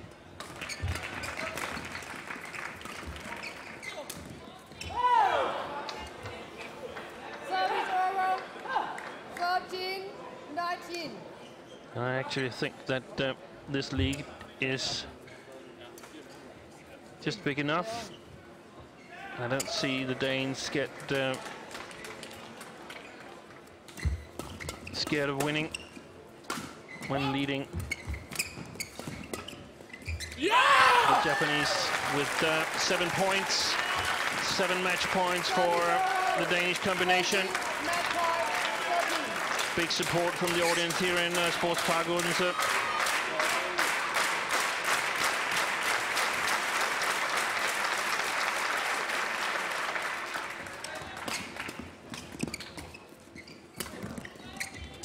And there it is. Excellent shot by Anders Rasmussen. Skorup Rasmussen creates a mistake on the Japanese side, and the Danes have taken this first round men's doubles match in 3 games. 21-13, 18-21, 21-13. What a great performance by Kim Astrup and Anders Skorup. And hopefully we get the 2 Danes down for an interview in just a little while. After the interview, we'll be back with the ladies doubles match. Here we have the replay of the match point. Look at this shot. And the victory is Danish.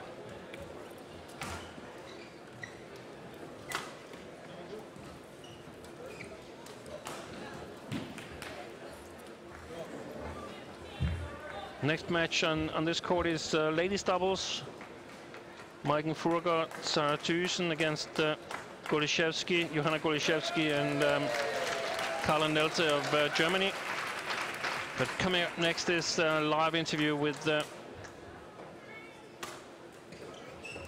Danish men's double.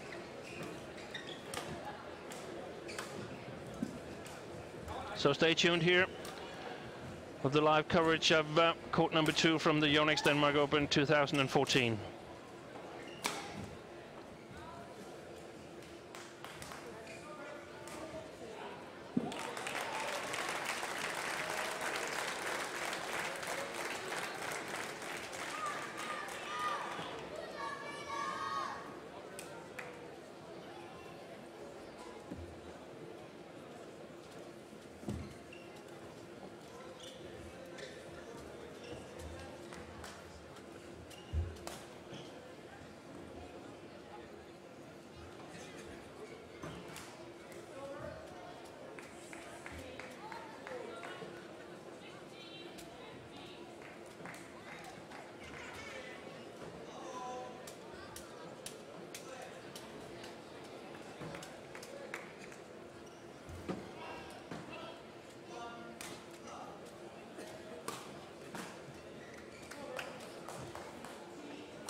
Please welcome the technical officials on court number 2.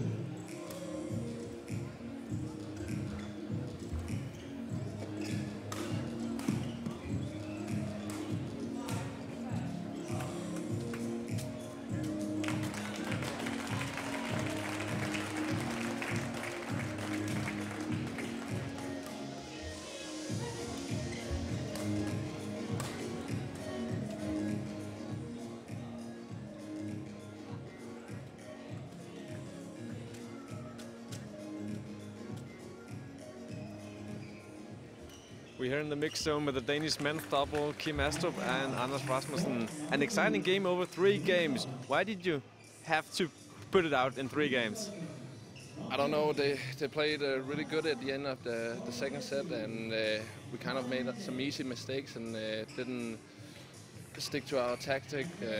So yeah, it was kind of stupid losing that game, but they are number 15 in the world, so losing a set to those guys is no shame in it. What did you change between the second and the third set? Because you were pretty convincing at the second half of the third set. Yeah, we tried to be more patient, not to make too many stupid mistakes, as Anna said before. So just keep calm and make the right choices all the time. So yeah, that was basically it. You told me now that they are 15th in the world and you are around 22nd in the world. Yeah. And do you compare with a couple like this one? Today we do, because last week they beat the new world champions. So I think it's a really good match for us. And but we lost to them 6 months ago in Germany in a really tough game. But we have been training all summer and gotten stronger and a bit better and making some better choices. So I think that shows now in this match. And your expectation for the rest of the tournament with this win, what are those? I think we have the top seeded now, and we lost to them in straight games last year at this tournament, also in the second round. So we are going to give everything we have, and then let's see what happens tomorrow. But I could imagine that with the home crowd and so on, that you're really excited for the game tomorrow. Of course, but last year we also had the home crowd. But last year we played the first match and the last match the day before, so we have some time to recover now and hopefully get back on track again, and then we can go all the way. Perfect. Thank you. Best of luck. Thank you.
We're back here in live coverage of court number 2 with ladies doubles.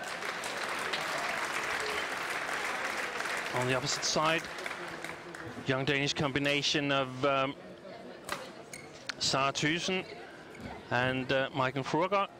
Ladies and gentlemen, Playing from Germany, Johanna Goliszewski and Carla Nelte. Denmark. And on my left, Carla Nelte, The Danes, Johanna Goliszewski, Sara Thyssen, the more experienced player of those, 23 years of age, whereas her partner, Maiken Fruergaard, only 19, both playing here in Odense for their club in the Danish Badminton League. one love. Probably all fired up to do well in this tournament here in their home city. Currently ranked 83 in the world, and the best result of this year is runners-up placement in the Victor Dutch International. Their opponents from Germany, Carla Nelte, 24 years of age, and her partner Johanna Goliszewski, 28 years of age, actually born in Poland, but German. Quite new combination, and so far their best result was a win in the Brazil Grand Prix earlier this year. And next to me here in the commentary box is Stefan Juchkanov, coach in Germany. And Stefan, these two players here, are they the new German ladies double? Hi Steen, and hi everybody. I could say that they're very potential, but for now, for the last few tournaments, they're trying to get back from what they had from the last year. We have to remember that they play from 2010 together. They have some very good international experience, like Hungary last year.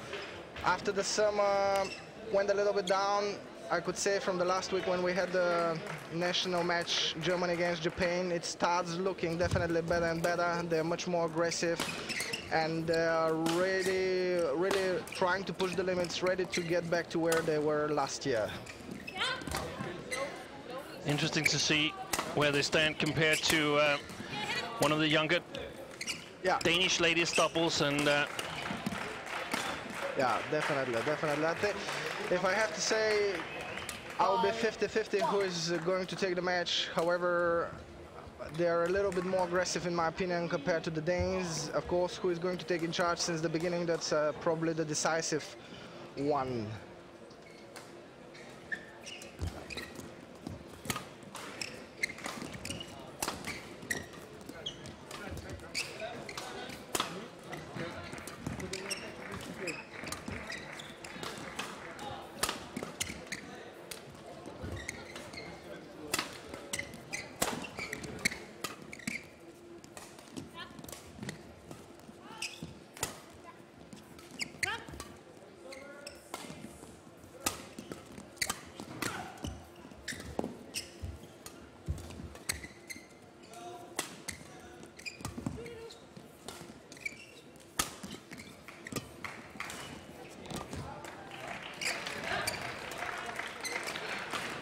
Excellent rally here. Yeah, typical ladies doubles. Oh, very nice defense.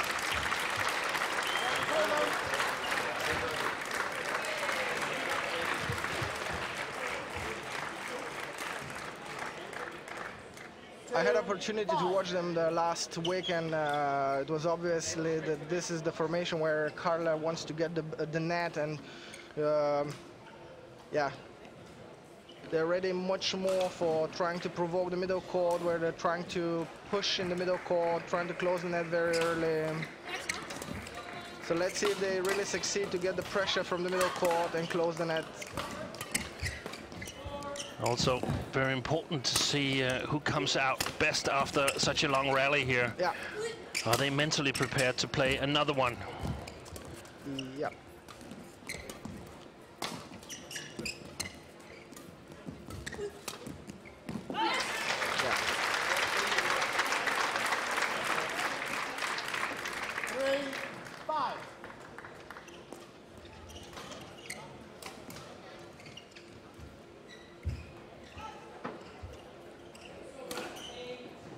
Great cross shot there from Sara Thyssen. Probably the more creative player in the Danish combination. Yeah, it looks like she really tries to take in charge. And we've seen her also playing the mixed doubles with Niklas Noor. Yeah. So, not really surprising that she tries to control the game.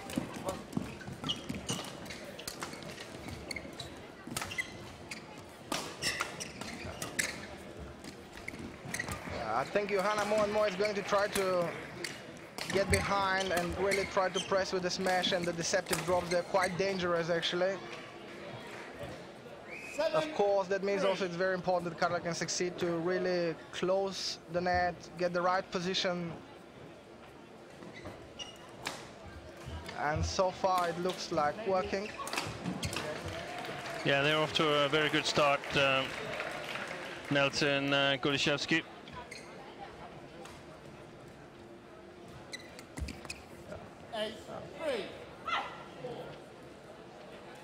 Good service receiving situation. Last week also they played very good in the first 3 strokes, however, against the Japanese. However, out of the first 3 strokes, they had a lot of hard time closing the rally. Yeah, and we know that the Japanese playing style is not very focused on the service situation. They're not afraid to play long rallies. Exactly.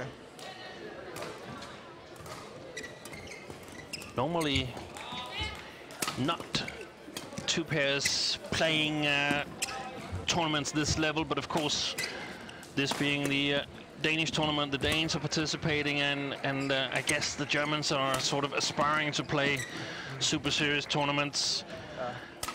That's right.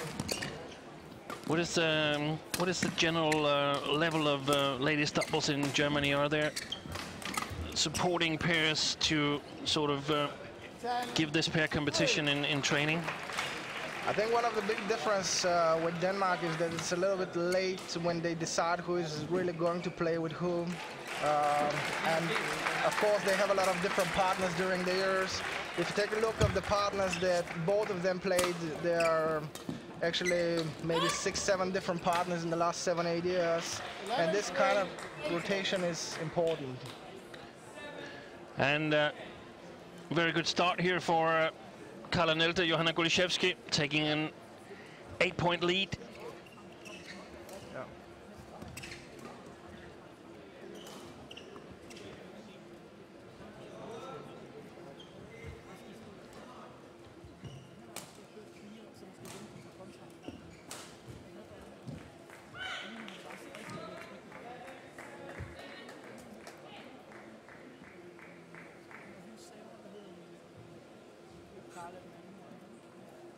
Court 2, 20 seconds. Court 2, 20 seconds. We can see here the 2 German coaches, national coach Holger Hasse and Jakob Oehlenschläger, actually Danish coach, and has been coaching here in Odense when these 2 girls were younger. So probably has quite a good knowledge of the 2 Danes. Yeah. I had an opportunity to talk with Holger about the match just before the start, and he was also 50-50, depends on the start. He was definitely hoping that they're going to take it, that they're back in shape and they're showing better and better results together. And it looks like for now he's right. 4-11.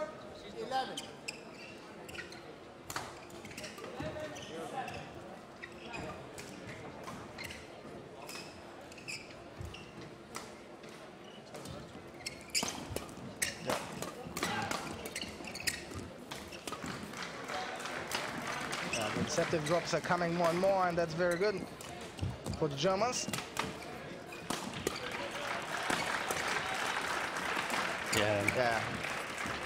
Taking control of the rally and the way I see it, directing a lot of shots at the younger of the 2 Danes, Maiken Fruergaard. Yeah. This is definitely the game of the Germans. They want to press, they want to decide. Johanna has very nice deceptive strokes from the rear court, and sometimes changing the direction is very dangerous. Carla is very good in reading. Service over.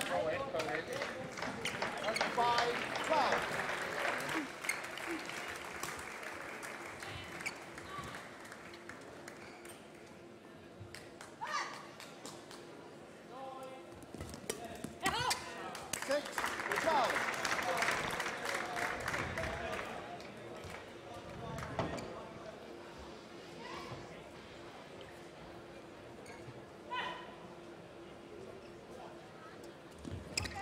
Yeah. It's over. 13-6. Easy point for a German combination there.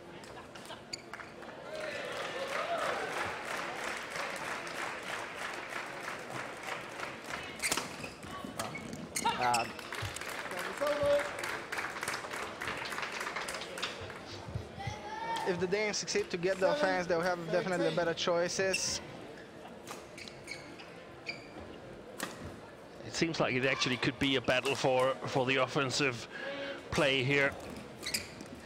I definitely hope much more from the middle game and not easy mistakes, trying to solve the first 3 strokes very decisively and move forward.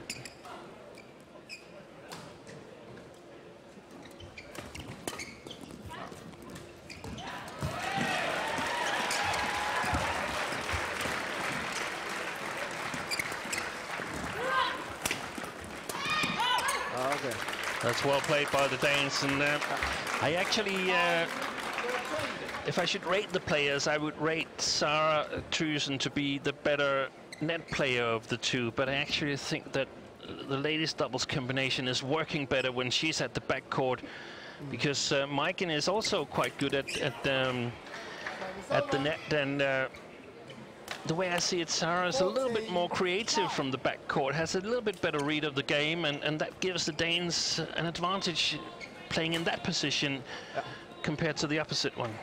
Yeah, I agree completely. Same like for the Germans. Carla likes definitely much more the net. She can read the net player, the opposite net player much better. And Johanna likes the back.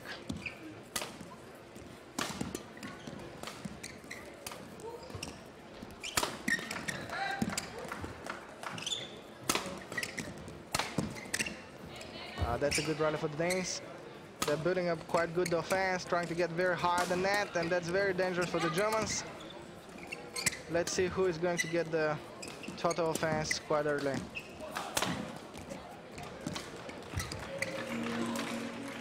Oh, that's good. Landed straight on the line. 15-9.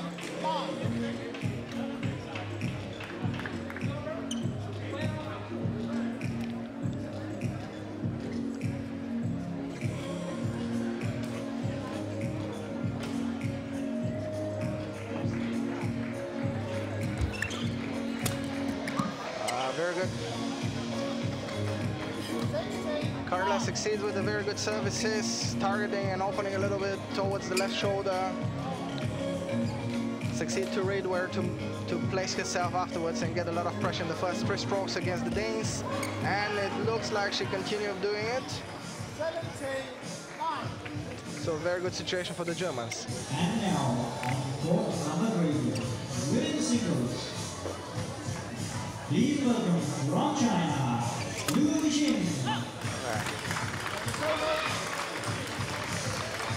Definitely the Germans the favorite to take this first game here, but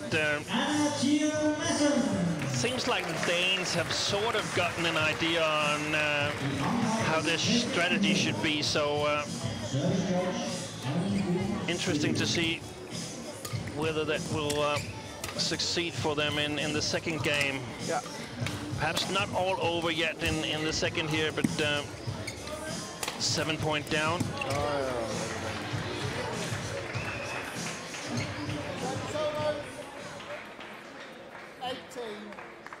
18-10.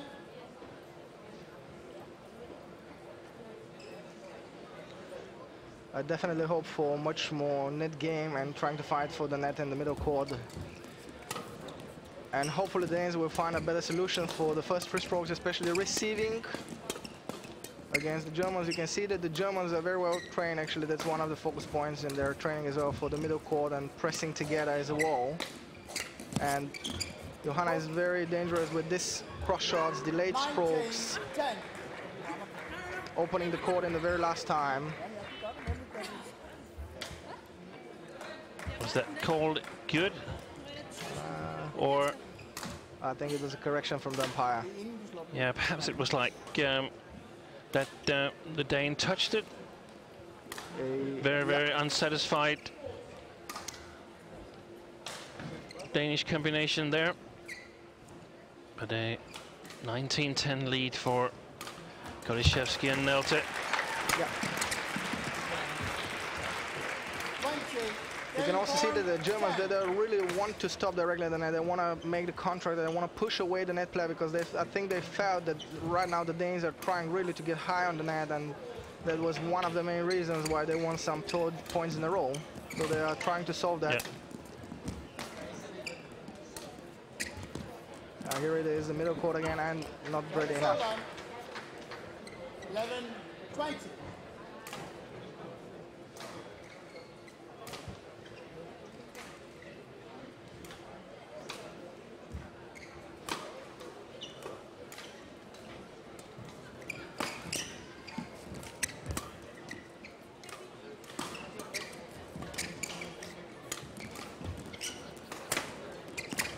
Middle court again, and the favorite combination, fairway formation.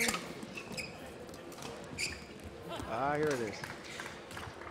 You can see that when Johanna tries to close the net, she's not too aggressive on the net compared to Carla, so that makes a little gap for the Danes to be more aggressive on the net and therefore get the offense.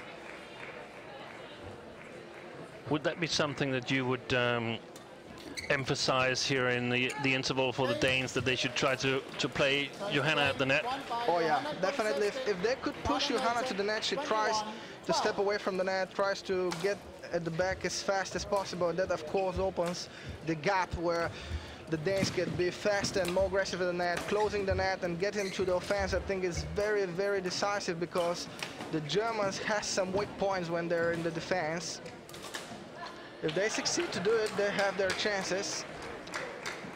Very important that they solve the first 3 strokes very good, because it looked that Carla was very decisive and very good serving situations. And here, Holger Hasse offering some advice to his players, as we expected, taking the first game 21-12.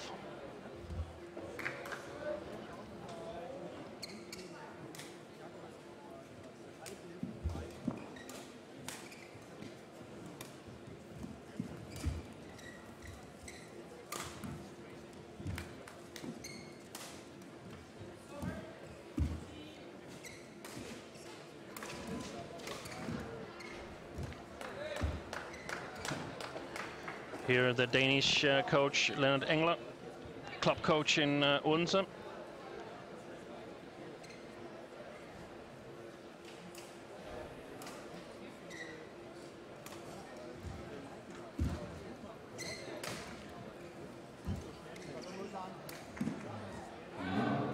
I'm very curious to see what is the solution, especially in the receiving from Danes. 20 seconds.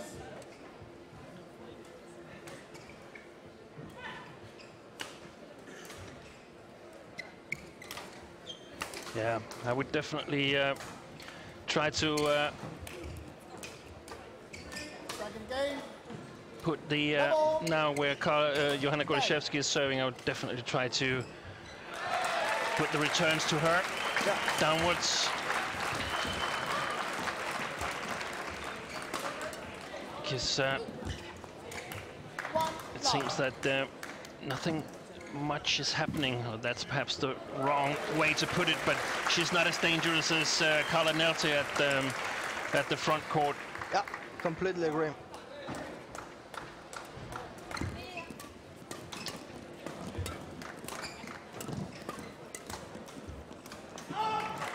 Quick reaction by Goliszewski, but quite a bit wide.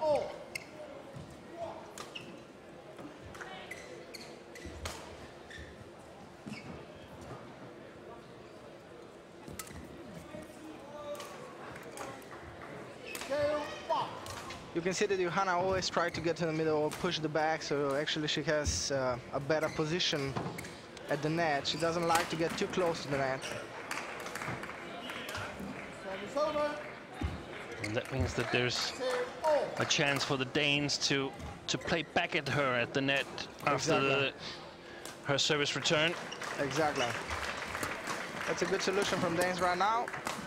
And they start attacking more and more to Johanna directly, and that's a very good solution if they want to actually press her and close the net in front of her. And perhaps also try to direct most of the service returns at her, because she's not as creative as Nelte. Yeah. Seems like it's part of the Danes' game plan here for the second game. Let's see if they also decided to flick Carla Nelte. That might be in my book if I were coaching them. That could be a good solution, but the short one right now was actually quite a good serve, and Carla was a little bit under pressure. And that's a bit odd to be under pressure on the short service. Yeah, that's right. But she did the same with the Danes in the beginning, and here it is that I think is inside exactly. Yeah, it's clearly in. Yeah. For now, we can see that Johanna tries to avoid going to the net, but if they continue playing on her, then she will have to, and she will have to be very decisive on that part. And I think that's actually one of the skills that you must learn as a ladies doubles player. You must be able to have combinations, shot combinations that sort of places the opponents in the position that you want them to be in. Exactly. Here it is. She went directly after the stop of Carla. Yeah, she was on her way backwards already. Exactly. And that's a favorite combination from the Germans. If they have to win, they definitely have to push that one as fast as possible. I expect that Johanna will stop the shot more often in front of Carla so they can make the cross rotation faster. And do it like a half mix, half double.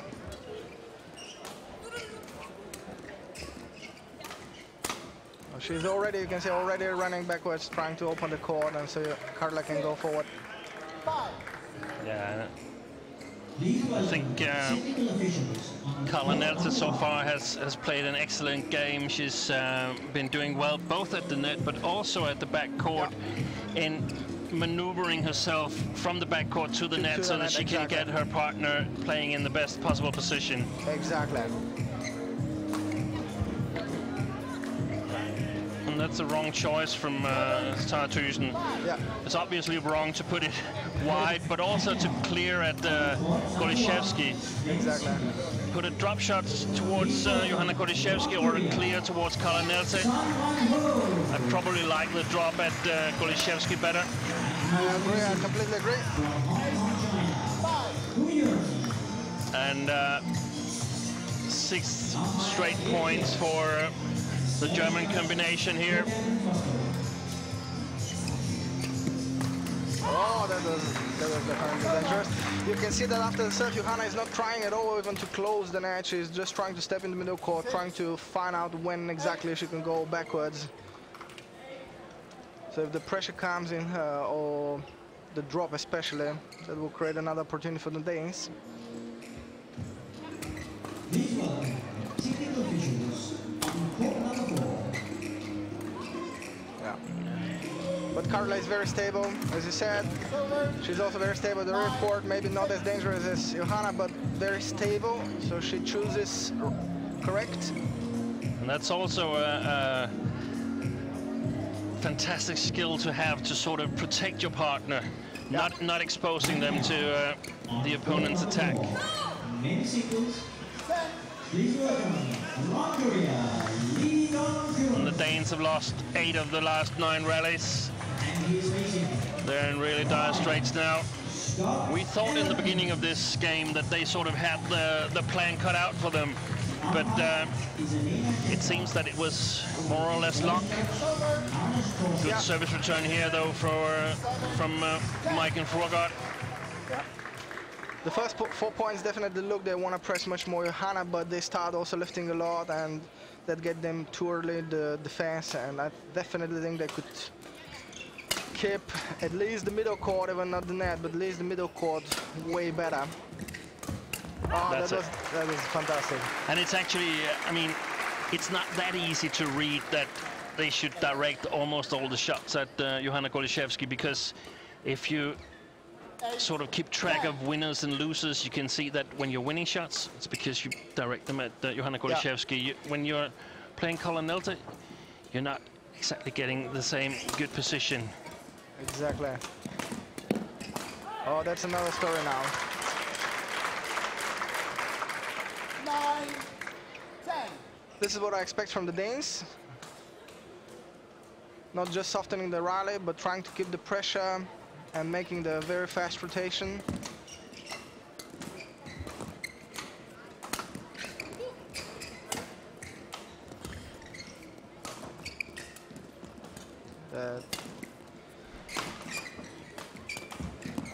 Here it is, the fast rotation and closing the net immediately. That's very good for the Danes. I just can't understand exactly why they want to clear Johanna.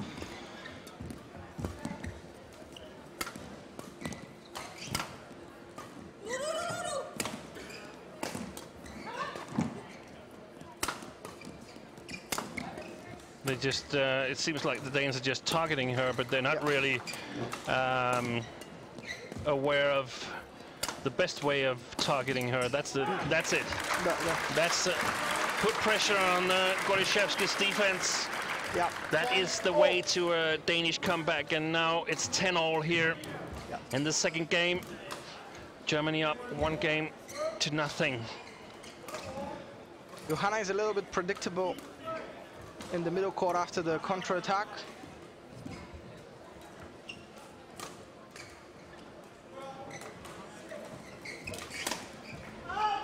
And that's wide, and the Danes are taking a 1-point lead going into the interval here in the second game.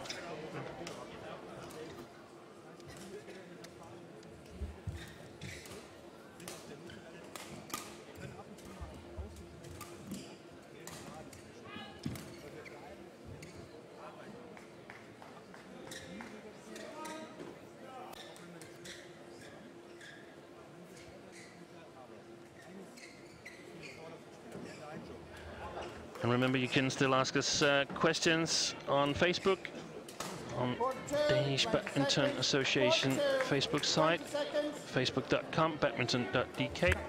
Sorry, no dot in it, just badminton.dk.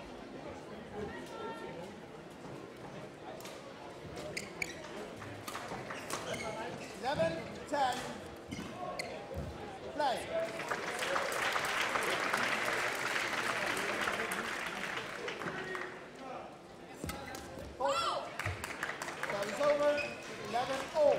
That's what I expect from Johanna. She wants to keep the pressure so she can step away from the net and get the middle court as a net player when she's also starting as receiver. Let's see after the serve. Yeah, they start stopping it more and more, and that's the right choice. I don't think that Sarah expected the stop from Johanna as well, but she was ready, and she should be.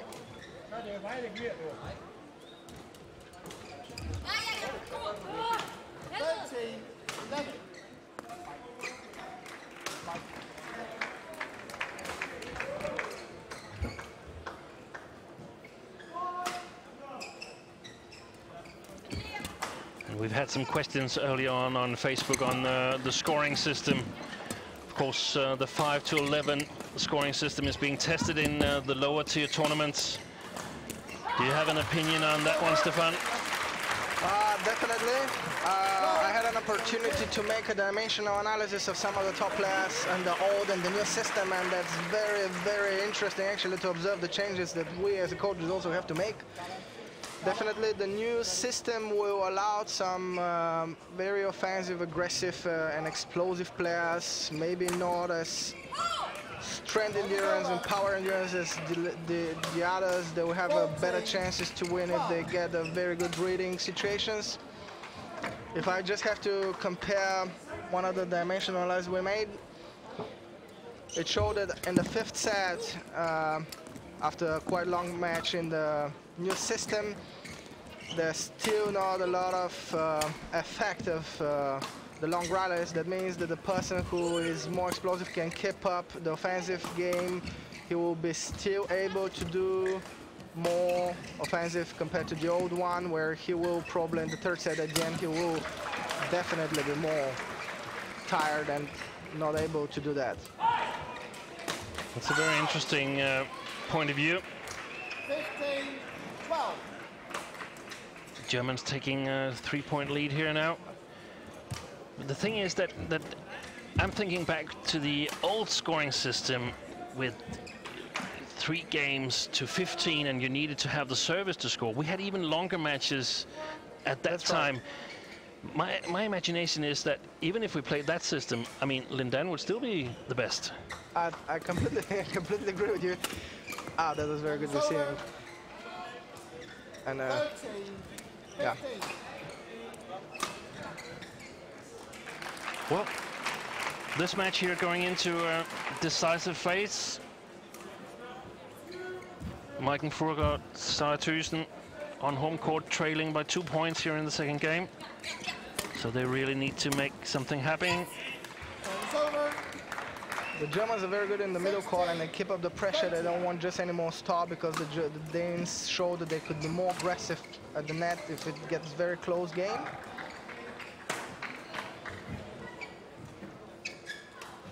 I think also for both pairs, this is actually a good opportunity of scoring quite a big amount of world ranking points. Germans ranked 66 in the world right now. The Danes 83. One of the rare mistakes here from Carla Nielsen.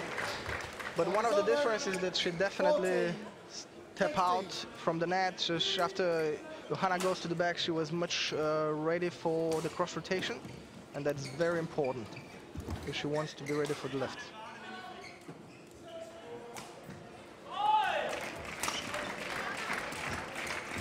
Oh, we saw that Johanna step forward after the middle court. That's actually one of the first times, probably from the match started. Service over. 17-14. And again, Carola is in the service. Let's see. Yeah, we must say that the Germans have been controlling this match so far all the way.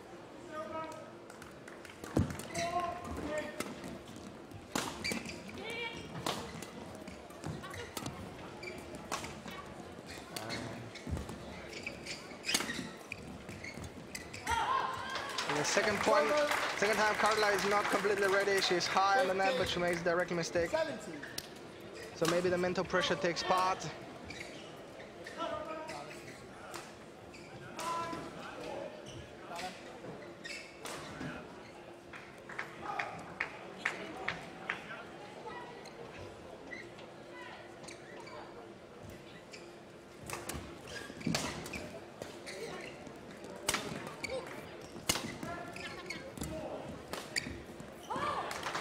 Good interception there from Sara Thyssen.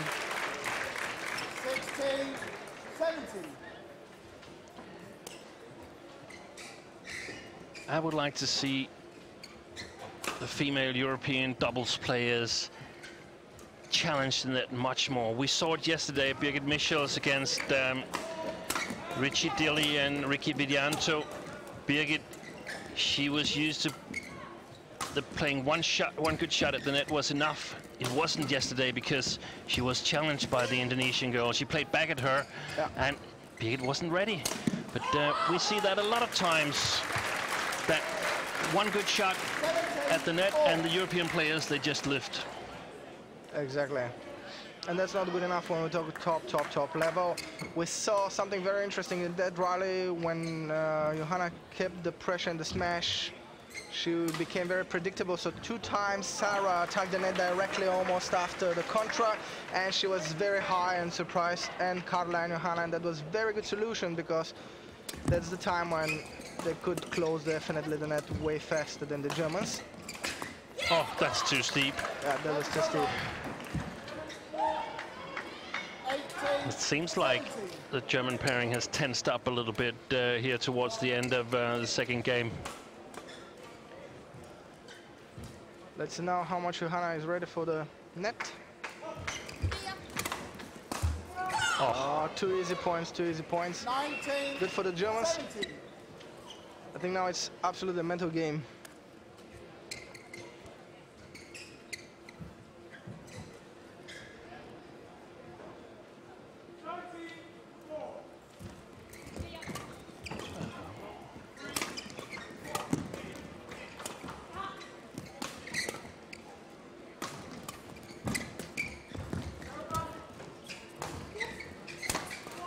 You can see that Carla dares now to step much more backwards, and Johanna is more ready for the net. The Danes kept pressing Johanna. And let's see what's the outcome of that rally. It's a very important rally. Is it a match point for the Germans, or is it 1 point closer for the Danes? Here it is, here it is. Directly after this match, Johanna became predictable. And well read by Michael Frogger, stepping forward, killing that shot. 18, Let's see here again. Exactly, here it is. So Johanna definitely have to see where the net player comes after. And that's where you see that this is not a natural front court player. No.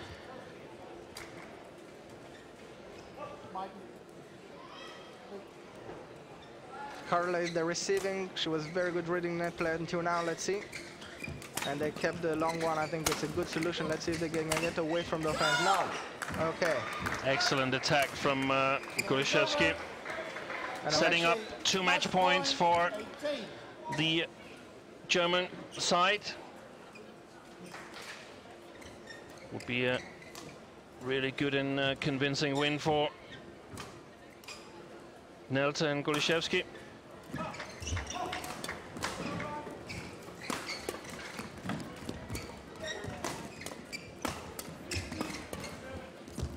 Fantastic defense.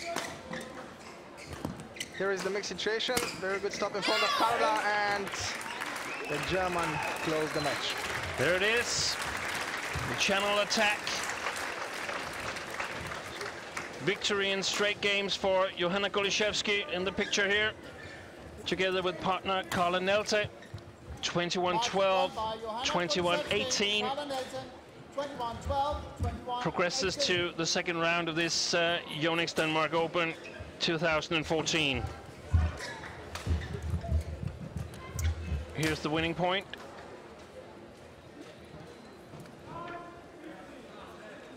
Very good defense, very good defense. No, it's not the winning point. It's no, that's the winning point. No, it's the Danes go to. Oh, it is the winning point. Exactly. We've already forgotten the match. Terrible.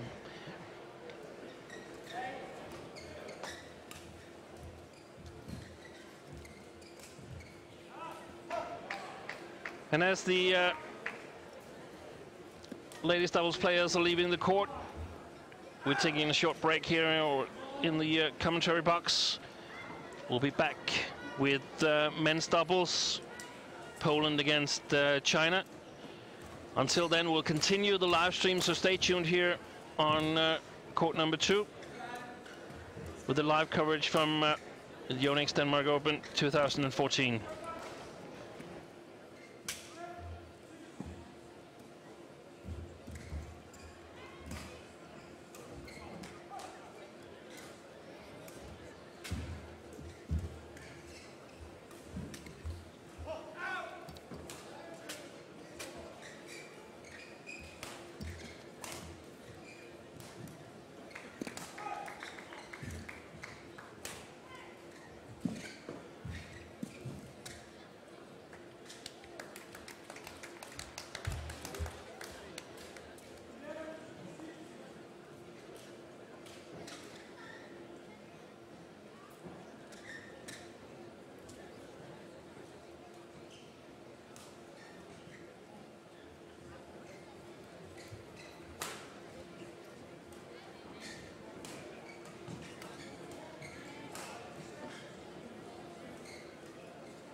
Please welcome the technical officials on court number 2.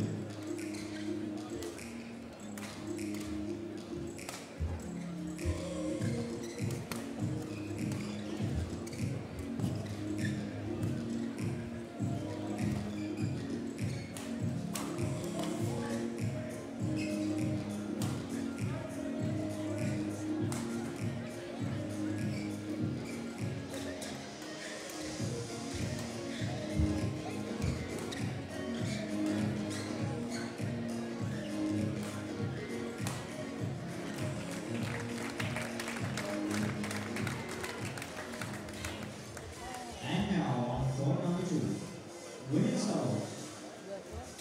Please welcome from Thailand, Pachita Subachaiku and Sapisiri Tevatanachai.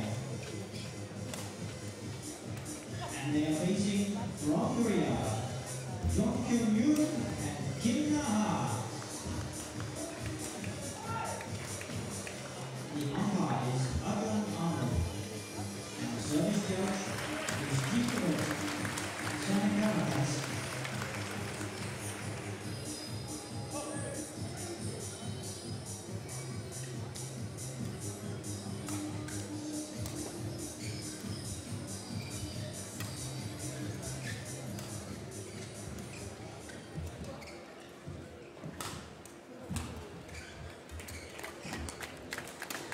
这些。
Ready to play.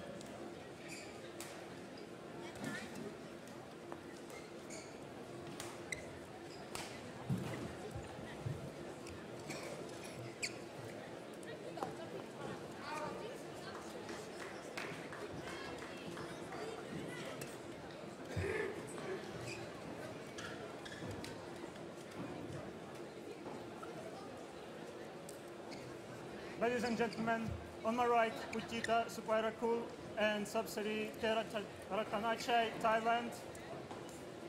On my left, Yoon Kyun Yoon and Kim Hana, Korea. Kim Hana to serve to Pujita Supairakul. Level, late.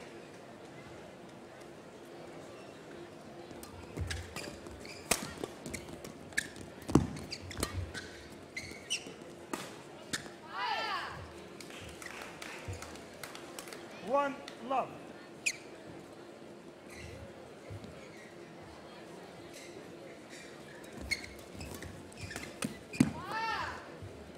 Two love.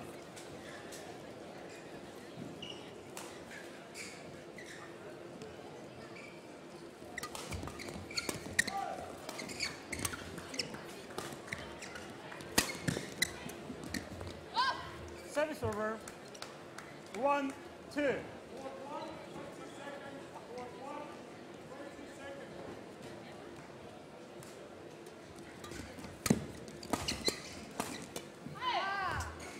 Service over. 3-1.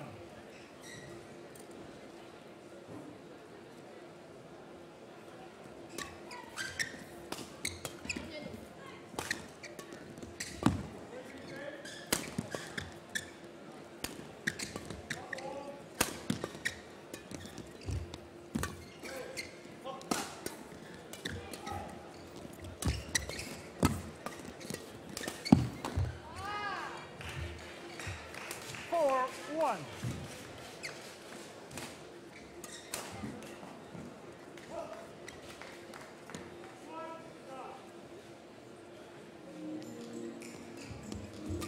Please welcome the technical officials on court number 3. Service over. 2-4.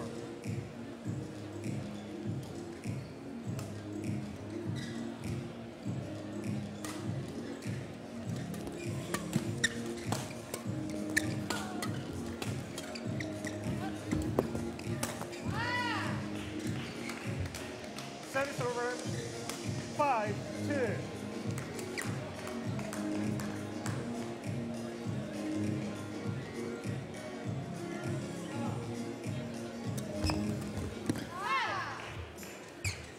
And now on court number 3, men's doubles. Please welcome from Chinese Taipei, Chen Hongling and Ji Wang. They are facing from Korea, Ko Yoon and Shin Baek Jo. Service over. 3-6. Umpire is Anatol Cindu. And the service judge, Connors Mismace.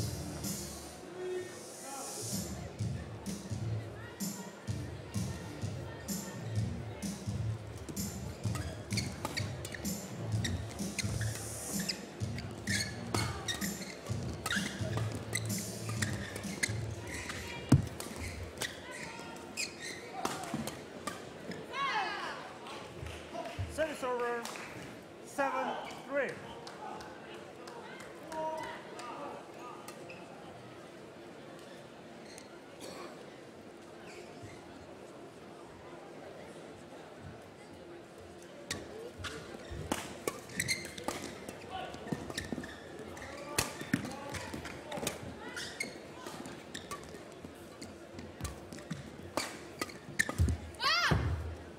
Service over.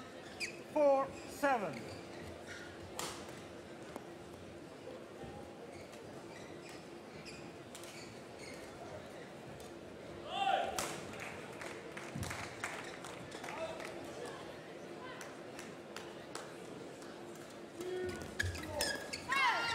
Service over. 8-4.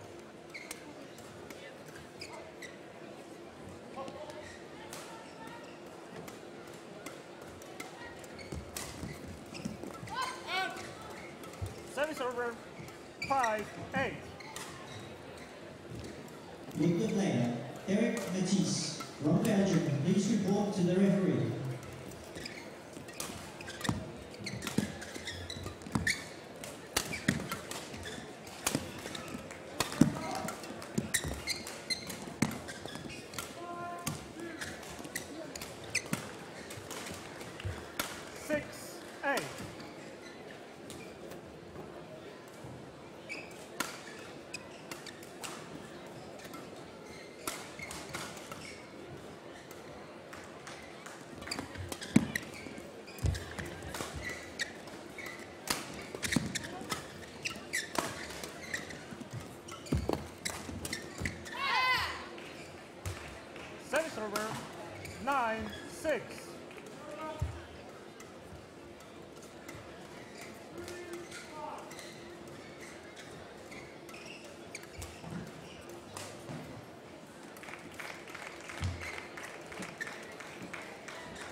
10-6.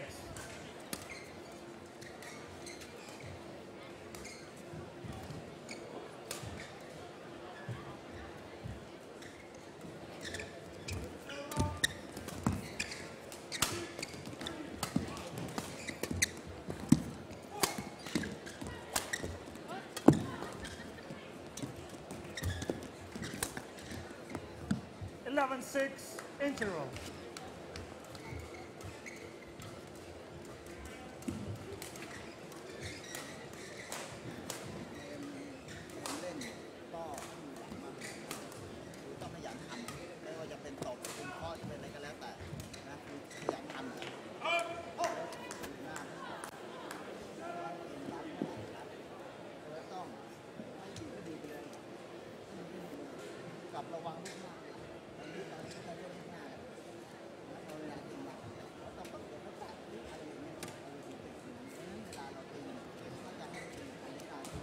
For 20 seconds.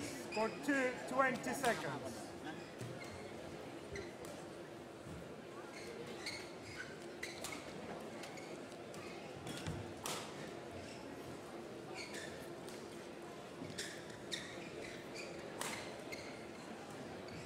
(11-6).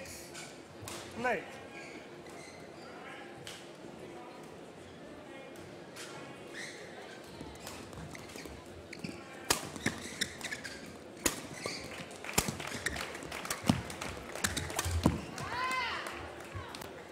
(12-6).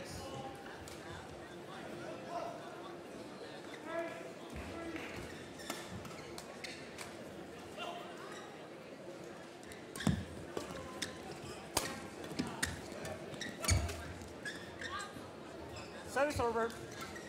7-12.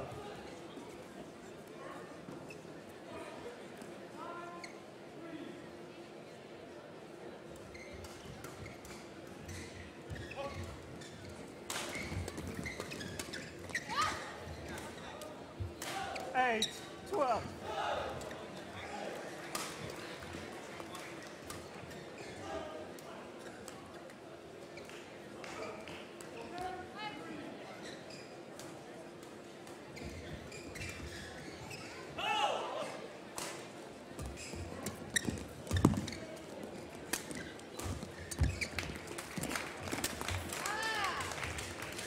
Service over.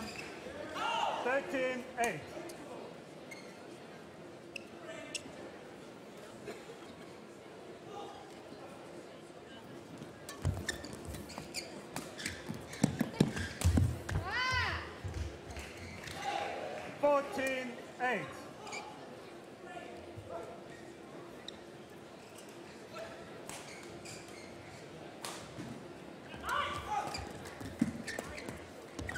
Service over.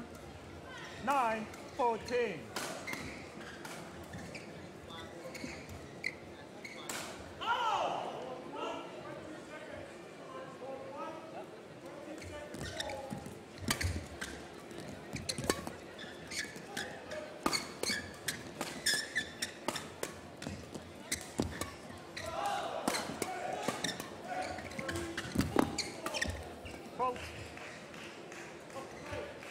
Service over. 15-9.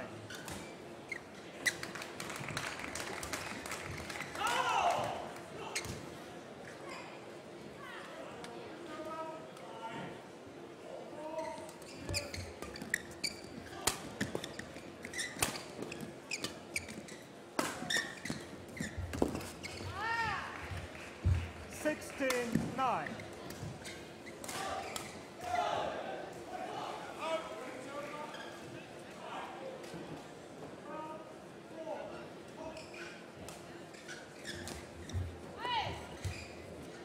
(17-9).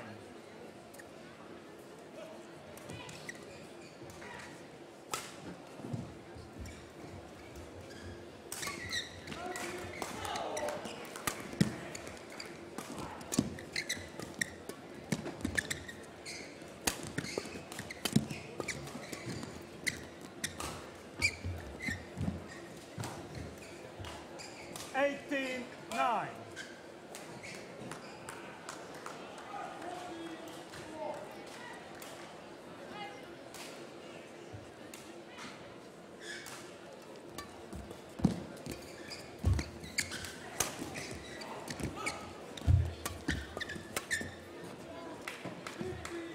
Service over. 10-18.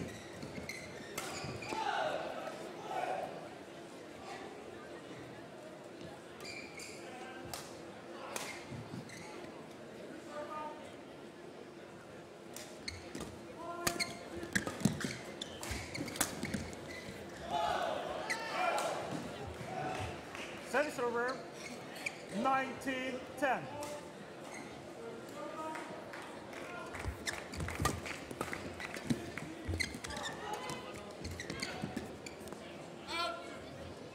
Service over. 11-19.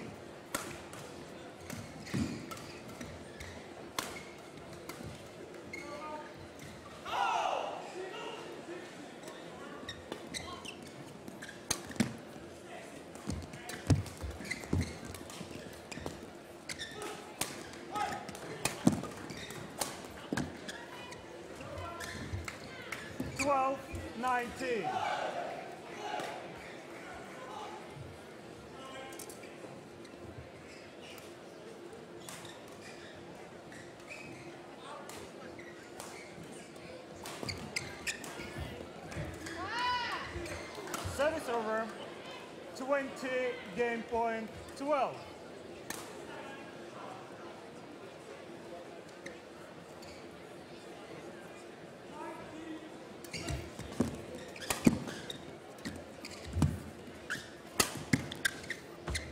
Service over. 13-20.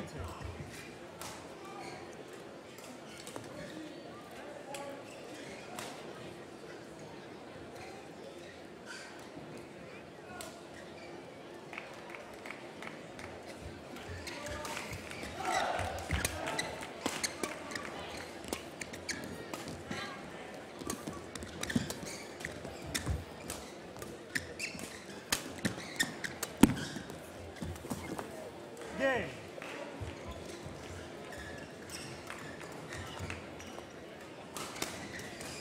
First game won by Yun Kim Hana, 21-13.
Second game, level, play.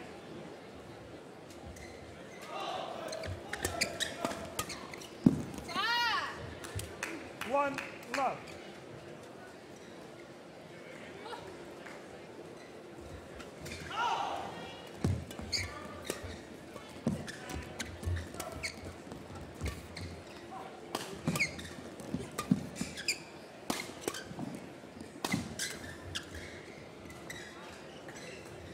Service over. 1-0.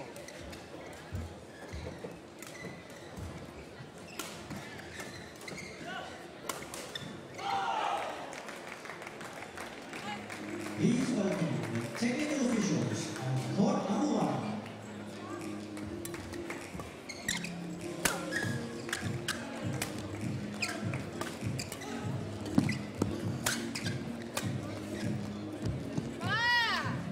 Service over.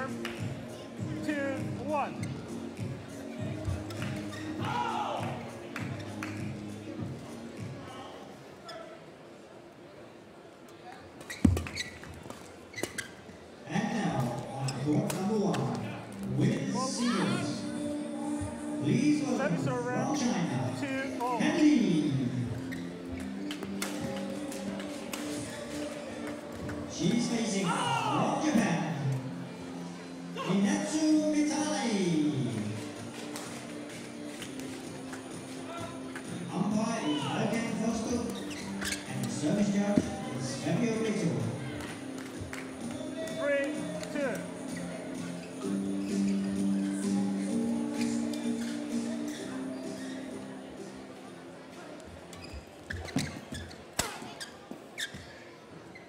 Service over. 3-0.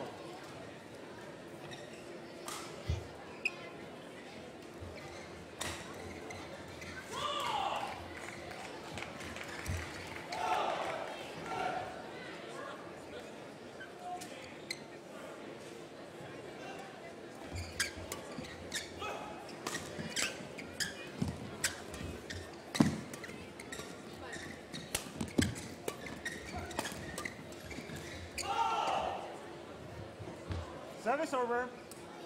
4-3.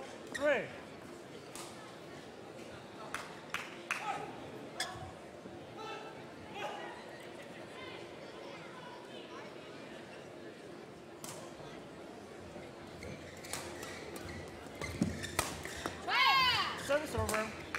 4-0.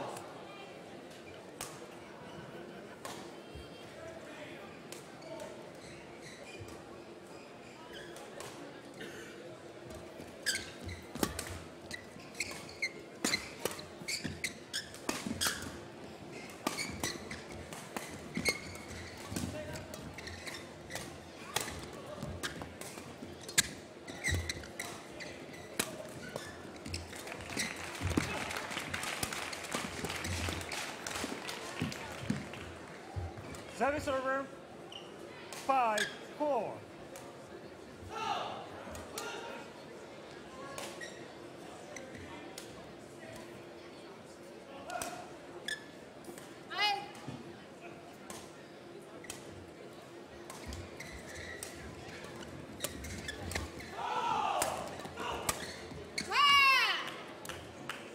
Service over. 5-0.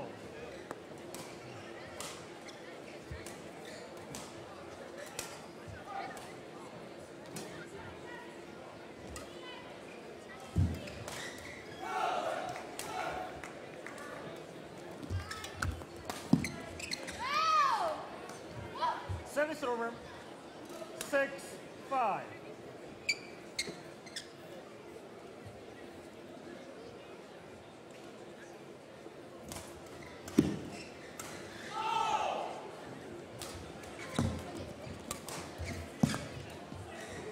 Seven, 5.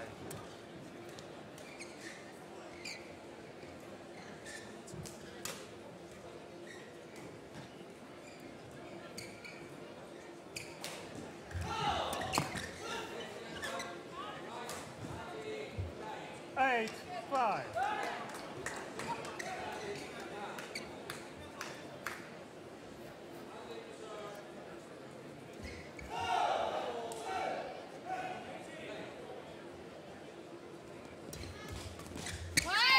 Service over. 6-8.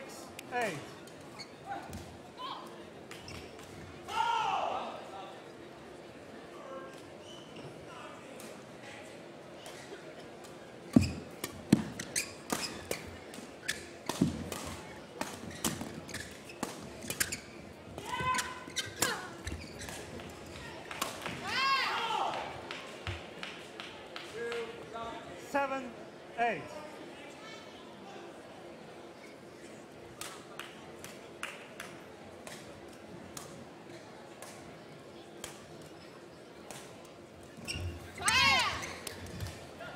Eight, oh.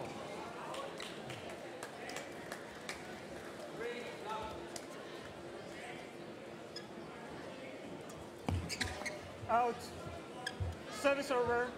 9-8.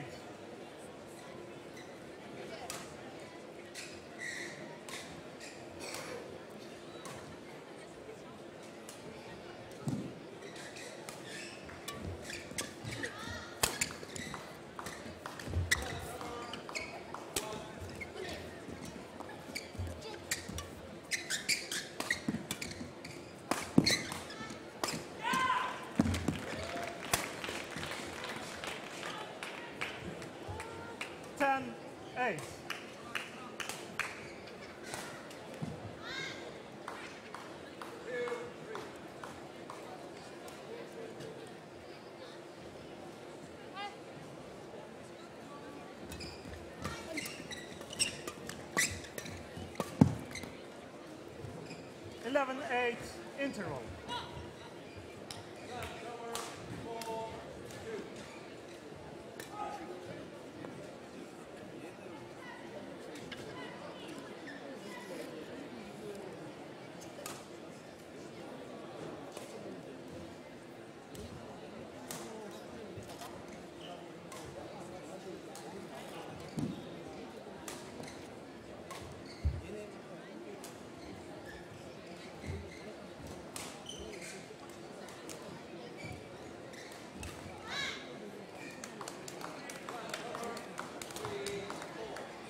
For 2:20 seconds. For 2:20 seconds.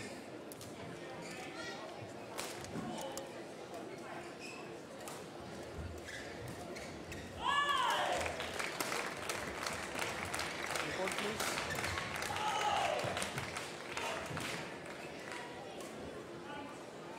(11-8). Play.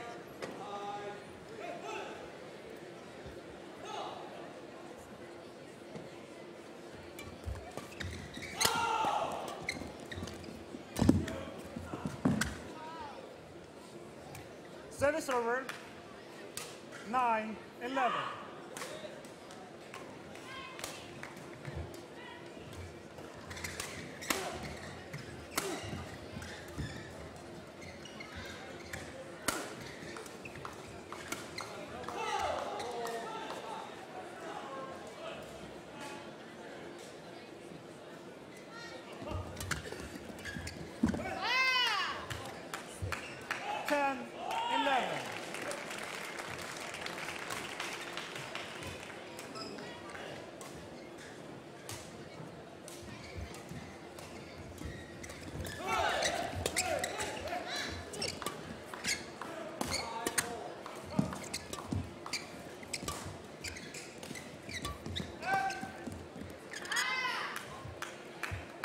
(11-all).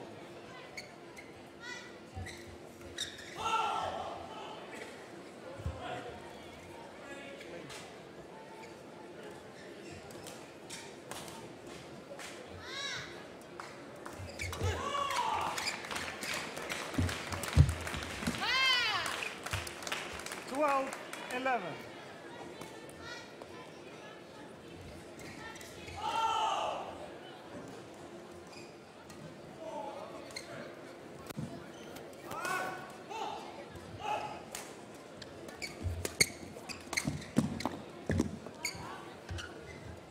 Service over. 12-all.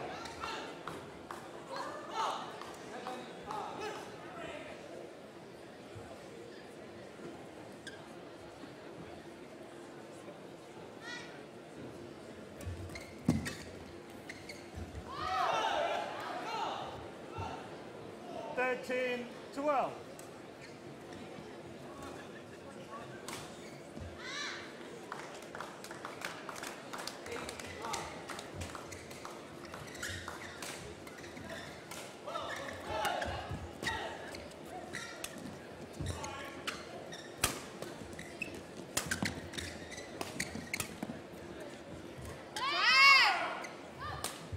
(14-12).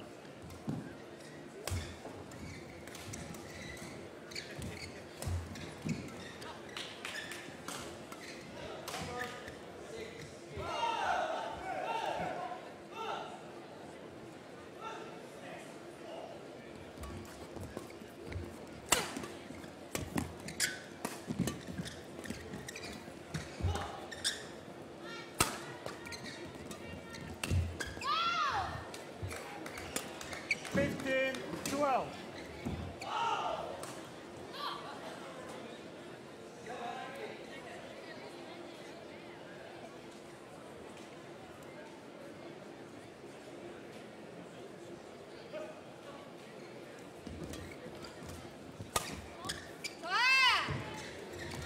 Service over.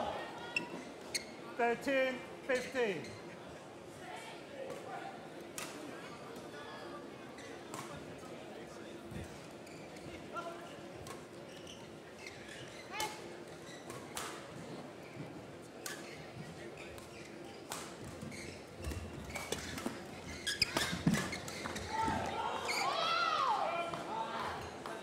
Service over.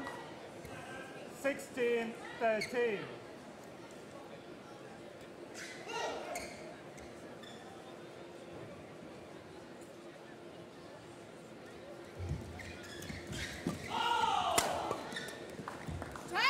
Service over. 14-16.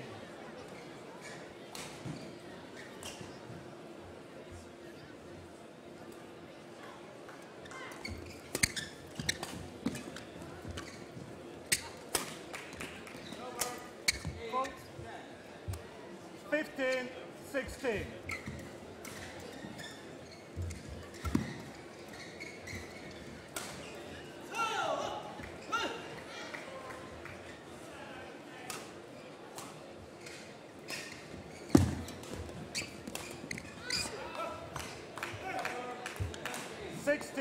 Oh.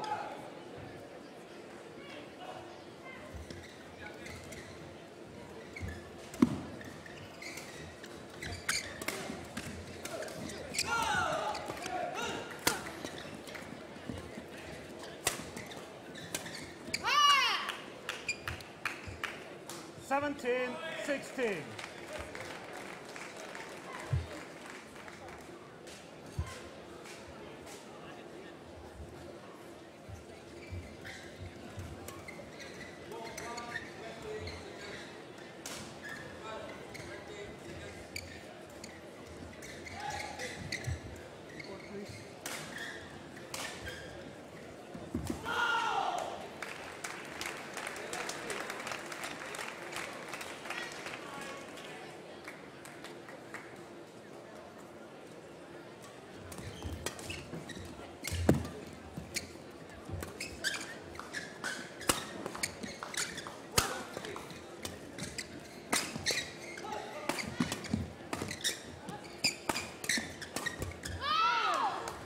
Service over.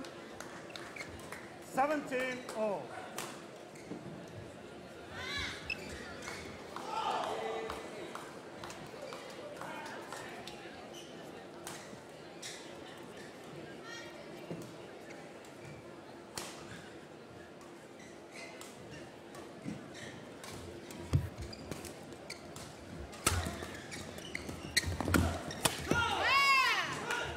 Service over.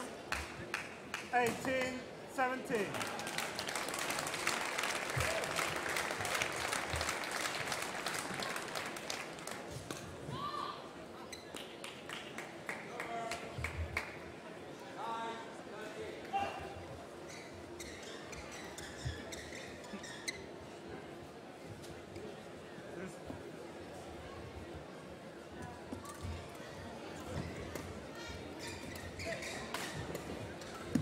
Thank you.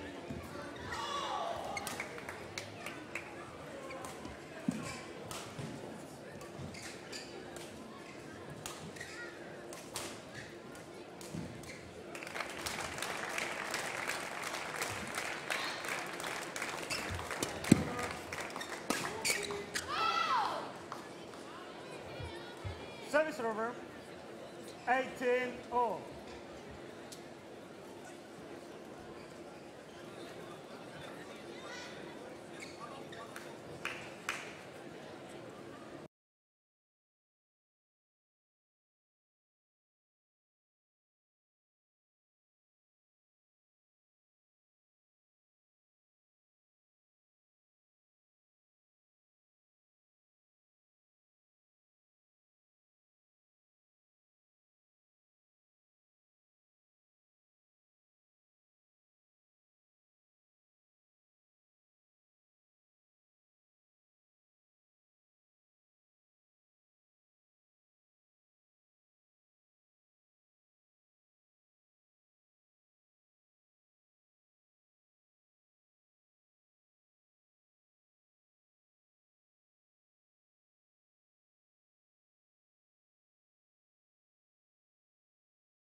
On which side?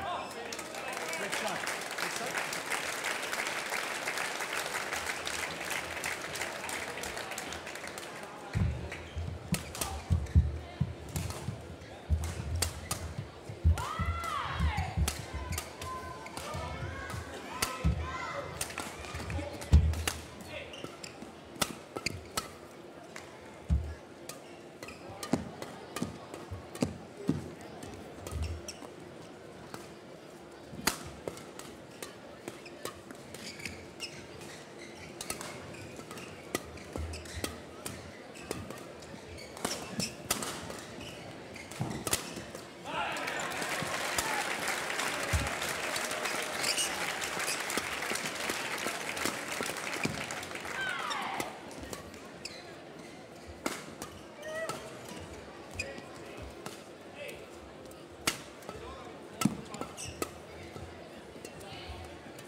Gentlemen, ready please. Welcome back here to YONEX Denmark Open, day 2 of play in the Premier Super Series 2014. Next on is men's doubles. In the yellow jerseys, Chang Liu and Kang Jun of China, against the Polish combination of Wojciech Skutlarczyk and Lukasz Moran. Chinese combination ranked 28 in the world currently, have been 20th as best. Ladies and Chang gentlemen, Liu, on my right, the younger of the two, Moran and Wojciech Skutlarczyk, 22 Poland. years of age, whereas his left, partner Kang Jun is 24. Kang Jun to serve to Lukasz Moran. Best result here in 2014 is the victory in the China Masters Grand Prix Gold. Play. And also participated in the World Championships in Denmark, but lost in the first round there. 1-love. Moran and Skutlarczyk. Moran 190 centimeters tall, and his partner Skutlarczyk 6 centimeters taller. 196. Both 28 years of age. Their best result here in 2014 is victory in the Spanish International. And they're currently ranked one place lower than the Chinese pairing at number 29. Have been 23rd as best. And joining me here in the commentary box is the former professional coach in Denmark, now in head coach in the Hamburger Sports Association in Germany, Stefan Luchkanov. And Stefan, you know a little bit of these two Polish players here. Do you think they can challenge the Chinese combination? Hi, Sten. It will be a great challenge, I think, for the Polish guys as far as the Chinese, and we can expect they're very offensive. So for me, the question would be how the Polish will get away from that kind of offense and try to attack as more as possible. What we know about the Chinese is they're very stable. They don't do easy mistakes. They're, as you can see, very aggressive when it gets a little bit shorter than that, or at the rear court. So I think all will come to the point, can they go away from that and can they actually get to the total offense?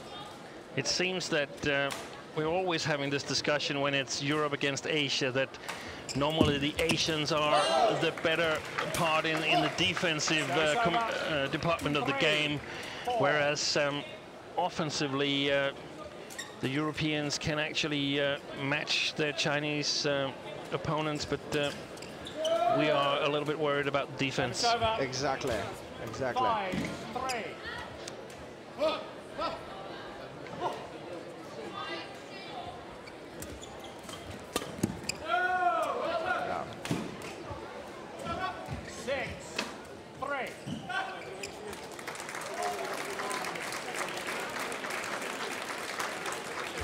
Lucas.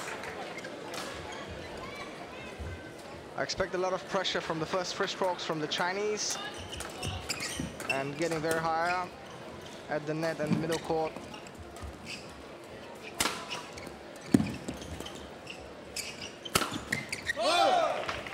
Very powerful attack here from Szkolarczyk, the taller one of the two Polish players. We must say that Poland has a history of playing good men's doubles. That's right. That's right. Oh, very, very surprising flick from Lukas.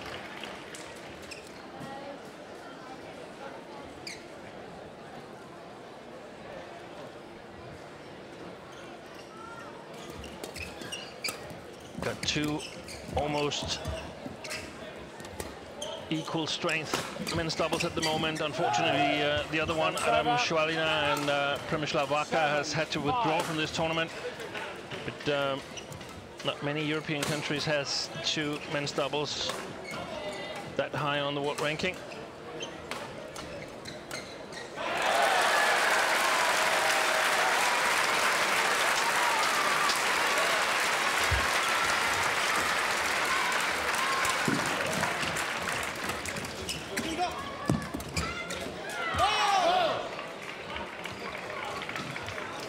Over 6-7.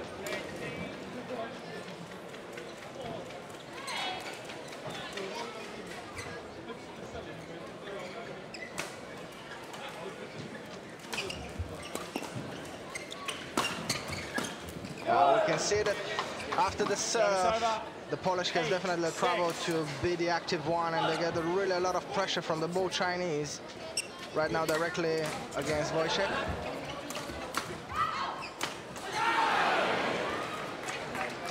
I guess that's a little bit unusual for Moran and Szkolarczyk to experience this, because they've been playing a lot of tournaments on the European circuit where they actually do very well. Yeah, that's right. As far as I know, they had some preparation also in Korea, trying to develop especially the technical part. 10-6. Of course, their connection with Korea is that one of their coaches is Kim Yong-man. Exactly. Also instrumental in coaching Robert Matuszak and Nadezhda Siba. Very successful mixed doubles from Poland. European champions 2012. Big achievement for Polish badminton.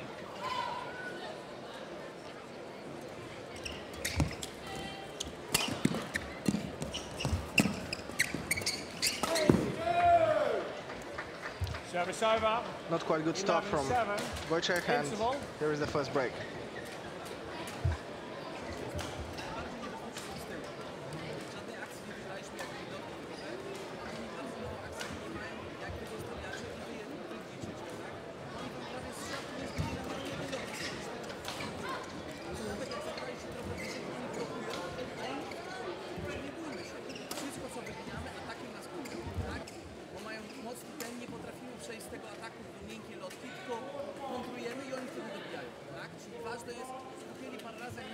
Court 2, 20 seconds. Court 2, 20 seconds.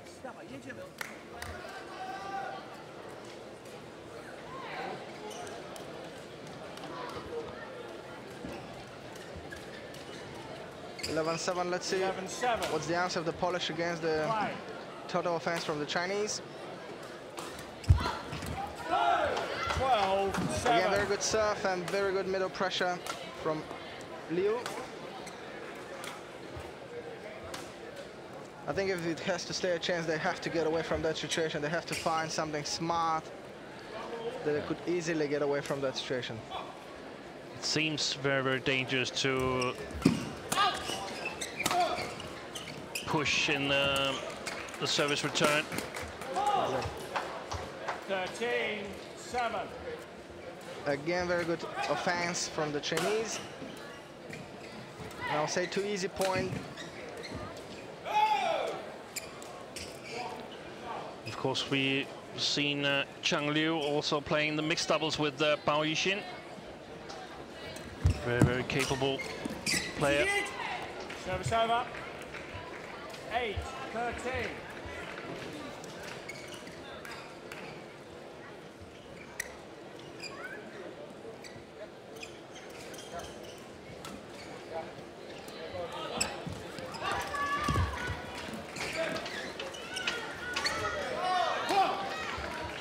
This was one of the 9-13. best rallies from the Polish side. Nice and controlled shots.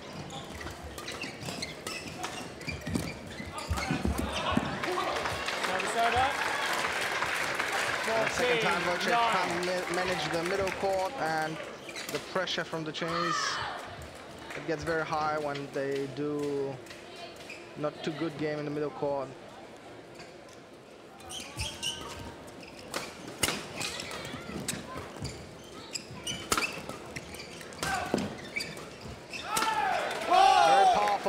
Very powerful offense from the record from Lukasz. Of course, 10-14. Given his height, it's possible for him to hit it really steep. And I have a feeling that he simply must get the attack. Look at that smash. Plum on the line.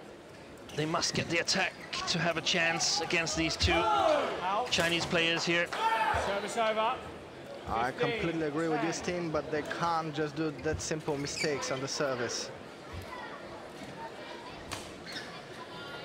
You know, it's also when you feel you have to get the attack, it also that's right. adds more pressure on the service situation, because you don't have the choice of lifting, or you don't feel you have the choice of lifting because you're afraid that your defense might not hold up against the opposition. That's right, and that was actually, I think, the first rally when the Polish was very high, neither in the middle court and in the net, and then turned out to be a very good cross rotation, and they finished the rally quite well. Here it is, Kaina, very good from Wojciech. That's extremely good coverage there. So imperative that when you've played the net once, you must cover, so it's not possible for the opponent to play back at you. Service over. Again, very good receiving. 12. Directly in the body from Liu.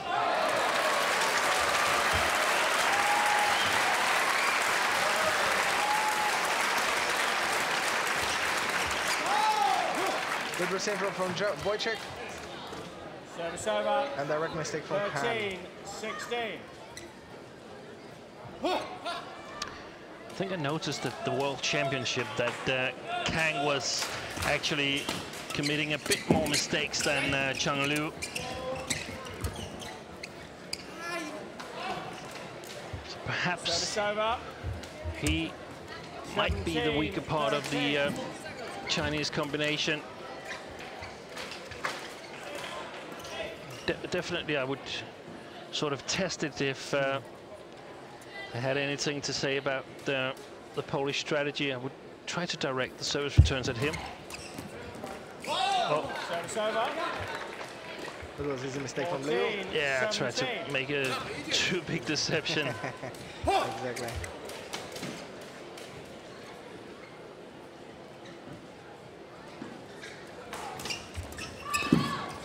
Well, the logic development, in my opinion, is that the Chinese maintain their 3, 4, 5-point lead and take this first game. Thank you. I agree with you, and I think if the Polish wants to stand a chance to move forward, they definitely have to be very careful in the first three strokes. When the Chinese prove to be extremely good in the middle court and the reading situation, so they can't just play around, they have to be very stable. Good return there. Excellent shots. Here it is, here it is. The Polish definitely prove if they get the offense, they could smash them down. Very steep smash from Skutlarczyk there.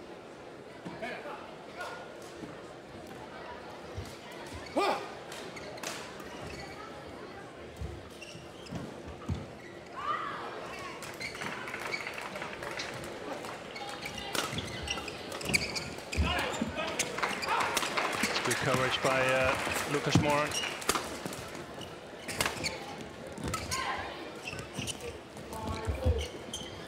Excellent. Very good net, very good, excellent rally, excellent rally. Very alert there at the net. 16-18. If the Polish keep this kind of a pressure, I think the game will move definitely more towards the net and middle court, and whoever wins get the offense has the real chance to close the rally.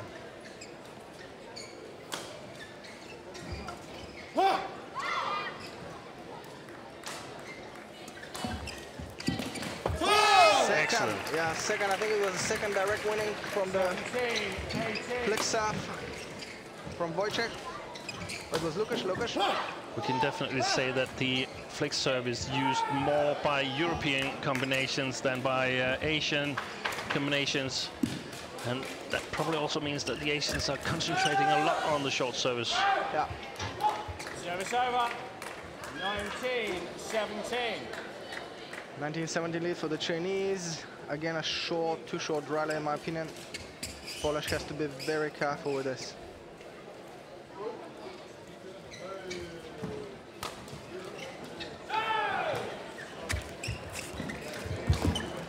Yeah. 20, game point. 17. Started with the service return.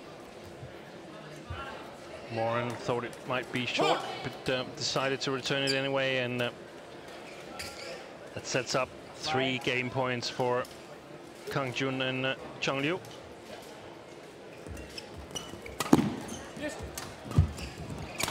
Excellent defense. And there it is. Yeah, first set. Chinese take the first game, 21-17, just as we predicted. And do you see the same thing happening in the second game, perhaps? I think the start will be very important, and at the end of the first set we saw that Lucas tried very aggressively to get high on the net, and that made a little trouble for the Chinese, but they'll have to work out their way to the first 3 strokes how to keep up the offense, because they definitely could have a lot of points with a very powerful Polish offense.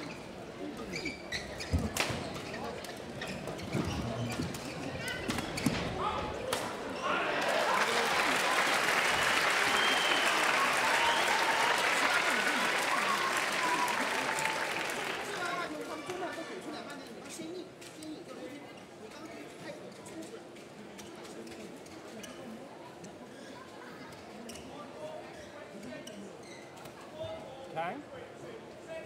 Release yourself.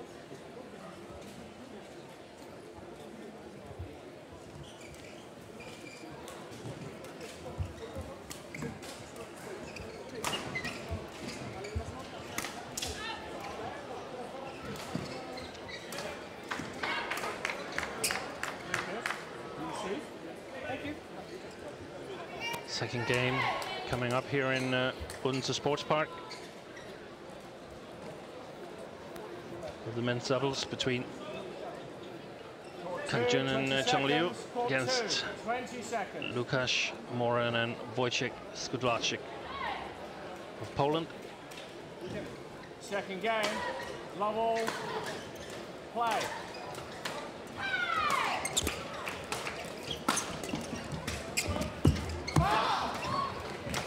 I like the solution with a very soft receiving, much more simple, not complicated, avoiding the middle court. And the Polish got the offense straight away, and they won the point.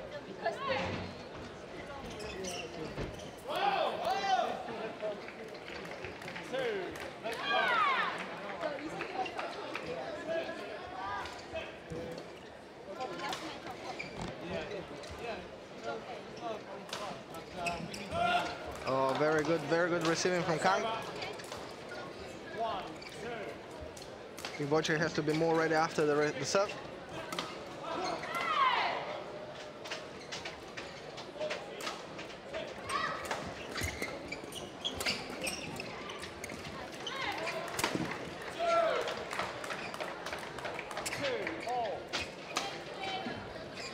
If I had to coach the Polish guys team, I definitely would advise them to get away from the middle pressure. They didn't really win many points. They only got in a worse situation from that. Yeah, that's the kind of service returns you want to make. Soft ones below the net court. One more very good offense from the Polish and very good rotation.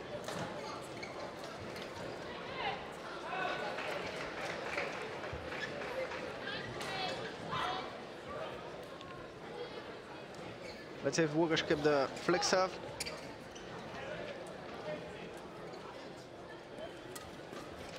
Okay, that was very good.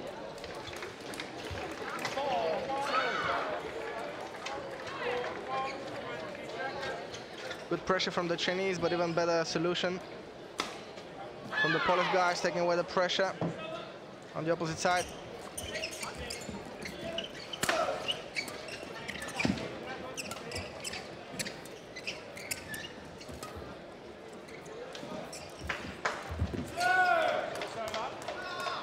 Winner of this match plays Danish pair Carsten Mogensen and Matthias Bo tomorrow. And now I've been watching these two Chinese players for 1.5 match, and I'm almost sure now that I would advise the opposition to target mainly Kang-Jun.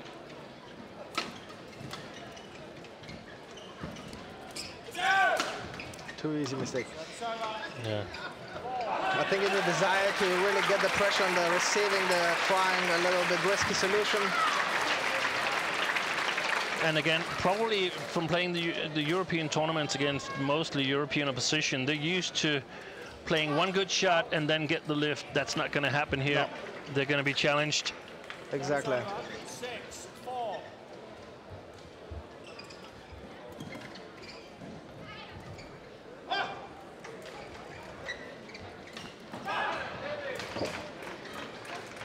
We also see the Polish combination being very emotional, and that's actually how we are used to see Polish players. I've seen the men's doubles with Robert Matuszak and his former partner. His name is just I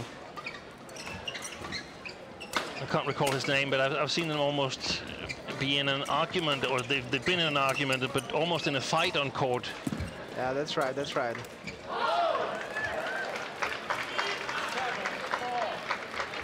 That was very good rally from the Polish, where they changed direction in the middle court, and they actually succeed, I think, to press the Chinese in the middle court, where until now that was completely unsuccessful. Yeah. And as long as they are sort of on top of the rally like this, the first one they could easily put pressure on, but the next one have to get it away, because trying to play flat from below the tape, that's almost a dead course against these two Chinese players. That's right. Their power and the Polish guys is definitely in the total offense from the rear court, and they won most of the rallies when they were in total offense. So, very good receiving from the Chinese. So, and that's what's so difficult for Moran and Skudlarczyk, that they have to play to 98 to 100% of their level. If they're not doing that, they will be punished immediately. There it is. We see one more rally where they fight in the middle court, and that's not too clever.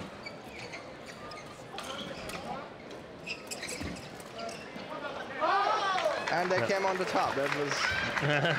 And there was a reason, because the racket is broken. Okay. I lost that moment.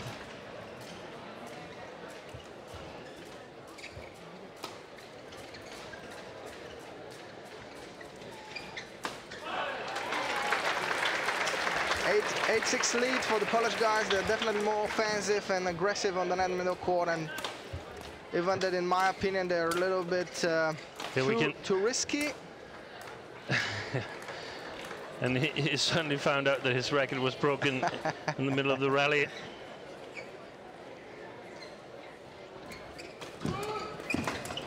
Yeah. If you're watching back home, take a look at what happens when Cheng Liu has the shuttle. Almost always something good for the Chinese side.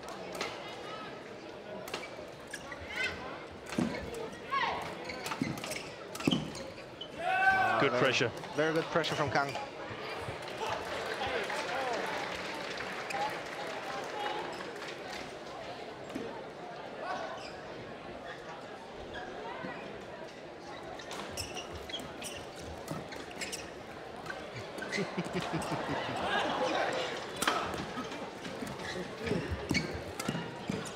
Oh, that was pity.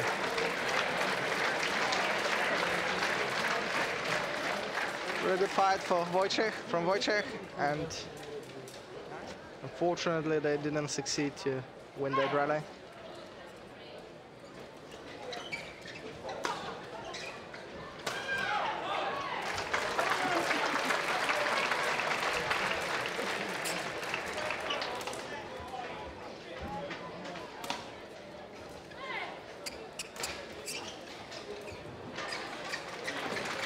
Although the Chinese get a very good serve and succeeded always after the serve to be high enough. So let's see what is the answer from the Polish. One more Gone time. long. Very, very lucky, but I mean, if they're going to push it, it's way better to push at Kang Jun.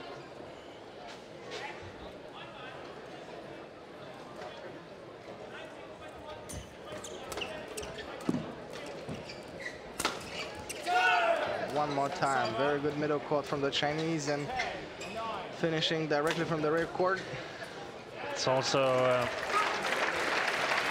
Chinese have a bit of an easier time scoring from their own offense compared to the Polish. Have to work much harder to score points. That's right. And of course, in the long run, it is important, because once in a while the Chinese get it turned around.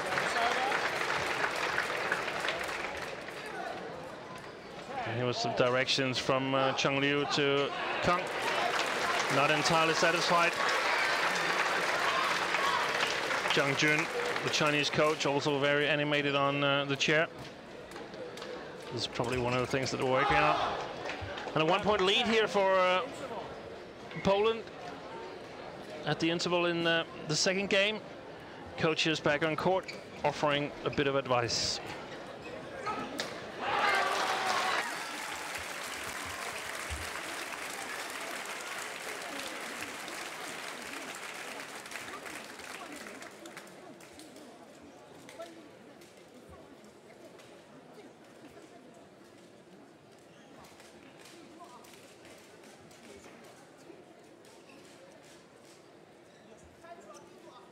Court 2, 20 seconds.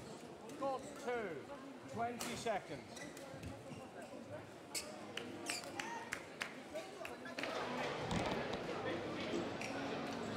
Please welcome the technical officials at court number 3. 11-10 for the Polish.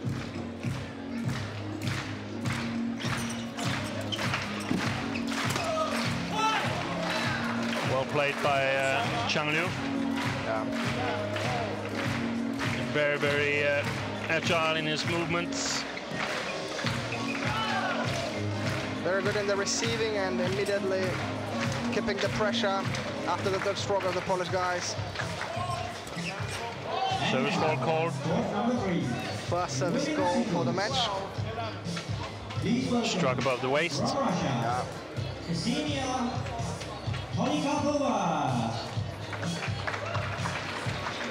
And she is facing from Denmark, Mette Poulsen. The umpire, Yannick. Service judge, François Michel. It's going to go wide. All right. That rally is one of the things, I think it was the first one where the Polish actually didn't play the middle court and they got very easily the left and they succeeded to close it quite well. I think one of the problems is that when this pair, Moore and Skudlarczyk, are playing in the European tournaments, they're actually ahead in the pushes in the flat game, playing the middle court. So they have to sort of change their whole game plan. That's right. Now they're playing Asian players. And now court number 4, men's doubles. Please welcome from China, Zhao Bao and Long Wei. And they are facing. Oh, much better. Directly soft receiving. And they got a little lucky with the third stroke so they could finish it in the fourth. The umpire is Jakob Cindu.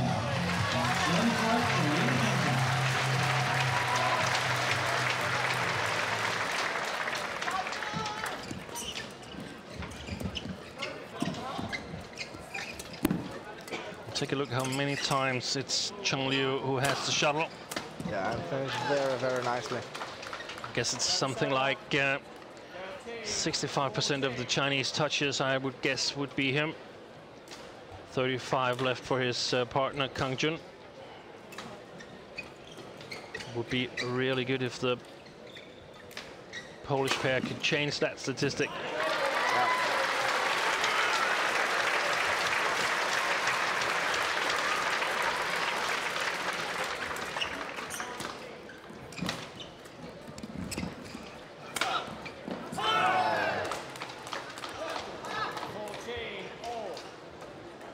Excellent play from Cheng Liu. I think he's the player who reads very well the Polish and it's a little bit more creative than his partner.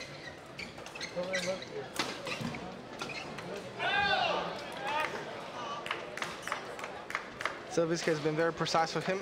Let's see if he can keep up that.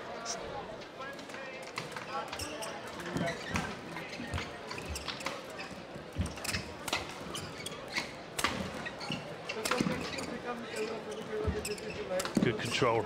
Very good control, yes.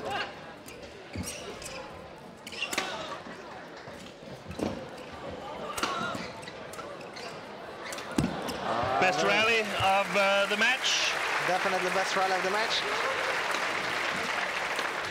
And I think we can see that now even the Chinese didn't anymore push in the middle. They got very high and they succeeded to get the stop, get the lift. There it is, a few very, very good stops from the middle court that make the defense of the Polish unstable, and they succeeded to finish it.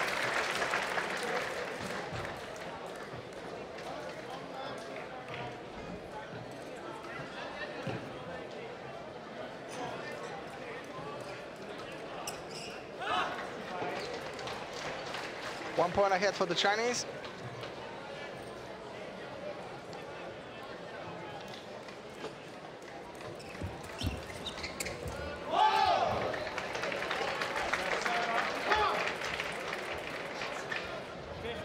Now the game should go more and more towards the net. Both of the pairs rotated over the net, and they succeeded to, Polish guys this time succeeded to get better position.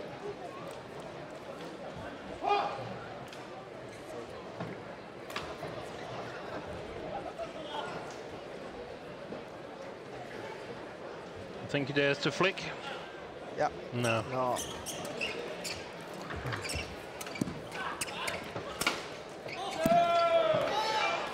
Every time after the receiving Louis pushed, there is all the time came back in the middle, and he was absolutely ready for that one more time.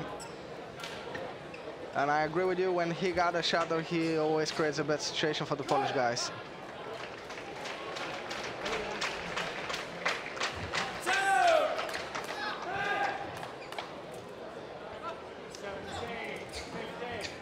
Terrible time of the game to make a service return error.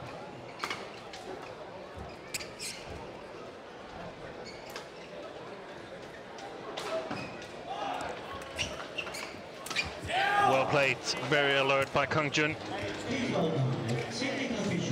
3 quick points for China.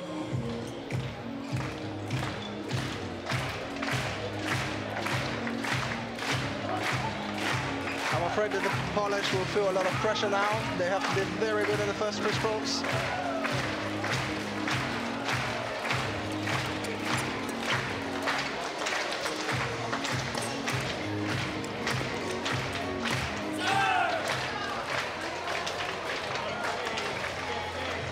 And now, on court number 1, men's singles, please welcome from China, Chen Long.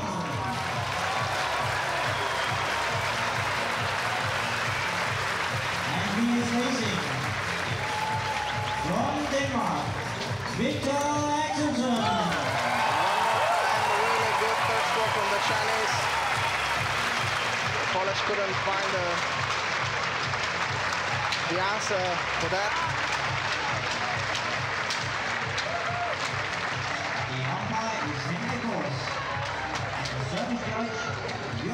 And the first time of asking. Yeah. Victory for Kang Jun and Chang Liu.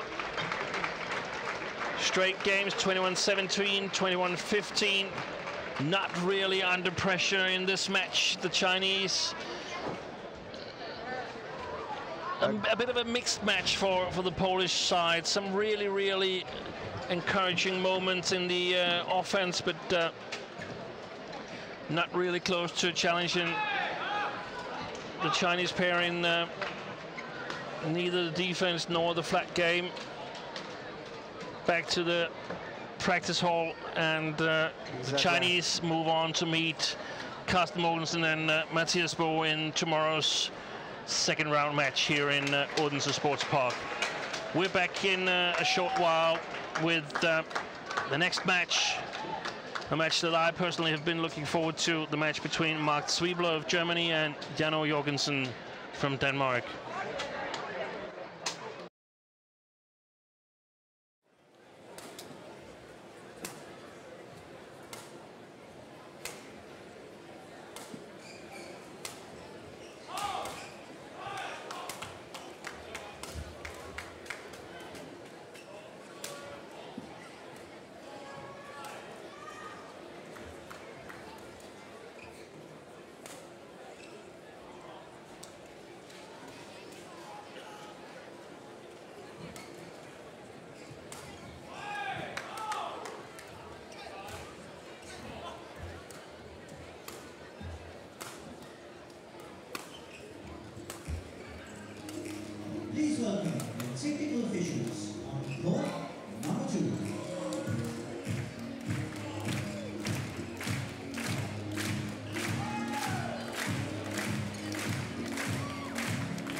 Cindu.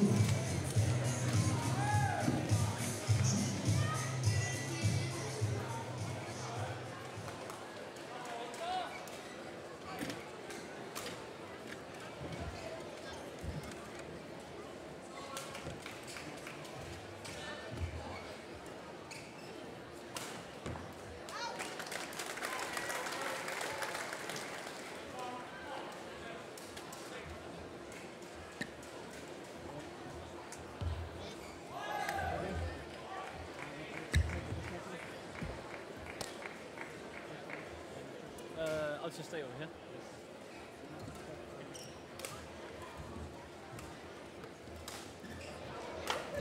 And here we have the two players on court. Mark Zwiebler of Germany up against home favorite Janno Jorgensen. The European champions from 2012 and 2014. Mark Zwiebler, of course, winning the title in 2012,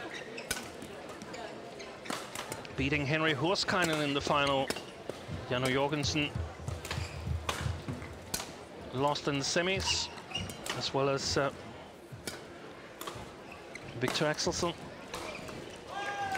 But this year it was Janno Jorgensen's turn as he took the title in a match against Rajiv Usev. Zwiebler, 30 years of age and currently ranked 22 in the world.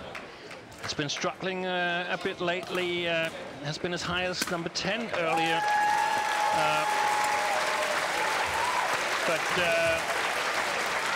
has struggled here in 2014. He just comes off actually 2 straight tournament wins, but on the European circuit, where he won the Czech International and the Bulgarian International. And then he has first or second round defeats in most of the Super Series tournaments he's participated in. The semi-final place from this year's German Open, but probably quite wise to play some lower tier tournaments to get his self-confidence back. Janno Jorgensen, currently ranked number 3 in the world, his best ranking ever. 26 years of age. Has birthday on New Year's Eve. So far he's had a great 2014 combined with a terrible 2014. The great part of it is that he won the European gold, and then this summer won the Indonesian Premier Super Series as the first European player ever. Think about it.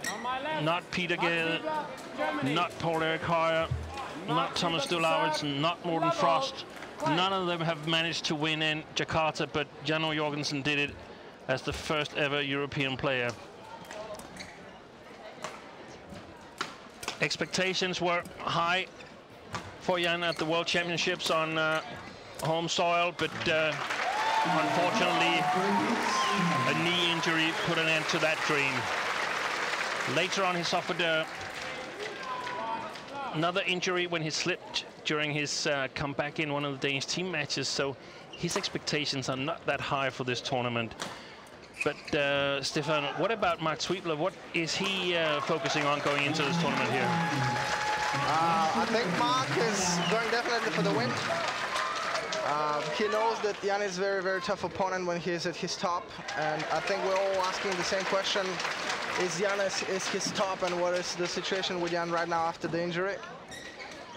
I had the opportunity to watch Mark against the match Germany-Japan 5 days only ago, where he conveniently went against Momota from Japan. Really good match. I can't say too performing, but more like exhibition match.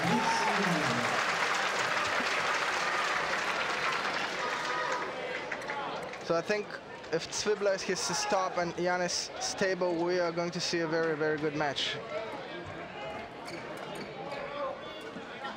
There might be two scenarios that Jan simply is not in form.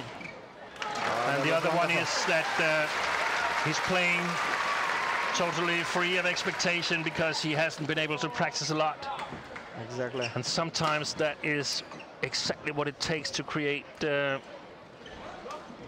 unusual results compared to how much he's been practicing. But of course, all his live practice is not gone because he's been injured. So.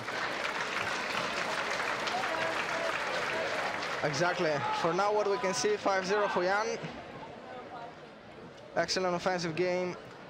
And hard time for Mark.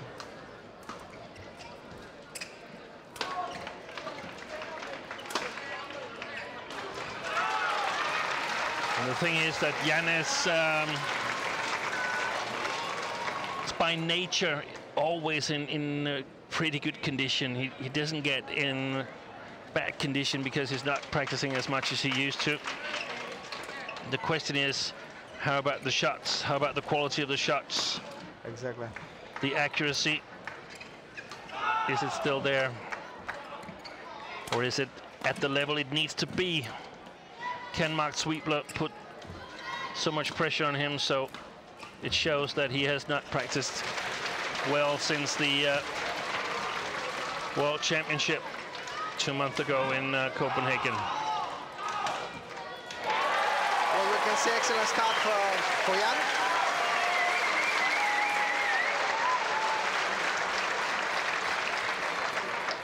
And the hall is almost full here now in Odense. On the court next to this one, Victor Axelsen is taking on world champion Chen Long.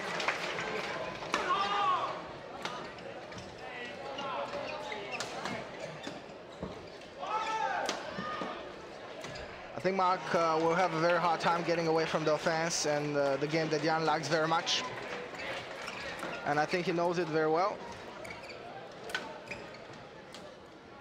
What I saw Mark playing against Hans Christian in the final of Belgium, I saw Mark who was very offensive and doing exactly as he just did, taking his chances.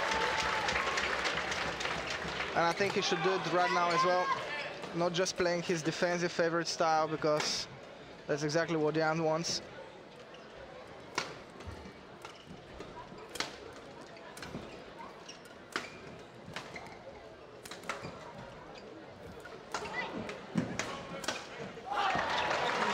Excellent play from Jan.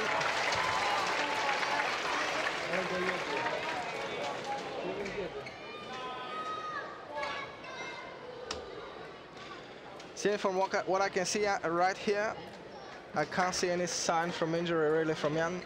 No, and I think if Mark is not able to increase the pace, then I have a feeling that Jan is going to eat him. Exactly, I agree with this. 10-1, very good start for Jan. Mark has a hard time taking away the pressure.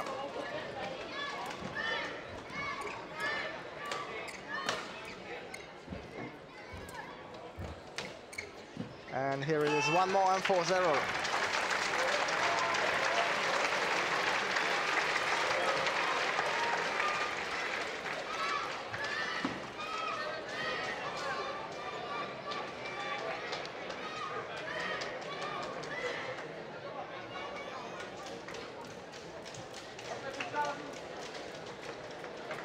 Yeah.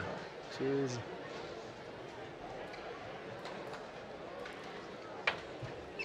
What an amazing development here.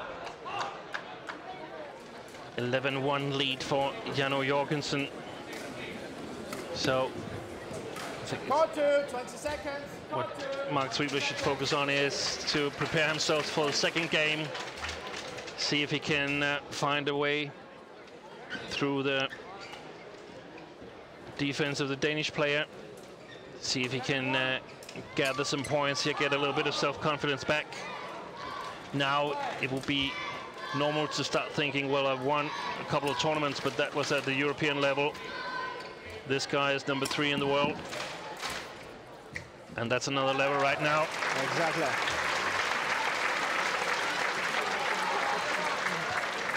What I'm afraid that Yannis is just going to speed up a little bit the tempo, because he actually could play higher tempo.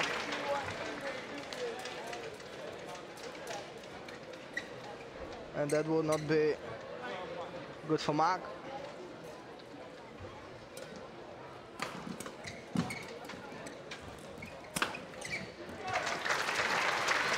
One more excellent rally by Jan.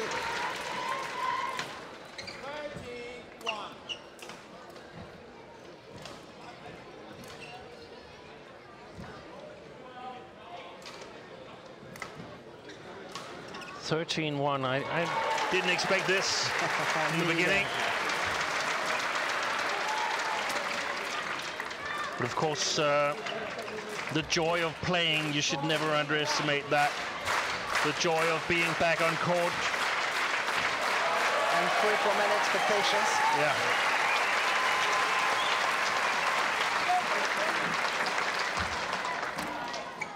That was a good rally from Mark.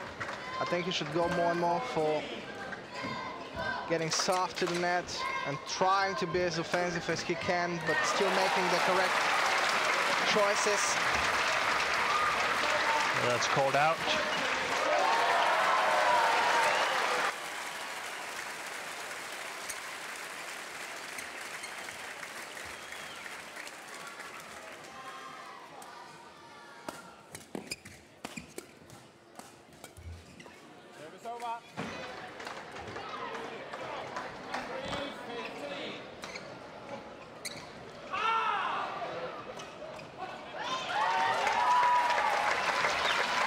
The applause you're hearing right now is on the court next to ours, where Victor Axelsen and Chen Long is playing their first round match against each other. Scores level now. No, it's not. It's 13-11 for Chen Long. We're not going to comment too much on that match, but focus on this one where Jano Jorgensen has an incredible lead, 16-3. I think Mark is a little frustrated, and he can't really find right now what to do. Now, one thing is clear, that he's simply playing too slow. That's right.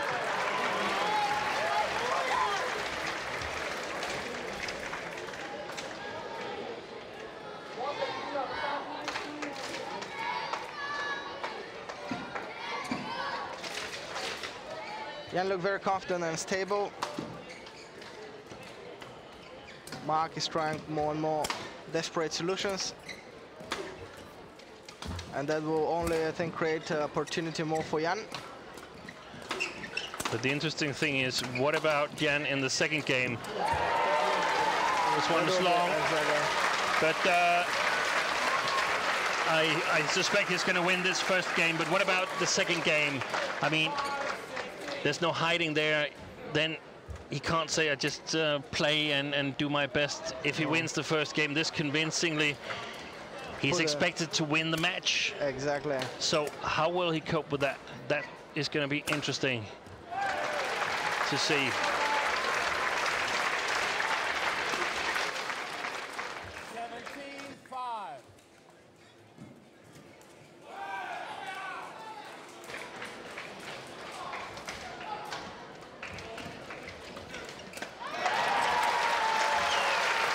Perfect defense game again and again from Jan.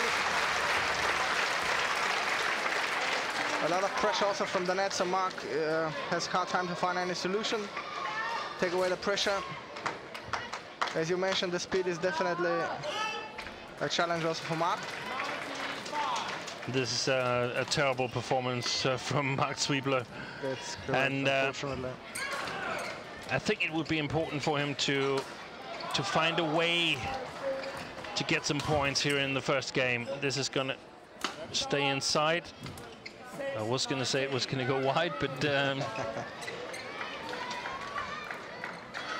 maybe he should try to stretch Jan a little bit more and try to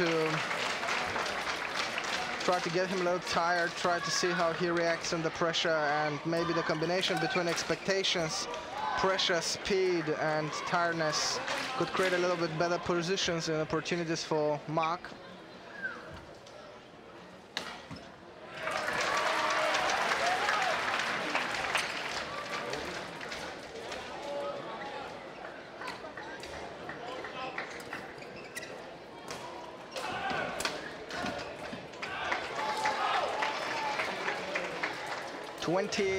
Game point 7.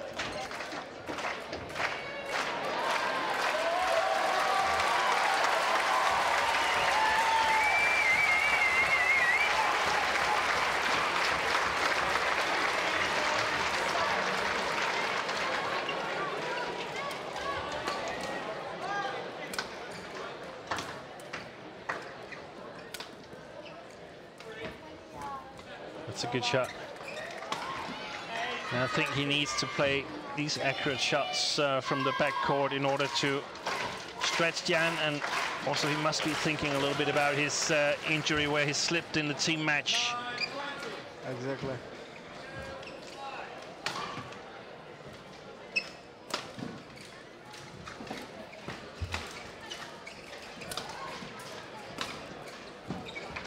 One more good rally from Mark.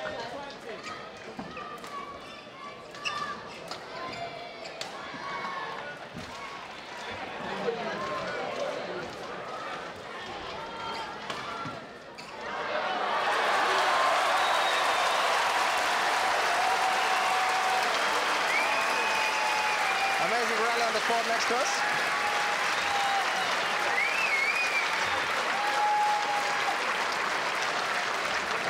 And again, point for Jan. There it is. First game for the Danish number 3 in the world ranking. Very, very convincing, and I must say I'm surprised on the way he took this first game. Well played by Jan. I'm sure he enjoys it out on the court, but Mark Sweepler, you got to come up with something more here, because this is a bit too slow, and I really hope actually for the audience here that we're going to see a tighter second game. Yeah, I agree with you.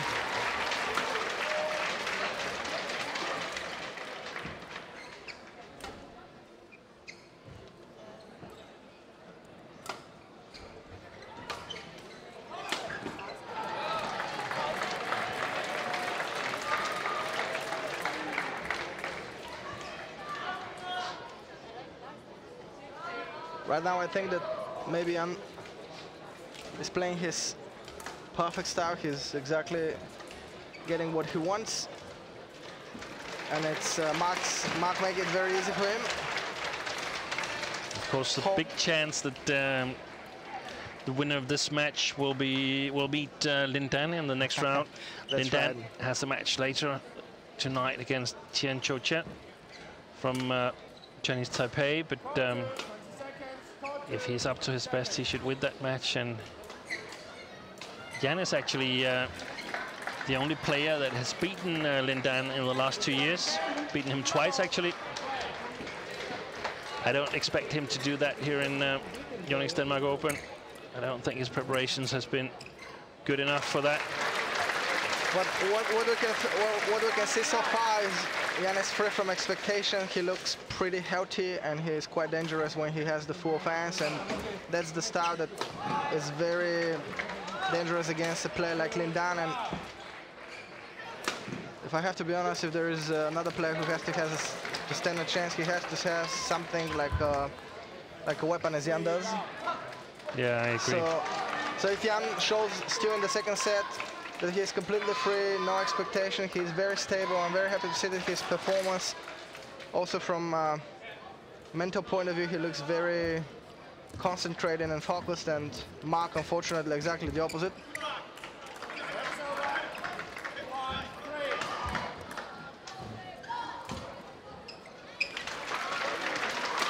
But the match is still not over.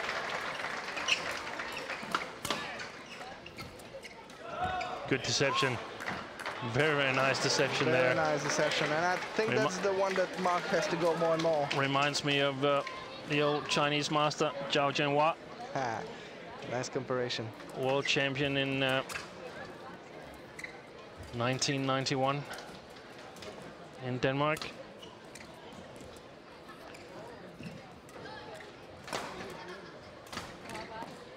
That's well played. Oh. That's well played. Calm and collected.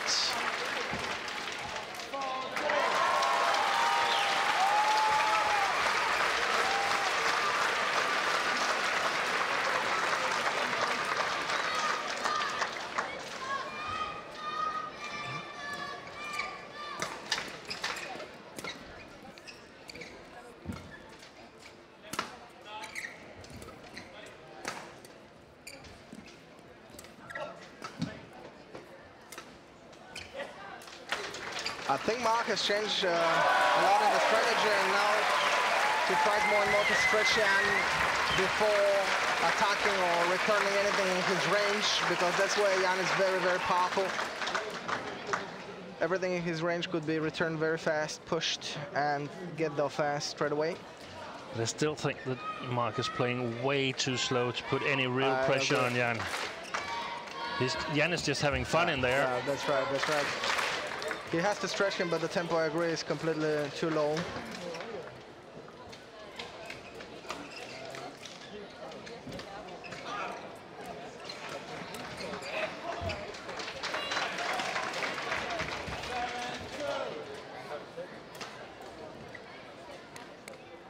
As it looks, Marks builds up again frustration, finding out, trying actually to find out what to do.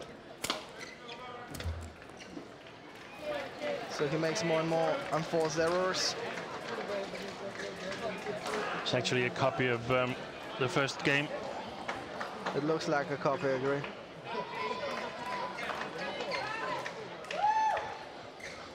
Håke Hasse in the coaching chair, still cheering for Mark Zwiebler.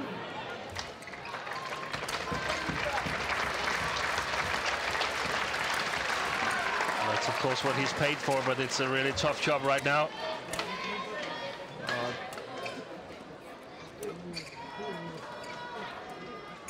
You can see that it's not even as if Jan has to play really, really accurate.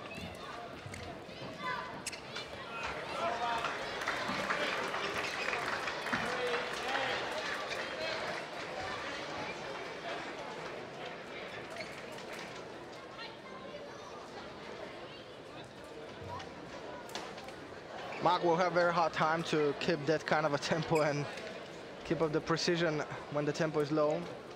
He'll be probably frustrated more and more.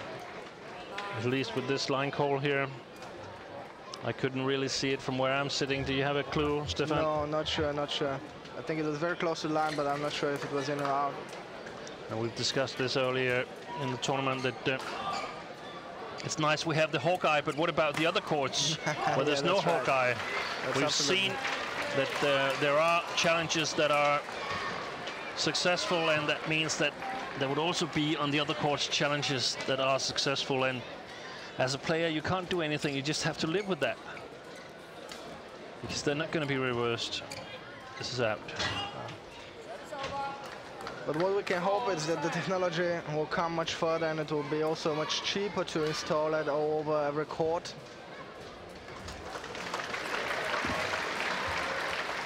It's going to go wide as well. Now, just a 5-point gap. Few easy mistakes also from Jan. Maybe the expectation starts building up more and more.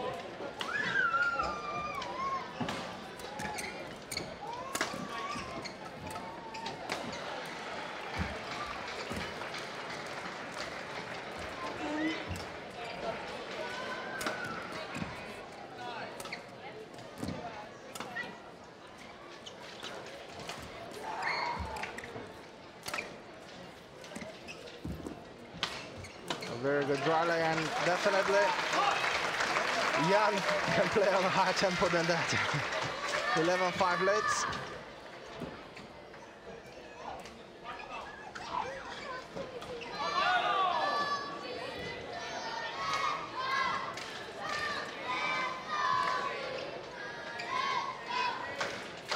to me. I'm pretty sure that Jan is going to win this match in straight games.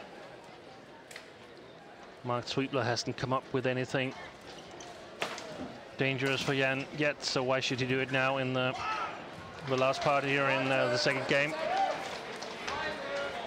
That's right, and it looks too easy. I'm a little disappointed in the sense of for the spectators, but that's the situation.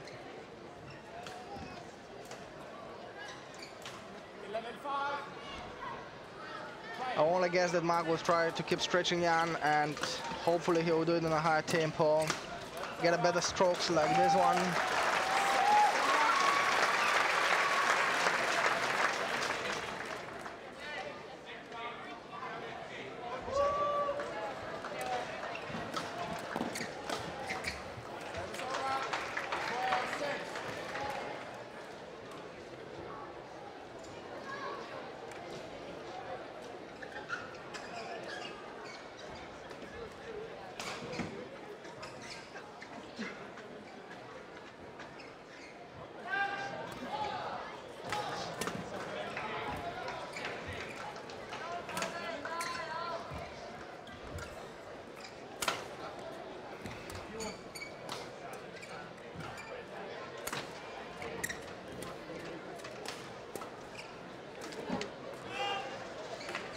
That was a good rally by Mark.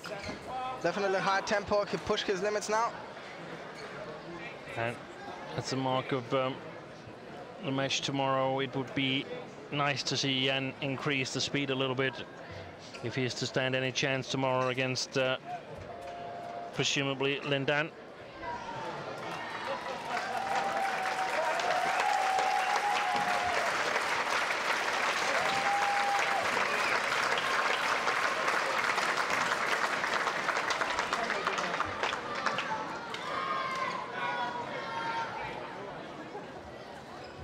I think they lost the shot. Interesting.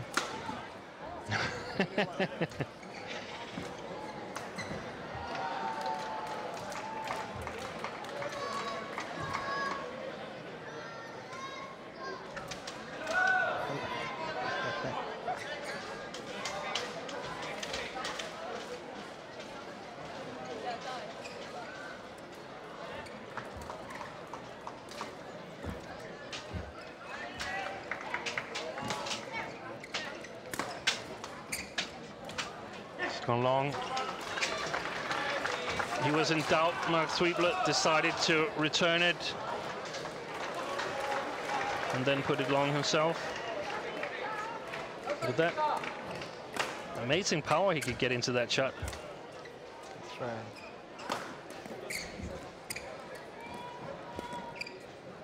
Oh, yep, long.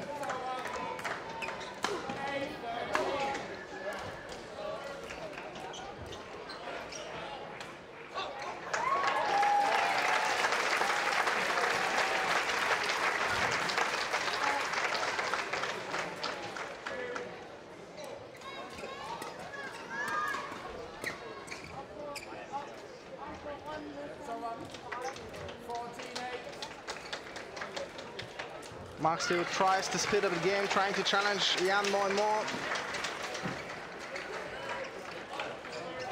But it looked too convenient and too easy for Jan. And definitely not, it's not just going to happen with some small deception strokes. That cut was very nice. But Jan's game doesn't really look as good as it has in the first game and the start of the second here. Could Mark Sweepler be making his way into this match after all?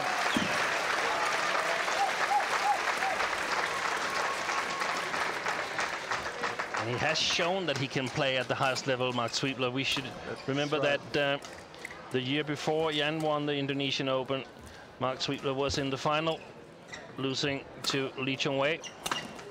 Excellent well played rally. here. I think that's so far the best rally for Mark. Tempo was definitely higher. Should hopefully go higher.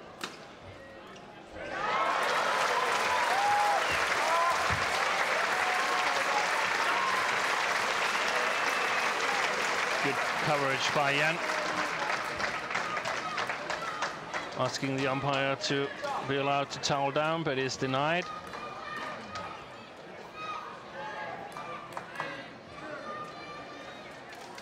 I remember when this scoring system started, it was not allowed to towel down or drink in between the rallies.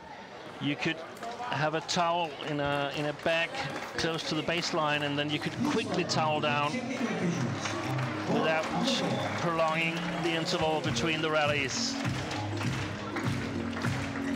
That's right, excellent rally by Mark, by the way.